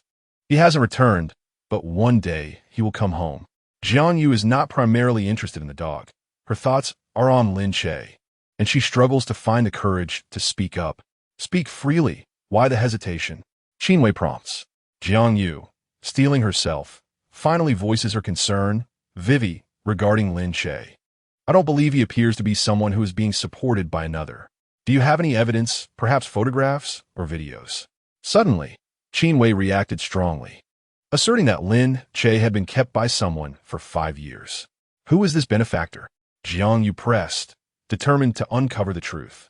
Her gaze fixed intently on Qin Wei's eyes, searching for any signs of deceit. Yet, Qin Wei's eyes held a serious and inexplicable resentment. Her demeanor and tone did not suggest dishonesty, but Lin Che's performance and character also did not seem to indicate trickery. What, then, was the truth of the matter? Qin Wei nearly revealed that she was the one who had supported Lin Che, but unable to disclose the reality. Her expression grew increasingly distressed. Jiang Yu anxiously urged, "Who is it? Wei, please clarify. If you cannot provide clarity, then you are slandering Lin Che." Suddenly, Qin Wei snapped back to reality, exclaiming, "What does Lin Che's rumored defamation have to do with you? Why are you so concerned about him? Do you still have feelings for him?" Qin Wei was aware of Jiang Yu's prior infatuation, sparked by a mere photograph, and felt an aversion towards her for still harboring thoughts of him. Jiang Yu, typically sensitive to the atmosphere, was oblivious to Qin Wei's anger at that moment. Her cheeks flushed with embarrassment, feeling exposed by the revelation of her youthful sentiments. Slander is a crime. I have often been a victim of it, which is why I detest it and strive against it. Furthermore, I believe Lin Che is not that kind of person. If he had truly been kept, he would not have fared so poorly over these 5 years. Suddenly, a realization struck Jiang Yu. She pounded the table and declared, "I suspect someone is deliberately suppressing and maligning him. Wei, you must have been misled by rumors. If you took the time to understand him, you would see how wonderful he truly is. From your tone, you seem to know him quite well," Qin Wei replied, her eyes flashing with coldness, while Jiang Yu remained unaware. "Of course I know him. Just then, Jiang Yu interrupted, cutting off Jiang Yu's words. She had intended to tell Qin Wei that she was currently filming with Lin Che, portraying a couple. Lin Che was a genuinely good person, not the temperamental bully she had described, nor one to misuse stand-ins. A person may disguise themselves temporarily, but not indefinitely. Lin Che was kind to everyone, assisting the prop master, supporting the photographer, discussing the script with the director, and providing her with emotional depth for her lines. He helped anyone who sought it, even nurturing a stray dog from the set, fattening it up over the past few days. Jiang Yu planned to clarify these matters to Qin Wei and dispel her misunderstandings about Lin Che, but her brother suddenly appeared. Fearing to mention Lin Che in front of Qin Wei, who was aware of her feelings for him, she worried that if she slipped, it would lead to chaos. Jiang Yu approached and asked, "Aren't you two going to dance?" "I won't be dancing. I have to leave," Jiang Yu replied, feeling flustered as she prepared to escape. "Are you running away as soon as I arrive?" Jiang Yu caught her evasive gaze. Jiang Yu held her breath, realizing that her only means of self-rescue was to shift the conversation. She turned her gaze to Qin Wei, scrutinizing her before seizing upon the focal point. "Sister Wei, you are wearing the bracelet my brother gave you. What about the necklace?" "What necklace?" Jiang Yu immediately relaxed her grip, her eyes warning, "You should leave." Jiang Yu smiled brightly. "All right, I shall take my leave. You both enjoy your dance." She then scurried away as if her feet were greased. Jiang Yu watched her retreating figure, pondering what they had just discussed. Qin Wei, wary of mentioning Lin Che in Jiang Yu's presence, offered a perfunctory response. "We didn't talk about much. What brings you here?" "I want to chat with you about Jiang Yu," he replied, sitting beside her. "My mother just asked when I plan to marry, but I believe it's too soon. Right now, my focus is on my career. Then let us postpone it." Jiang Yu was taken aback by Qin Wei's straightforward agreement. He was well aware that Qin Wei had harbored feelings for him since childhood. Had Qin Yi not appeared, he would have followed his parents' wishes and been engaged to Qin Wei 5 years ago, perhaps even with children by now. Alas, there are no what-ifs in life. From the moment he first laid eyes on Qin Yi, he was irresistibly drawn to her, yearning to win her heart. "Shall we dance?" Qin Wei pondered Jiang Yu's unfinished thought, feeling restless and disinterested in dancing. "I do not wish to dance." Jiang Yu remained silent, instead seeking out a waiter for a drink, all the while searching for Qin Yi's silhouette. At last, he spotted her in an inconspicuous corner, sitting like a painting, with those around her merely serving as a backdrop. Jiang Yu reached into his pocket to feel the necklace, contemplating how to present this gift to Qin Yi. If she accepted it, he would make his intentions clear to both families tonight. After a while, Qin Wei, perhaps bored, stood up. "I'm going to the restroom." Jiang Yu acknowledged her with a sound. Their thoughts were elsewhere, rendering them oblivious to each other's changes. Once Qin Wei had distanced herself, Jiang Yu finally found his opportunity, requesting a mask from the waiter to wear. Qin Yi sat beside her grandmother, occasionally checking on her well-being. "Grandma, is it too noisy? Should we go back?" "Not noisy at all," A little liveliness is good. Granny Wu hasn't been out in a while and is engrossed in conversation with a lady of her age. The two elderly women exchanged pleasantries, discussing their children and grandchildren. Is this your granddaughter? She is so beautiful. How old is she? Is she married? My granddaughter has always been pretty, just like I was in my youth. But no, she isn't married. Upon hearing this, the other lady's eyes lit up. Oh, that is perfect. My grandson just returned from abroad, a top student. He took over his father's business as soon as he got back, stands 180 centimeters tall, and is quite handsome. I have a photo. Would you be interested? Granny Wu quickly waved her hands. No, my granddaughter already has a boyfriend. The other lady, undeterred, pressed on, don't reject so quickly. Dating is one thing, but marriage is another. As long as they're happy in their relationship, that's what matters. However, for marriage, one must find a suitable match. Grandma Wu chuckled. As long as my granddaughter is happy, it matters not whom she chooses. If she finds a pauper, we can still afford to support her. Qin Yi listened to such conversations throughout the night, her forced smile nearly rendering her face immobile. Rising to catch some fresh air, she unexpectedly encountered a man approaching her. He paused beside her, leaning in with a hand outstretched. Sister Ji, may I have the honor of inviting you for a dance? Qin Yi cast a cold glance at him, feigning ignorance, and frowned, not interested. Jiang Yu removed his mask. Sister Ji, it's me. Qin Yi retorted bluntly. If it's you, I'm even less interested. Jiang Yu was taken aback by her rejection. It was rare for them to meet, yet she was colder than before. The way she regarded him resembled that of a bothersome fly, a blow to his male pride. The rose may be beautiful, but its thorns can inflict pain. Acknowledging that haste would not yield results, Jiang Yu quickly composed himself, maintaining a gentle smile. Sister Ji, I recently came across a necklace that would suit you perfectly, so I thought to gift it to you. As he spoke, he retrieved a box from his pocket and opened it, revealing a serpentine necklace that shimmered alluringly under the light. This necklace complements your dress beautifully, both in green, and this year being the year of the snake. Do you like it?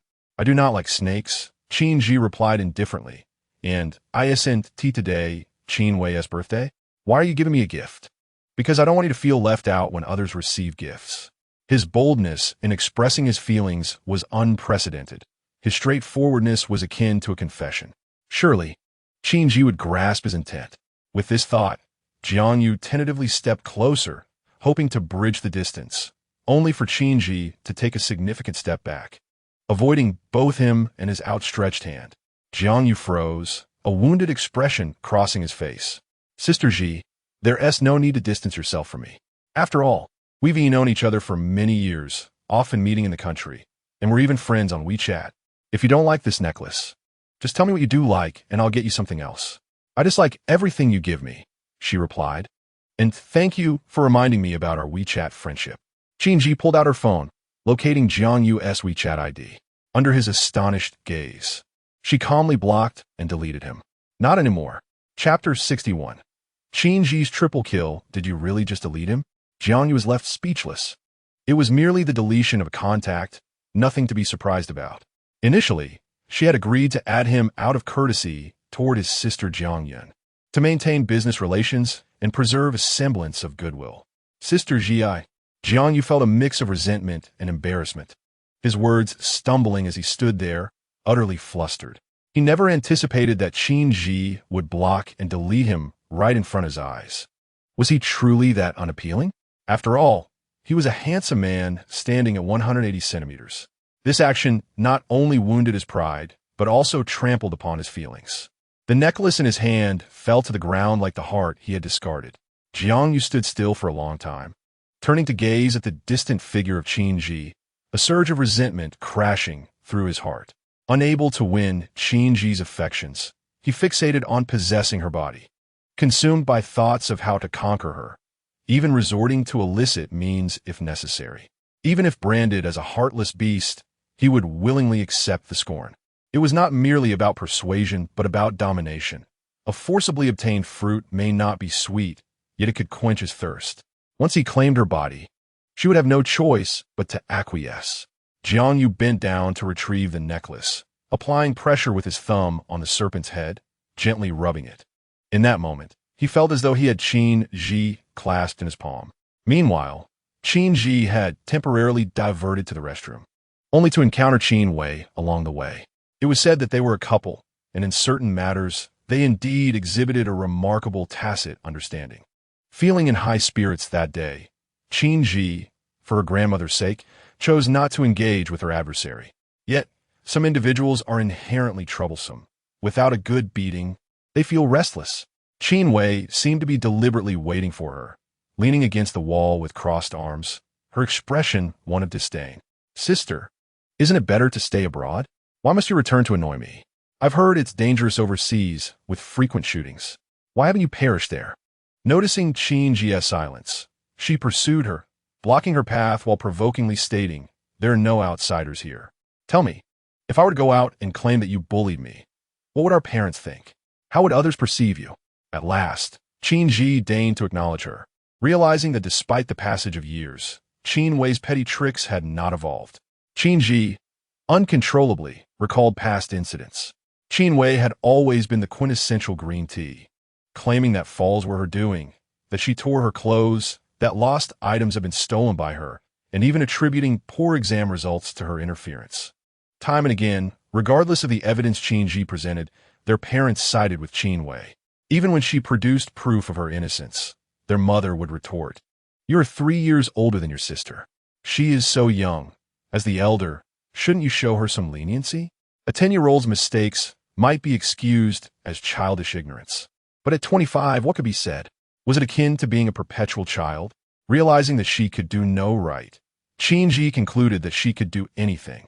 Coming to this understanding, she seized Qin Wei's hair and dragged her into a nearby storage room. Startled, Qin Wei screamed, "Qin Yi, what are you doing? Did you not claim I bullied you? Shouldn't I validate that?" With knowledge of combat, Qin Yi swiftly subdued Qin Wei against the wall, demanding, "Speak. What effect do you desire? How much harm are you seeking? If you dare to lay a hand on me, our parents won't let you off," Qin Wei exclaimed, feigning fear. But before she could finish, Qin Yi forcefully grasped her hair and slammed her head against the wall. Just once, and Qin Wei saw stars. "Since you refuse to speak, I shall take matters into my own hands." Qin Yi's ominous voice echoed in her ears, sending a chill down Qin Wei's spine. The pain was excruciating, as if the skin on her scalp were about to tear away. Qin Wei unleashed a torrent of profanities, her words harsh and vile. Qin Yi felt her ears were dirty, so she did not listen closely, only catching the words, "No one has ever dared to speak to me like that." Qin Yi laughed. "Congratulations, you have encountered such a person. Tonight will be an unforgettable first for you." The utility room was cramped, yet more than ample to handle Qin Wei. Observing the meticulously crafted nails, Qin Yi boldly reached out and snapped them off. The nails shattered, tearing flesh, and the agony of 10 fingers connected to the heart was something Qin Wei experienced tonight. How to swiftly silence someone from uttering profanities. Simply block her mouth. Qin Yi, not knowing what cloth she had found, smiled brightly at Qin Wei. In truth, Qin Wei was already in too much pain to curse, reduced to helpless tears. Her world spinning, tears streaming uncontrollably. Suddenly, as her mouth gaped open for breath, Qin Yi forcefully stuffed a piece of cloth inside. Whether it was an illusion or not, she sensed a nauseating stench emanating from the cloth, prompting her to gag reflexively. Exhausted from her exertions, Qin Yi stood, elegantly tucking her disheveled hair behind her ear. Looking down from her elevated position at the trembling Qin Wei, she queried, "Do you know where our greatest disparity lies? Even without the Qin family, I remain the esteemed Qin in others' eyes, while without the Qin family, you are but a joke." Blood seeped from Qin Wei's fingertips as she endured the pain, yanking the cloth from her mouth, her eyes reflecting humiliation and resentment. "Then why do you return to contend with me?" "Oh, it was merely a trivial matter." Qin Yi's seemingly casual dismissal was, in fact, a lethal strike, akin to a cold blade piercing Qin Wei's body. Whether it was from the force of the blows or the sting of her words, Qin Wei rolled her eyes back and fainted. What should have been a joyous birthday celebration had turned into a day of suffering. Why must it be so? Thus, she truly needed to amend her self-destructive tendencies. Hoping this experience would help her shed such a detrimental habit, Qin Yi calmly and gracefully stepped over Qin Wei's fallen form, opened the utility room door, and turned to wash her hands in the adjacent restroom, as if she had touched something filthy. She meticulously lathered each finger with soap. After drying her hands with a paper towel, she returned to the main hall, genuinely wishing to leave. "Grandma, should we head back?" Grandma Wu held her phone. "I will stay here tonight. If you are tired, you can return first. I have already called Lin Che to come pick you up." Qin Yi was taken aback. "You've already called him? What did he say?" Grandma Wu replied proudly. "He said he would be here shortly and asked you to wait. He'll call you when he arrives." Learning that Lin Che was on his way, Qin Yi felt a surge of brightness dispelling her earlier gloom. Grandma Wu, having painstakingly dressed her granddaughter so beautifully, naturally wanted her grandson-in-law to behold her. Tonight, she would not be a third wheel. "Grandma, you shouldn't stay here tonight. If you wish to return to the sanatorium, I can have the driver take you back." She worried about leaving her grandmother alone in case of an unforeseen incident.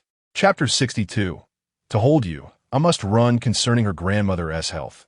Qin Yi was particularly cautious in her actions. Although Grandma Wu was unaware of the events that transpired, seeing Qin Yi's serious expression, she dared not disobey and complied. "All right, I will listen to you. Whatever you say goes."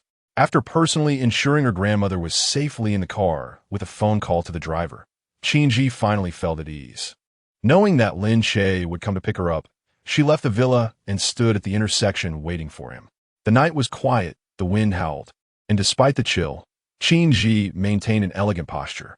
Concerned that Lin Che might not see her upon arrival, she deliberately chose a prominent streetlight to stand beneath, her dress shimmering with delicate glimmers. Shortly after sending her grandmother away, those inside the villa discovered Qin Wei, the second young lady of the Qin family, lying unconscious on the floor. On the eve of her 25th birthday, she had been brutally assaulted by someone dragged to the restroom, an act so depraved and audacious that it utterly disregarded the Qin family's dignity. Qin Yi's mother wept over her daughter, while her father, with a darkened expression, vowed to capture the perpetrator and make them pay dearly. The ambulance arrived swiftly, its blue lights cutting through the night, with no one daring to obstruct its path. As Qin Wei was loaded into the vehicle, Lin Che's car also pulled up. Under the streetlight, a woman clad in a richly textured green gown stood there, accentuating her graceful figure and fair complexion, a sight to behold. The night breeze tousled her hair, and as she tucked a stray lock behind her ear, she lifted her gaze at the approaching sound of the vehicle. As it drew nearer, their eyes met through the glass barrier. Lin Che stepped out of the car, his eyes fixed on Qin Yi from a distance. She appeared to be illuminated by an inner light, guiding him forward. Just 2 steps in, he saw Qin Yi running toward him, her dress held up gracefully, moving with remarkable speed until she leapt into his embrace. He was captivated by her radiance, ensnared and warmed by it. Qin Yi smiled up at him, her expression soft and enchanting. Unsure of where to place his hands, Lin Che clenched his fists, instinctively guarding her from harm, fearful of causing her discomfort or a fall. "Did you twist your ankle? Does it hurt?" she inquired, inching closer, finding solace in his presence. Suddenly tense, Lin Che swallowed hard. "I could have come over to meet you. You needn't rush." He was adept at masking his emotions, presenting an air of indifference. Yet he too was unable to suppress his instinctual reactions. His body betrayed his nervousness as he held her tightly. While Qin Yi did not focus on Lin Che's expression, she observed the pronounced bob of his Adam's apple, battling the urge to touch it. With a gentle pull from Lin Che's arm, she stood upright, playfully remarking, "But if I run one more step, you'll walk one less. I prefer running. It keeps me warm and gets us to the car faster for the air conditioning." Upon hearing the word cold, Lin Che removed his jacket and draped it over her shoulders, then sincerely complimented her. "You look splendid tonight." Qin Yi wrapped herself snugly in his coat, nearly burying her face within it. "My grandmother helped me choose this. I wanted you to see me like this. It looks absolutely stunning on you. The green suits you beautifully. In the days that I have known Qin Yi, I have never seen her adorned so beautifully. Typically, she dresses in suits for work, exuding an air of seriousness and depth. A beautiful person can shine even in the most unflattering attire. Yet Qin Yi's work uniform gives off an intimidating aura that suggests a distance from strangers. By the way, I noticed an ambulance when I arrived. Was there an incident? Qin Yi nodded, acknowledging the situation. Lin Che observed a sudden change in her expression and, concerned, asked if she was all right. Qin Yi laughed lightly, reassuring him, "What could possibly happen to me? It's merely a minor issue involving someone else. It does not concern me." "That's a relief. Let us get in the car," Lin Che said, opening the passenger door for Qin Yi. At that moment, a sports car approached from a distance, its high beams glaring. Lin Che swiftly made a U-turn and drove forward, while the sports car, which had been trailing him, was halted by a red light. Inside that car was Jiang Yu, who witnessed Qin Yi entering a man's vehicle. Unfortunately, the distance was too great for him to discern the man's face. But the figure bore a striking resemblance to Lin Che, someone he had encountered during a previous filming. Perhaps he was overthinking it. Qin Yi would not casually enter a stranger's car. It must be her driver. "Brother, why are you chasing that car? You almost ran a red light." Jiang Yu inquired from the passenger seat. "I just saw Qin Yi get into a man's car, and I felt a bit uneasy," Jiang Yu replied. Jiang Yu, engrossed in trending topics on her phone, dismissed his concern. "So what if she did? Sister Qin Yi is already 28. It's perfectly normal for her to date. Besides, what business is it of yours who she rides with? You should be more worried about Sister Wei Wei. I wonder who knocked her out. It's a shame that her birthday party turned into such chaos, and the assailant was ruthless." Jiang Yu could not reconcile the thought of Qin Yi dating anyone. Just the idea made his heart twist with discomfort. He had encountered Qin Yi first and harbored a secret affection for her for so long, even going abroad for her sake. How could she suddenly seek another man's company? He contemplated texting her, but remembered that she had already blocked him. Frustrated, he slammed the steering wheel, startling Jiang Yu beside him. "Brother, don't scare me like that. You're acting like a reckless driver," she exclaimed, gripping her seatbelt tightly. Jiang Yu took a deep breath. That man looked a lot like Lin Che. Lin Che? Jiang Yu paused before chuckling awkwardly. "You mean the man with Sister Qin Yi is Lin Che? That's impossible. Sister Qin Yi just returned to the country. How could she know someone like him? Besides, Lin Che is just a struggling actor. Do you really think someone of Sister Qin Yi's stature would associate with him? They're worlds apart." Jiang Yu shared her thoughts, yet the unease in his heart was unshakable. In the past, he would not have thought twice, but tonight, Qin Yi's sudden decision to block and delete him felt like she had drawn a definitive line after entering a relationship. Jiang Yu noticed his furrowed brow and shared his anxiety. Could it truly be Lin Che? Lin Che had not taken on a role for quite some time, and now, upon his return, he found himself presented with such an exceptional leading role script, far superior to his previous opportunities. Having recently departed from his agency, one might wonder who introduced him to this remarkable film project. Just because Lin Che had no financial backers in the past does not imply he is devoid of support now. Considering the timeline, the day Lin Che signed the contract coincides closely with Qin Yi's return to the country.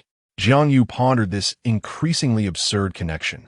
Yet amidst the absurdity lay an unsettling semblance of logic. With Lin Che's integrity at stake, she could not help but overthink. "Brother, did you catch the license plate number? It was too far to see clearly, but I did notice it started with an 8. Lin Che's license plate, it seemed, began with the same digit. Chapter 63, Mr. Lin, would you care to dance with me? How can you be certain that the person who got in the car was Sister Qin? I didn't see her at all." Jiang Yu was momentarily at a loss, unsure how to convey that he had harbored feelings for Qin Yi for many years, and was intimately familiar with every detail of her being, often reminiscing while gazing at her photographs. Tonight, he had caught sight of Qin Yi countless times, her image forever etched in his memory, and even from a distance of several dozen meters, he could recognize her instantly. The dress she wore tonight was strikingly beautiful. Jiang Yu nodded thoughtfully. "Indeed, Sister Qin looks stunning this evening. Even I couldn't help but steal glances at her, her voice filled with envy." Yet, she questioned whether Jiang Yu was perhaps overly attentive to Qin Yi. His disarray upon seeing her enter a car was remarkable. He had shown far less concern when Qin Wei had been rushed to the hospital. Jiang Yu's mind raced, her gaze inquisitive. Jiang Yu was consumed by thoughts of Qin Yi. If she truly had found another man, it would feel like betrayal to him. Only he could conquer this rose. He had deemed Qin Yi as his own possession and would not allow another man to seize her first. He wondered if the dashcam had recorded the other vehicle's license plate. At the same moment, in the same vicinity, some were returning home, others were being admitted to the hospital, and still others were chasing a singular answer. Was tonight enjoyable? It was rather ordinary, Qin Yi replied, lowering her head to adjust her dress. My mother introduced me to a potential match today. Lin Che tightened his grip on the steering wheel and inquired, Did you meet him? No, I'm already married. What is the point in dating? Bigamy is illegal and immoral. Qin Yi joked. Is that the only reason? Lin Che blurted out, his heart suddenly racing. Qin Yi smiled softly and then, with sincerity, added, Moreover, I believe no one could be better than you. Such straightforward praise was rare, aside from Lin Che, and left him feeling somewhat flustered. He focused intently on driving, daring not to glance around, instead speculating on what Qin Yi's expression might be.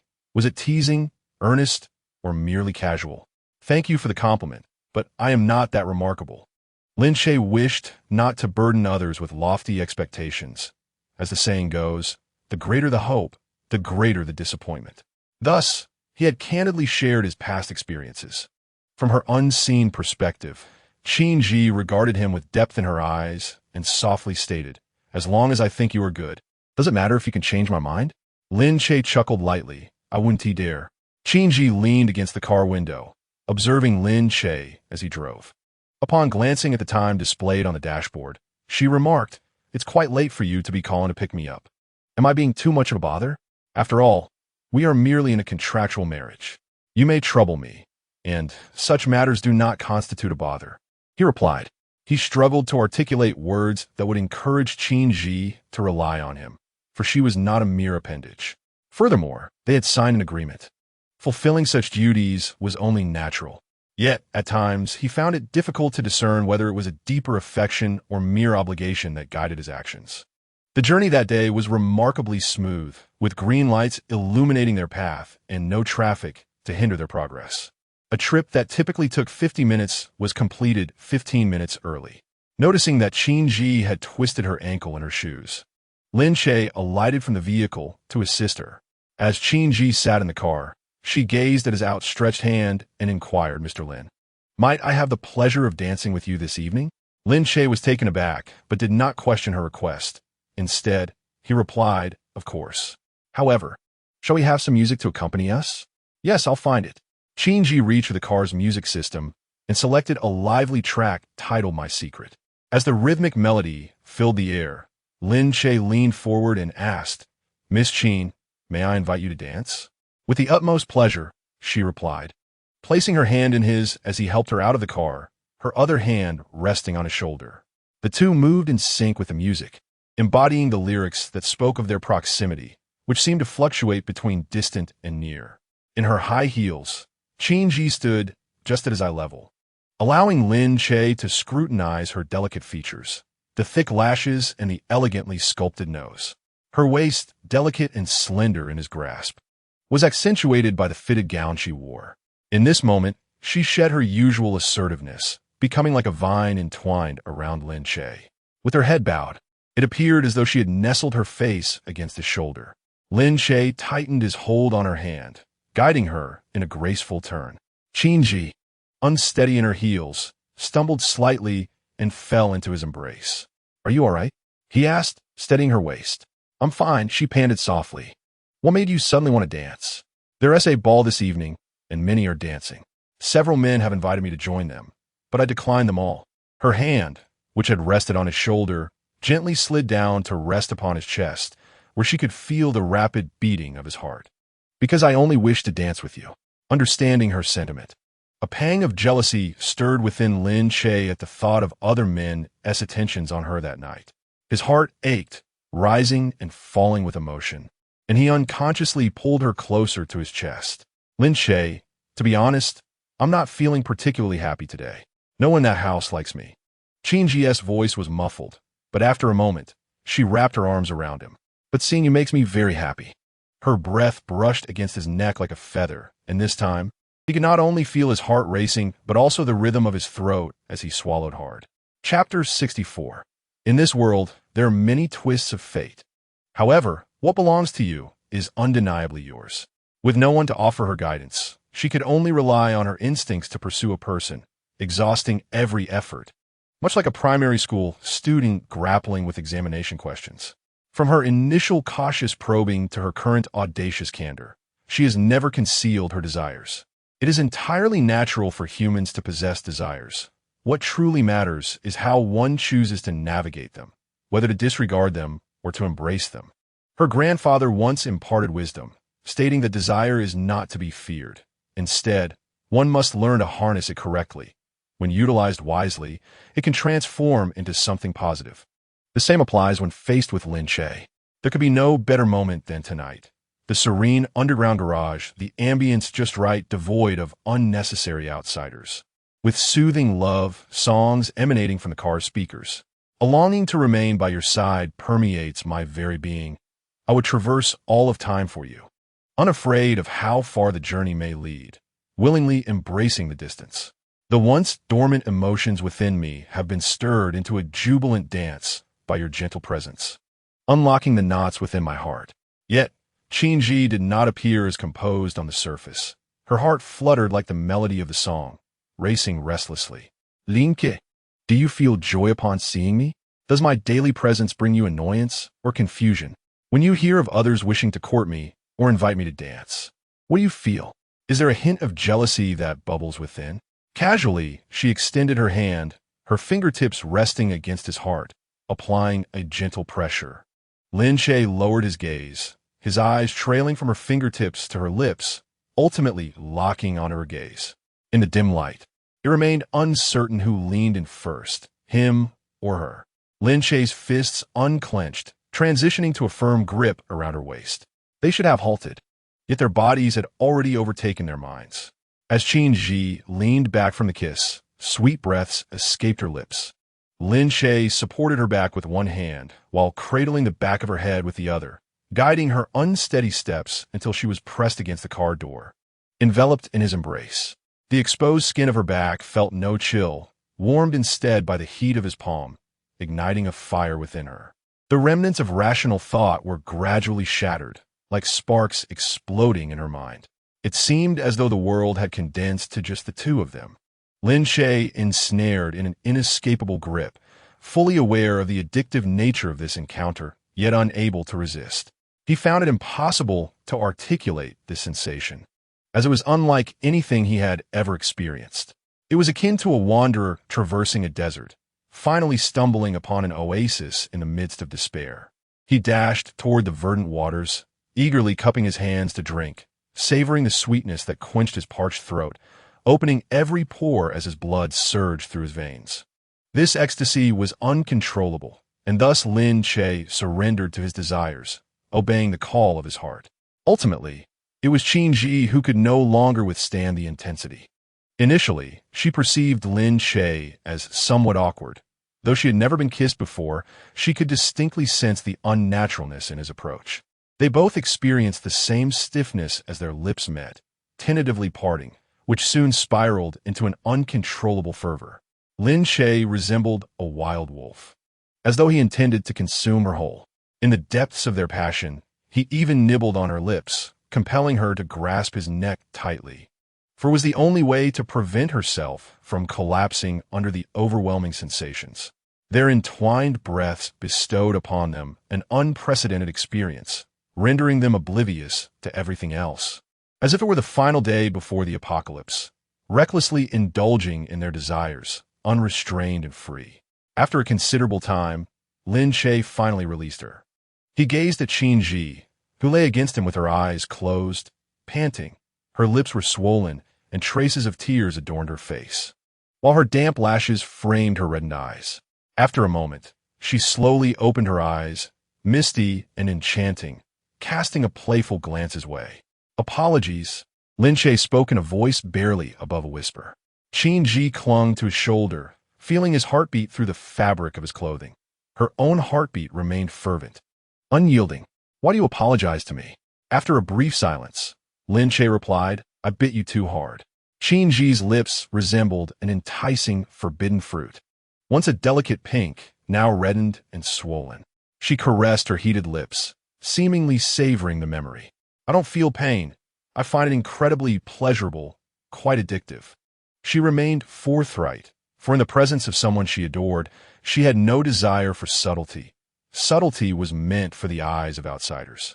If she did not express her innermost thoughts, how could Lin Che ever discern her true feelings? Rather than delicate pecks, she preferred this fervent embrace that surged through her very bones, her soul quivering in tandem. Naturally, the moment unfolded, surprising both of them that their relationship would thaw in such a manner. After a few moments, they exchanged glances and burst into laughter. Qin Yi wrapped her arms around Lin Che's neck, her fingertips gliding along his nape before playfully pinching his earlobes. "My legs feel so sore," she teased. Lin Che lifted her into the driver's seat and then twisted open a bottle of water. "Would you like some water?" Qin Yi accepted, taking a few sips before handing it back to him. "You should drink too." Lin Che downed more than half the bottle in one go, and Qin Yi smiled, admiring the way his chin lifted and his throat moved with each swallow. "Are you that thirsty?" Lin Che's ears flushed in the dim light. His thirst was not for water, but rather to suppress an untimely impulse. Once the bottle was finished, clarity returned to Lin Che's mind, and he spoke with earnestness. "Ji, I wish to have a conversation with you." Seeing his serious demeanor, Qin Yi moderated her expression. "About what?" "About love," Lin Che declared with conviction. "I want to pursue a relationship with you. Would you be willing?" He continued, "A romance for which we shall have no regrets, regardless of the outcome." Qin Yi grasped his hand, signaling him to lean down, and quickly planted a kiss on his forehead. "I am willing. Life is fleeting, and one must seize joy in the present. Tomorrow is uncertain. Allow everything to unfold, for life is but a series of responses to challenges. If one cannot withstand, then one must yield to their heart."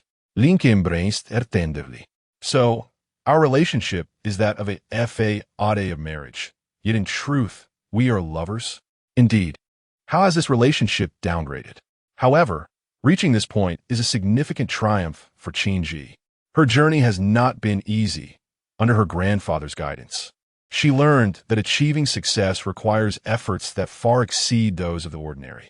She is cautious and meticulous, calculating each step with precision, never daring to indulge or act impulsively. Yet, Lin Che is an unforeseen element in her plans. "I want to go home. I don't wish to walk." "Carry me back," she declared. Lin Che immediately crouched before her, extending his hands backward. The absence of sight heightened the tactile sensations. Once Qin Yi was fully settled on his back, he supported her with one hand and stood up, using the other to close the car door. Upon entering the elevator, he gazed at the mirrored wall, where Qin Yi's serene visage was reflected. She lay softly against him, her face resting on his shoulder, her gentle breaths brushing against his neck, creating a delicate entanglement. At first glance, Lin Che did not harbor any particular thoughts about Qin Yi. Even after their agreement to marry, he did not develop deeper feelings for her. They seemed like individuals hailing from entirely different realms, bound together by the hands of fate, yet struggling to truly connect. When did the transformation occur? Perhaps it was the first day he visited her home, when she burst into his view, cradling a bouquet of gardenias. Or was it the lunch she prepared for him, knowing full well that he disliked scallions? Maybe it was the shared breakfasts, the evening strolls along quiet paths, the gentle breeze tousling her hair, the silhouette of her waiting under the nightlight, her unabashed affection, and her open admiration and respect. There are many twists of fate in this world, but what is meant for you is undeniably yours. Chapter 65. Indeed, a fine waste upon bringing Qin Yi home. He laid her gently onto the sofa and crouched down to remove her high-heeled shoes, carefully inspecting her ankles for any signs of injury. Feeling the scrutiny on her feet, Qin Yi instinctively curled her toes. "What are you looking at?" she inquired. "Checking if your feet are injured," he replied earnestly, taking her casual remark about twisting her ankle to heart. "Me perfectly fine. Today's shoes don't hurt at all."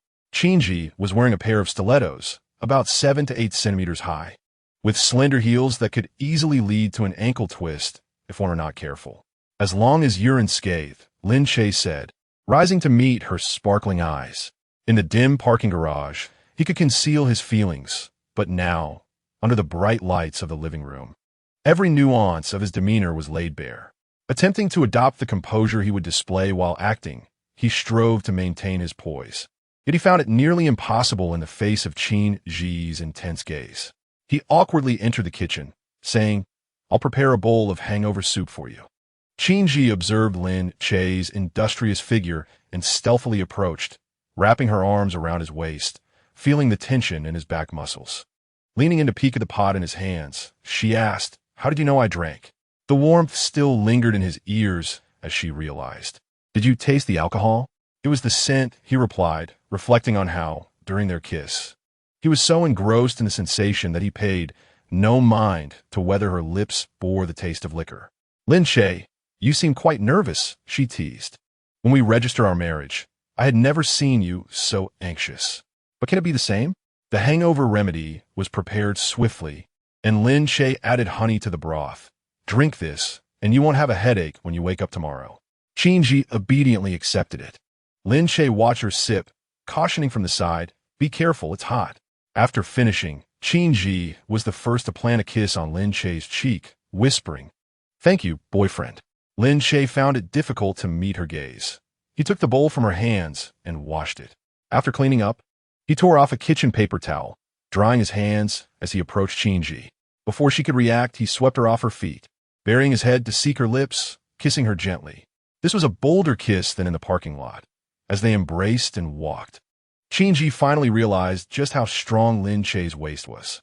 The light flickered, and she squinted at the ceiling, momentarily disoriented. Despite Lin Che's steady hold, she feared falling, gripping tightly around his neck. After a moment, Lin Che halted at the threshold of Qin Yi's bedroom. "May I enter?" At this hour, he still asked for permission. Qin Yi's mind was filled with romantic images, pondering whether she might experience Lin Che's strength tonight. She felt no apprehension. After all, she had prepared for this day for quite some time. When desire arose, it was to be fulfilled. Qin Yi was someone who relished the present. After receiving her consent, Lin Che opened the door, his gaze not wandering but focused on the somewhat bashful Qin Yi. He carefully laid her on the bed, gently stroking her hair. "It's late. You should rest."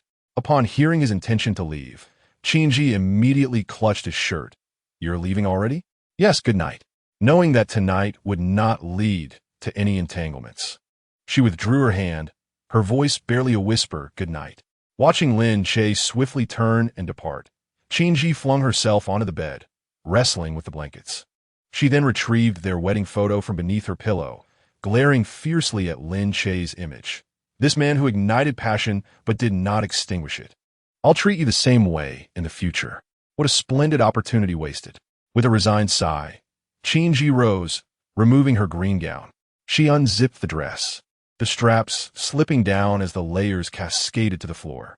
Barefoot on the cool surface, her skin glowed like exquisite jade under the light. She gathered her long hair and found a nightgown before heading to the bathroom. Lin Che, too, found it hard to calm his racing heart. In the living room, he downed 2 large glasses of ice water, the November chill causing him to hold a piece of ice in his mouth to steady himself. Though he and Qin Yi had confirmed their relationship, there was still a vast distance between them. He aspired to become a better person, to step closer to her, striving to be someone worthy of her. Only then would she forever be his. In the hospital, Qin Wei finally awoke after 7 hours of slumber, startled from a dream. It wasn't particularly terrifying, more absurd than anything else. She dreamt of Lin Che kissing another woman right in front of her, and after the kiss, he even shot her a defiant glance. She was filled with an overwhelming rage and a sense of panic, just as she was about to rush forward to separate them. Her dream was abruptly shattered. Upon awakening, Qin Wei stared blankly at the hospital ceiling, her heart still aching. She pressed her hand against her chest, and as she moved, her mother, who was keeping vigil by her side, hurried over. "Wei Wei, you've finally awoken. Are you feeling unwell? Does her head still hurt?" Initially, Qin Wei did not perceive any pain, But upon her mother's inquiry, a throbbing sensation surged in her head. She touched her forehead and discovered a sizable bump. "Careful. Don't touch it too much. Mind the wound," her mother cautioned anxiously. Qin Wei's eyes widened in shock as she noticed her slender fingers were all wrapped in bandages. The pain resonated deeply within her. Overcome with emotion, she exclaimed, "Mom, it was Qin Yi. All my injuries were inflicted by her." At first, Qin mother had not considered Qin Yi. But upon hearing Qin Wei's accusation and reflecting on Qin Yi's erratic behavior, it became evident that she was indeed capable of such cruelty. After a moment of stunned silence, Qin mother clenched her teeth. "How could she, as your sister, treat you this way? It's utterly heartless. She has caused you such severe harm and left you alone in the storage room, not even considering the danger of encountering someone with ill intentions." The more she pondered, the more fearful she became. "Qin Yi ruined my birthday, and now she wants to destroy me. Mom, please help me take revenge on her. Help me get back at her, will you?" Tears streamed down Qin Wei's face, her eyes filled with rage. She wished nothing more than to dismember Qin Yi and return the humiliation she had endured tenfold. Seeing her daughter in such distress, Qin mother comforted her. "Do not worry. My dear, I will certainly help you get even. I will have someone bring her here, and she will kneel before you and apologize. This time, no one will stop us. That is not enough." Qin Wei raised her hands, her voice choked with emotion. "I want to ruin her hands as well. If she dare to break her nails, then I shall break all 10 of her fingers." Chapter 66. Vehicle owner information. Jiang Yu was also at the hospital. Given the relationship between the Qin and Jiang families, it was only natural for him, as Qin Wei's boyfriend, to be present during such a significant incident on her birthday. His absence would have appeared distant. However, Jiang Yu found the hospital room dull and refrained from looking at his phone, opting instead to sit in the corridor. He took out his phone to review the dashcam footage, and, after a lengthy search, he managed to find an image that vaguely captured the license plate number. His expression darkened as he pinpointed the vehicle owner as Lin Che. From a distance, he could only recognize Qin Yi, and the identity of the driver remained a matter of conjecture. The reason he immediately suspected Lin Che likely stemmed from that particular jacket, which had lingered in his mind. People naturally tend to compare themselves with one another. When they perceive that someone else excels in certain areas, it often breeds resentment and hostility. Additionally, Jiang Yu's repeated endorsements of Lin Che and her defenses against him only intensified his aversion to Lin Che. Given the gravity of the situation involving Qin Yi, Jiang Yu felt it was unwise to delegate the matter to anyone else for fear of complications. He found a method to input the license plate number, and amidst a sea of information, he spotted Lin Che's name. Although he had long suspected Lin Che, seeing the owner's information left him momentarily stunned. His gaze fixated on the name column, his breath unsteady. After a considerable amount of time, he finally regained his composure and sought the assistance of a private investigator to delve into Lin Che's personal details. He paid a deposit up front, agreeing to settle the remaining fee upon successful completion of the task. By the time he finished these arrangements, it was already 4 a.m. At that moment, Qin Wei awoke, and Jiang Yu, noticing her distress, remained outside the door, listening to the conversation within. Upon hearing Qin Wei and her mother discussing plans to retaliate against Qin Yi, compelling her to kneel and apologize, Jiang Yu swiftly retrieved his phone, intending to alert Qin Yi. However, as soon as he sent the message, it was intercepted. He stared at the absurd system notification beneath the text and realized, belatedly, that Qin Yi had blocked him the previous day. His already turbulent emotions spiraled further into despair. The stark contrast of her indifference towards him, while she casually accepted rides from other men, ignited a profound resentment within him. Why was she so unjustly cold to him, when he was the one who had known her first? A wild thought surged through his mind. He found himself preferring to witness the withering of flowers rather than their blooming. Jiang Yu recalled his childhood, a time spent in his hometown where life differed vastly from the city he was accustomed to. There were no fried chicken or hamburgers, no gaming consoles, no supermarkets, and certainly no amusement parks. He was reluctant to venture outdoors, preferring to stay inside. One day, a local child passed by with a dog, a majestic German shepherd that he admired and envied.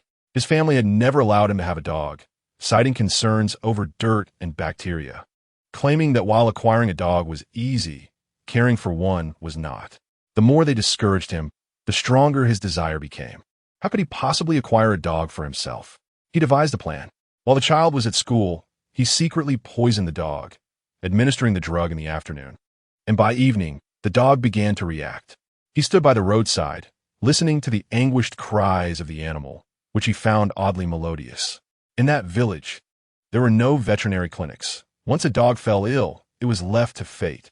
Unsurprisingly, the dog was subsequently abandoned by its family, and Jiang Yu took it home, only for it to perish after just 2 days. Although brief, he felt a sense of satisfaction from having owned it, and he did not consider the dog's death a tragedy. A similar scenario could unfold now. If Qin Yi were to be severely mistreated by her family, left with barely a semblance of life, perhaps he could emerge as her savior, thereby winning her affection. Jiang Yu closed his eyes, savoring the images that danced in his mind. He envisioned Qin's mother comforting Qin Wei in the hospital room. "It's all right. Stop crying. Jiang Yu is here." Jiang Yu is here? Qin Wei, in her panic, scanned her surroundings, but failed to find Jiang Yu. Where could he be? She still cared for him, and because of that concern, she wished to maintain a good image. Meanwhile, outside, Qin's mother was about to step out when Jiang Yu pushed the door open and entered. "Wei Wei, does it still hurt?" he inquired. Qin Wei responded, "How did you get here? With such a significant incident occurring, how could I not stay by your side? I can only feel at ease once I know you are all right. I was admitted to the hospital. What about the banquet?" "Don't worry, your father is handling it." Qin's mother gazed at her daughter with a heart full of concern, unable to contain her reproach towards Qin Yi. What should have been a delightful banquet had been turned into chaos by her actions. Since childhood, she had been a source of worry, corrupted by her grandparents' indulgence. This time, a punishment was imperative. Jiang Yu inquired whether the injuries on Wei Wei were indeed inflicted by Qin Yi.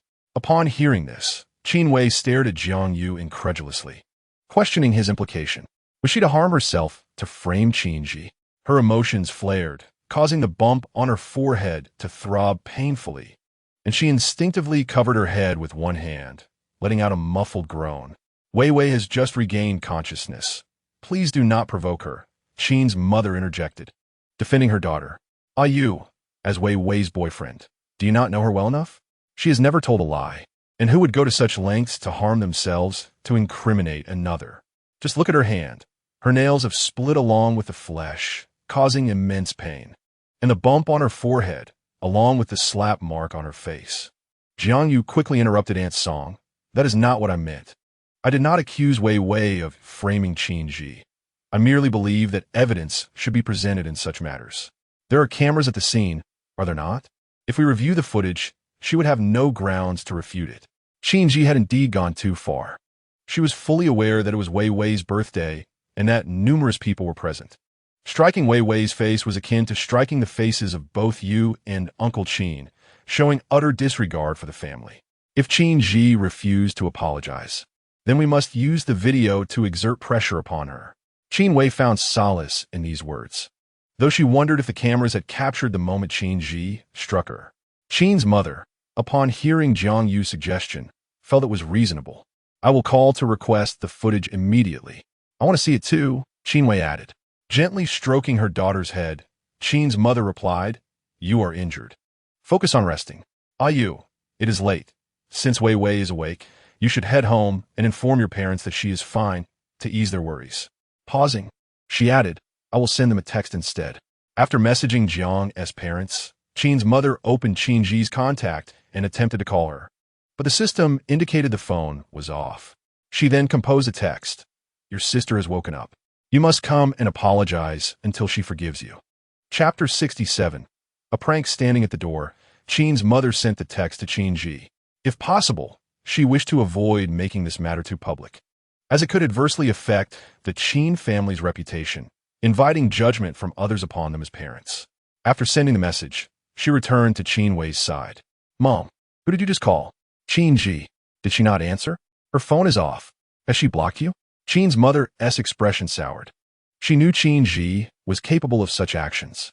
How long had it been since Qin Yi had actively called her? The memory was nearly lost. They were supposed to be the closest of mother and daughter, yet they felt more like strangers. It was truly disheartening. With a heavy heart, Qin's mother was troubled. At 6 in the morning, Lin Che rose to prepare breakfast, knowing of Qin Yi's fondness for coffee. This morning, he had made a cup of milk coffee and a sandwich for her. Qin Yi appeared in the restaurant wearing a sensuous nightgown. Upon seeing Lin Che, she embraced him warmly before planting a fragrant kiss on his cheek. "Darling, what did you have for breakfast this morning?" "Sandwiches and coffee," he replied. Lin Che had even crafted a delicate latte art resembling the profile of a woman, instantly recognizable. Holding her coffee in one hand and playfully hooking her arm around Lin Che's neck with the other, Qin Yi asked gleefully, "Is this a portrait of me?" "Well, it's not my best work," he replied modestly. "It's already quite impressive and remarkably lifelike, my dear. Do you have any surprises that I am yet unaware of?" Lin Che wrapped his arms around Qin Yi's waist, the thin fabric of her nightgown allowing him to feel the warmth of her skin beneath. With a slightly awkward expression, he suggested, "Let's have breakfast first." As they sat face to face enjoying their meal, an otherwise mundane scene was imbued with an extraordinary atmosphere. Qin Yi gazed at him while eating, her fluttering eyelashes resembling delicate hooks. Halfway through her breakfast, she pulled out her phone and checked her unread messages. Upon discovering a text from her mother, she mischievously sent a frightful image back in retaliation. Knowing well what her mother feared, she thought, "If she bothers me this early, she should not be surprised by my little scare." The image of her mother dropping her phone at the shock caused her to smile, and she finished her last sip of coffee. Lin Che had early shooting schedules, while other actors resided close to the set. He returned home each day, fortunate that the filming location was not too distant. After finishing his breakfast, he quietly observed Qin Yi from across the table, feeling content in the peacefulness of the moment without the need for words or intimacy. "Do you have a headache this morning?" he inquired. "No, infidibly," casting him a mournful glance, though discomfort lingered. Her tone and expression seemed to accuse him of being a heartless scoundrel. Unable to resist teasing her, Lin Che genuinely believed Qin Yi was unwell. "What do you feel unwell? Should we go to the hospital?" "Whatever discomfort you experienced last night, I'm feeling the same," she retorted, adding with a huff, "Don't think I'm unaware of your midnight shower and your drinking cold water." The concern on Lin Che's face evaporated, replaced by a hint of embarrassment. In Qin Yi's presence, it seemed there was no room for restraint. She toyed with her hair, continuing her playful banter, "With your self-control, you could succeed at anything." However, she decided not to tease him indefinitely. Noticing the time, she began to clear the dishes from the table and into the kitchen. "You must get to work. Don't be late." Lin Che checked the time, realizing it was indeed getting late. Yet the dishes remained unwashed. "Leave them. I'll wash them. Things should remain as they were. Just because we were dating doesn't mean you should do everything." With a resigned sigh, Lin Che redirected his gaze. "Then I shall head to work. What should you do before you leave?" Qin Yi asked playfully. Before he could comprehend her question, she dashed into his arms and, rising on tiptoe, initiated a kiss on his lips. "Silly, you didn't take the initiative to kiss me today. It makes me feel quite unattractive." Faced with the woman in his embrace, indulging in playful affection, Lin Che found his resolve waning. Lowering his gaze to caress Qin Yi's face, he murmured, "You are far from unattractive. It is I who fears I might lose control." After a night had passed, Qin Yi's lips remained as red as ripe cherries. "Then don't hold back. You won't be able to go to work. You'll be late," Lin Che said, leaning down to kiss the corner of Qin Yi's mouth. Yi, I really have to go to work now. Be careful on the way." Qin Yi touched her kissed mouth corner, her smile radiant. "Ah Che, could you call me sister?" Lin Che, putting on his shoes and turning his back to her as he opened the door, replied, "I won't." It was to be expected. Men often have their pride in trivial matters. The more he refused, the more she yearned to hear it. One day, she would make Lin Che call her sister. Upon arriving at the film set, as soon as Lin Che stepped inside, Jiang Yu hurried over. "Lin Che." Lin Che noticed Jiang Yu's dark circles under her eyes and pointed out, "You didn't sleep well last night, did you?" Jiang Yu, embarrassed, covered her eyes. "I had some insomnia." She had spent the entire night thinking about Lin Che, unable to sleep. Whenever she closed her eyes, she associated him with Qin Yi. They were two unrelated individuals, but it was all Jiang Yu's fault for insisting that the driver in the car was Lin Che. Jiang Yu dropped her hand and silently followed Lin Che, eventually hesitantly asking, "Lin Che, did you go to Luzhou International last night?" "No, that's good." Jiang Yu sighed in relief, then smiled at him, as she usually did. "I saw a car yesterday that looked a lot like yours, with a license plate starting with an 8. I thought it was you." Yesterday, when Lin Che went to pick up Qin Yi, there had been no one around until he drove away, at which point he noticed a car trailing behind him. Jiang Yu's remark about seeing him last night implied that she had been in that very sports car. At the hospital, Qin's mother was resting against a chair, only opening her eyes after the doctor made rounds. Instinctively, she reached for her phone to check the time, only to see a message from Qin Yi. Upon opening it, her hair stood on end, and she let out a terrified scream, throwing her phone away. Hearing the commotion, Qin Wei immediately sat up, and doctors and nurses rushed over. "Mom, what's wrong?" Seeing several people suddenly in front of her, Qin's mother covered her mouth with one hand and trembled, pointing at the phone on the floor with the other, her face pale. The nurse closest to the phone picked it up. It had no password and could be opened easily. Upon seeing the horrifying image, the nurse let out a small gasp. Upon closer inspection, it wasn't particularly frightening, but the sudden appearance of it was quite shocking. "Who sent you that terrifying image? It's quite scary."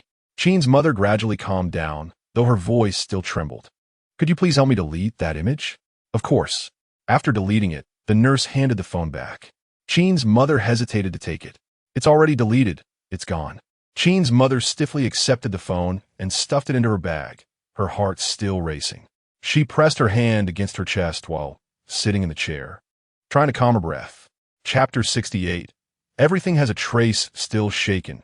Qin's mother had the horrifying photo lingering in her mind. "Mom, who sent it to you? Was it Qin Yi?" Qin's mother remained silent, implicitly confirming it. Qin Wei gritted her teeth, having hoped that Qin's mother would be able to handle Qin Yi better, but was disappointed by her ineffectiveness.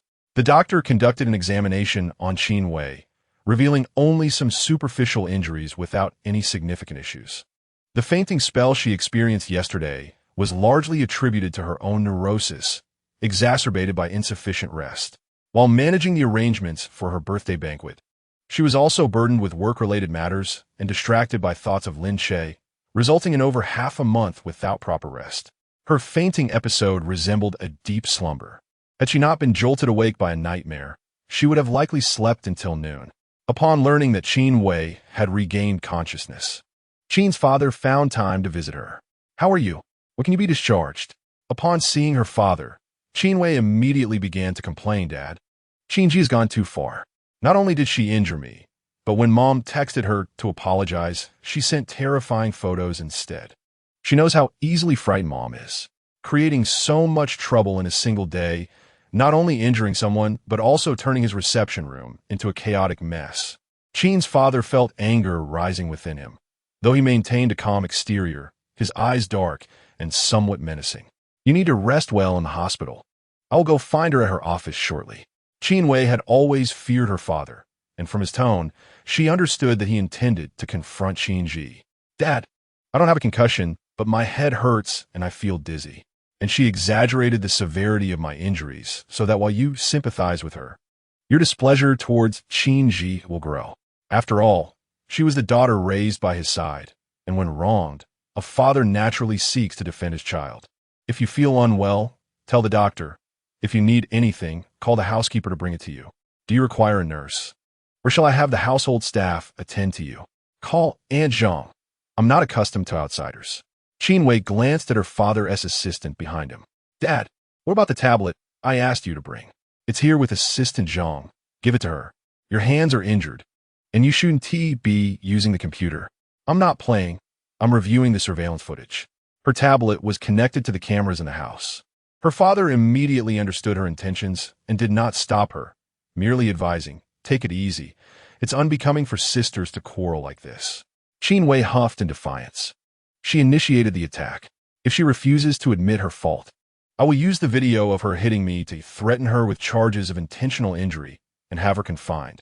Meanwhile, Qin's mother interjected, "Yes, dear. Qin Yi has been spoiled by her grandmother since childhood and now shows no respect for her parents. Yesterday, in such a grand setting, she dared to lay hands on Wei Wei. When I asked her to apologize, she had the audacity to send me horror images to frighten me, completely disregarding my authority. The memory of that photo still haunted her. Enough, a small punishment is in order. If she can admit her mistake, that's all that matters. Creating a scene would be detrimental to the Qin family.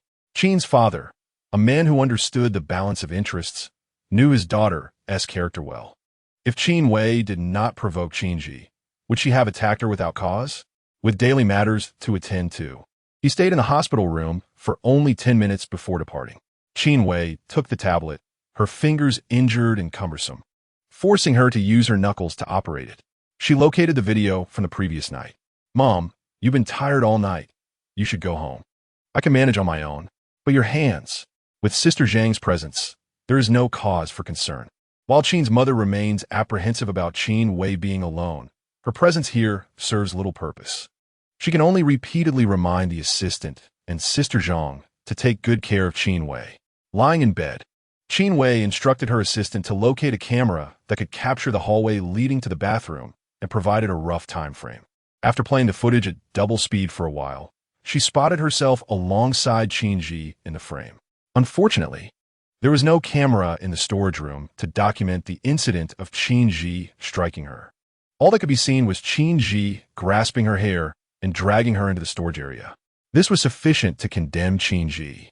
By releasing the video and commissioning a writer to craft an article, they could portray Qin Yi as maliciously harming her sister out of jealousy, revealing a wicked mindset that had been present since childhood.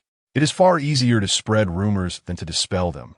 With the video in hand, she could ascend to a moral high ground to denounce Qin Yi and solidify her guilt.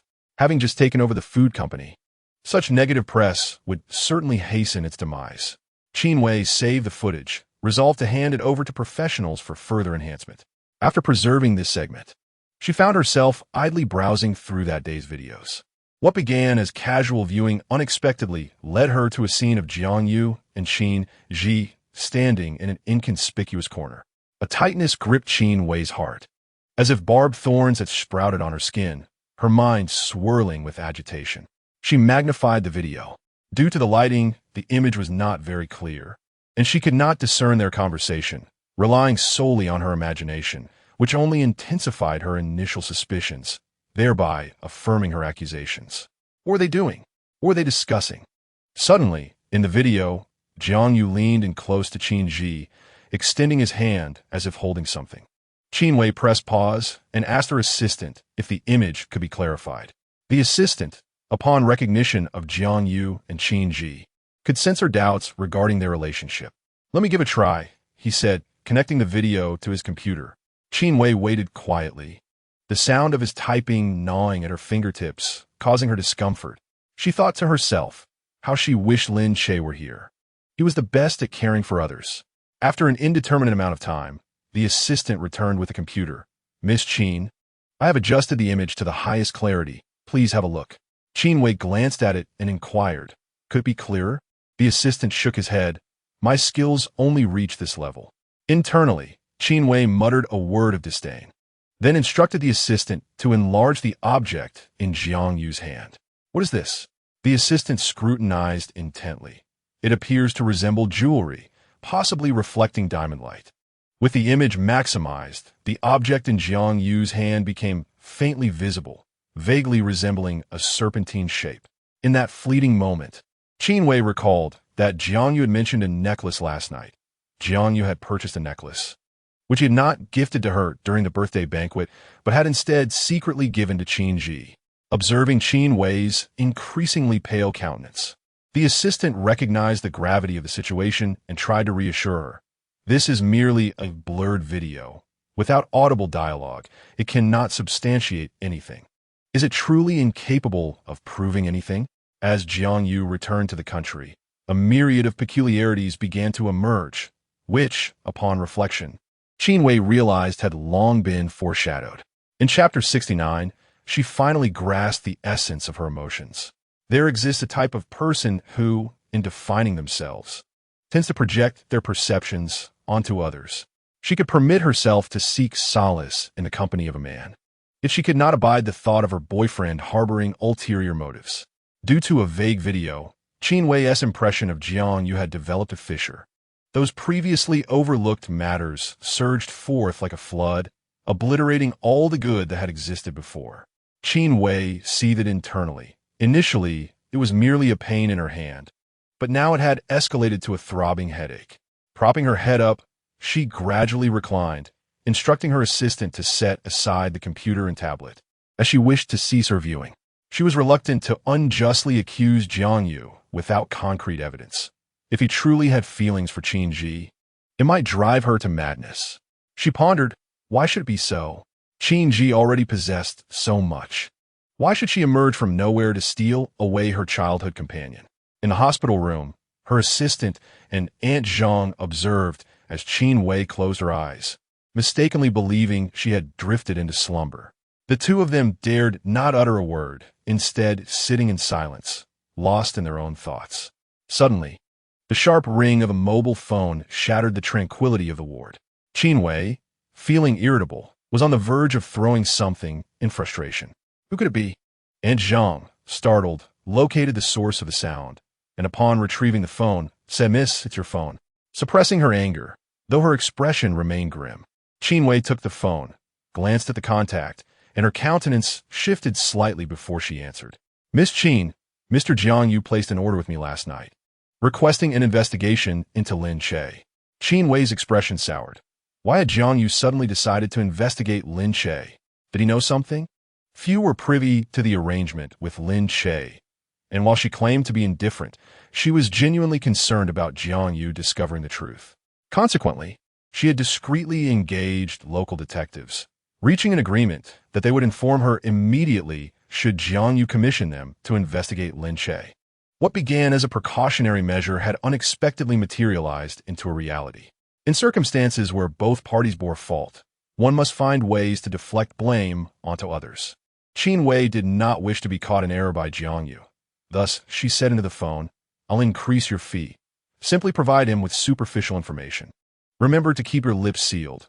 Not a word of what shouldn't be said must escape your mouth. Furthermore, from this moment on, you are to closely monitor Jiang Yu. I want to know everything about his whereabouts, whom he associates with, and all events transpiring around him. Do you understand?" Seeing an opportunity to earn extra income, the other party promptly agreed. Shortly after hanging up, Qin Wei felt a twitch in her left eyelid, stirring a sense of unease within her.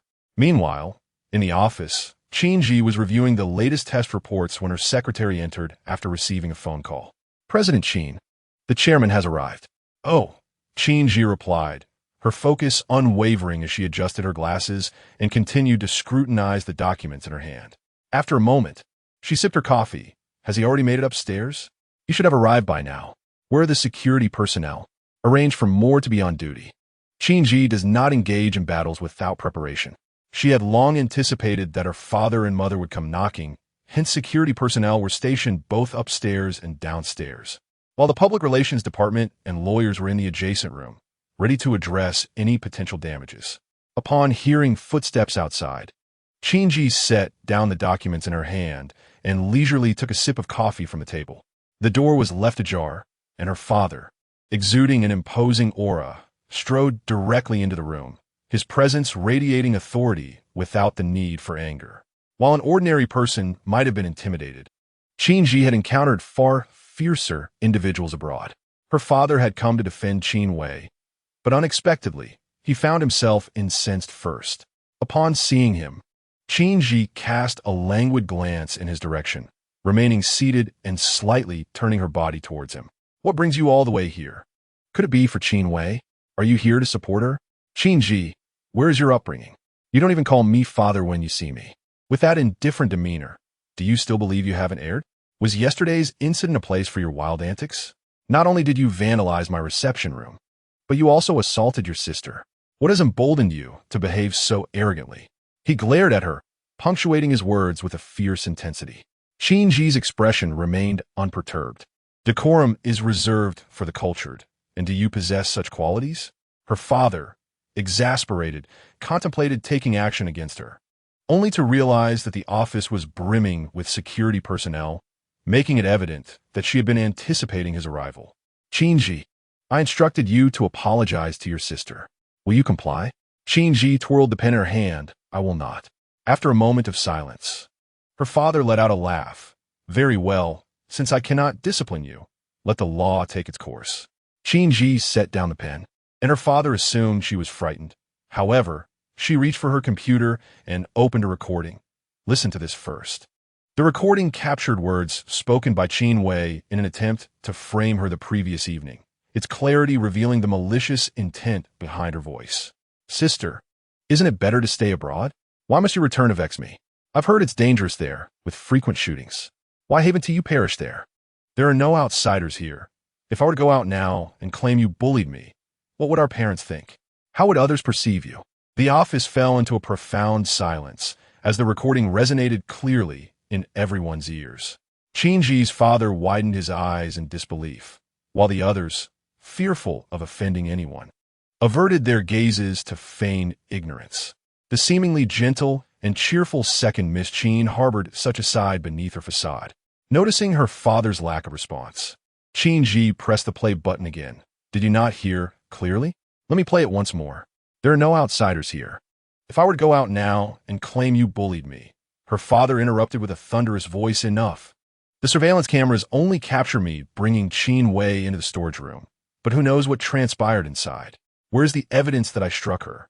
The recording I possess can undeniably attest to her self-infliction. Qin's father approached the grand desk, pointing an accusatory finger at her, his anger boiling over as he exclaimed, "You are simply spouting nonsense." Witnessing the fury etched on Qin's father's face, Qin Yi steadied herself against the table and gradually rose. How many times has Qin Wei spoken ill of me in your presence? Have you ever intervened? You claim I lack upbringing, but who truly embodies that lack? I kindly suggest you return and admonish her to cease her theatrics before me. If she dares to repeat this, I shall have her fingers bent. Should you choose to involve the authorities, I shall not shy away. At worst, I will broadcast the audio online, allowing the public to discern the truth themselves. For once, Qin's father lost his composure. His trembling finger directed at Qin Yi. You. In that moment, he grasped the tumultuous emotions of Qin's mother, as if a conflagration raged within his mind, seeking an outlet. Chapter 70. The unclear urine. Did you think this was the end? Qin Yi's countenance hardened as she hurled the documents from the table towards Qin's father. Before you point fingers, take a good look at this. She tapped the table twice, the sound resonating like nails driven into the heart. Qin's father lowered his hand, anxiety creeping in as he examined the documents before him. The more he scrutinized, the darker his expression became. Were you planning to ensure they are imprisoned? Qin Yi replied. Upon assuming control of the food company, she visited the processing plant, which was impeccably clean, with workers uniformly attired, and hygiene stringently maintained, no faults to be found. The samples she tasted at the factory were worlds apart from what she later purchased at the supermarket. Thus, she set her people to investigate, and indeed, they uncovered traitors within, relatives of Qin's mother. Years prior, they had sold the formula to rival companies, switched suppliers with whom they had long cooperated, and pocketed kickbacks, while the supermarket ceased to stock their products due to the enemies they had made. This was far simpler than catching cockroaches. Once the ringleader was apprehended, the rest would follow suit. Qin's father set down the documents. Do you suspect your mother deliberately arranged for these individuals to infiltrate? Qin Yi gazed at him with a frigid stare. The evidence is laid bare before us. Is suspicion even necessary? Qin's father shook his head, stubbornly asserting that she would never resort to such treachery.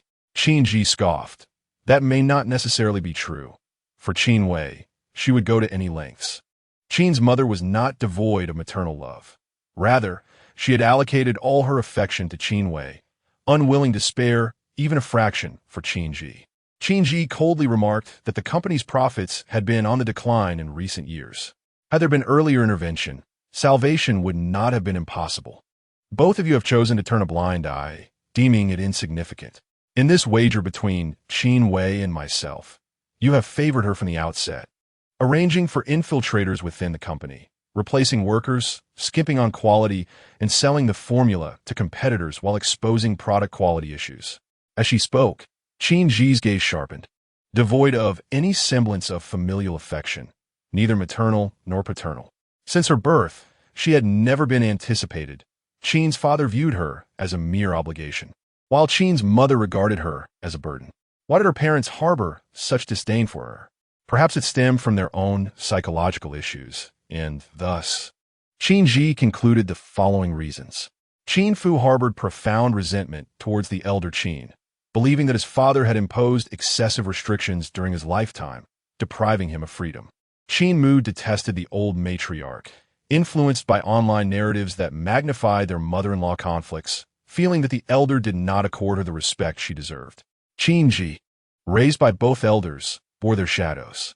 The couple displaced their conflicts onto her, leading to an increasing aversion.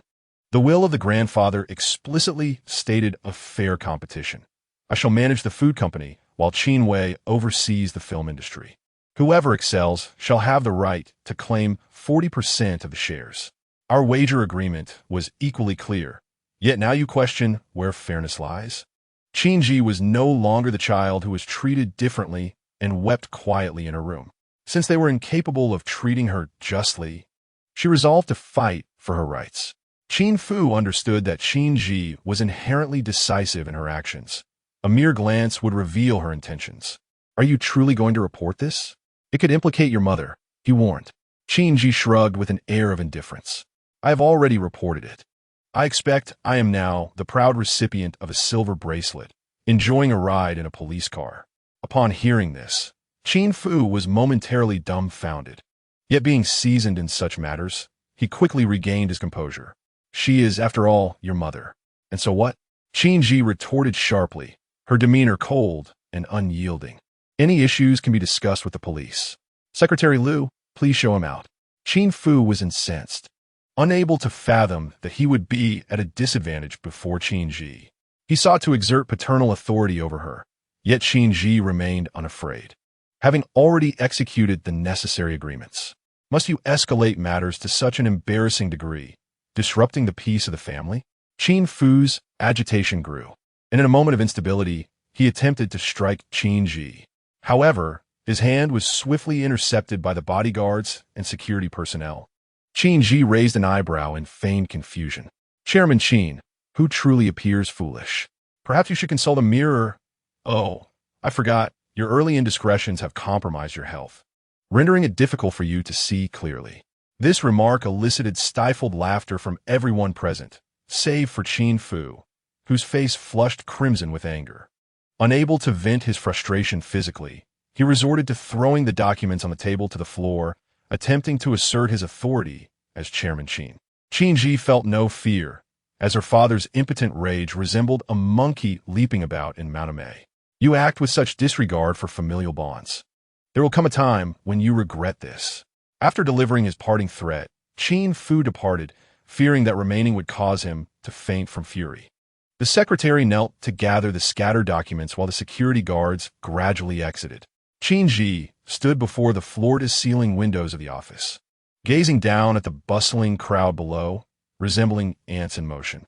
After a moment, she retrieved her phone and called Lin Che. As soon as the call connected, the previously somber Qin Yi was instantly illuminated by a radiant smile. Have you eaten yet? I have, Lin Che replied, his voice imbued with warmth, akin to a gentle spring breeze that soothed her inner turmoil, bringing her joy. What did you have? Boxed lunch. Have you eaten? Not yet, but I'm about to eat. However, I'm uncertain about what to have. Could you possibly offer a suggestion? Just to clarify, I do not wish to venture too far. Qin Yi could not help but act a bit coy. Allow me to check. Qin Yi patiently awaited, her fingers subconsciously inscribing Lin Che's name upon the glass window.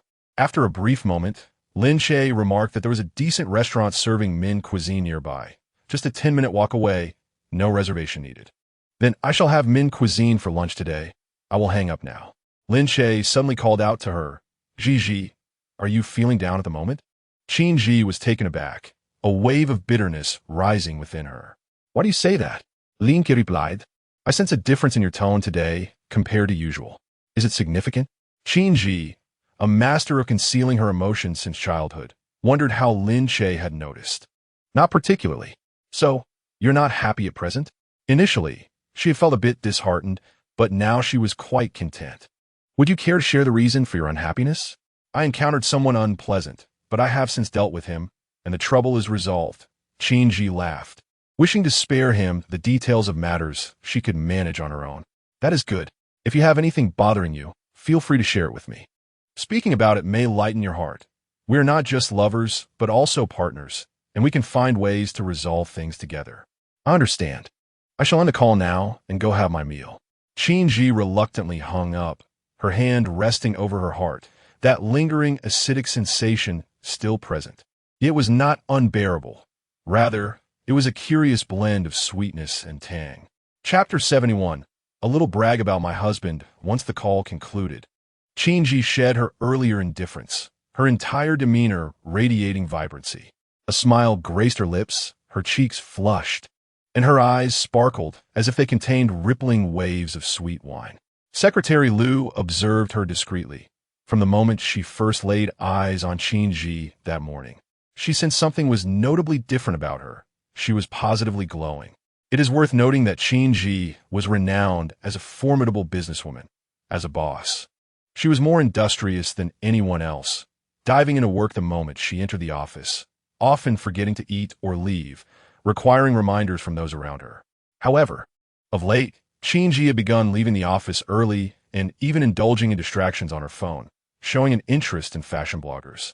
This morning, she had been particularly peculiar, having been observed several times absent-mindedly touching her lips. President Qin, are you planning to go out for lunch now? Just a little longer. There is no rush, Qin Yi replied, sitting down and opening her phone's camera to examine her lips. Suddenly, she asked, Secretary Liu, do you have a boyfriend? Secretary Liu's heart skipped a beat, pondering why her boss was suddenly interested in her personal life. Was she perhaps considering introducing her to someone? After all, they were of similar age and nearing 30. It was time for her to find a partner. Secretary Liu shook her head no. Qin Yi chuckled softly and then opened a photo of her marriage certificate on her phone. Look, this is my boyfriend. Secretary Liu leaned in curiously. Your boyfriend is quite handsome, but this photo, why does it resemble a marriage certificate? Qin Yi openly admitted, yes, he is also my husband, as we are legally married. Secretary Liu replied, having been hungry all morning without eating, I now feel quite full. Under the impression of a similarly lonely fate. One would never have anticipated that President Qin quietly collected her marriage certificate, leaving her countenance radiant, evidently nourished by love. She mused on why Qin Yi had suddenly taken an interest in her personal life, only to realize that it was a display of pride, with a tone of envy. Secretary Liu remarked, President Qin, I thought you were going to introduce me to a boyfriend. Qin Yi set down her phone and replied, a boyfriend is far more delightful when found on one's own. How about this? I will extend your year-end bonus, allowing you some extra days off to explore. Perhaps you might encounter someone special. Surprised by this unexpected kindness, Secretary Liu quickly expressed her gratitude, wishing her and her husband a lifetime of happiness. At those words, a smile crept upon Qin Yi's lips. She took a delicate sip of her coffee and reflected, once, I was a staunch advocate of remaining unmarried, believing that marriage was a significant burden. Yet now, I have come to realize the joy of having a warm and dependable partner at home. After descending the stairs, Qin's father attempted to reach his wife by phone, but there was no answer.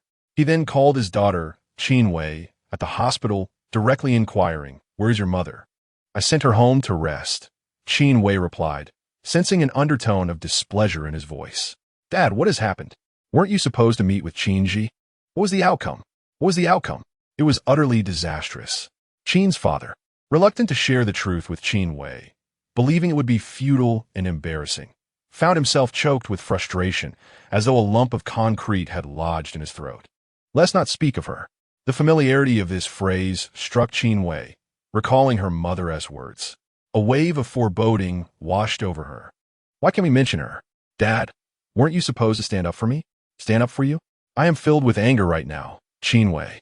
You have never allowed anyone to rest easy, and only your mother claims you are understanding and obedient. Dad, why are you reprimanding me? Shouldn't you be addressing those who deserve it? Am I to believe you are beyond reproach?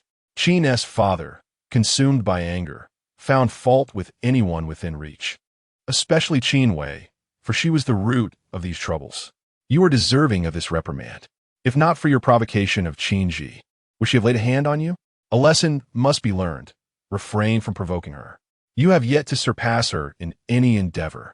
Before Qin Wei could ask further, her father abruptly hung up. Standing in the street, he prepared to call his wife again when the police station's phone rang. Qin Yi was not merely intimidating him. She had reported him without hesitation. To her, the notions of maternal affection and paternal bonds were insignificant. With gritted teeth, Qin's father answered the call, learning that Qin's mother had been taken away by the police. He composed himself, hung up, and began searching for a lawyer to contain the situation, racing to the police station without delay. Meanwhile, in the hospital, Qin Wei lay on her bed, feeling as though she were bound and unable to move. After being inexplicably scolded, tears of indignation welled in her eyes. She numbly stared at her phone, unable to comprehend how events had spiraled so out of control. Just moments before, her father had left the hospital in good spirits. Mother had assured her that Qin Yi would pay the price. But why, in the end, did the blame fall upon her? What justified this? She was the one who suffered, having her nails broken, receiving slaps to the face, enduring such humiliation, while Qin Yi faced no consequences whatsoever. Even if she had instigated the confrontation, speaking and acting were entirely distinct matters. The latter constituted intentional harm, a serious offense that could lead to imprisonment. A wave of pain swept through Qin Wei's head, and anxiety began to stir within her, leading her thoughts astray. Unbeknownst to her, it was only after listening to the recording that Qin's father changed his stance. She mistakenly believed he favored Qin Yi. She concluded that if no one would advocate for her, she would take matters into her own hands. Embracing her tablet, she commenced her search for marketing accounts and those capable of crafting narratives, intending to publish them online when a moment was ripe to garner attention. While simultaneously promoting the new film, Lin Che had deceived Qin Yi. He had not eaten, as he was currently on a diet, striving to lose weight rapidly for his upcoming scenes.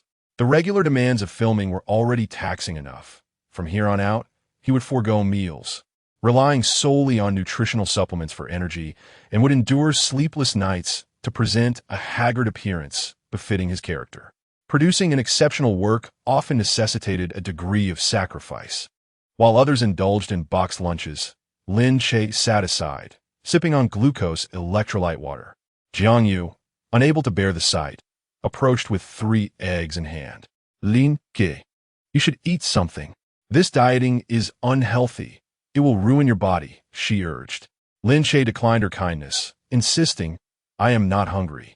He had weathered more challenging regimes before. Jiang Yu frowned, admonishing him, why take it so seriously? If it becomes too difficult, consider hiring a stand-in. Look at you. You have built up muscle, and now you're wasting away. Don't you care?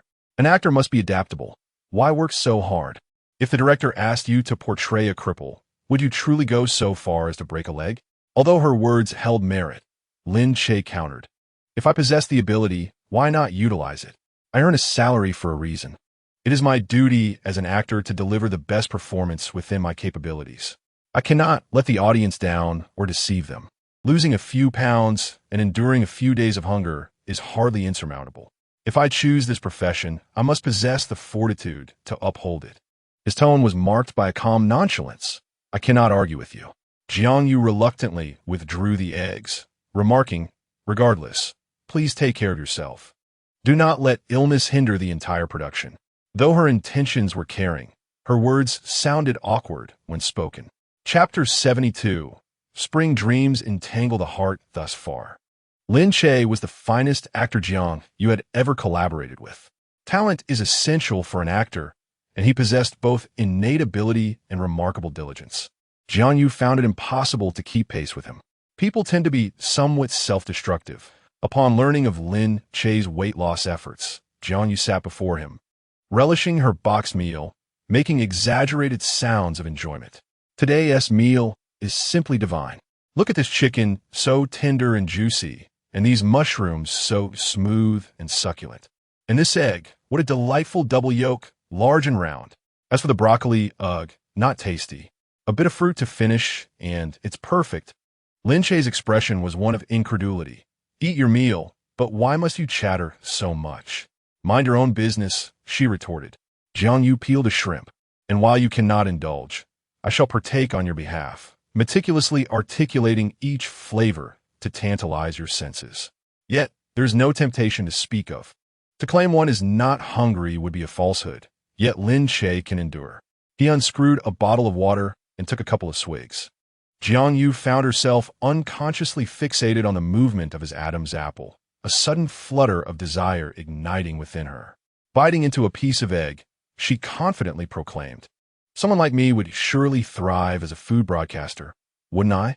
Lin Che set down the water, dismissing her notion, "You overestimate yourself. You lack the talent." Lin Che had not eaten since yesterday, and Jiang Yu observed that he appeared to have lost weight, though he seemed oblivious to it. Her heart ached for him. She recalled the recent filming where Lin Che donned cat ears, his bare torso performing crunches, his muscular proportions flawless. In reality, he might seem slightly lean, yet on camera, he appeared just right, each muscle exuding a palpable tension. Lin Che panted, droplets of water clinging to his hair, cascading down his neck. Jiang Yu was close enough to witness a bead of sweat travel unimpeded to his abdomen, ultimately vanishing into the alluring V-line. The sound of swallowing could be heard on set, further intoxicating Jiang Yu. In that moment, she harbored a singular thought, to offer him a tissue to wipe away the perspiration and perhaps drape a garment over him.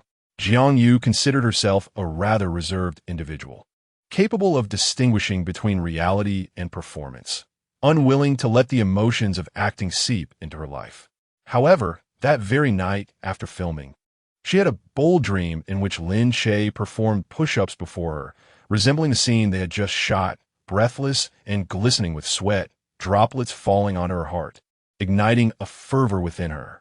Just as she timidly reached out to touch his face, she awoke. Upon waking, she felt a sense of loss, and it took her some time to process the nature of her dream, leaving her feeling ashamed. She threw off the covers and sat cross-legged, her body warm and a thin sheen of sweat on her back. Inwardly, she chanted, "All appearances are empty. Tranquility brings natural coolness. Inhale, exhale, and calm the heart." Her body cooled, yet her heart remained aflame. The dry winter air could easily provoke such sensations.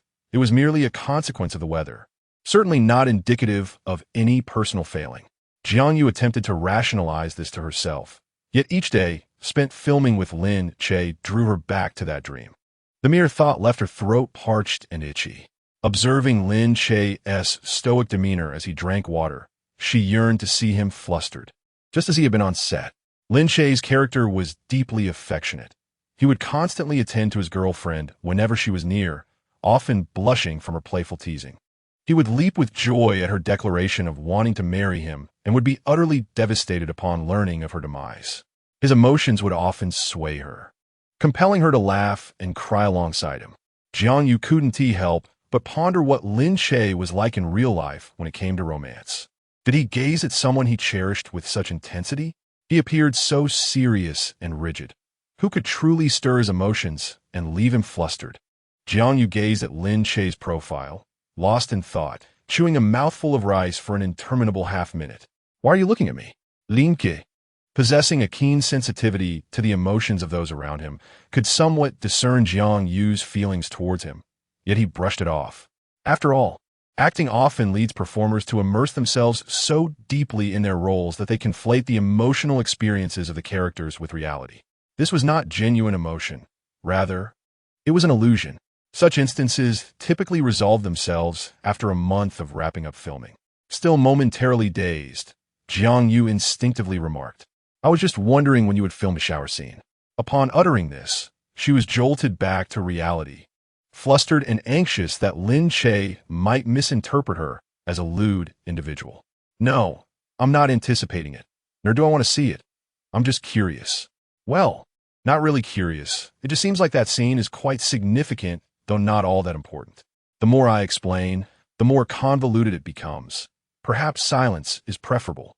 Jiang Yu stuffed a chicken leg in her mouth, fell quiet for a few moments, and then stood up nonchalantly, remarking, "What splendid weather we have today."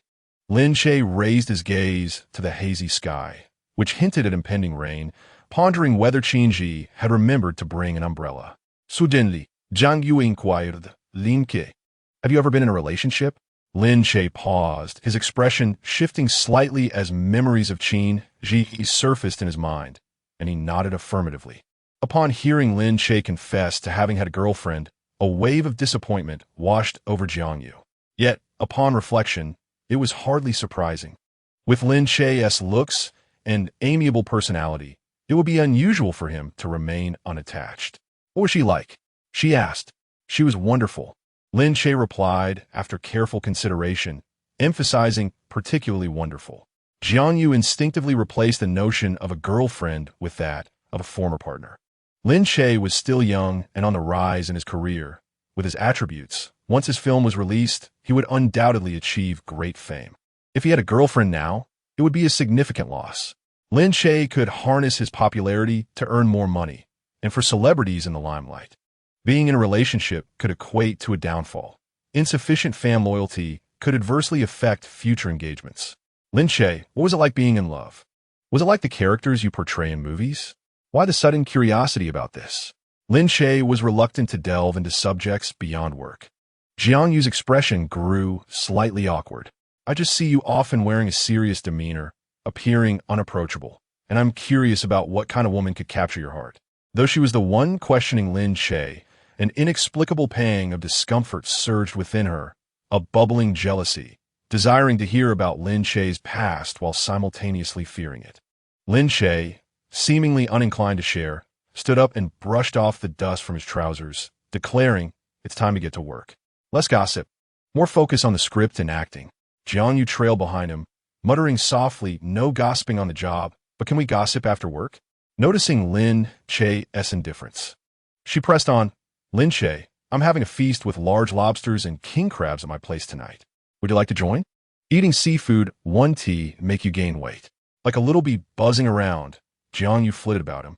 Lin Che, with his patience wearing thin, was about to decline her generous offer when a voice suddenly called from behind, "Lin Che, so you're here filming." Lin Che turned to see a woman approaching gracefully. "Sister Su Jiao?" Jiang Yu, with an expression of astonishment, hurried back, exclaiming, "Sister Su Jiao, how fortunate I am to find you here. It has been quite a while since our last encounter." Su Jiao, smiling, responded, "I have just returned from a business trip, having missed your brother's birthday celebration." "It is not merely your brother I refer to. What of Sister Qin Wei? You are such close friends, yet you did not return for her birthday yesterday." "It was not a matter of choice. I simply could not make it. I only landed today. By the way, how are Qin Wei and Jiang Yu faring? Are they frequently inseparable?" Upon mentioning Qin Wei, Su Jiao deliberately cast a glance at Lin Che, eager to discern his reaction. However, Lin Che walked away without a backward glance, behaving as though she were a stranger. How could he be so indifferent? They had known each other for many years. Although they did not converse often, she still wished him well in her heart. Jiang Yu, oblivious to the undercurrents, remarked, "My brother and Sister Qin Wei are as they usually are. I seldom pay attention to them, fearing an overload of dog food would upset my stomach. I suppose my brother is still at the hospital with Sister Qin Wei." Regarding the incident that led to Qin Wei's hospitalization, though Su Jiao had not been present, she had heard whispers, for the circle was rather small. It was Su Man who informed her of Qin Wei's misfortune, describing it as quite tragic. Her face was swollen, and her fingernails had been broken. Su Jiao glanced at her own meticulously crafted nails, which had cost her a small fortune, and winced at the thought. Is Qin Wei recovering? How serious is her condition? How could a person as lovely as her be assaulted and left unconscious in a storage room? Who could have done such a thing? Su Jiao bombarded Jiang Yu with questions, to which Jiang Yu shook her head. "I do not know, but I shall inquire later." "Are you planning to visit Sister Wei Wei?" "It depends on the circumstances," Su Jiao replied casually. As she noticed Lin Che moving farther away, she called out, "Lin Che." Ignoring Jiang Yu's puzzled expression, She dashed towards him. Lin Che, are you still filming? I thought you might struggle to find roles. The underlying implication of her words was known only to both of them. Qin Wei held considerable influence in the Rongqing film industry and had recently issued stern warnings to directors against casting him in their projects. Su Jiao had presumed that Lin Che would be left with no alternatives, yet to her surprise, he was silently engaged in filming. This opportunity was unprecedented in the 5 years he had spent alongside Qin Wei, and she wondered how he had managed to persuade two directors. Throughout her conversation, Su Jiao's gaze remained fixed on Lin Che's face. Since parting ways with Qin Wei, Lin Che had not only regained his spirits, but had also grown more handsome. It was astonishing how much he had transformed in just a month. He was increasingly captivating. She had never believed that Lin Che resembled Jiang Yu. Rather, she thought Jiang Yu could only aspire to attain 4 or 5 points of Lin Che's charm. It was a waste for Qin Wei to mistake a pearl for a mere fisheye, allowing Lin Che to play the fool for 5 years.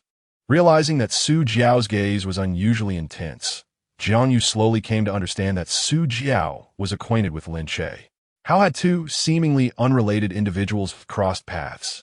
Jiang Yu glanced between Lin Che and Su Jiao, then stepped closer to Lin Che, inquiring, "Sister Su Jiao, do you know Lin Che?" Su Jiao, being of the same age as Qin Wei and 3 years senior to Jiang Yu, exhibited a certain maturity that set her apart. Her gaze towards Jiang Yu resembled that of an adult observing an innocent child, completely disregarding her presence. The moment she detected the hint of crisis in Jiang Yu's eyes, she found it even more amusing. Now, even Jiang Yu had taken notice of her, which indicated that Lin Che was far more charming than she had initially presumed. It was no wonder that Qin Wei had sought to keep him hidden. "I know him. We have dined together before," Su Jiao responded to Jiang Yu, though her attention was fixated on Lin Che. Twirling a lock of hair, she raised an eyebrow and said, "Lin Che, I have always held you in high regard. May we connect as friends? I could introduce you to more opportunities. By the way, what is your film about? Are you still in need of funding? Would you like me to invest some money?" Jiang Yu felt a tightness in her chest. Her gaze towards Su Jiao now tinged with wariness. While knowing someone like Su Jiao could be an opportunity for Lin Che, Jiang Yu was reluctant to see them become friends. "No need," Lin Che replied bluntly. "I appreciate your goodwill, but we need not connect as friends. We are not well acquainted, and adding each other would merely occupy space." His words, being rather unceremonious, could lead one to believe that Su Jiao had somehow offended Lin Che. The smile on Su Jiao's face faded slightly, her eyes glinting with a hint of malice. "Lin Che, I have a few words I wish to discuss with you privately." Lin Che responded, "You may speak directly. It pertains to your past. Do you mind?" she asked, clearly referencing Qin Wei. Lin Che had no desire to delve into matters concerning her, but it was evident that Su Jiao came prepared. He remained silent, his brow furrowed in contemplation. Jiang Yu interjected, "What is it? Is there something I cannot hear?" With a smile, Su Jiao replied, "It is not suitable for you to listen." Her brief statement effectively excluded Jiang Yu from the conversation, prompting her to retort defiantly, "I am not even interested in hearing it." Just as her words lingered in the air, Lin Che declared, "All right, I will speak with you privately." Jiang Yu's heart sank as she turned to him, feeling a wave of curiosity about Lin Che's past and yearning to discover the person he once was. Su Jiao raised an eyebrow, glancing at Jiang Yu before pointing towards an unoccupied area. "Let us converse there." Lin Che nodded, and upon reaching their destination, he halted and inquired, "What do you wish to discuss?" Without beating around the bush, Su Jiao stated, "Lin Che, align yourself with me. What Qin Wei can offer, I can provide as well, and I assure you my terms will be far superior. At the very least, you won't leave with just 200,000. Without a moment's hesitation, Lin Che firmly rejected the offer. This response was anticipated by Su Jiao. After all, he had just exited a rather unpleasant contractual relationship, likely leaving him with emotional scars. Once bitten, twice shy, the past 5 years of Qin Wei's actions were far from trivial, and anyone would hesitate to agree hastily. Su Jiao's demeanor softened, her tone instinctively soothing. "Please, do not be so quick to dismiss my proposal. As of now, Qin Wei is unaware of my presence here, but that may change. You know her nature. She deeply regrets letting you go and is devising ways to compel you back. With my support, at the very least, I can assist you." Lin Che was taken aback by Su Jiao's intentions towards him. After a moment of silence, he asked, "Does Qin Wei know about this?" Su Jiao candidly expressed her uncertainty about the future, stating that in their circle, genuine friendship is non-existent, merely a facade of camaraderie driven by interests. She was unafraid to offend, contrasting herself with the protagonist who had a sick sister. There was a revelation that perhaps went unnoticed. 5 years prior, the company had conspired against her, leading to her being sidelined, and the orchestrator of this scheme was Qin Wei. Her ulterior motive was to observe Su Jiao descend into desperation, ultimately compelling her to sign a substitute agreement. Chapter 74. Only a lunatic would fall in love with Qin Wei. Su Jiao had anticipated that Lin Che would react with anger or despair upon learning the truth. Yet he maintained a calm demeanor, as if he were listening to trivial news. How could he be so composed? Su Jiao scrutinized him with a probing gaze before inquiring whether he had already known. "I knew," he replied. "What did you find out?" Lin Che seemed to drift into recollection. "A few months ago, when you discussed this matter, I was outside." Su Jiao pondered for a moment, a vague memory surfacing. "Aren't you angry?" she asked. Lin Che countered, "Would anger resolve the issue? At least you could confront her." Knowing the answer already, questioning further would only make one appear gullible, Lin Che stated.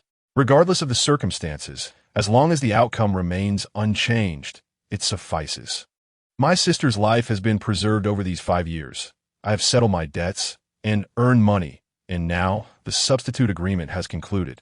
Lin Che had always possessed a pragmatic outlook, refusing to wallow in self-pity.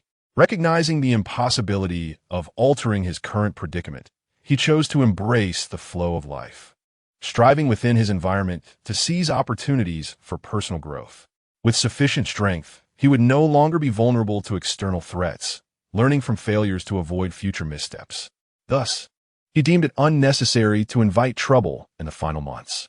However, he did not anticipate that Qin Wei had never intended for an amicable separation. Su Jiao admired Lin Che's resilience, but acknowledged the reality.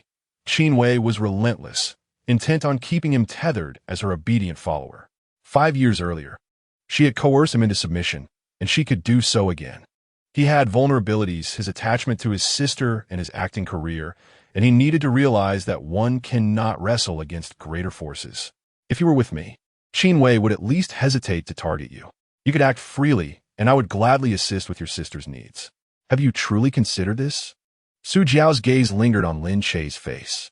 She had long harbored intentions to usurp this relationship, but Qin Wei had maintained her grip. Who wouldn't be drawn to a man like Lin Che? Handsome, culinary skilled, patient with people and tasks alike, he consistently fulfilled his responsibilities. After 5 years by Qin Wei's side, he had never exhibited anger. His patience and tolerance made interactions delightful. Reflecting on Qin Wei's past, she realized her own desire for a life of regal comfort. When Lin Che initially departed, she and Su Man had each advised Qin Wei, deliberately suggesting that Lin Che's actions were a facade of manipulation, intending to provoke her. Given Qin Wei's haughty nature, it was certain she would never extend an invitation to retain him. Not long ago, she had heard Su Man mention in a text that on the 10th day after Lin Che's departure, Qin Wei began to regret her decision and even went to Lin Che's home to confront him. The outcome was unsatisfactory. Betrayed by the very dog she had cared for over the past 5 years, Qin Wei was furious and sought solace in alcohol late at night, planning to employ the same tactics as 5 years prior.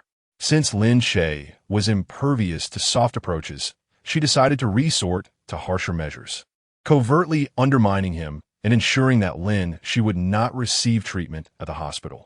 Little did she expect that Lin Che had terminated his contract with the company. And his sister Lin, she was nowhere to be found, hidden away from her. Unable to locate any leverage against Lin Che, Qin Wei grew increasingly agitated, neglecting even Jiangyu. Those embroiled in turmoil often lack clarity, while observers possess insight.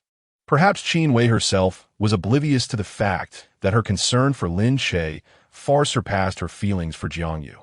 If she felt nothing for Lin Che, how could she have spent 5 years in his company? Thus, a pearl remains a pearl, even if one treats it as a mere fish eye. Its essence cannot be altered, and inevitably one will be drawn to its allure. Lin Che shook his head, declaring, I will not fall into the same pit twice. Miss Su, to me, you are no different from Qin Wei. Despite knowing the outcome, Su Jiao felt a heavy weight in her heart. Aren't you afraid I might reveal your current situation to Qin Wei? Lin Che replied, as long as I remain in Rongqing performing. I'm not afraid of her discovering the truth. And you're not concerned about your sponsorship becoming public? For a public figure, that would be detrimental. The film producers would conduct a risk assessment, and you might find yourself without roles, possibly even blackballed within the industry. Su Jiao was both reminding and warning Lin Che, subtly implying that she could protect him. So what difference does that make from Qin Wei? Lin Che inquired. Miss Su, are you threatening me? Su Jiao, with a half-smile, replied, No, I am merely reminding you and expressing my concern, fearing you might be looked down upon. Lin Che responded calmly. I do not consider those 5 years to be a dark chapter in my life. To me, earning money is not shameful, and saving my sister is even less so. Su Jiao paused, her demeanor suddenly turning cold. Your perspective may not align with that of others. I cannot control their thoughts, Lin Che stated. If we are to discuss shame, it is Qin Wei who should be ashamed, always wanting more while failing to appreciate what she has. Lin Che managed a rare smile, laced with sarcasm. Jiang Yu is still alive, yet she seeks a substitute. If this were to get out, what would the Qin family think? What would Jiang Yu feel? I have heard their families are linked by marriage. Surely, the Jiang family would care about this. Rather than focusing on me, a mere insignificant figure, I believe the netizens would prefer to witness a clash among the elite. Thus, Lin Che exhibited no fear. If one were to speak of weaknesses, who does not possess them? Qin Wei's arrogance is her greatest flaw. Is it truly praiseworthy to threaten others' careers and lives? Lacking integrity, virtue, and sound principles, such individuals deserve to be ridiculed. This was directed at Qin Wei. It was also meant for Su Jiao. Su Jiao subdued her expression, narrowing her eyes as she regarded Lin Che with newfound seriousness. She seemed to have a newfound understanding of Lin Che, remarking on the significant changes in him. In her memory, he possessed a calm temperament, rarely disputing matters, never exhibiting behavior as he did today. Lin Che, with utmost seriousness, replied, Is it possible that this is my true self? After all, I am an actor. Su Jiao, realizing the talent of an actor, mused that he had deceived Qin Wei for 5 years. They had all believed that his kindness towards her stemmed from love. Yet, who could have anticipated that Lin Che would maintain such a performance for 5 long years? Lin Che stated, I undergo annual health examinations. My physical health is excellent, particularly in terms of my mental well-being. He added, only someone suffering from Stockholm Syndrome would develop affection for their abuser after enduring repeated maltreatment. Su Jiao conceded, I shall not press you further, but I am earnest in my feelings for you. If I were to pursue you seriously, would you grant me a chance? Absolutely not. Came as prompt rejection. Such a decisive dismissal? Have you not considered it thoroughly? In terms of appearance, I possess it. In physique, I am not lacking.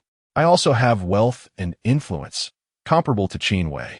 As she spoke, she puffed out her chest, showcasing her proud figure. Yet, Lin Che did not even spare her a glance as he turned away. Lin Che, don't leave. At least add me as a friend. Su Jiao, unable to sway him, found herself at a loss. Just then, Jiang Yu appeared, interrupting her thoughts. Lin Che, it's time to get to work. The director sent me to call you. Chapter 75. Screenshots of license plates from the dash cam. Jiang Yu stood at distance, unable to hear their conversation, relying solely on their gestures to decipher the unfolding drama. She observed Su Jiao suddenly approach Lin Che. Had he not evaded her swiftly, she would have nearly closed the distance. What was the nature of their relationship? They appeared to be long acquainted, yet neither had even added the other as a friend. Su Jiao was exceedingly warm towards Lin Che, while he remained aloof. Jiang Yu could not suppress her wandering thoughts. Could it be that Su Jiao had developed an interest in Lin Che? Su Jiao had countless past boyfriends and favored frequenting entertainment venues to select male models. Lin Che was certainly more appealing than those models, undoubtedly fitting Su Jiao as preferred type. The radar of adulthood is remarkably acute. Unable to remain seated, Jiang Yu hurriedly approached Lin Che. Observing Su Jiao clinging to him, attempting to encroach further, she swiftly interposed herself. Sister Su Jiao, we are about to begin filming. We cannot be disturbed. Perhaps you should leave for now. What kind of film are you shooting? Oh, mercy. Are you two playing couple? Su Jiao scrutinized the pair. Jiang Yu, with a hint of jealousy, deliberately remarked that they needed to keep it confidential, suggesting, you wouldn't want to worry Sister Qin Wei about her health, would you? Perhaps you should visit her at the hospital first. I will join you later. I can wait for you, Su Jiao replied, with a facade of a smile. Jiang Yu sought to hasten her departure. There is no need to wait for me. I'm unaware of when we will finish shooting, and judging by the clouds, it seems rain is imminent. Be cautious not to ruin your makeup. Su Jiao touched her face, understanding the crew's regulations. Staff members were bound to confidentiality agreements, preventing outsiders from entering the set to avoid leaks affecting post-production perception. With a heavy sigh and deep reluctance, she playfully chided Lin Che. Then I shall return another day. I will treat you to a meal then. Jiang Yu waved her hands dismissively, eager to usher her away. As soon as Su Jiao departed, Jiang Yu immediately inquired, Lin Che, what did you two discuss during your prolonged conversation? Prolonged? Lin Che glanced at the clock, noting that only 10 minutes had elapsed. 10 minutes is hardly a long time. Do you realize how much can be accomplished in that brief interval? Jiang Yu's spirits soared, her voice rising in excitement. Does she harbor feelings for you? Before Lin Che could respond, Jiang Yu rushed on. Let me tell you, Sister Su Jiao has an affinity for male models. In her eyes, you scarcely register. Even if she does take an interest in you, it would merely be a fleeting whim, nothing serious. A young lady of her standing enjoys her freedom, but once she reaches the appropriate age, she will inevitably marry a well-matched heir. To her, emotions are of little significance. Do not let her momentary affection cloud your judgment and lead you to take things too seriously. Her intention was not to malign Su Jiao, but rather to reflect the truth. Su Jiao genuinely enjoys playful encounters, surrounded by a circle of like-minded individuals. Romantic liaisons are casual, yet marriage is approached with caution, as they adhere to their family's arrangements to find suitable partners for alliance. Indeed, Su Jiao has a penchant for male models, not only selecting them for herself, but also bringing along her close friends, such as Su Man and Qin Wei. I have no intention of becoming involved with Su Jiao. Really? Jiang Yu's gaze was tinged with cautious skepticism, as if Lin Che were a coveted prize, desired by many. There is no possibility of that. Do not entertain such thoughts. Observing Lin Che's earnest expression, Jiang Yu momentarily accepted his words, conceding, at least you possess self-awareness. After realizing her tone may have suggested a hint of prejudice, she hastily amended, I did not mean to imply anything negative about you. You are wonderful, handsome, and possessing a commendable character. I simply believe you're more suited to a conventional relationship, one with someone more fitting. Jiang Yu earnestly shared her wisdom, advising, however, you are still in an ascending phase of your career. I do not recommend pursuing a romance at this juncture. Focus on your work instead. While you are young, seize the opportunity to earn more and prepare for the future. If you truly wish to find a girlfriend, I can assist you in that regard. Lin Che politely declined. By the way, how is your sister faring? Is she well? The matters concerning Lin Che were not secrets within the film crew. Once the director became aware, it seemed everyone had learned of it. Consequently, during the initial days of filming, the glances directed at Lin Che were often filled with pity. They would think of him whenever something good arose, offering him hand warmers in the cold, inviting him to meals, and eagerly sharing delightful experiences with him. In essence, goodwill abounded. Initially, it was anticipated that without that umbrella, he would face tumultuous storms, yet instead, he found himself under a clear sky. She is well. Thank you for your concern. Jiang Yu was aware of the severity of his sister's illness. She suspected Lin Che had grown weary of platitudes of comfort. Thus, she added, should you require any assistance, do not hesitate to reach out. Jiang Yu thoroughly relished her time filming alongside Lin Che, yet lamented that her role in the movie was too brief, drawing to a close all too soon. Would she lose the opportunity to see Lin Che once filming concluded? A sense of emptiness washed over her, wishing time would slow, for her thoughts were tinged with unspoken sentiments, as she encountered several moments of introspection during the afternoon shoot. There were two directors present, one playing the role of the good cop while the other took on the bad cop. "Director," he scolded, "how could such a simple matter go awry?" "Jiang, what is the matter with you?" Director Lu consoled. "Could it be that you are under too much stress lately? Perhaps you should take a moment to rest. Have a warm drink to soothe your emotions. If it becomes unbearable, let Lin Che guide you." Lin Che, resting his chin on his hand, observed Jiang Yu's repeated blunders, his brow furrowing in concern. The film was initially slated for release on Valentine's Day, but he had now decided to shift it to the spring festival period, significantly shortening the timeline. In a race against time, the director was simultaneously filming while arranging for the crew to edit and add special effects. Fortunately, Lin Che had thoroughly prepared the initial proposal, ensuring that everything was ready in advance. The shooting had been progressing smoothly until today's minor disruption. Everyone on set awaited Jiang Yu to recalibrate her emotions. If this segment was poorly executed, the subsequent scenes would be impossible to shoot. Suddenly, Lin Che approached Jiang Yu, murmuring something to her. Once he departed, Jiang Yu stood frozen, her expression blank, as if her soul had momentarily left her body after some form of shock. Just when director Lu feared that Jiang Yu would not be able to continue filming, she unexpectedly regained her composure, adjusted her emotions, and began to perform earnestly, successfully completing the take in one go. Director Lu exhaled in relief, patting his chest, and surreptitiously gave Lin Che a thumbs up. Curiosity piqued, Lu approached Lin Che and inquired, "What did you say to her?" "Nothing much. Just reminded Jiang Yu not to let her personal feelings interfere with her work and to avoid immersing herself too deeply into her role."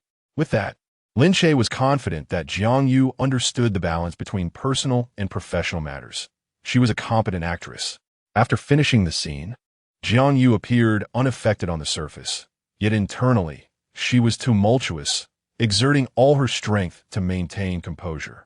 Had Lin Che discovered something? Surely not. He was merely expressing concern for her, much like he did for others. The day's shoot concluded flawlessly, and as her assistant approached with a towel and water, Jiang Yu reached out for her phone. "Hand me my phone," to minimize distractions during filming. She would set her phone to airplane mode and pass it to her assistant for management, glancing at the time during the day and only checking messages post-shoot. In urgent situations, she would contact her assistant or agent, ensuring no delays. Upon receiving her phone and connecting to the internet, a flurry of notifications appeared. Jiang Yu noticed unread messages and, upon inspection, saw a text from her brother sent earlier that morning. "Jiang Yu, I discovered the license plate number of the car from last night. It belongs to Lin Che." Attached was a screenshot of the license plate. Jiang Yu recognized the number, confirming it was indeed Lin Che's vehicle, yet doubt lingered, fearing she might be mistaken. Her hand trembled as she gripped the phone. Her assistant, noticing her distress, asked, Yu, what's wrong?" Jiang Yu clenched her phone tightly to steady her nerves, shook her head, and quickly followed Lin Che. Lin Che had changed his clothes and was preparing to leave when Jiang Yu suddenly called out, "Lin Che." He turned, only to find Jiang Yu staring intently at his car. Holding her phone, she repeatedly compared the images, unable to deceive herself any longer. Jiang Yu, in a state of utter desolation, murmured to herself, "How could it be you? How could it be you and Qin Yi?" It turned out her brother had not been mistaken. Lin Che, observing Jiang Yu's disheveled demeanor and the redness in her eyes, as if on the verge of tears, listened as she asked, "Lin Che, did you lend the car out last night?" Chapter 76. Not a sugar daddy, but a husband. Lin Che had anticipated that Jiang Yu would discover the truth eventually, yet he never imagined it would happen so swiftly. Just that morning, he had denied being there, and by afternoon, she confronted him with photographs. Every digit of the license plate matched perfectly. How could he fabricate a story? He might claim he had lent the vehicle to someone else, and perhaps Jiang Yu would believe him, but how long could that trust endure? Experience had taught Lin Che not to harbor any illusions. Such notions often heralded disaster, and one should never gamble on them. "You claimed you weren't there last night. Did you indeed lend the car out?" Jiang Yu tightened her grip on her phone as she approached Lin Che. She was aware that her state of mind was somewhat erratic, Yet unbeknownst to her, her complexion was far from favorable. Her reddened eyes stubbornly fixated on Lin Che, yearning for a response that would allow her to deceive herself. I did not lend it out. I was the driver inside the car. Then why did you lie to me about not being there last night? If Lin Che had straightforwardly admitted to being at Luzhou International as a driver, she would not have found it objectionable. Yet, his choice to conceal the truth spoke volumes. Jiang Yu felt a tightening in her chest, as if she were struggling to breathe, and the unnameable fury within her swelled like an avalanche. You deceived me. Jiang Yu trembled with rage. I trusted you so much, and you betrayed me. Why didn't you tell me you were with Qin Yi last night? Is your relationship with her so shameful? The seed of doubt sown the previous night was now flourishing, embedding itself deeply within her heart. She despised deceit above all else. How many times had Lin Che misled her? The favorable impression she had built of him now crumbled like a house of cards, one after another. Such is human nature. Once betrayed, trust can never be restored to its former state. From that moment on, every word he spoke would be scrutinized for its credibility. The trust Jiang Yu once held for Lin Che had now transformed into profound suspicion. She had believed that after spending so many days filming together, she had come to truly know him, yet it appeared now to be merely superficial. She remained unaware of his past, his acquaintance with Su Jiao, or how Qin Yi had re-established contact with him. The speculations of the previous night were quickly being validated. Each person harbors their own secrets, yet her indignation was palpable. Jiang Yu's gaze was riveted on Lin Che as she exclaimed, Lin Che, you really are a busy man, spending all day filming and then entertaining others at night, sacrificing your rest to be a driver. Lin Che, unperturbed, calmly interjected, have you finished your tirade? The more composed Lin Che appeared, the more Jiang Yu felt like a deranged fool. Unable to maintain her composure any longer, she choked back a sob and rebelliously declared, I haven't finished. I refuse to continue filming. I want to withdraw. Upon hearing this, Lin Che finally exhibited an expression. He curled the corner of his lips into a smile that failed to reach his eyes, his voice devoid of any discernible emotion. What do you desire? Jiang Yu, after ruminating deeply, found herself with a multitude of words lodged in her throat, unable to articulate her thoughts or produce sound. She was acutely aware of her wishes. She yearned for Lin Che to sever ties with Qin Yi, to be unencumbered by any other women, and to remain perpetually within her line of sight. The very notion startled her, causing her complexion to flush crimson, as if someone had constricted her throat. Her thoughts in disarray. You possess remarkable acting skills and could leverage them to secure resources. Why then must you depend on others? Qin Yi, born into a wealthy family, boasted an immense fortune, whereas you, even if you two were to unite now, it would not endure. She merely seeks novelty and, upon reaching an appropriate age, will wed a man of equal standing. As for you, selling your appearance to enjoy an effortless youth, she will tire of you. Jiang Yu exclaimed vehemently, with your dubious past and checkered history as an actor, I cannot continue collaborating with you. I must consider the risks and mitigate losses. Merely because Qin Yi had entered his vehicle, Jiang Yu had conjured an image of him being supported by her, likely believing that this film project was a result of his yielding.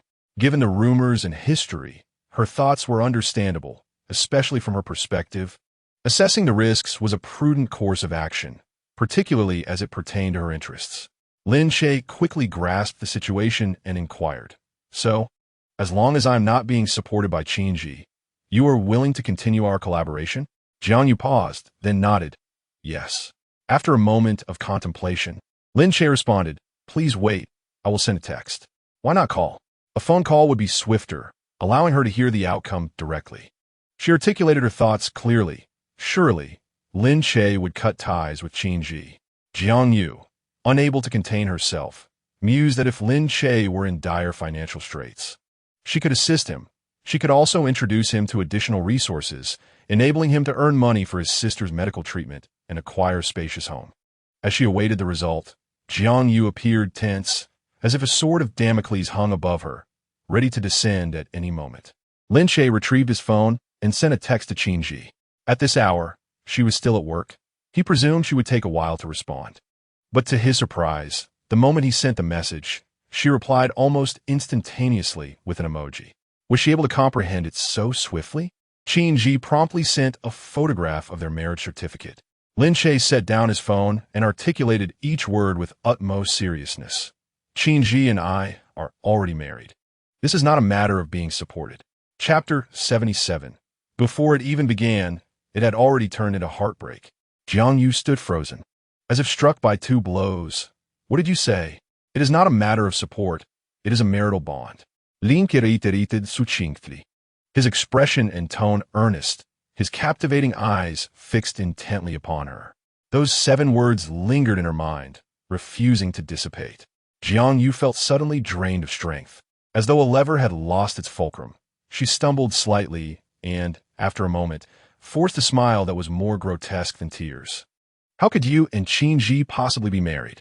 Are you concocting this elaborate lie to avoid severing ties with her? Once Jiang Yu begins to ponder, she becomes ensnared in increasingly absurd thoughts. With a sulky expression, she continued, when you fabricate tales, couldn't you at least make them somewhat credible? Sister Qin Yi has just returned from abroad, and as the eldest daughter of the Qin family, how could she possibly marry you? She has spent 6 or 7 years abroad, and her experiences and knowledge far surpass yours.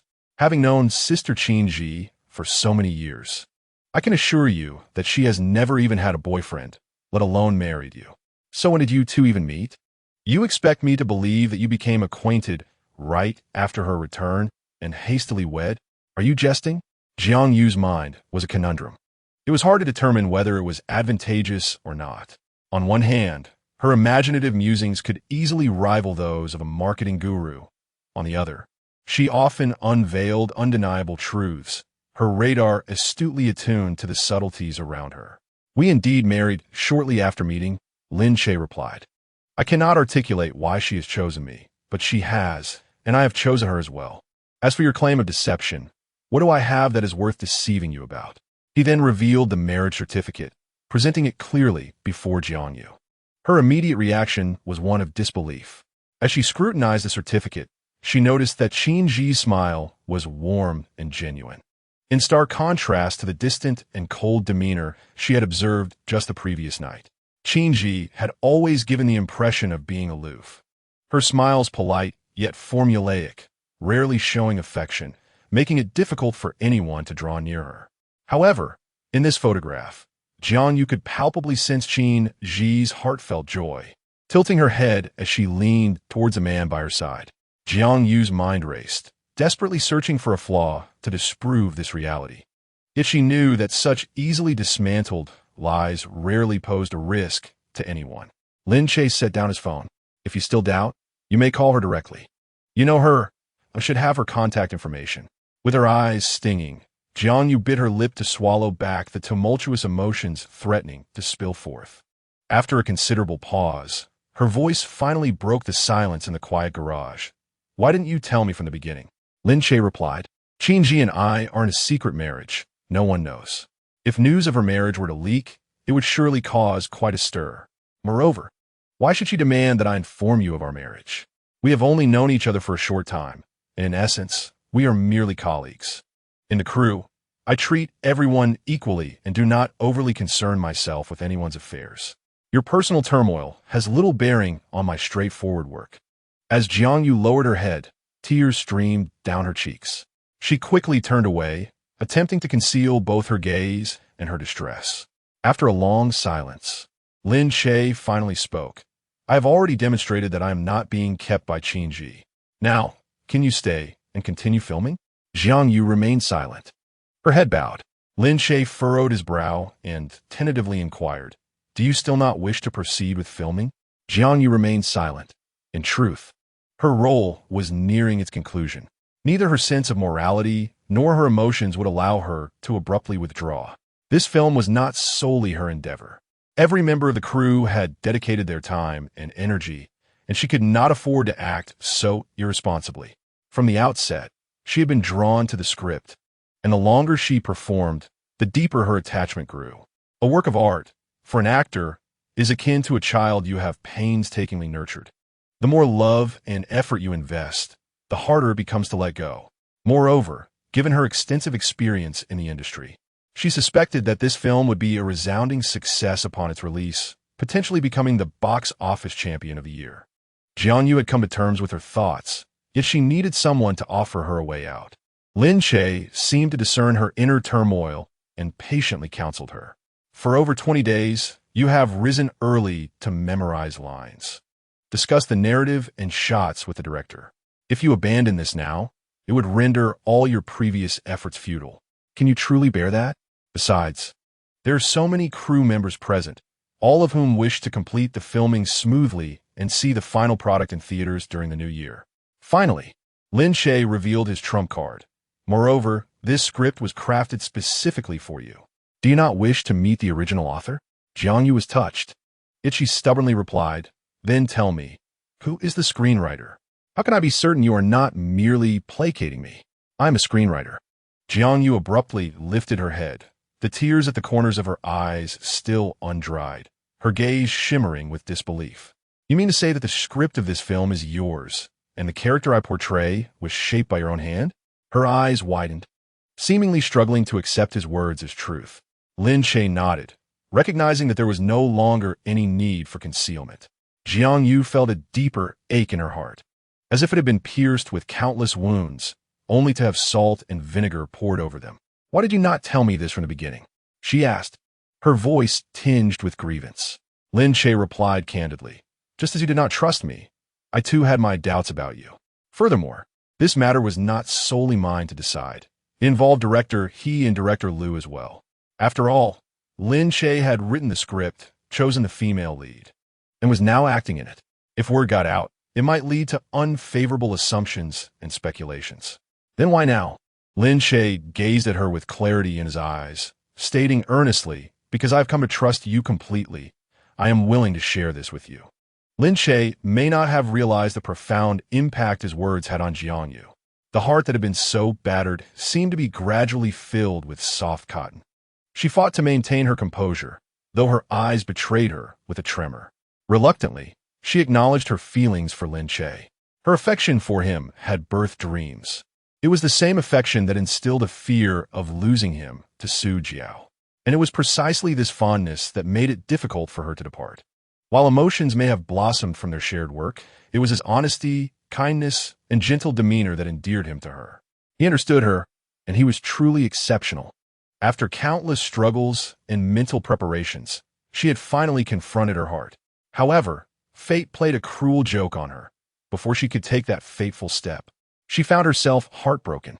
Had she known this would be the outcome, she would have preferred to remain blissfully ignorant, allowing herself the luxury of self-deception without the burden of morality. Now, she could no longer fool herself. Merely the thought of that marriage certificate tore at her heart. She gazed at Lin Che's hand, so close that it seemed within reach, yet felt as though he were an unfathomable distance away. The sudden shrill ring of her phone pierced the silence, an invisible hand yanking her from her reverie. Jiang Yu glanced at the screen. It was a call from Jiang Yu. What business did she have answering a call in front of Lin Che? Her tone was laced with impatience, her mood sour, all her frustration directed at this unwelcome interruption. Jiang Yu, oblivious to her irritation, bluntly inquired about Lin Che's relationship with Qin Yi after he had picked her up the previous night. The atmosphere grew tense, with Lin Che listening intently. Jiang Yu snapped back, questioning why Jiang Yu was so concerned about their relationship when he should be focusing on Wei Wei. Caught off guard, Jiang Yu fell silent for a moment, the tension thickening. After a pause, he retorted, "What is with your attitude, Jiang Yu? I'm your brother. I've known Qin Yi for years. Is it so wrong for me to care about her? That Lin Che from your production clearly seems like a pretty boy riding on someone else's coattails, and his intentions toward her cannot be trusted." In front of Lin Che, Jiang Yu vehemently defended him, asserting that he was no such milksop. He was far superior to Jiang Yu.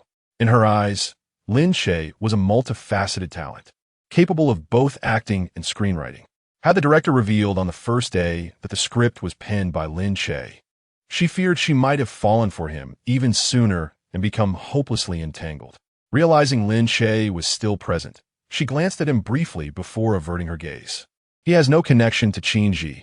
Do not cast your dubious eyes upon him," she countered vehemently. You cannot simply label someone a gigolo based on their looks. Jiang Yu, taken aback, retorted with a chuckle of disbelief. Then why did he appear there last night? He was merely a driver. What else could you think? Qin Yi has just returned from abroad and is swamped with work. When would she have time to get to know Lin Che? Brother, cease your malicious speculations about their relationship. It only reflects poorly on you. Listening to the heavy breaths emanating from Jiang Yu on the other end of the line, Jiang Yu knew without looking that he was seething with rage. His face flushed. She channeled her frustration into the phone, using Jiang Yu as an emotional dumping ground. It was simply his misfortune. Strangely, venting her anger alleviated the heaviness in her chest. However, this relief came at the cost of Jiang Yu's temper, as he responded tersely. Jiang Yu, you are not permitted to take on that role. And what gives you the authority to command me? Because I am your brother, and our family listens to me. Do you believe I would hesitate to inform our parents about your situation? What situation? That you have developed feelings for Lin Che, losing yourself in the role, and allowing emotions to intertwine. Jiang Yu's voice was deep and resonant, each word cutting through her facade like a blade. If I were to inform our parents about this, would they not send you back? Her heart raced, and she instinctively glanced at Lin Che, only to find he had already distanced himself. Anger surged within Jiang Yu as she clenched her phone tightly, her body trembling from the exertion. Gritting her teeth, her mind raced. After a moment, a thought struck her. Since Jiang Yu had threatened her, she could retaliate, and she had just a matter to bring up. I will not leave the production, and you are forbidden from causing trouble for Lin Che. If you dare to complain, I shall reveal the matter of that necklace to Sister Wei Wei. She was uncertain if this revelation would intimidate Jiang Yu. She merely sensed that the necklace harbored secrets. You dare to threaten me? Jiang Yu's incredulity was palpable as he gritted his teeth. You would threaten me for that pretty boy? It was evident that Jiang Yu was genuinely enraged. Yet, Jiang Yu remained unfazed, asserting, this is not for him. It is for myself. I will not allow any issues to arise in my filming. This is my life and the culmination of 4 years of effort. An unexpected silence enveloped the call, lingering longer than anticipated. Just as Jiang Yu thought the line had been disconnected, a voice emerged once more. Fine, do as you wish. The call abruptly ended. Jiang Yu lowered her hand, staring at the series of numbers on her phone. It was impossible to deny her heartache. After all, he was her elder brother, who had cherished and loved her since childhood. Now, in defense of Lin Che, she had spoken such hurtful words. The more she pondered, the heavier her heart felt. Filled with regret, pressing her lips together, she strode directly toward Lin Che. She had spoken everything that needed to be said, and the call was intentionally made in his presence, so he could clearly grasp her resolution. I will complete the upcoming scenes diligently and will not withdraw abruptly. Lin Che expressed his gratitude. You need not thank me. This is merely the responsibility and duty of an actor. I was too headstrong before, and I should not have uttered the words of withdrawal in a moment of anger. Jiang Yu lifted her gaze, and under the dim light, her eyes sparkled like shards of silver. After a brief pause, she inhaled deeply. Regarding your marriage to Qin Yi, I have not disclosed this to my brother. Rest assured, I will keep it confidential. I'm not aiding you. I am merely supporting Sister Qin. Since you both have chosen to keep your marriage hidden, it is clear you wish to avoid external scrutiny. She emphasized this point, recognizing the significant impact such news would have on Qin Yi. To this day, Jiang Yu remains skeptical of their relationship, viewing a hasty marriage as precarious, given the multitude of post-marital conflicts in reality. Moreover, the disparity between Qin Yi and Lin Che was substantial, both in family background and wealth. Lin Che was merely a minor actor, unlikely to gain the approval of Qin's parents. In their circle, marriages lacking familial endorsement rarely endured. If Lin Che and Qin Yi were to divorce in the future, that would open a glimmer of hope for her. She was unlike Qin Yi. As the youngest daughter of the Jiang family, her parents had modest expectations of her. She was not burdened with the weight of familial responsibilities or pressured into an arranged marriage. Instead, she was free to pursue her passions and marry the person she loved. To harbor feelings for a married man was undeniably unethical, yet once such thoughts took root, they blossomed uncontrollably. She could only strive to restrain her actions. adhering to her principles without crossing her boundaries. Chapter 79, Boyfriend. Charged for a while, choosing a clandestine marriage perhaps suggested that even they believed this union lacked the support of others. Jiang Yu concealed her inner thoughts and inquired, Lin Che, do you love Qin Yi? Just as Lin Che was about to respond, she anxiously interrupted him. Never mind, it's best if you don't say anything. More than anyone else, Jiang Yu wished for Lin Che's marriage to remain a well-kept secret, known to no one. For only in this way, after his eventual divorce from Qin Yi, would she have a glimmer of hope. Although her parents indulged her, they might not accept a man who had been married before. I have said all I needed to say. You may leave now. I must return as well. Seeing Jiang Yu come to terms with her feelings, Lin Che felt a sense of relief. Any further words at this moment seemed superfluous. I will take my leave then. Do head back early and be safe. After exchanging pleasantries, Lin Che got into his car. Just as Jiang Yu thought he was departing, the window slid down, revealing Lin Che's face. Jiang Yu, I still wish to express my gratitude. Thank you for your understanding. The car began to move slowly, its lights illuminating the dimly lit road as Jiang Yu stood still, watching Lin Che depart until he vanished from sight. Only then did she raise her stiff legs and take a few steps before suddenly crouching down, burying her head in her arms, tears streaming down her cheeks. While Lin Che was present, she dared not cry, fearing that her concealed feelings would be uncovered, leaving her unable to face him. The tears fell fiercely, yet her sobs were barely audible, caught in her throat like a long thorn. Uncertain of how long she wept, when Jiang Yu finally stood up, her legs had gone numb.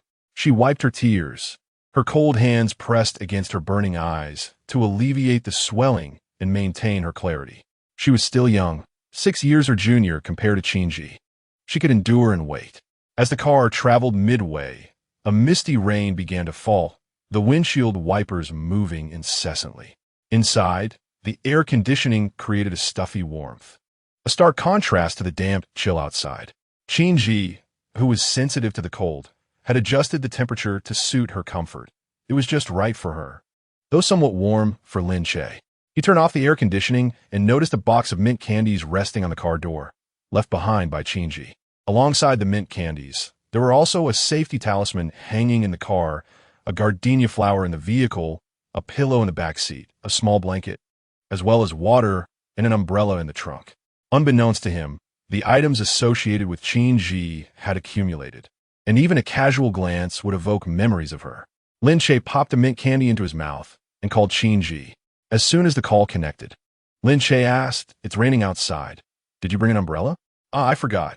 Qin Yi inquired. "Without an umbrella, my clothes will surely become drenched.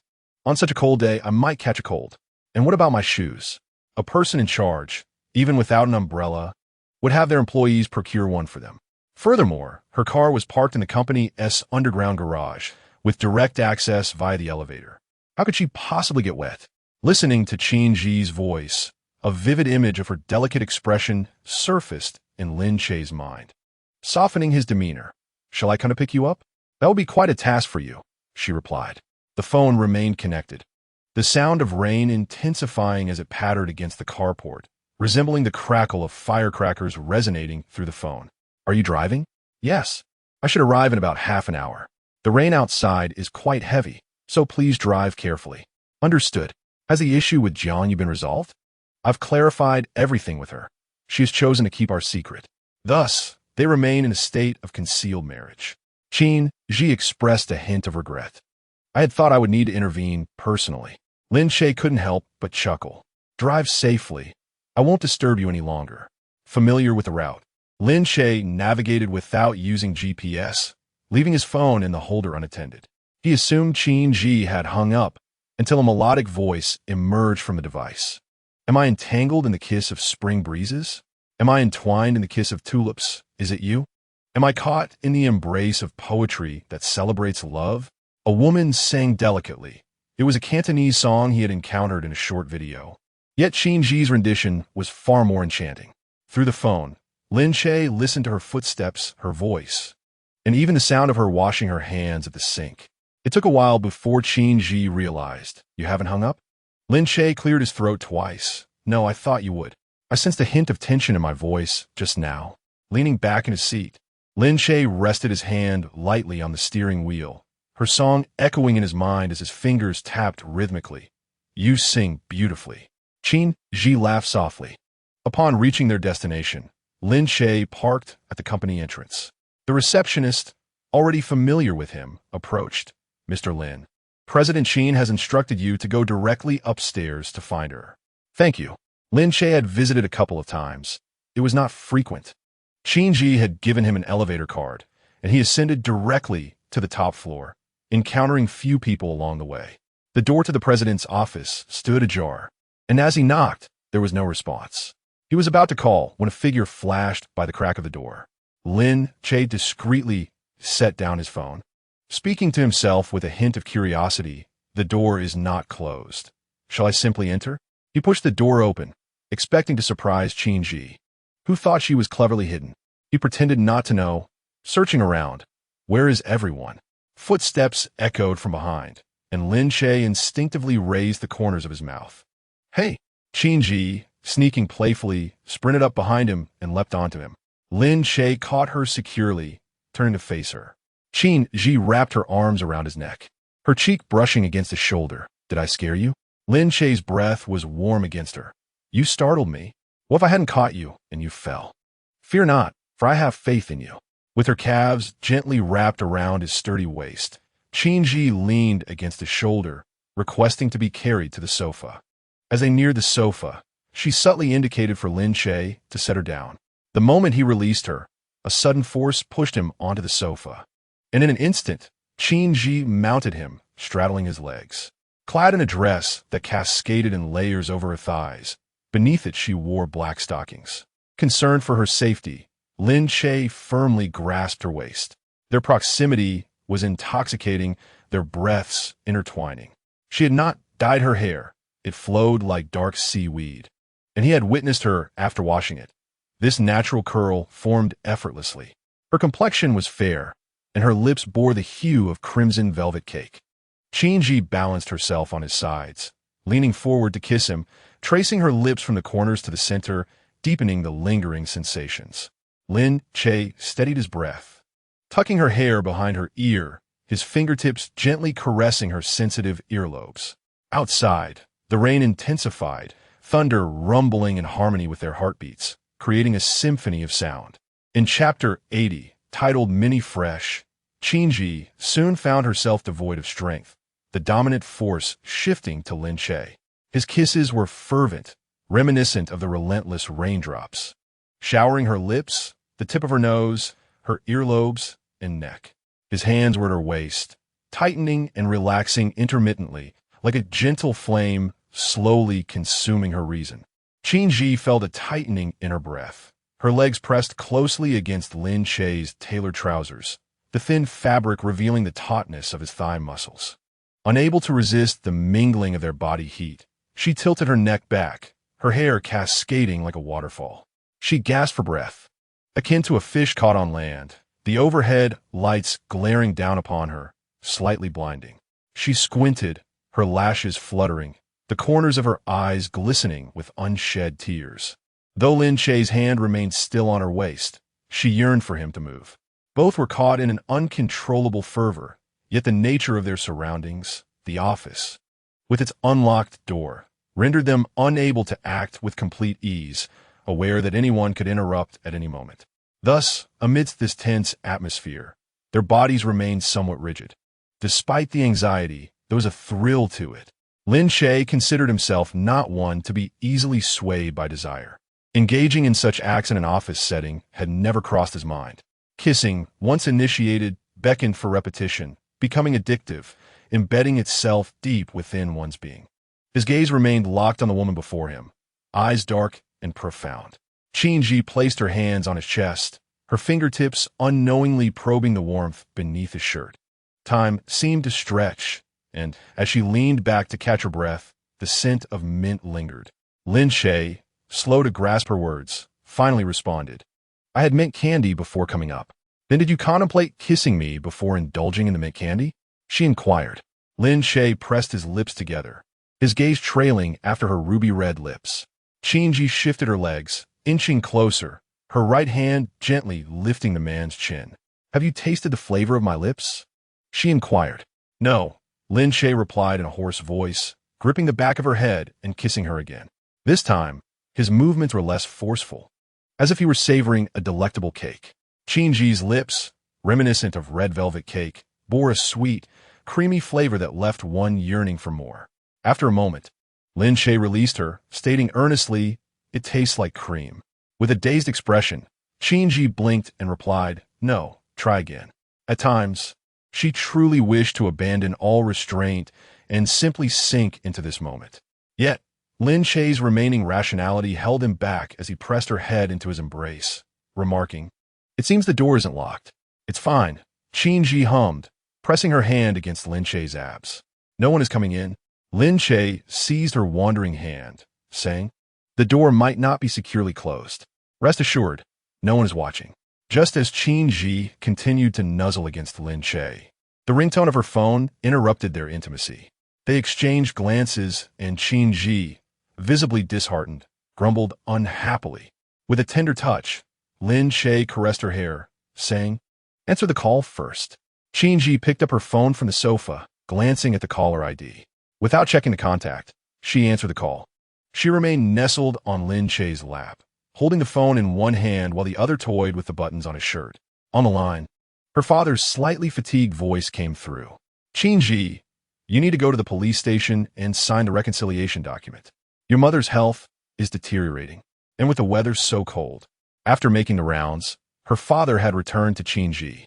It became evident that the internal saboteur was intentionally placed by her mother, who was fully aware of the company's losses.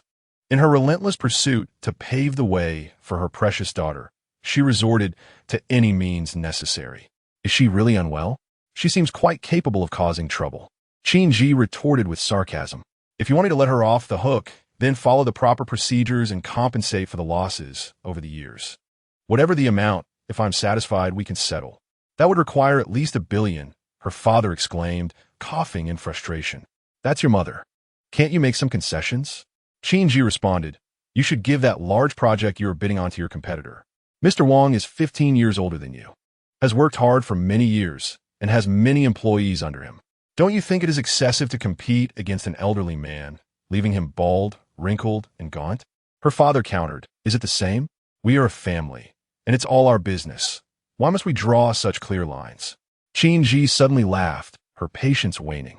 "If the fire hasn't burned you, you wouldn't know the pain. Since it's all our business, then sell Qin Wei's company to pave the way for me." Her father fell silent.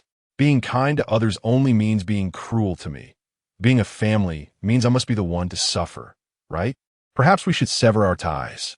Her father angrily retorted, "You are twisting my words. I possess my convictions and shall certainly strive to attain them. Unlike certain individuals who wish to gain without effort, akin to a wolf in sheep's clothing. Mr. Qin, I bear no ill will towards your favoritism towards Qin Wei. However, should your actions result in my losses, even if merely a penny, do not expect my demeanor towards her to remain courteous." Aware of his own shortcomings, Qin's father found himself momentarily speechless. Qin Yi adopted a businesslike demeanor, while her father implored her to consider familial bonds and to repay kindness with kindness. Yet, how can one repay kindness with kindness when wronged? In Qin Yi's perspective, if someone harms you, they have seized your fortune. To reclaim it, one must retaliate. Only through reciprocity can balance be restored.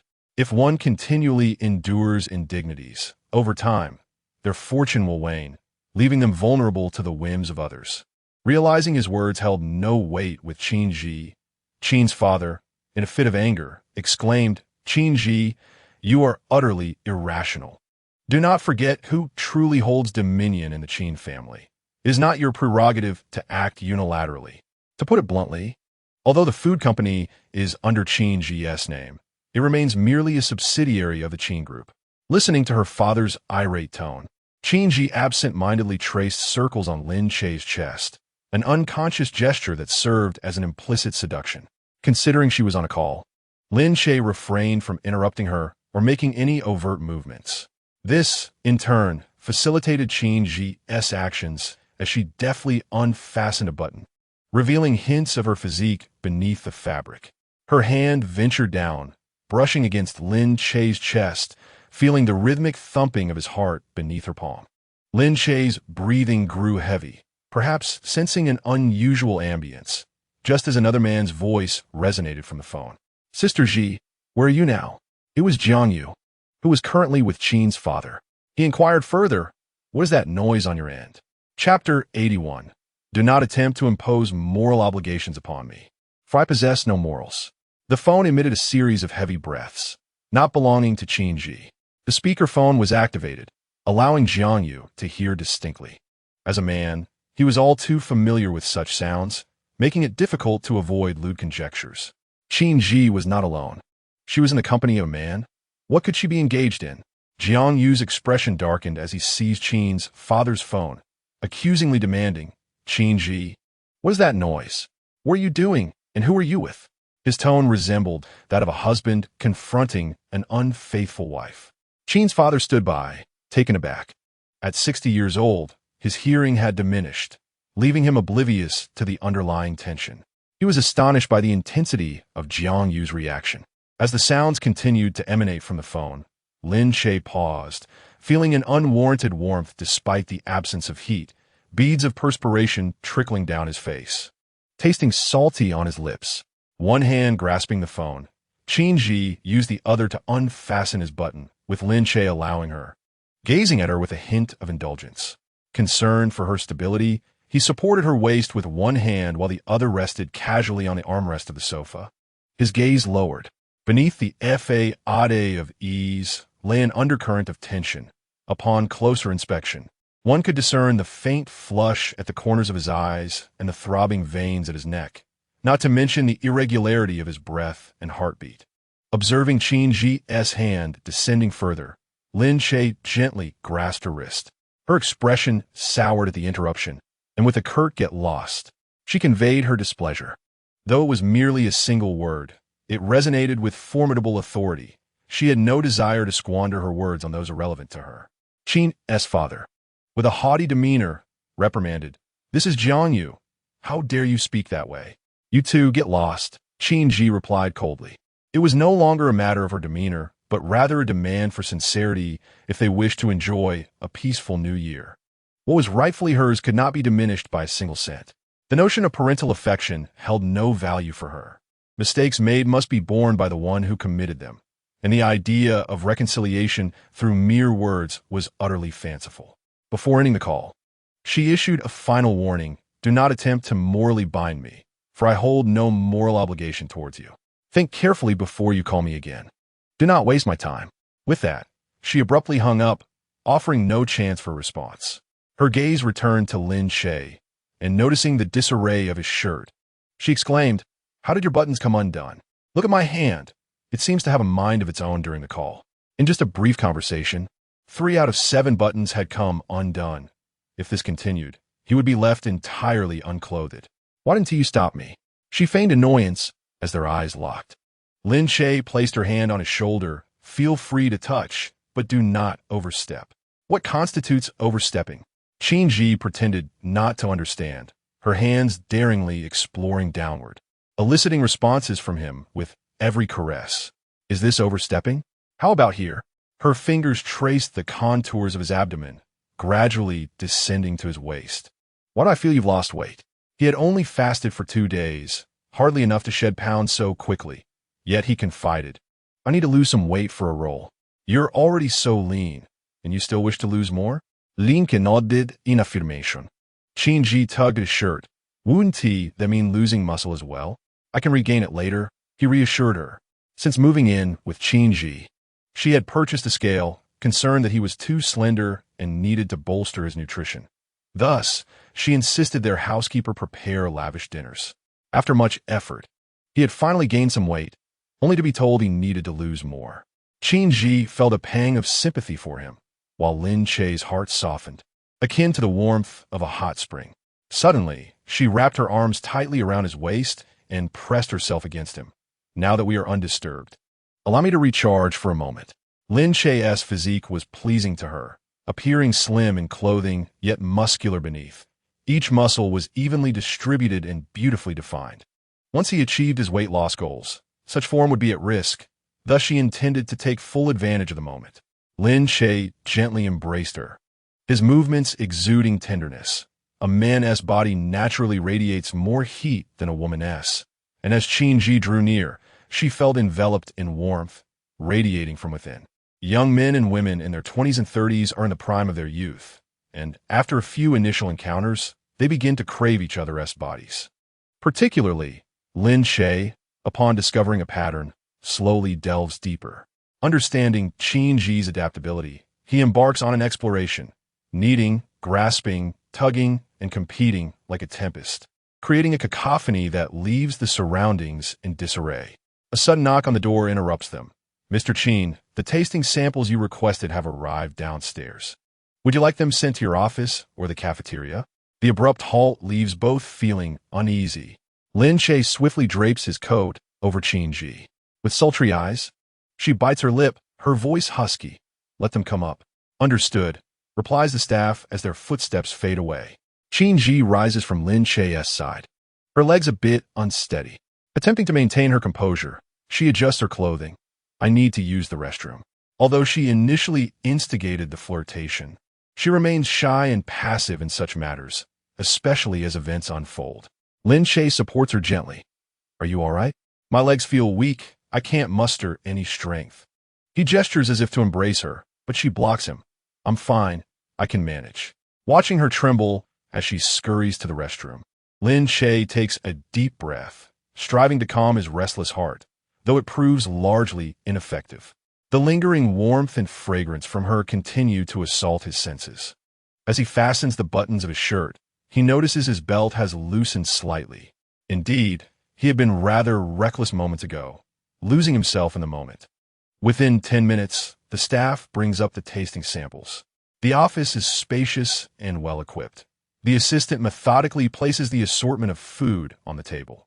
Frozen dumplings, buns, grilled sausages, instant noodles, self-heating hot pot, spicy strips, and various sauces, everything one could desire. Over the past few days, Qin Yi has made numerous changes, not only altering the formula in the factory, but also making subtle adjustments to the packaging, rendering it more eye-catching than before. "Do you need my assistance with the tasting?" Qin Yi initially intended for Lin Che to help, but then recalled, "Aren't you trying to lose weight? A small taste won't hurt." "Then I shall handle it." The office, typically serious, transforms into a leisurely dining venue, filled with delightful aromas as Qin Yi tosses a sausage into the air fryer and begins boiling water to steam the frozen food. Chapter 82. Dear, it's time to go home. From the earlier phone call, Lin Che has learned that the mole in their midst has been apprehended by Qin Yi. Moreover, the culprit was placed there by Madame Qin herself, with the intention of ensuring Qin Yi loses in this high-stakes wager, allowing Qin Wei to claim the final inheritance. Without hesitation, Qin Yi calls the authorities, resulting in Madame Qin's departure. Now, the factory has undergone renovations, sourcing ingredients from the original suppliers and adopting the new formula provided by Lin Che. After tasting a dumpling, he notes that the chef has made slight adjustments to the quantity. While the flavor may not rival freshly made offerings, it is remarkably superior for frozen food, far exceeding that of commonly found brands. Is it delicious? The tasting portions were modest, yet Lin Che sampled a bit of everything. It was delicious. At this price point, I would choose these over takeout. Not only can one enjoy a satisfying meal, but the value is exceptionally high. A bag of dumplings like this is priced at 20, while a comparable quantity from outside would likely cost 30. And some vendors may not even use superior ingredients. Many takeout establishments rely on pre-prepared dishes, employing technology to the fullest, simply heating them in a microwave before packing them into boxes, often ready before the delivery driver arrives. It is no wonder that today's youth suffer from fragile health. Qin Yi handed Lin Che a small piece of grilled sausage. "Try this." Currently, there are only 2 flavors of grilled sausage available: black pepper and original. Lin Che had previously purchased sausages from the supermarket at 5 or 6 yuan each, which pale in comparison to these, bursting with meaty aroma and juices. Lin Che adjusted his stance, not to mention the price point. Even if you offer me 100 yuan takeout in exchange, I would not trade. Qin Yi teased, "You must be quite hungry." Indeed, he was ravenous. While he could manage without food, one bite had awakened a voracious appetite. "I am hungry, but my palate remains intact. Everything here is delectable, leaving no room for critique, especially when compared to the previous offerings. The recipe you provided is exceptional." In response to Qin Yi's praise, Lin Che candidly stated that his recipe was only suitable for small portions, crediting the skill of the chef. Qin Yi, too, found the flavor impressive. Her endorsement was not solitary, but affirmed by the results of public tastings. Market research indicated that passers-by accepted these flavors, especially after viewing the clean ingredient list, leading them to willingly purchase for their children. The next step is to devise a marketing strategy to restore the previously tarnished reputation. The marketing department proposed several plans: public tastings, live stream selling, collaborating with high-traffic influencers, enlisting video bloggers for tastings, or randomly selecting items for street food challenges.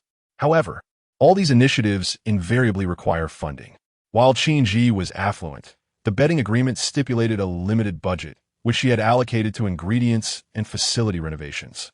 Consequently, there was little left for marketing, necessitating cost-saving strategies. There's no need to purchase trending topics. Believe me, there are those who cannot remain patient. After Lin Che spoke, he and Qin Yi exchanged a knowing glance, understanding each other's thoughts without the need for words. Clearly, Qin Yi had considered this as well, subtly raising an eyebrow. Good news seldom travels far, while bad news spreads like wildfire. Negative information tends to attract public attention more readily. Thus, once unfavorable news trends, the ensuing focus and discussion often surpass that of positive news. Qin Yi thoughtfully stroked her fingers and remarked, "I am contemplating how to stoke the flames. To have someone assist me for free." After so many tastings, much remained uneaten. As Lin Che tidied up, he suggested taking the leftovers to the film crew. Qin Yi replied, "No need to bring those. I will arrange for 2 trucks to deliver them to your set tomorrow. It has been quite some time since I last visited your crew. This will be the perfect opportunity to treat you all to some snacks." Lin Che did not decline, expressing gratitude on behalf of the entire crew. Qin Yi set down her plate, her gaze burning as she looked at him, questioning whether his gratitude was merely superficial. Lin Che reached out, pulling her into his embrace, his warm breath brushing against her lips, their noses nearly touching. "Wife, the rain has stopped. It is time for us to return home. Once we are back, I shall express my gratitude to you at length." The term wife held more weight than all the sweet nothings, causing Qin Yi to soften immediately. "Xiaoyu, you have worked hard today. It is getting late. You should head back first." Ever since Qin Yi hung up the phone, Jiangyu had maintained a sullen expression. He had not absorbed anything Qin's father had said, his mind preoccupied with thoughts of the man beside Qin Yi, who he was and what they were doing so late. Matters he had previously overlooked suddenly surged forth, uncontrollable, like a flood breaking through a dam. For instance, Qin Yi's hoarse voice lingered in his ears, lazy and thick, growing increasingly ambiguous in his thoughts. Jiangyu felt like an ant on a hot pan, tightly gripping his phone, his entire being tense. He inquired of Uncle Qin, "Has Qin Yi been spending time with any man recently?" The mention of Qin Yi ignited a fire within Qin's father. He had no intention of understanding her. "I am not privy to her affairs. During those years abroad, she seldom called me. Each conversation revolved around work. She never mentioned personal matters. After such a long absence, she has not changed much in appearance, yet her temperament has evidently worsened. I wonder if living abroad has led her astray." Jiangyu frequented the Qin household, hoping to foster good relations with Qin's parents for future matrimonial prospects, only to discover the poor state of their relationship with Qin Yi. "Uncle Qin, she is your daughter. Is your attitude toward Qin Yi not excessively cold?" Qin's father felt displeasure rising within him. "You heard her words, her tone. Does that reflect respect toward her parents? Sometimes, I cannot be blamed for my coldness. It is she who disrespects me as her father." Currently, Qin's father wished to avoid the topic of her. Not only had he failed to address the issues at hand, but he was also filled with frustration. In his earlier years, he was robust enough to climb mountains. But since Qin Yi's return, he felt unwell all over, even finding strands of white in his hair. He had come to understand that some children are like debts to be repaid, and living alongside her seemed to shorten one's lifespan. Had he known, he might have chosen not to have her. Let us set her aside for now. Let us discuss you and Qin Wei. You have been back for quite some time. Have you considered when you might marry? I have discussed it with Qin Wei. Marriage is a matter for both of us, and we feel it is too early. Moreover, having just returned from abroad, I wish to take a moment to breathe. Listening to Jiang Yu's explanation, Qin's father furrowed his brows. The confusion in his heart impossible to ignore. They had known each other since childhood, and their relationship had solidified over 5 or 6 years. What was there to delay? Jiang Yu's attitude was perplexing, especially considering his earlier demeanor toward Qin Yi, which had crossed a line. Qin's father narrowed his eyes, his gaze cold and sharp. Jiang Yu, Wei Wei truly cares for you. You have been abroad for 5 years. She waited for you all that time. Do not let her down. The warning in his tone was unmistakable. Furthermore, you are a son-in-law I have always held in high regard. Chapter 83. Scaring oneself. Jiang Yu. Do not forget that you have a fiancé, Min. After all, what pretense do they maintain in front of him? In his youth, Qin's father was a notorious flirt. Fickle in love, easily swayed, and it was not uncommon for him to tread upon 2 boats simultaneously. Even now, he still indulges in infidelity. Humans are inherently not creatures of lasting affection. How could one possibly love but a single woman throughout a lifetime? Do not delude yourself into thinking that love can bind a man. The only forces that hold sway are morality and responsibility. In the early days, Jiang Yu may have harbored genuine feelings for Qin Wei. Yet as time wore on, that affection morphed into mere habit. Following their courtship and engagement, love inevitably transitioned into obligation, which, for a passionate young man, is the most tedious of sentiments. They cherish freedom and pursue adventure, seeking to conquer all that opposes them. Jiang Yu had never encountered a woman like Qin Yi, aloof and stunning, dismissive of his advances, akin to the final level of a game, where the higher the difficulty, the greater his desire for the challenge. Should it have been anyone else, Qin's father might have shared some wisdom, yet this was Jiang Yu, the fiancé of his daughter Qin Wei, making it impossible for him to maintain impartiality. The scrutinizing gaze of Qin's father felt like a searing blade upon him, and despite the chill of winter, he found himself sweating profusely, a cold shiver creeping down his spine. Suddenly, Jiang Yu desired to abandon all restraint and voice the words that had been pent up within him. He no longer wished to marry Qin Wei. His affections lay with Qin Yi, the woman he truly wished to wed. Were it not for the ties between their families, he would not have endured this silence for so long. An incessant itch plagued his chest, akin to ants gnawing at flesh, just as he prepared to speak. Qin's father seemed to perceive his thoughts and directly intercepted him. Jiang Yu, what you desire may not be suitable for you. You cannot betray Qin Wei, nor can you disregard the relationship between our families. Many matters in this world cannot be determined by mere whim. You are a 26-year-old adult, not a child of 6. You must possess a sense of responsibility and a moral compass. Though Qin's father did not articulate it overtly, his message was sufficiently clear. He understood Jiang Yu's inner turmoil, his hesitation, his panic, and the choices before him. Life presents myriad decisions, often leading one to a fork in the road, where one may be aware of the wrong path, yet still yearn to take the risk. Did Jiang Yu truly love Qin Yi? Perhaps not entirely. Love, stripped to its essence, is merely an illusion born from the release of dopamine, igniting desire and providing exhilaration. Yet such illusions are fleeting and, with time, fade away. Jiang Yu's expression grew rigid. The unspoken words lodged like a long needle in his throat, causing him profound discomfort.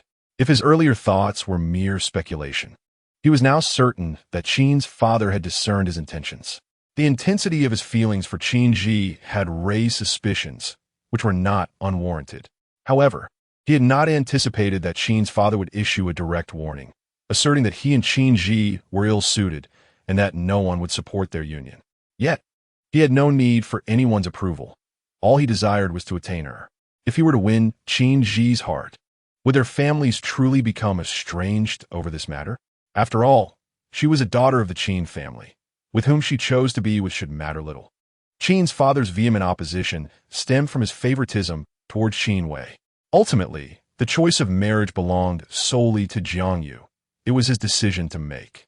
Upon coming to a realization, Jiang Yu's expression gradually transformed into one of calmness, and he casually remarked, "Uncle Qin, I understand." Mr. Qin, with earnest words, advised, "Young people are bound to make mistakes, but being able to turn back at the edge of a precipice offers a chance for redemption." Feeling vexed by this, Jiang Yu was preparing to find an excuse to leave when his phone suddenly rang. Upon checking the caller ID, he found it was the private investigator he had engaged, surprising him with the speed at which Lin Che had been thoroughly investigated within just one day. "Uncle Qin, I have matters to attend to, so I must take my leave." "Yes, remember what I said. Keep it in mind and avoid making mistakes," he admonished Jiang Yu before he departed. Jiang Yu could only nod as he turned away to answer the call. "Sir, I have sent Lin Che's information to your email. Please check it and feel free to reach out if you have any questions." As he conversed on the phone, he opened the document. The content was remarkably clear and pristine, almost unnaturally so for an ordinary person. There were no vices, minimal social interactions, and, as an actor, he primarily engaged with work-related contacts. Summarizing his life experiences in 2 words, one might say unfortunate. There is a popular saying online that could be aptly modified to fit Lin Che's situation: a sick sister, deceased parents, a shattered home, and a dropout. Having been an actor for many years, yet still just a nobody. In short, he was utterly inconsequential. Such a man was hardly worthy of mention, let alone a rival. Crushing him would be as effortless as squashing an ant. Lacking both merits and abilities, Jiang Yu could not fathom what Jiang Yu saw in him. Perhaps she was merely bewitched by his appearance, akin to the current trend of infatuated fans. Feeling disappointed by the absence of useful information, Jiang Yu also found it perplexing. He believed it improbable for a person's history to be so unblemished. The cleaner it appeared, the more it suggested hidden filth. "Mr. Jiang, do you have any questions?" "Yes." Jiang Yu inquired delicately. "Is there a woman named Qin beside him?" The response came swiftly. "No." How could there be none? He thought, recalling how he had witnessed Qin Yi getting in a Lin Che's car just the previous night. Could it be that Jiang Yu's words held truth? That Lin Che was merely out driving for a ride-hailing service to earn some money? Upon further reflection, if Qin Yi were likened to a lofty moon, then Lin Che was but a lowly mire, making it utterly inconceivable to connect the two. During her years abroad, he had never heard of her being involved with any man. Her male acquaintances were either employees or business partners encountered in professional settings. She had always maintained her integrity, with few male friends throughout her life, thus reassuring Jiang Yu. Furthermore, with Qin Yi just returning to the country, how could she possibly have known such a person? Perhaps he was indeed overthinking and becoming paranoid.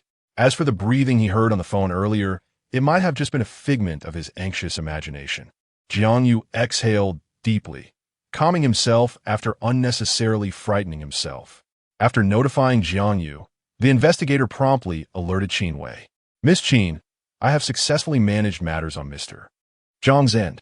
Qin Wei inquired. What did he ask? The investigator replied. He inquired if there were any women named Qin around Lin Che. A sudden shock coursed through Qin Wei's heart, fearing that Jiang Yu's suspicions might have turned toward her. Recently, she has not sought out Lin Che. Could it be that someone around her has spoken indiscreetly in front of Jiang Yu? Few are acquainted with Lin Che, Assistant Zhou, the manager, Su Man, Su Jiao, and Qin Wei can all be ruled out. The more she thinks, the more perplexed she becomes. Human nature is unpredictable. Who can assure that they have not let something slip?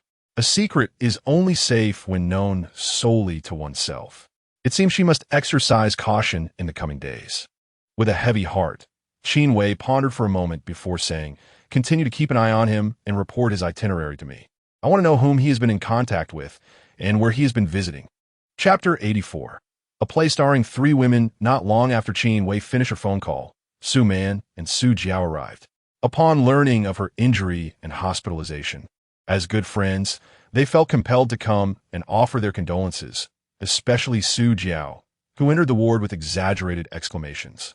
"My dear sister, who has harmed you so? Does your wound still hurt?" So much had transpired in just a day. After the incident, her mother proved unreliable, and her father was of no support. Enraged, Qin Wei had not even touched her lunch, and her stomach now growled with hunger. Leaning against the headboard, she looked at Su Jiao, who walked ahead, and asked, "When did you return?" "This morning," replied Su Jiao, settling into a chair beside the bed. "How did your birthday end up like this? Who struck you?" It was Qin Yi. At the mention of Qin Yi, Qin Wei's expression turned fierce. Su Jiao was acquainted with Qin Yi, a formidable woman who, among the younger generation, was the most capable, always the model child. Su Jiao, on the other hand, had little academic prowess, her intelligence seemingly confined to indulgences. In the face of Qin Yi, Su Jiao felt inferior. Though they knew each other, their interactions were limited, maintaining a respectful distance. Qin Wei had always been at odds with Qin Yi, speaking ill of her behind her back, and as a good friend, Su Jiao naturally aligned with her sentiments. This has clearly crossed into intentional harm. "Did you not report it?" Qin Wei shook her head. "My father advised me to endure for now." This was somewhat understandable. Familial disputes and sibling rivalries were common, and such matters should not be aired publicly. To maintain the greater peace, one often had to tread lightly. Su Jiao scanned the surroundings before rising to pour herself a cup of hot water. "Where is Jiangyu? Such a significant event, and he is not by your side?" "He stayed with me for a night. He just left this afternoon." Su Jiao handed Qin Wei the water. "Would you like to drink?" Qin Wei accepted the cup. Su Jiao's gaze wandered over Qin Wei. "Now that Jiangyu is back, when will you two marry?" "That remains uncertain." Su Jiao directly probed. "Who is uncertain about marrying whom?" "It is Jiangyu. He mentioned wanting to take things slow and discuss marriage later." Perhaps recalling something, Qin Wei's expression soured. And after a pause, she added, "I too wish to take my time." "Do you no longer wish to marry him?" Qin Wei shook her head. "It's not that I do not want to marry. Rather, I do not wish to rush into it. Our marriage is a certainty. It is merely a matter of time." However, she felt somewhat adrift lately, despite her initial excitement. There were feelings she hesitated to confront, such as how Lin Che occupied her thoughts, even appearing in dreams where they were wed. You cannot possibly have developed feelings for Lin Che, can you? The most shameful and unsettling thought was suddenly unearthed, and it was evident how furious Qin Wei was. "What does Lin Che have to do with this?" "I would never like him. Since you harbor no affection for Lin Che, I presume you have no objections to my pursuing him. Considering the two of you have severed ties." Su Jiao reclined in her chair, crossing her legs with a relaxed demeanor. Qin Wei, taken aback, tightened her grip on the cup in her hand. "Do you not find that repulsive?" Su Jiao, toying with her manicured nails, wore an indifferent smile. "Repulsive? You have no experience to judge. Do not be so stingy. I merely wish to indulge in the experience." Qin Wei reacted strongly. "No, you cannot involve him. Jiangyu has already begun to suspect me. Lin Che must not appear before us." Su Jiao decisively responded. "Then I shall take him abroad to eliminate future complications. Lin Che will not leave the country." Su Jiao could not suppress a light laugh. "How can you be so certain? His sister has been ill, enduring years of treatment, domestically with no success. If I were to inform him that the medical facilities abroad are superior, with greater cardiac resources, do you think he would refuse to accompany me?" Qin Wei felt as though her throat had been constricted, rendering her speechless. Deep down, she understood that Lin Che would do anything for his sister. He could sacrifice 5 years of his life, relinquish his dignity, and endure pain. The mere thought of Lin Che potentially leaving the country, disappearing from her sight forever, stung her heart like a bee's sting, painful yet not life-threatening. With a sudden eruption of emotion, Qin Wei smashed the cup in her hand, her dark eyes flashing a fierce warning. "You cannot take Lin Che abroad. I will not permit it." Su Jiao was momentarily taken aback, completely unprepared for Qin Wei's intense reaction. In contrast, Su Jiao maintained her composure, reflecting on the subtle yet profound changes in Qin Wei over the years. She could not fathom why it was so difficult for Qin Wei to admit her feelings for Lin Che. If she refused to acknowledge them, Su Jiao felt justified in pursuing him. Su Man glanced around, both shocked and disoriented, unable to believe how the situation had escalated. Was Qin Wei no longer even pretending? And Su Jiao, suddenly voicing her repressed thoughts? Having sustained a blow to her head, the sudden surge of emotions left Qin Wei with a throbbing headache, and she cradled her head in pain. Su Man naturally prioritized caring for the injured, sitting beside Qin Wei, offering comfort while lecturing her. All right, do not provoke Wei Wei further.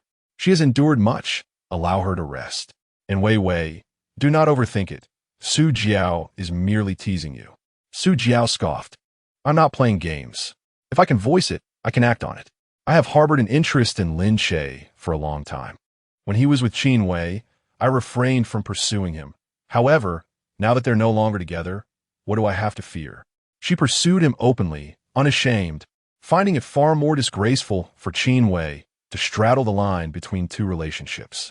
Growing weary of this superficial sisterhood, Su Jiao decided not to waste any more time on it.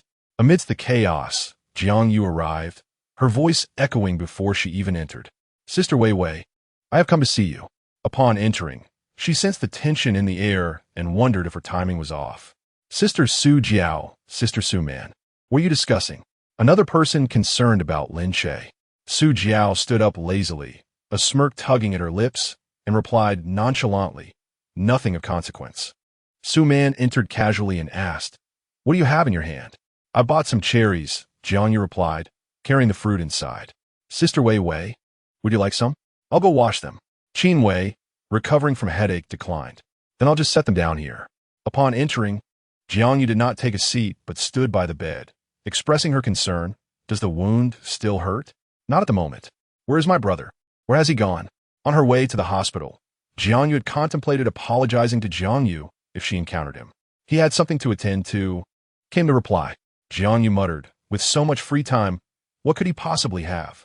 She had numerous topics she wished to discuss with Qin Wei, particularly about Qin Yi, yet she struggled to find the right words. After gathering her thoughts, she inquired, Sister Wei Wei, how is your relationship with Sister Qin Yi? Do you know her well? How has she been recently? 3 questions centered entirely around Qin Yi. At this moment, Qin Wei wished to avoid the subject entirely. The mere mention of her caused her pain.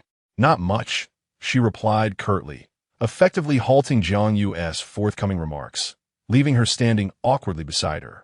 After a prolonged silence, Qin Wei unexpectedly asked, about that necklace you mentioned last night. What kind was it? Chapter 85. Qin Wei has lost her mind at the mention of the necklace. Jiang Yu immediately feigned ignorance. What necklace? Your brother was present. What did you mean by that necklace? Oh, since Jiang Yu didn't give it, I'd rather not elaborate. She laughed lightly. I thought the gift he prepared was a necklace, but it turned out to be a bracelet. Is that what you meant? There was a note of skepticism in Qin Wei's gaze as she probed further. Jiang Yu nodded absent-mindedly, herself puzzled as to why Jiang Yu had chosen not to present the necklace yesterday. $1 million necklace was overlooked for a $200,000 bracelet. Was there a need to choose an auspicious day for presenting a necklace? Yesterday, indeed, lacked good fortune. Otherwise, Qin Wei would not have faced such adversity. You also mentioned Lin Che last night. Why did you suddenly say he is good and that you know him? Have you met? Qin Wei abruptly shifted the topic to Lin Che, her demeanor sharp and laden with pressure. Even the most oblivious person would sense the looming danger.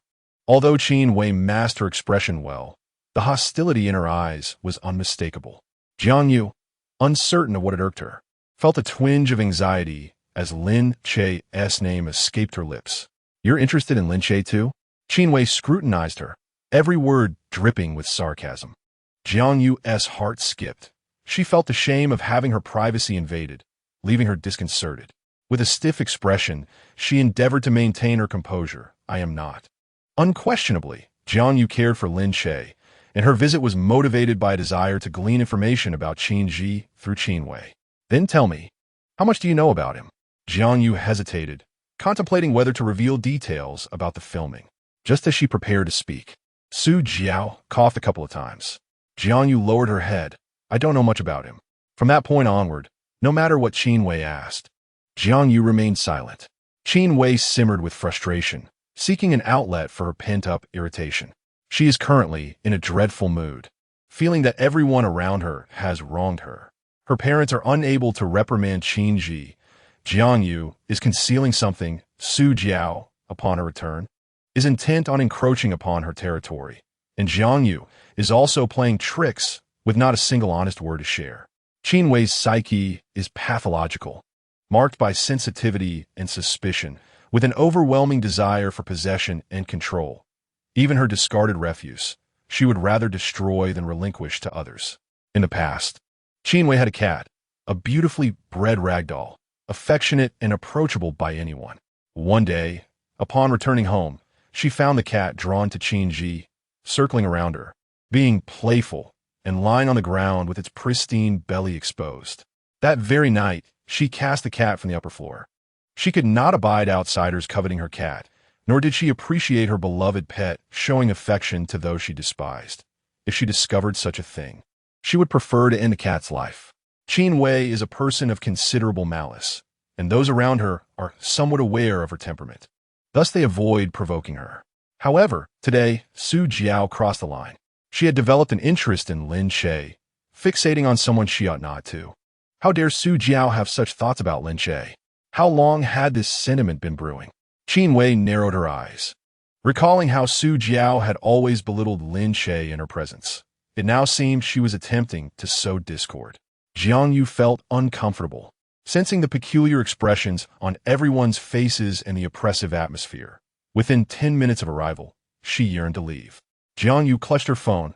Sister Wei Wei, I must be off. I have an early shoot tomorrow. Qin Wei acknowledged her with a nonchalant sound, her gaze cast downward, showing no reaction. Wait, I will accompany you, Su Jiao said, picking up her bag and casting a flirtatious glance at Qin Wei. Wei Wei, let us chat another day. Goodbye. Qin Wei remained silent, her icy gaze fixed upon them. Su Jiao, oblivious, sashayed after Jiang Yu in her high heels. Stepping out of the hospital room and into the elevator, Jiang Yu's expression fell as she glanced at Su Jiao, who was applying lipstick before the reflective surface. She whispered, Sister Jiao, do you like Lin Che? Su Jiao, with a coy smile, readily confessed, yes, I plan to pursue him. Jiang Yu attempted to dissuade her. Let it go. You two are not meant to be. If I'm not meant to be with him, does that mean you are? Su Jiao retorted, feigning ignorance of Jiang Yu's feelings. Jiang Yu hesitated before insisting. I do have feelings for him, but it's merely method acting. Actors often find themselves lost in their roles. It's quite normal.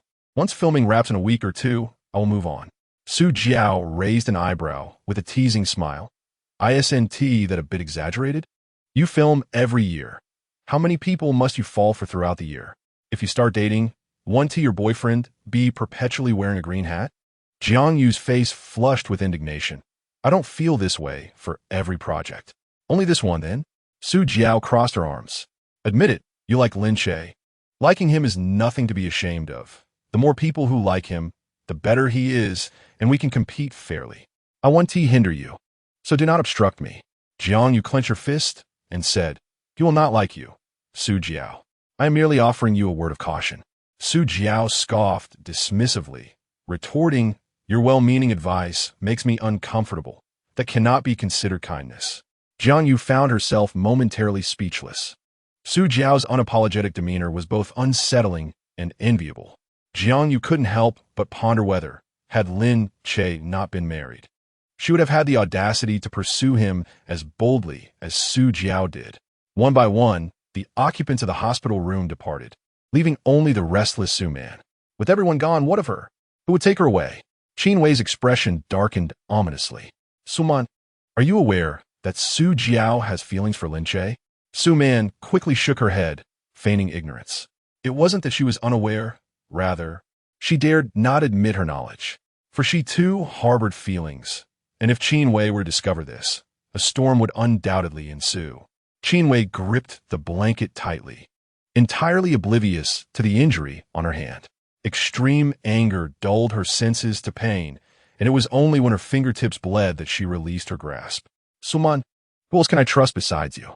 So many around me have deceived and concealed the truth. I have become wary of whom to believe. Do not take Su Jiao's words to heart, Su Man advised. She is merely speaking out of turn. Between men and sisters, she would undoubtedly choose you. No. Qin Wei shook her head. Su Jiao's gaze was serious. She genuinely intends to take Lin Che abroad. In front of Su Man, Qin Wei made a phone call, instructing a detective to investigate Lin Che's whereabouts, detailing his activities and recent acquaintances. She demanded thorough information, as she needed to locate Lin Che swiftly and confine him. Thus, no one would be able to take him away. If Lin Che dared to leave, she would break his legs. After all, she had previously shattered his bones with a stick. It is known that no resilient spirit remains unbroken if one does not yield. It merely indicates that the force applied was insufficient. At that moment, Qin Wei's thoughts were consumed by Lin Che, entirely oblivious to Jiang Yu's existence. It was Su Man who ultimately reminded her, "What will Jiang Yu think if he learns of your search for Lin Che? And what of it? I have not betrayed Jiang Yu. For 5 years, I regarded Lin Che as a substitute, which only demonstrates my love for him. But now that the original has returned, what need is there for a substitute? It is akin to keeping a servant or a pet. I hold no excess feelings for Lin Che. My heart has always belonged to Jiang Yu." Such assertions were utterly shameless and devoid of logic. Who would believe such words? I shall marry Jiang Yu. My body and soul are his. Yet, I simply desire to keep a plaything to indulge my whims. Why should that be a problem? Qin Wei gazed at her hands, murmuring softly as if in dialogue with herself. He will understand me. Su Man felt that Qin Wei's reasoning was nonsensical. As if she had been rendered senseless by some blow, her mind muddled and unhinged. Qin Wei pressed the call button, summoning a nurse and doctor. I wish to be discharged. I no longer require hospitalization. I am acutely aware of my own health. I feel perfectly well. She was eager to leave this place, driven by a desire to fulfill her own selfish cravings. In this place, she feels utterly powerless, unable to see Lin Che, living in constant dread, fearing that Su Jiao might whisk him away abroad at any moment. Chapter 86. Qin Yi asserts her ownership, love as an instinct of the body.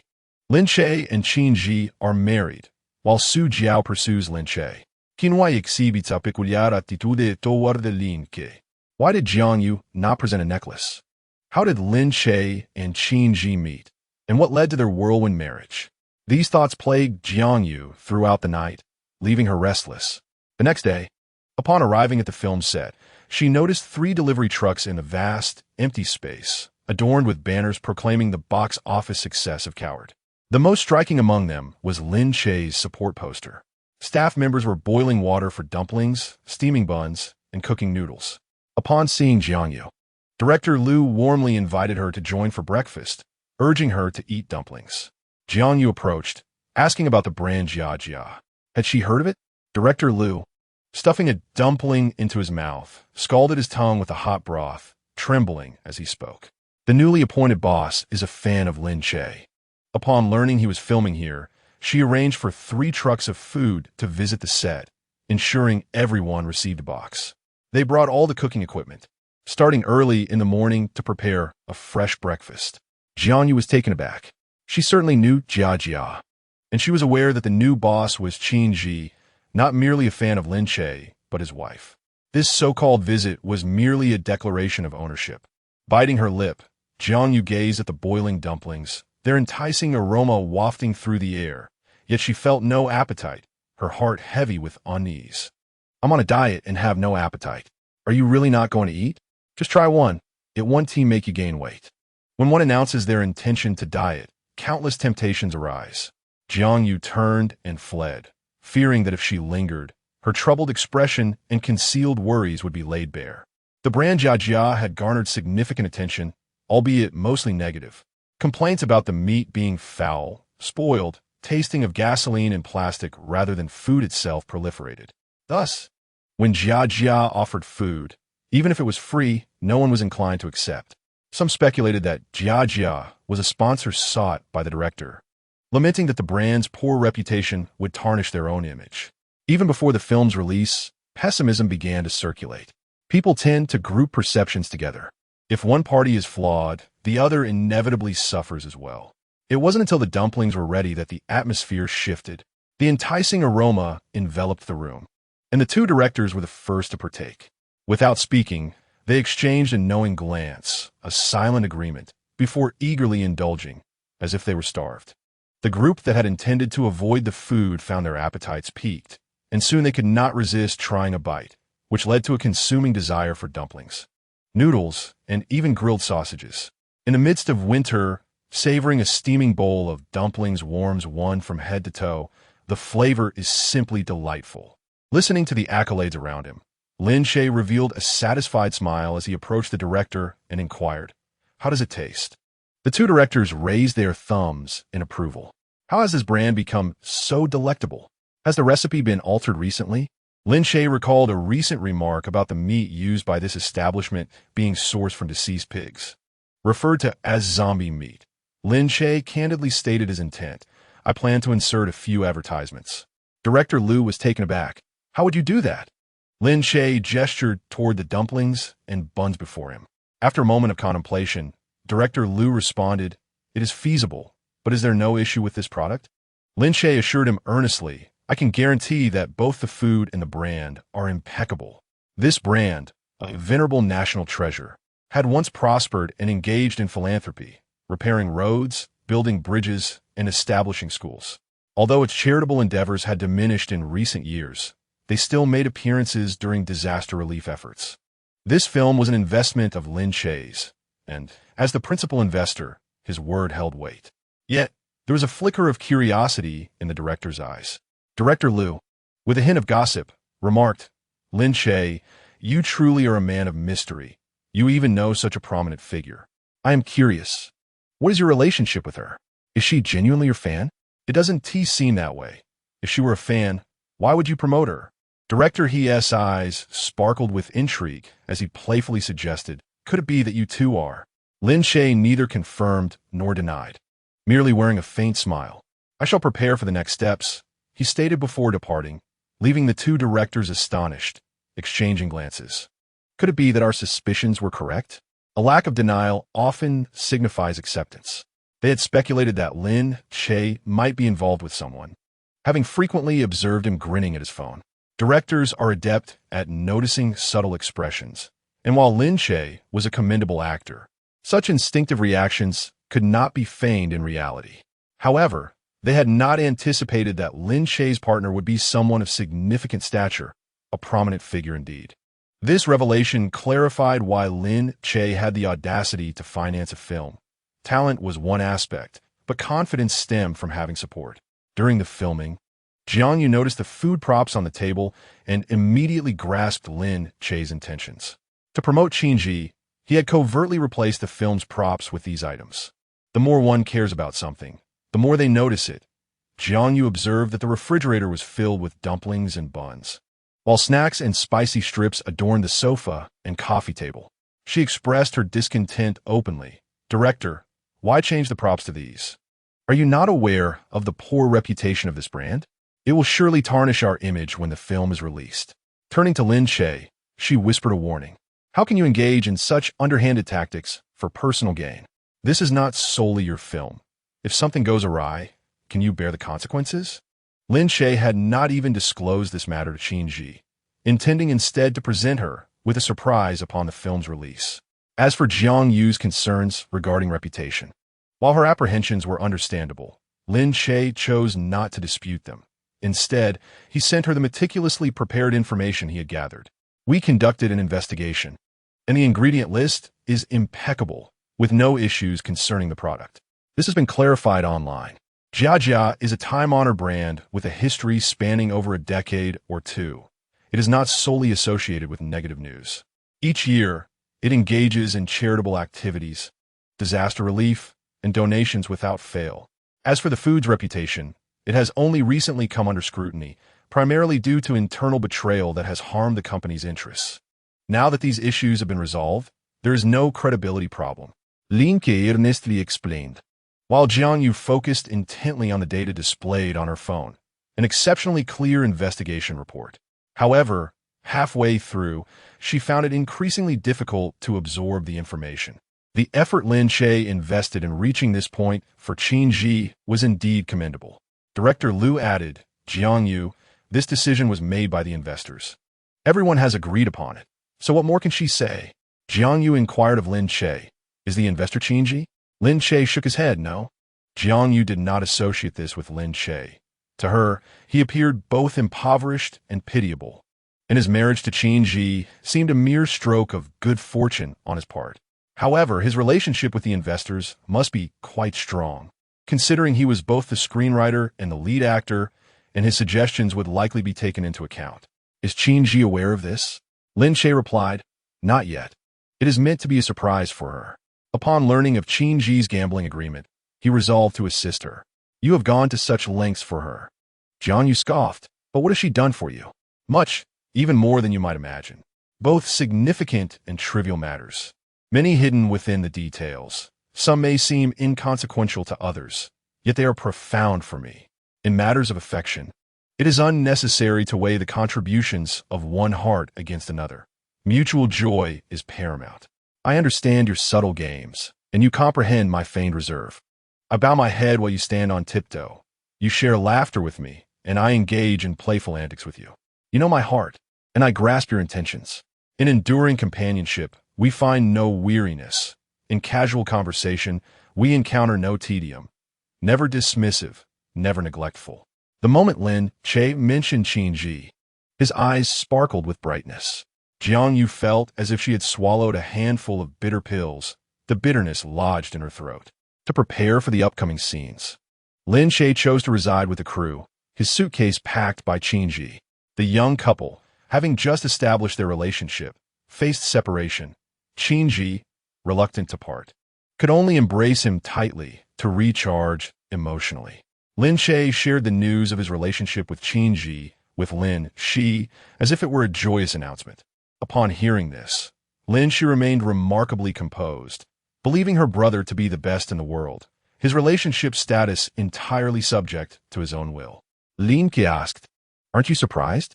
Lin Che replied, nonchalantly, a little, but it was entirely within my expectations. Lin Che chuckled, you could foresee this? Lin Che shook her head, speaking earnestly. Brother, perhaps you haven't noticed, but every time you mention Qin Yi, you smile.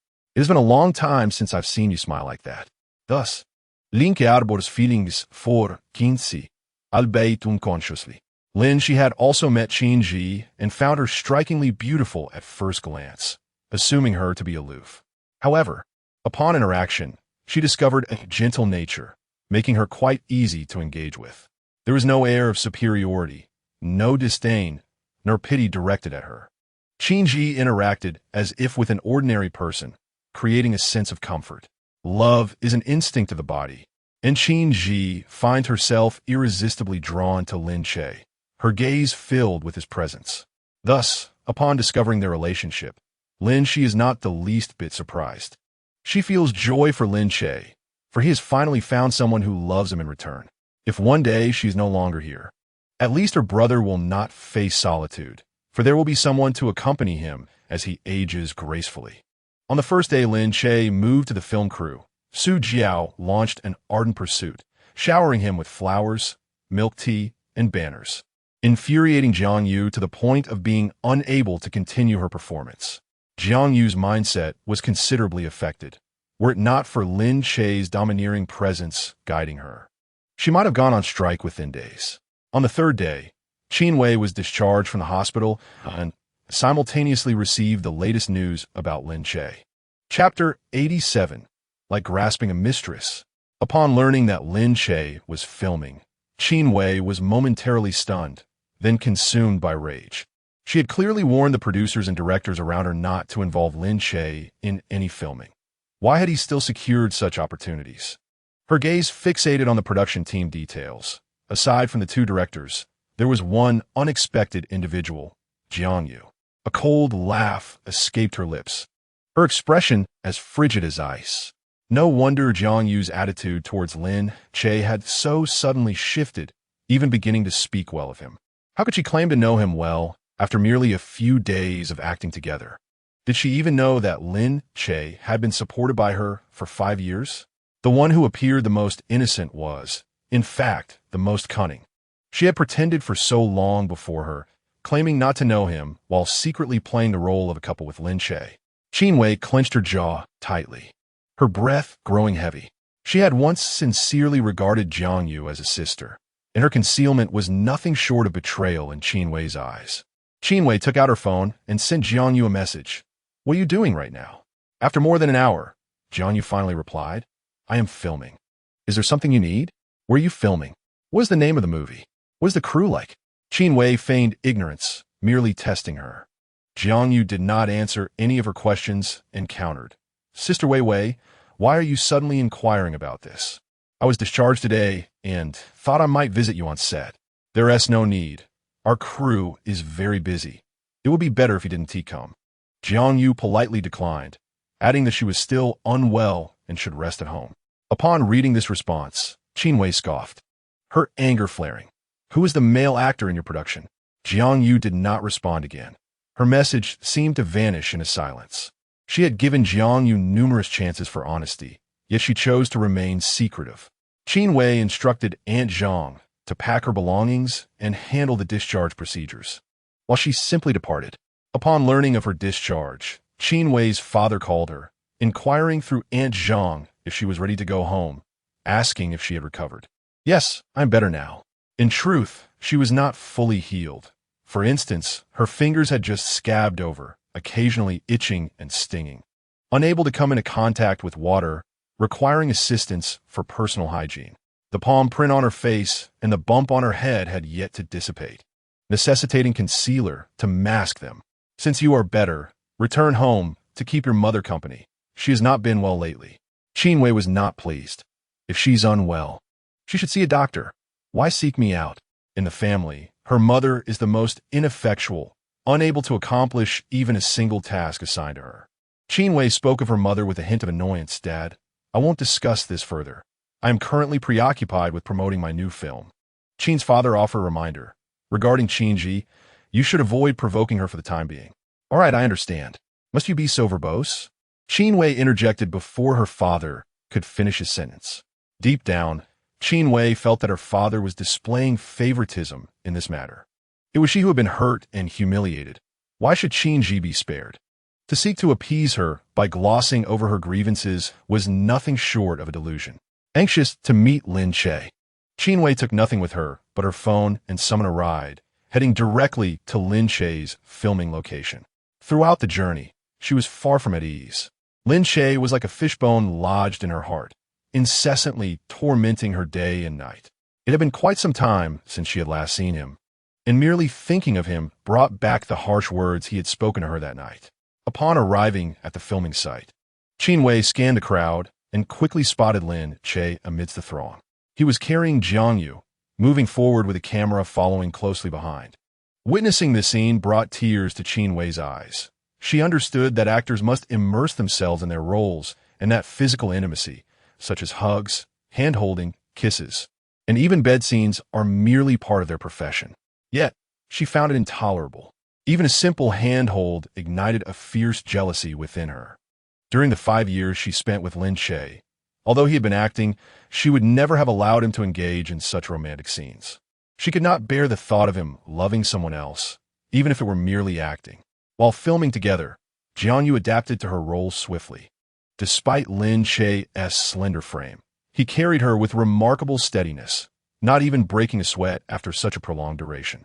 Although portraying a couple, their intimate scenes were scarce, with the most they did being hand-holding and embraces. Director, he had a remarkable ability to create a warm and romantic atmosphere, capturing even the simplest interactions with just the right lighting and angles. Sometimes, upon reviewing playback footage, Jiang Yu would inexplicably feel as if she and Lin Che had truly experienced a lengthy romance. As she lay against Lin Che's back, she fought to steady her racing heart, focusing intently on her lines. However, in that seemingly tranquil moment, Jiang Yu keenly sensed an unusual gaze upon her. Possessing an extraordinary sensitivity to various stares, she could not ignore the intense hostility mixed in with this particular gaze. Following its direction, she locked eyes with Qin Wei, whose shocked expression widened her own eyes. Overcome with guilt, Jiang Yu's movements became rigid. Lin Che asked what was wrong, but as the director had not called for a cut, they needed to continue. Quickly regaining her composure, Jiang Yu concealed her panic and resumed filming. Fortunately, the scene was brief and concluded swiftly. As she dismounted from Lin Che's back, she pondered how Qin Wei had found her here.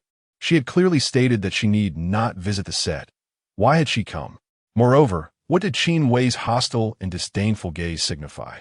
It felt as if she were confronting the paramour of her boyfriend, a sensation that was decidedly unsettling. Jiang Yu felt a wave of discomfort in her heart. Qin Wei's expression remained icy as she did not approach directly, but instead took out her phone to call Director Liu. Once the call connected, Qin Wei spoke directly. Director Liu, I heard that you recently collaborated with Director He on a film. I happen to be passing by and would like to drop by for a visit. After all, the actors under your direction are all familiar faces to me, and I wish to greet them. Upon seeing Qin Wei's name on the caller ID, Director Liu was immediately struck by an ominous premonition. Who would come to visit a set without reason, especially with the pretense of old acquaintances? It felt more like a gathering of old adversaries. He recalled the harsh words Qin Wei had previously uttered within the industry and forced a smile, saying, "We are currently busy with work, Miss Qin. I believe it would be best to postpone this visit." "Postpone? I can see you all already," she retorted. "See us?" Director Liu looked around and finally spotted Qin Wei outside the crowd. Not only did he see her, but Lin Che also noticed her, having recognized her even earlier than Jiang Yu. Although Qin Wei did not speak harshly and even wore a gentle smile, an aura of coldness radiated from her. Imposing and unyielding, Director Liu signaled to the stage staff and, gripping his phone tightly, approached her. "Miss Qin, it has been a long time." Qin Wei put down her phone. "Can I enter now?" "Of course," Director Liu replied, discreetly glancing around to confirm that she was alone, without any bodyguards to cause disruption. Chapter 88. Gain or loss. Director Liu was not afraid of her. He simply preferred to avoid unnecessary trouble. Qin Wei sneered. "Director Liu, you really are willing to welcome anyone." Director Liu pondered silently that it was primarily due to the generous funding provided by Lin Che and the quality of the script that he dared to work with them at all. "Who are your investors? Did they request Lin Che for the role? Or was it your own decision as the director?" Director Liu refrained from answering and cautiously inquired. "Miss Qin, may I ask what exactly Lin Che has done to offend you?" "He simply makes me unhappy." Director Liu was taken aback. Was she really willing to go so far as to blacklist him over mere displeasure? That seemed excessively harsh. It is well understood that cutting off someone's means of livelihood is akin to taking away their family. If there's a misunderstanding, why not resolve it? Lin Che is a talented actor, and preventing him from taking on roles would be tantamount to ruining his career. Having worked closely with Lin Che for a month, he had witnessed his remarkable growth. Just when he thought Lin Che had reached his limits, he would surpass them yet again, as if filled with boundless potential. Talented and dedicated young actors like Lin Che were rare in this industry, and Director Liu could not bear to see such a gem go unnoticed. Qin Wei declared resolutely, "I want to ruin him." Director Liu mused that there exists a certain type of person who is simply envious of others' goodness. The more admirable someone else appears, the more it highlights their own flaws, prompting them to seek destruction. He could only conclude that Qin Wei was a person consumed by jealousy, perhaps in need of psychological help to spare others from her relentless persecution. Perhaps the expression in his eyes betrayed his thoughts, for Qin Wei, in a fit of rage, "Snap, what kind of look is that?" Director Liu, taken aback, changed his expression, and just as he was scrambling for an excuse, Jiang Yu approached. "Vivi, what brings you here?" Jiang Yu's tone carried a hint of dissatisfaction. Qin Wei struggled to maintain her composure, especially upon seeing Jiang Yu, her gaze growing increasingly fierce. Jiang Yu flinched in fear.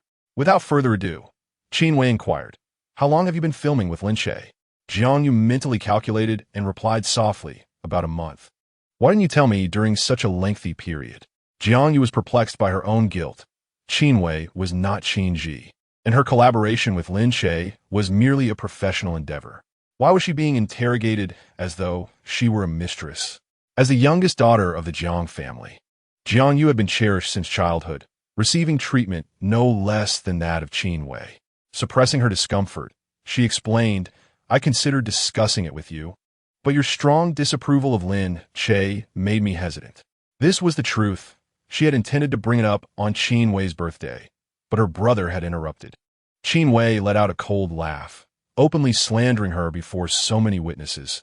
You are fully aware that Lin Che is a scoundrel. Are you not concerned that this film may never see the light of day because of him? Jiang Yu retorted swiftly, he is not a scoundrel. Qin Wei countered. You do not believe me?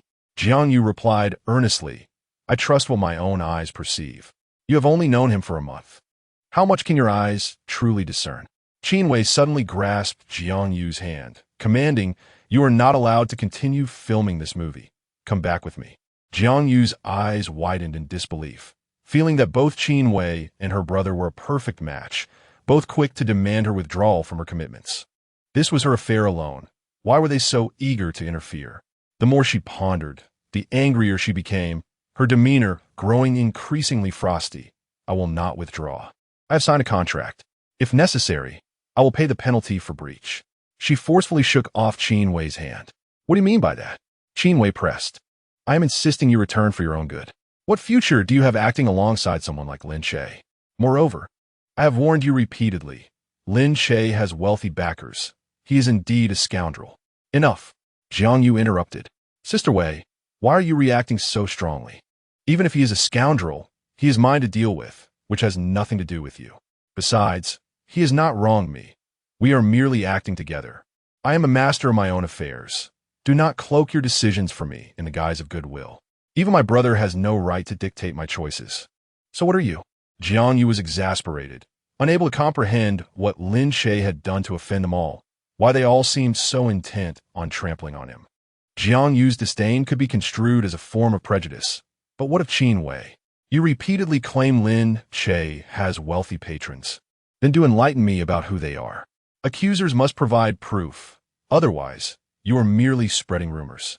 After a long silence, Director Liu, standing by, chimed in supportively. Exactly. If you cannot substantiate your claims, they are mere fabrications. Both Jiang Yu and the director defended Lin Che.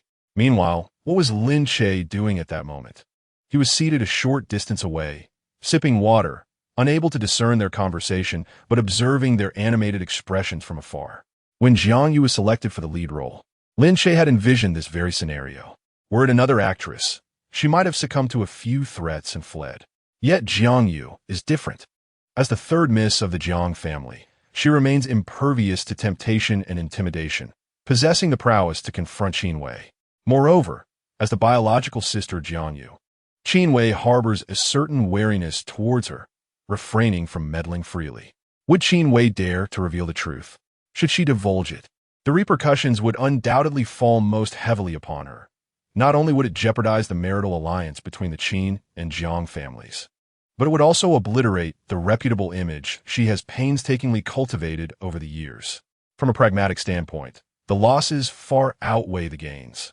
Thus, when faced with Jiang Yu, she can only maintain her silence and uphold the current status quo. Qin Wei's countenance was stormy, her composure unraveling as she wrestled internally with the dilemma of whether to disclose the truth. Would revealing it yield more gains or losses, and whose impact will be greater? If she spoke out, would Lin Che truly return her side? Rather than enticing Lin Che to come back willingly, she would prefer to incapacitate him and confine him away. If he were unseen, he would not be remembered. Vivi, what brings you here? The chaotic thoughts were interrupted as Qin Wei turned to see Su Jiao, her expression darkening further. Approaching December, Su Jiao donned a form-fitting blue knitted dress that accentuated her curves, clearly a deliberate choice. Upon seeing her, Qin Wei's demeanor soured even more. What are you doing here? I told you in the hospital that I am pursuing Lin Che. Qin Wei's gaze darted between Jiang Yu and Su Jiao, incredulity turning to laughter. So you already knew Lin Che was filming here? Su Jiao blinked, indeed. Why hide this from me? You never asked, Su Jiao replied with a light smile. You would have found out sooner or later.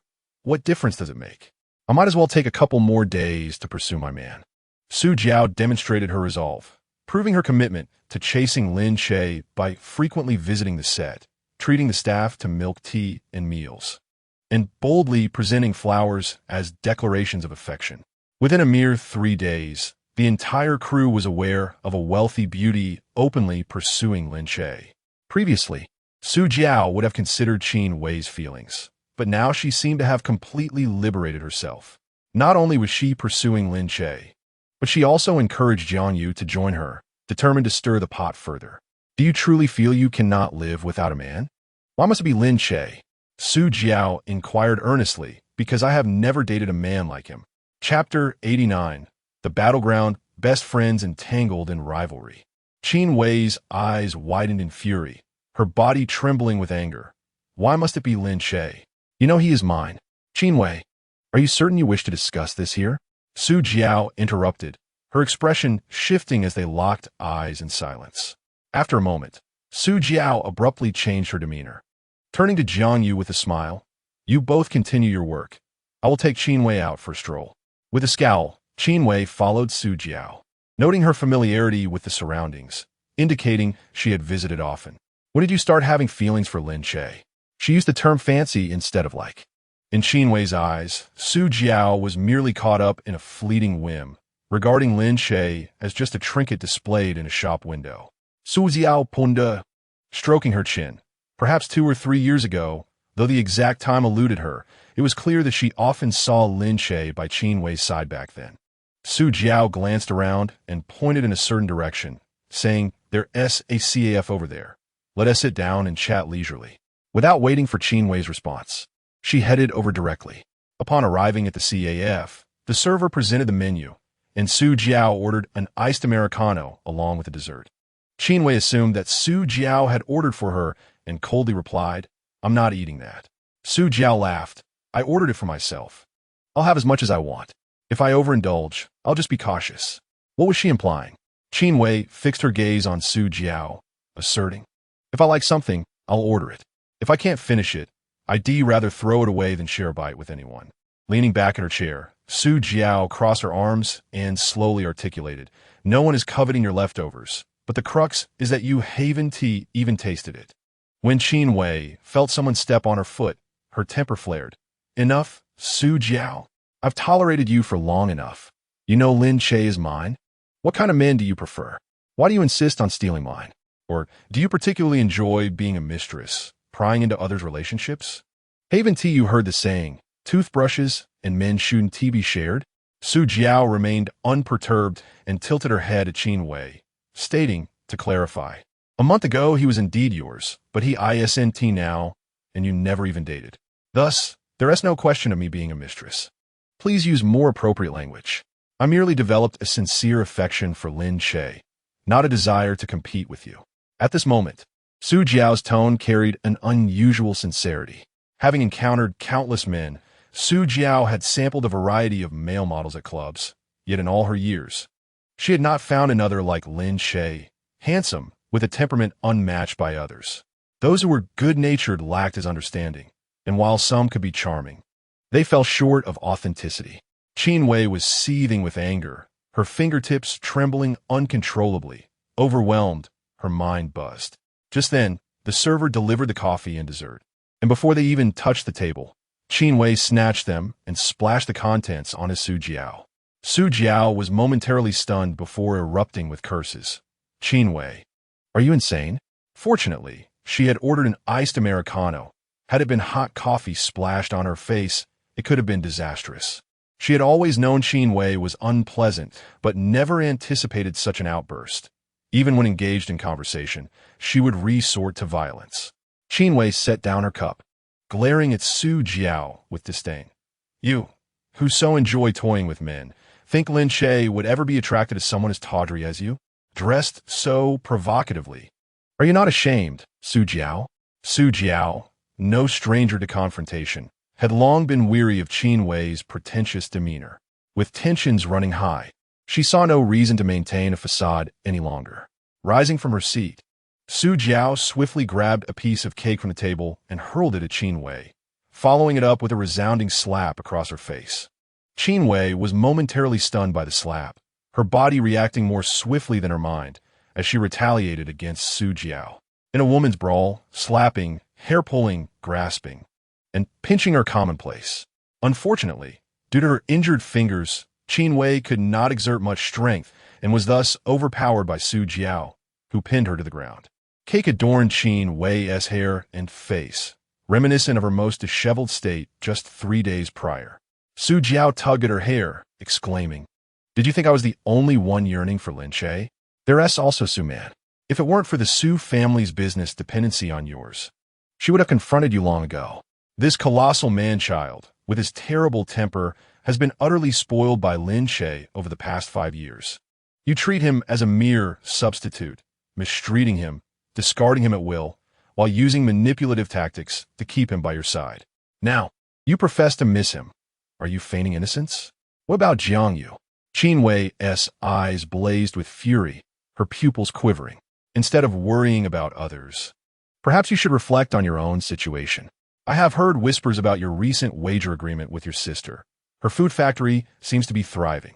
In contrast, you, amid this industry's winter, have suffered considerable losses this year, resting all hopes on your final film."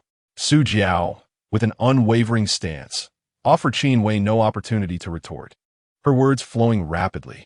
"If you wish to cause a scene today, I shall not hinder you, but consider your own capabilities and the risks at stake. If the truth emerges that you are maintaining a substitute while engaged, how do you think the online audience will react? Will they still support you?" Gasping for breath, Qin Wei trembled, a combination of anger and shock coursing through her. She genuinely never anticipated that all her close friends had eyes for Lin Che. Had she known, she would never have introduced him to them. Her pallor deepened, her eyes turning a terrifying crimson, as if she might tear Su Jiao apart. Su Jiao held her down. "Warning, Qin Wei, don't overestimate yourself. If you keep coveting what others possess, you might stretch yourself too thin. Your loud outbursts will only serve to alert Jiang Yu. How will you explain this to him? And your parents, will they stand by you? You are already no match for Qin Yi. Will you even have anything left to inherit?" Su Jiao smirked, her eyes glinting with icy mockery. "You truly are a waste." Once, they had been genuine friends, with Su Jiao eager to share delightful experiences with Qin Wei. Their bond had flourished since elementary school, through middle school, high school, and into university, having attended the same institution. It was precisely due to their close relationship that Su Jiao knew where to inflict the deepest wounds. Qin Wei longed to tear her apart. Her recently healed fingers had begun to bleed again, yet the pain in her hands paled in comparison to the anguish in her heart. Su Jiao was adept at striking her vulnerabilities. Now, Qin Wei felt as though she had been cornered at the edge of a cliff, with an abyss behind her and a treacherous path ahead. "Su Jiao, are you truly willing to sever ties with me for a man? So what if I am?" Su Jiao zipli unput. Though the Su family was somewhat inferior to the Qin family, she was astute enough to discern the situation, knowing that Qin Wei's potential would never rival that of her sister, Qin Yi. The words she spoke emanated from the depths of her heart. Qin Wei and Su Jiao had long harbored mutual disdain for one another, and even in the absence of Lin Che, their ties would have surely severed. Qin Wei consistently looked down upon those around her, self-centered and domineering. During meals, if she refrained from touching her chopsticks, no one else was permitted to do so. She was overly controlling, relishing in admonishing others with her biting sarcasm, never sparing anyone's dignity. With such a temperament, no one could endure her. Su Jiao had also reached her limit. She genuinely admired Lin Che's resilience and found herself captivated by him. With such steadfastness, he was destined for greatness once liberated from Qin Wei's influence. The commotion drew attention, with patrons seeking coffee glancing over, and some passers-by even produced their phones to record the spectacle. The bewildered server stood by, unsure whether to intervene or not, ultimately resorting to merely advising the two to cease their altercation. Su Jiao felt humiliated, tugging at her hair in a public display, surrounded by onlookers. She had never felt such shame in her life. What began as a mere exchange of words escalated into violence, and now here they were. Observing Qin Wei's newly bruised visage, freshly released from the hospital only to face yet another bout of injury, Su Jiao felt a surge of adrenaline, plunging her into a fervent and chaotic state, intent solely on delivering a harsh lesson without regard for the severity of her blows or the pain inflicted, which only registered once the confrontation ceased. Su Jiao finally loosened her grip on Qin Wei, yet Qin Wei clung to her hair. "Qin Wei, release me. Are you not embarrassed enough? Once close friends, They had devolved into enemies, and not even worthy adversaries at that. With disheveled hair and a fierce expression, Qin Wei resembled a tempest ready to unleash her wrath.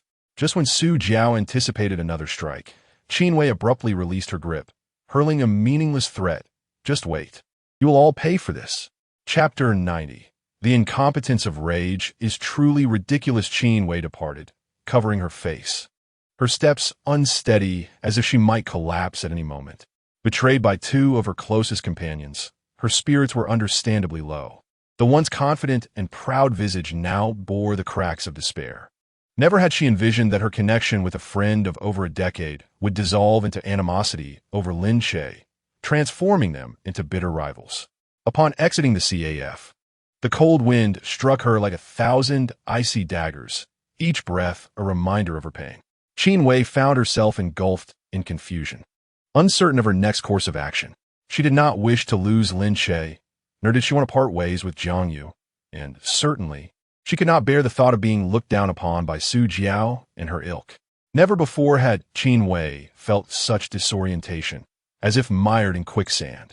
Her struggles futile, her body heavy, and her spirit drained. Suddenly, she stood before a towering building, gazing into the reflective surface, and was met with a disheveled image of herself. Hair in disarray, adorned with remnants of cake frosting, her cheeks swollen, and a bloodied gash across her forehead from an unknown source. She appeared wretched and unrecognizable. How had she fallen to such a state? As she touched the injury on her forehead and stared at her battered hands, the next moment found her crouched down, embracing herself. Why did they betray me? Why should one apologize to her? Why leave her?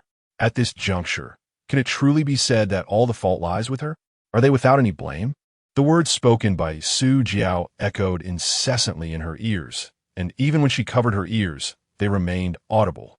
She was tormented with no outlet for her anguish. Her mind felt as though it might explode, and she harbored a deep-seated hatred for everyone. Qin Wei had departed, yet the matter was far from resolved. In the CAF, Su Jiao wore a stoic expression as she wiped the coffee and cake from her clothes with a tissue. Finally, she took out her phone to scan the payment code, and even left a small tip for the waitress to clean up the mess. Qin Wei had left cleanly, leaving her to deal with the aftermath. Not only did she have to settle the bill, but she also needed to summon the manager to ensure the surveillance footage was properly handled. The onlookers from earlier had dispersed quickly. While she could manage the CAF surveillance video, she had no control over the recordings on others' phones. With so many people present, she had no idea how many had captured videos or photos. If it spread, so be it. After all, she had not lost face in this altercation. If anything, it was Qin Wei who had suffered a greater blow to her dignity. Su Jiao exhaled a heavy sigh, feeling vexed as she glanced at her ruined manicure and the scratches on her arm, her frustration boiling over. Qin Wei ought to be examined in a psychiatric facility. There was something amiss with her mind. After a moment's contemplation, Su Jiao retrieved her phone and sent a text to Su Man, briefly recounting the events that had just transpired, urging her to brace herself mentally. When Qin Wei and Lin Che were together, she and Su Man had conspired in the background, planning to pursue Lin Che once their contract ended. 5 years was a lengthy period, and she believed Lin Che would acquiesce. Who could have known that Qin Wei would act irrationally, refusing to adhere to their agreement, and even after their separation, she remained entangled with Lin Che, disregarding Jiang Yu entirely. Thus, sometimes one believes they are playing with a toy, while in reality, the toy is playing them, and one remains blissfully unaware. Qin Wei's sudden arrival was matched only by her abrupt departure when Su Jiao called her away. Jiang Yu pondered Qin Wei's unfinished remarks, sensing a deeper meaning in her words. If Lin Che truly had a benefactor, it was undoubtedly Qin Yi. Confused and burdened with thoughts, she approached Lin Che. He was seated on a small footrest, and Jiang Yu stood before him, backlit by the sun, and inquired, "Do you know Qin Wei?" Lin Che looked up and candidly replied, "I do." Upon uttering the question, Jiang Yu immediately regretted it. What was she asking? Lin Che was married to Qin Yi. How could he not know her sister, Qin Wei? Jiang Yu pressed her lips together. It was Qin Wei who said you were being supported by a benefactor, acting all high and mighty, and accused you of being a scoundrel who deceives with emotions. She had thrown Qin Wei under the bus without reservation. As she spoke, she stole glances at Lin Che's expression, searching for any sign of anger. Aren't you angry? Not at all.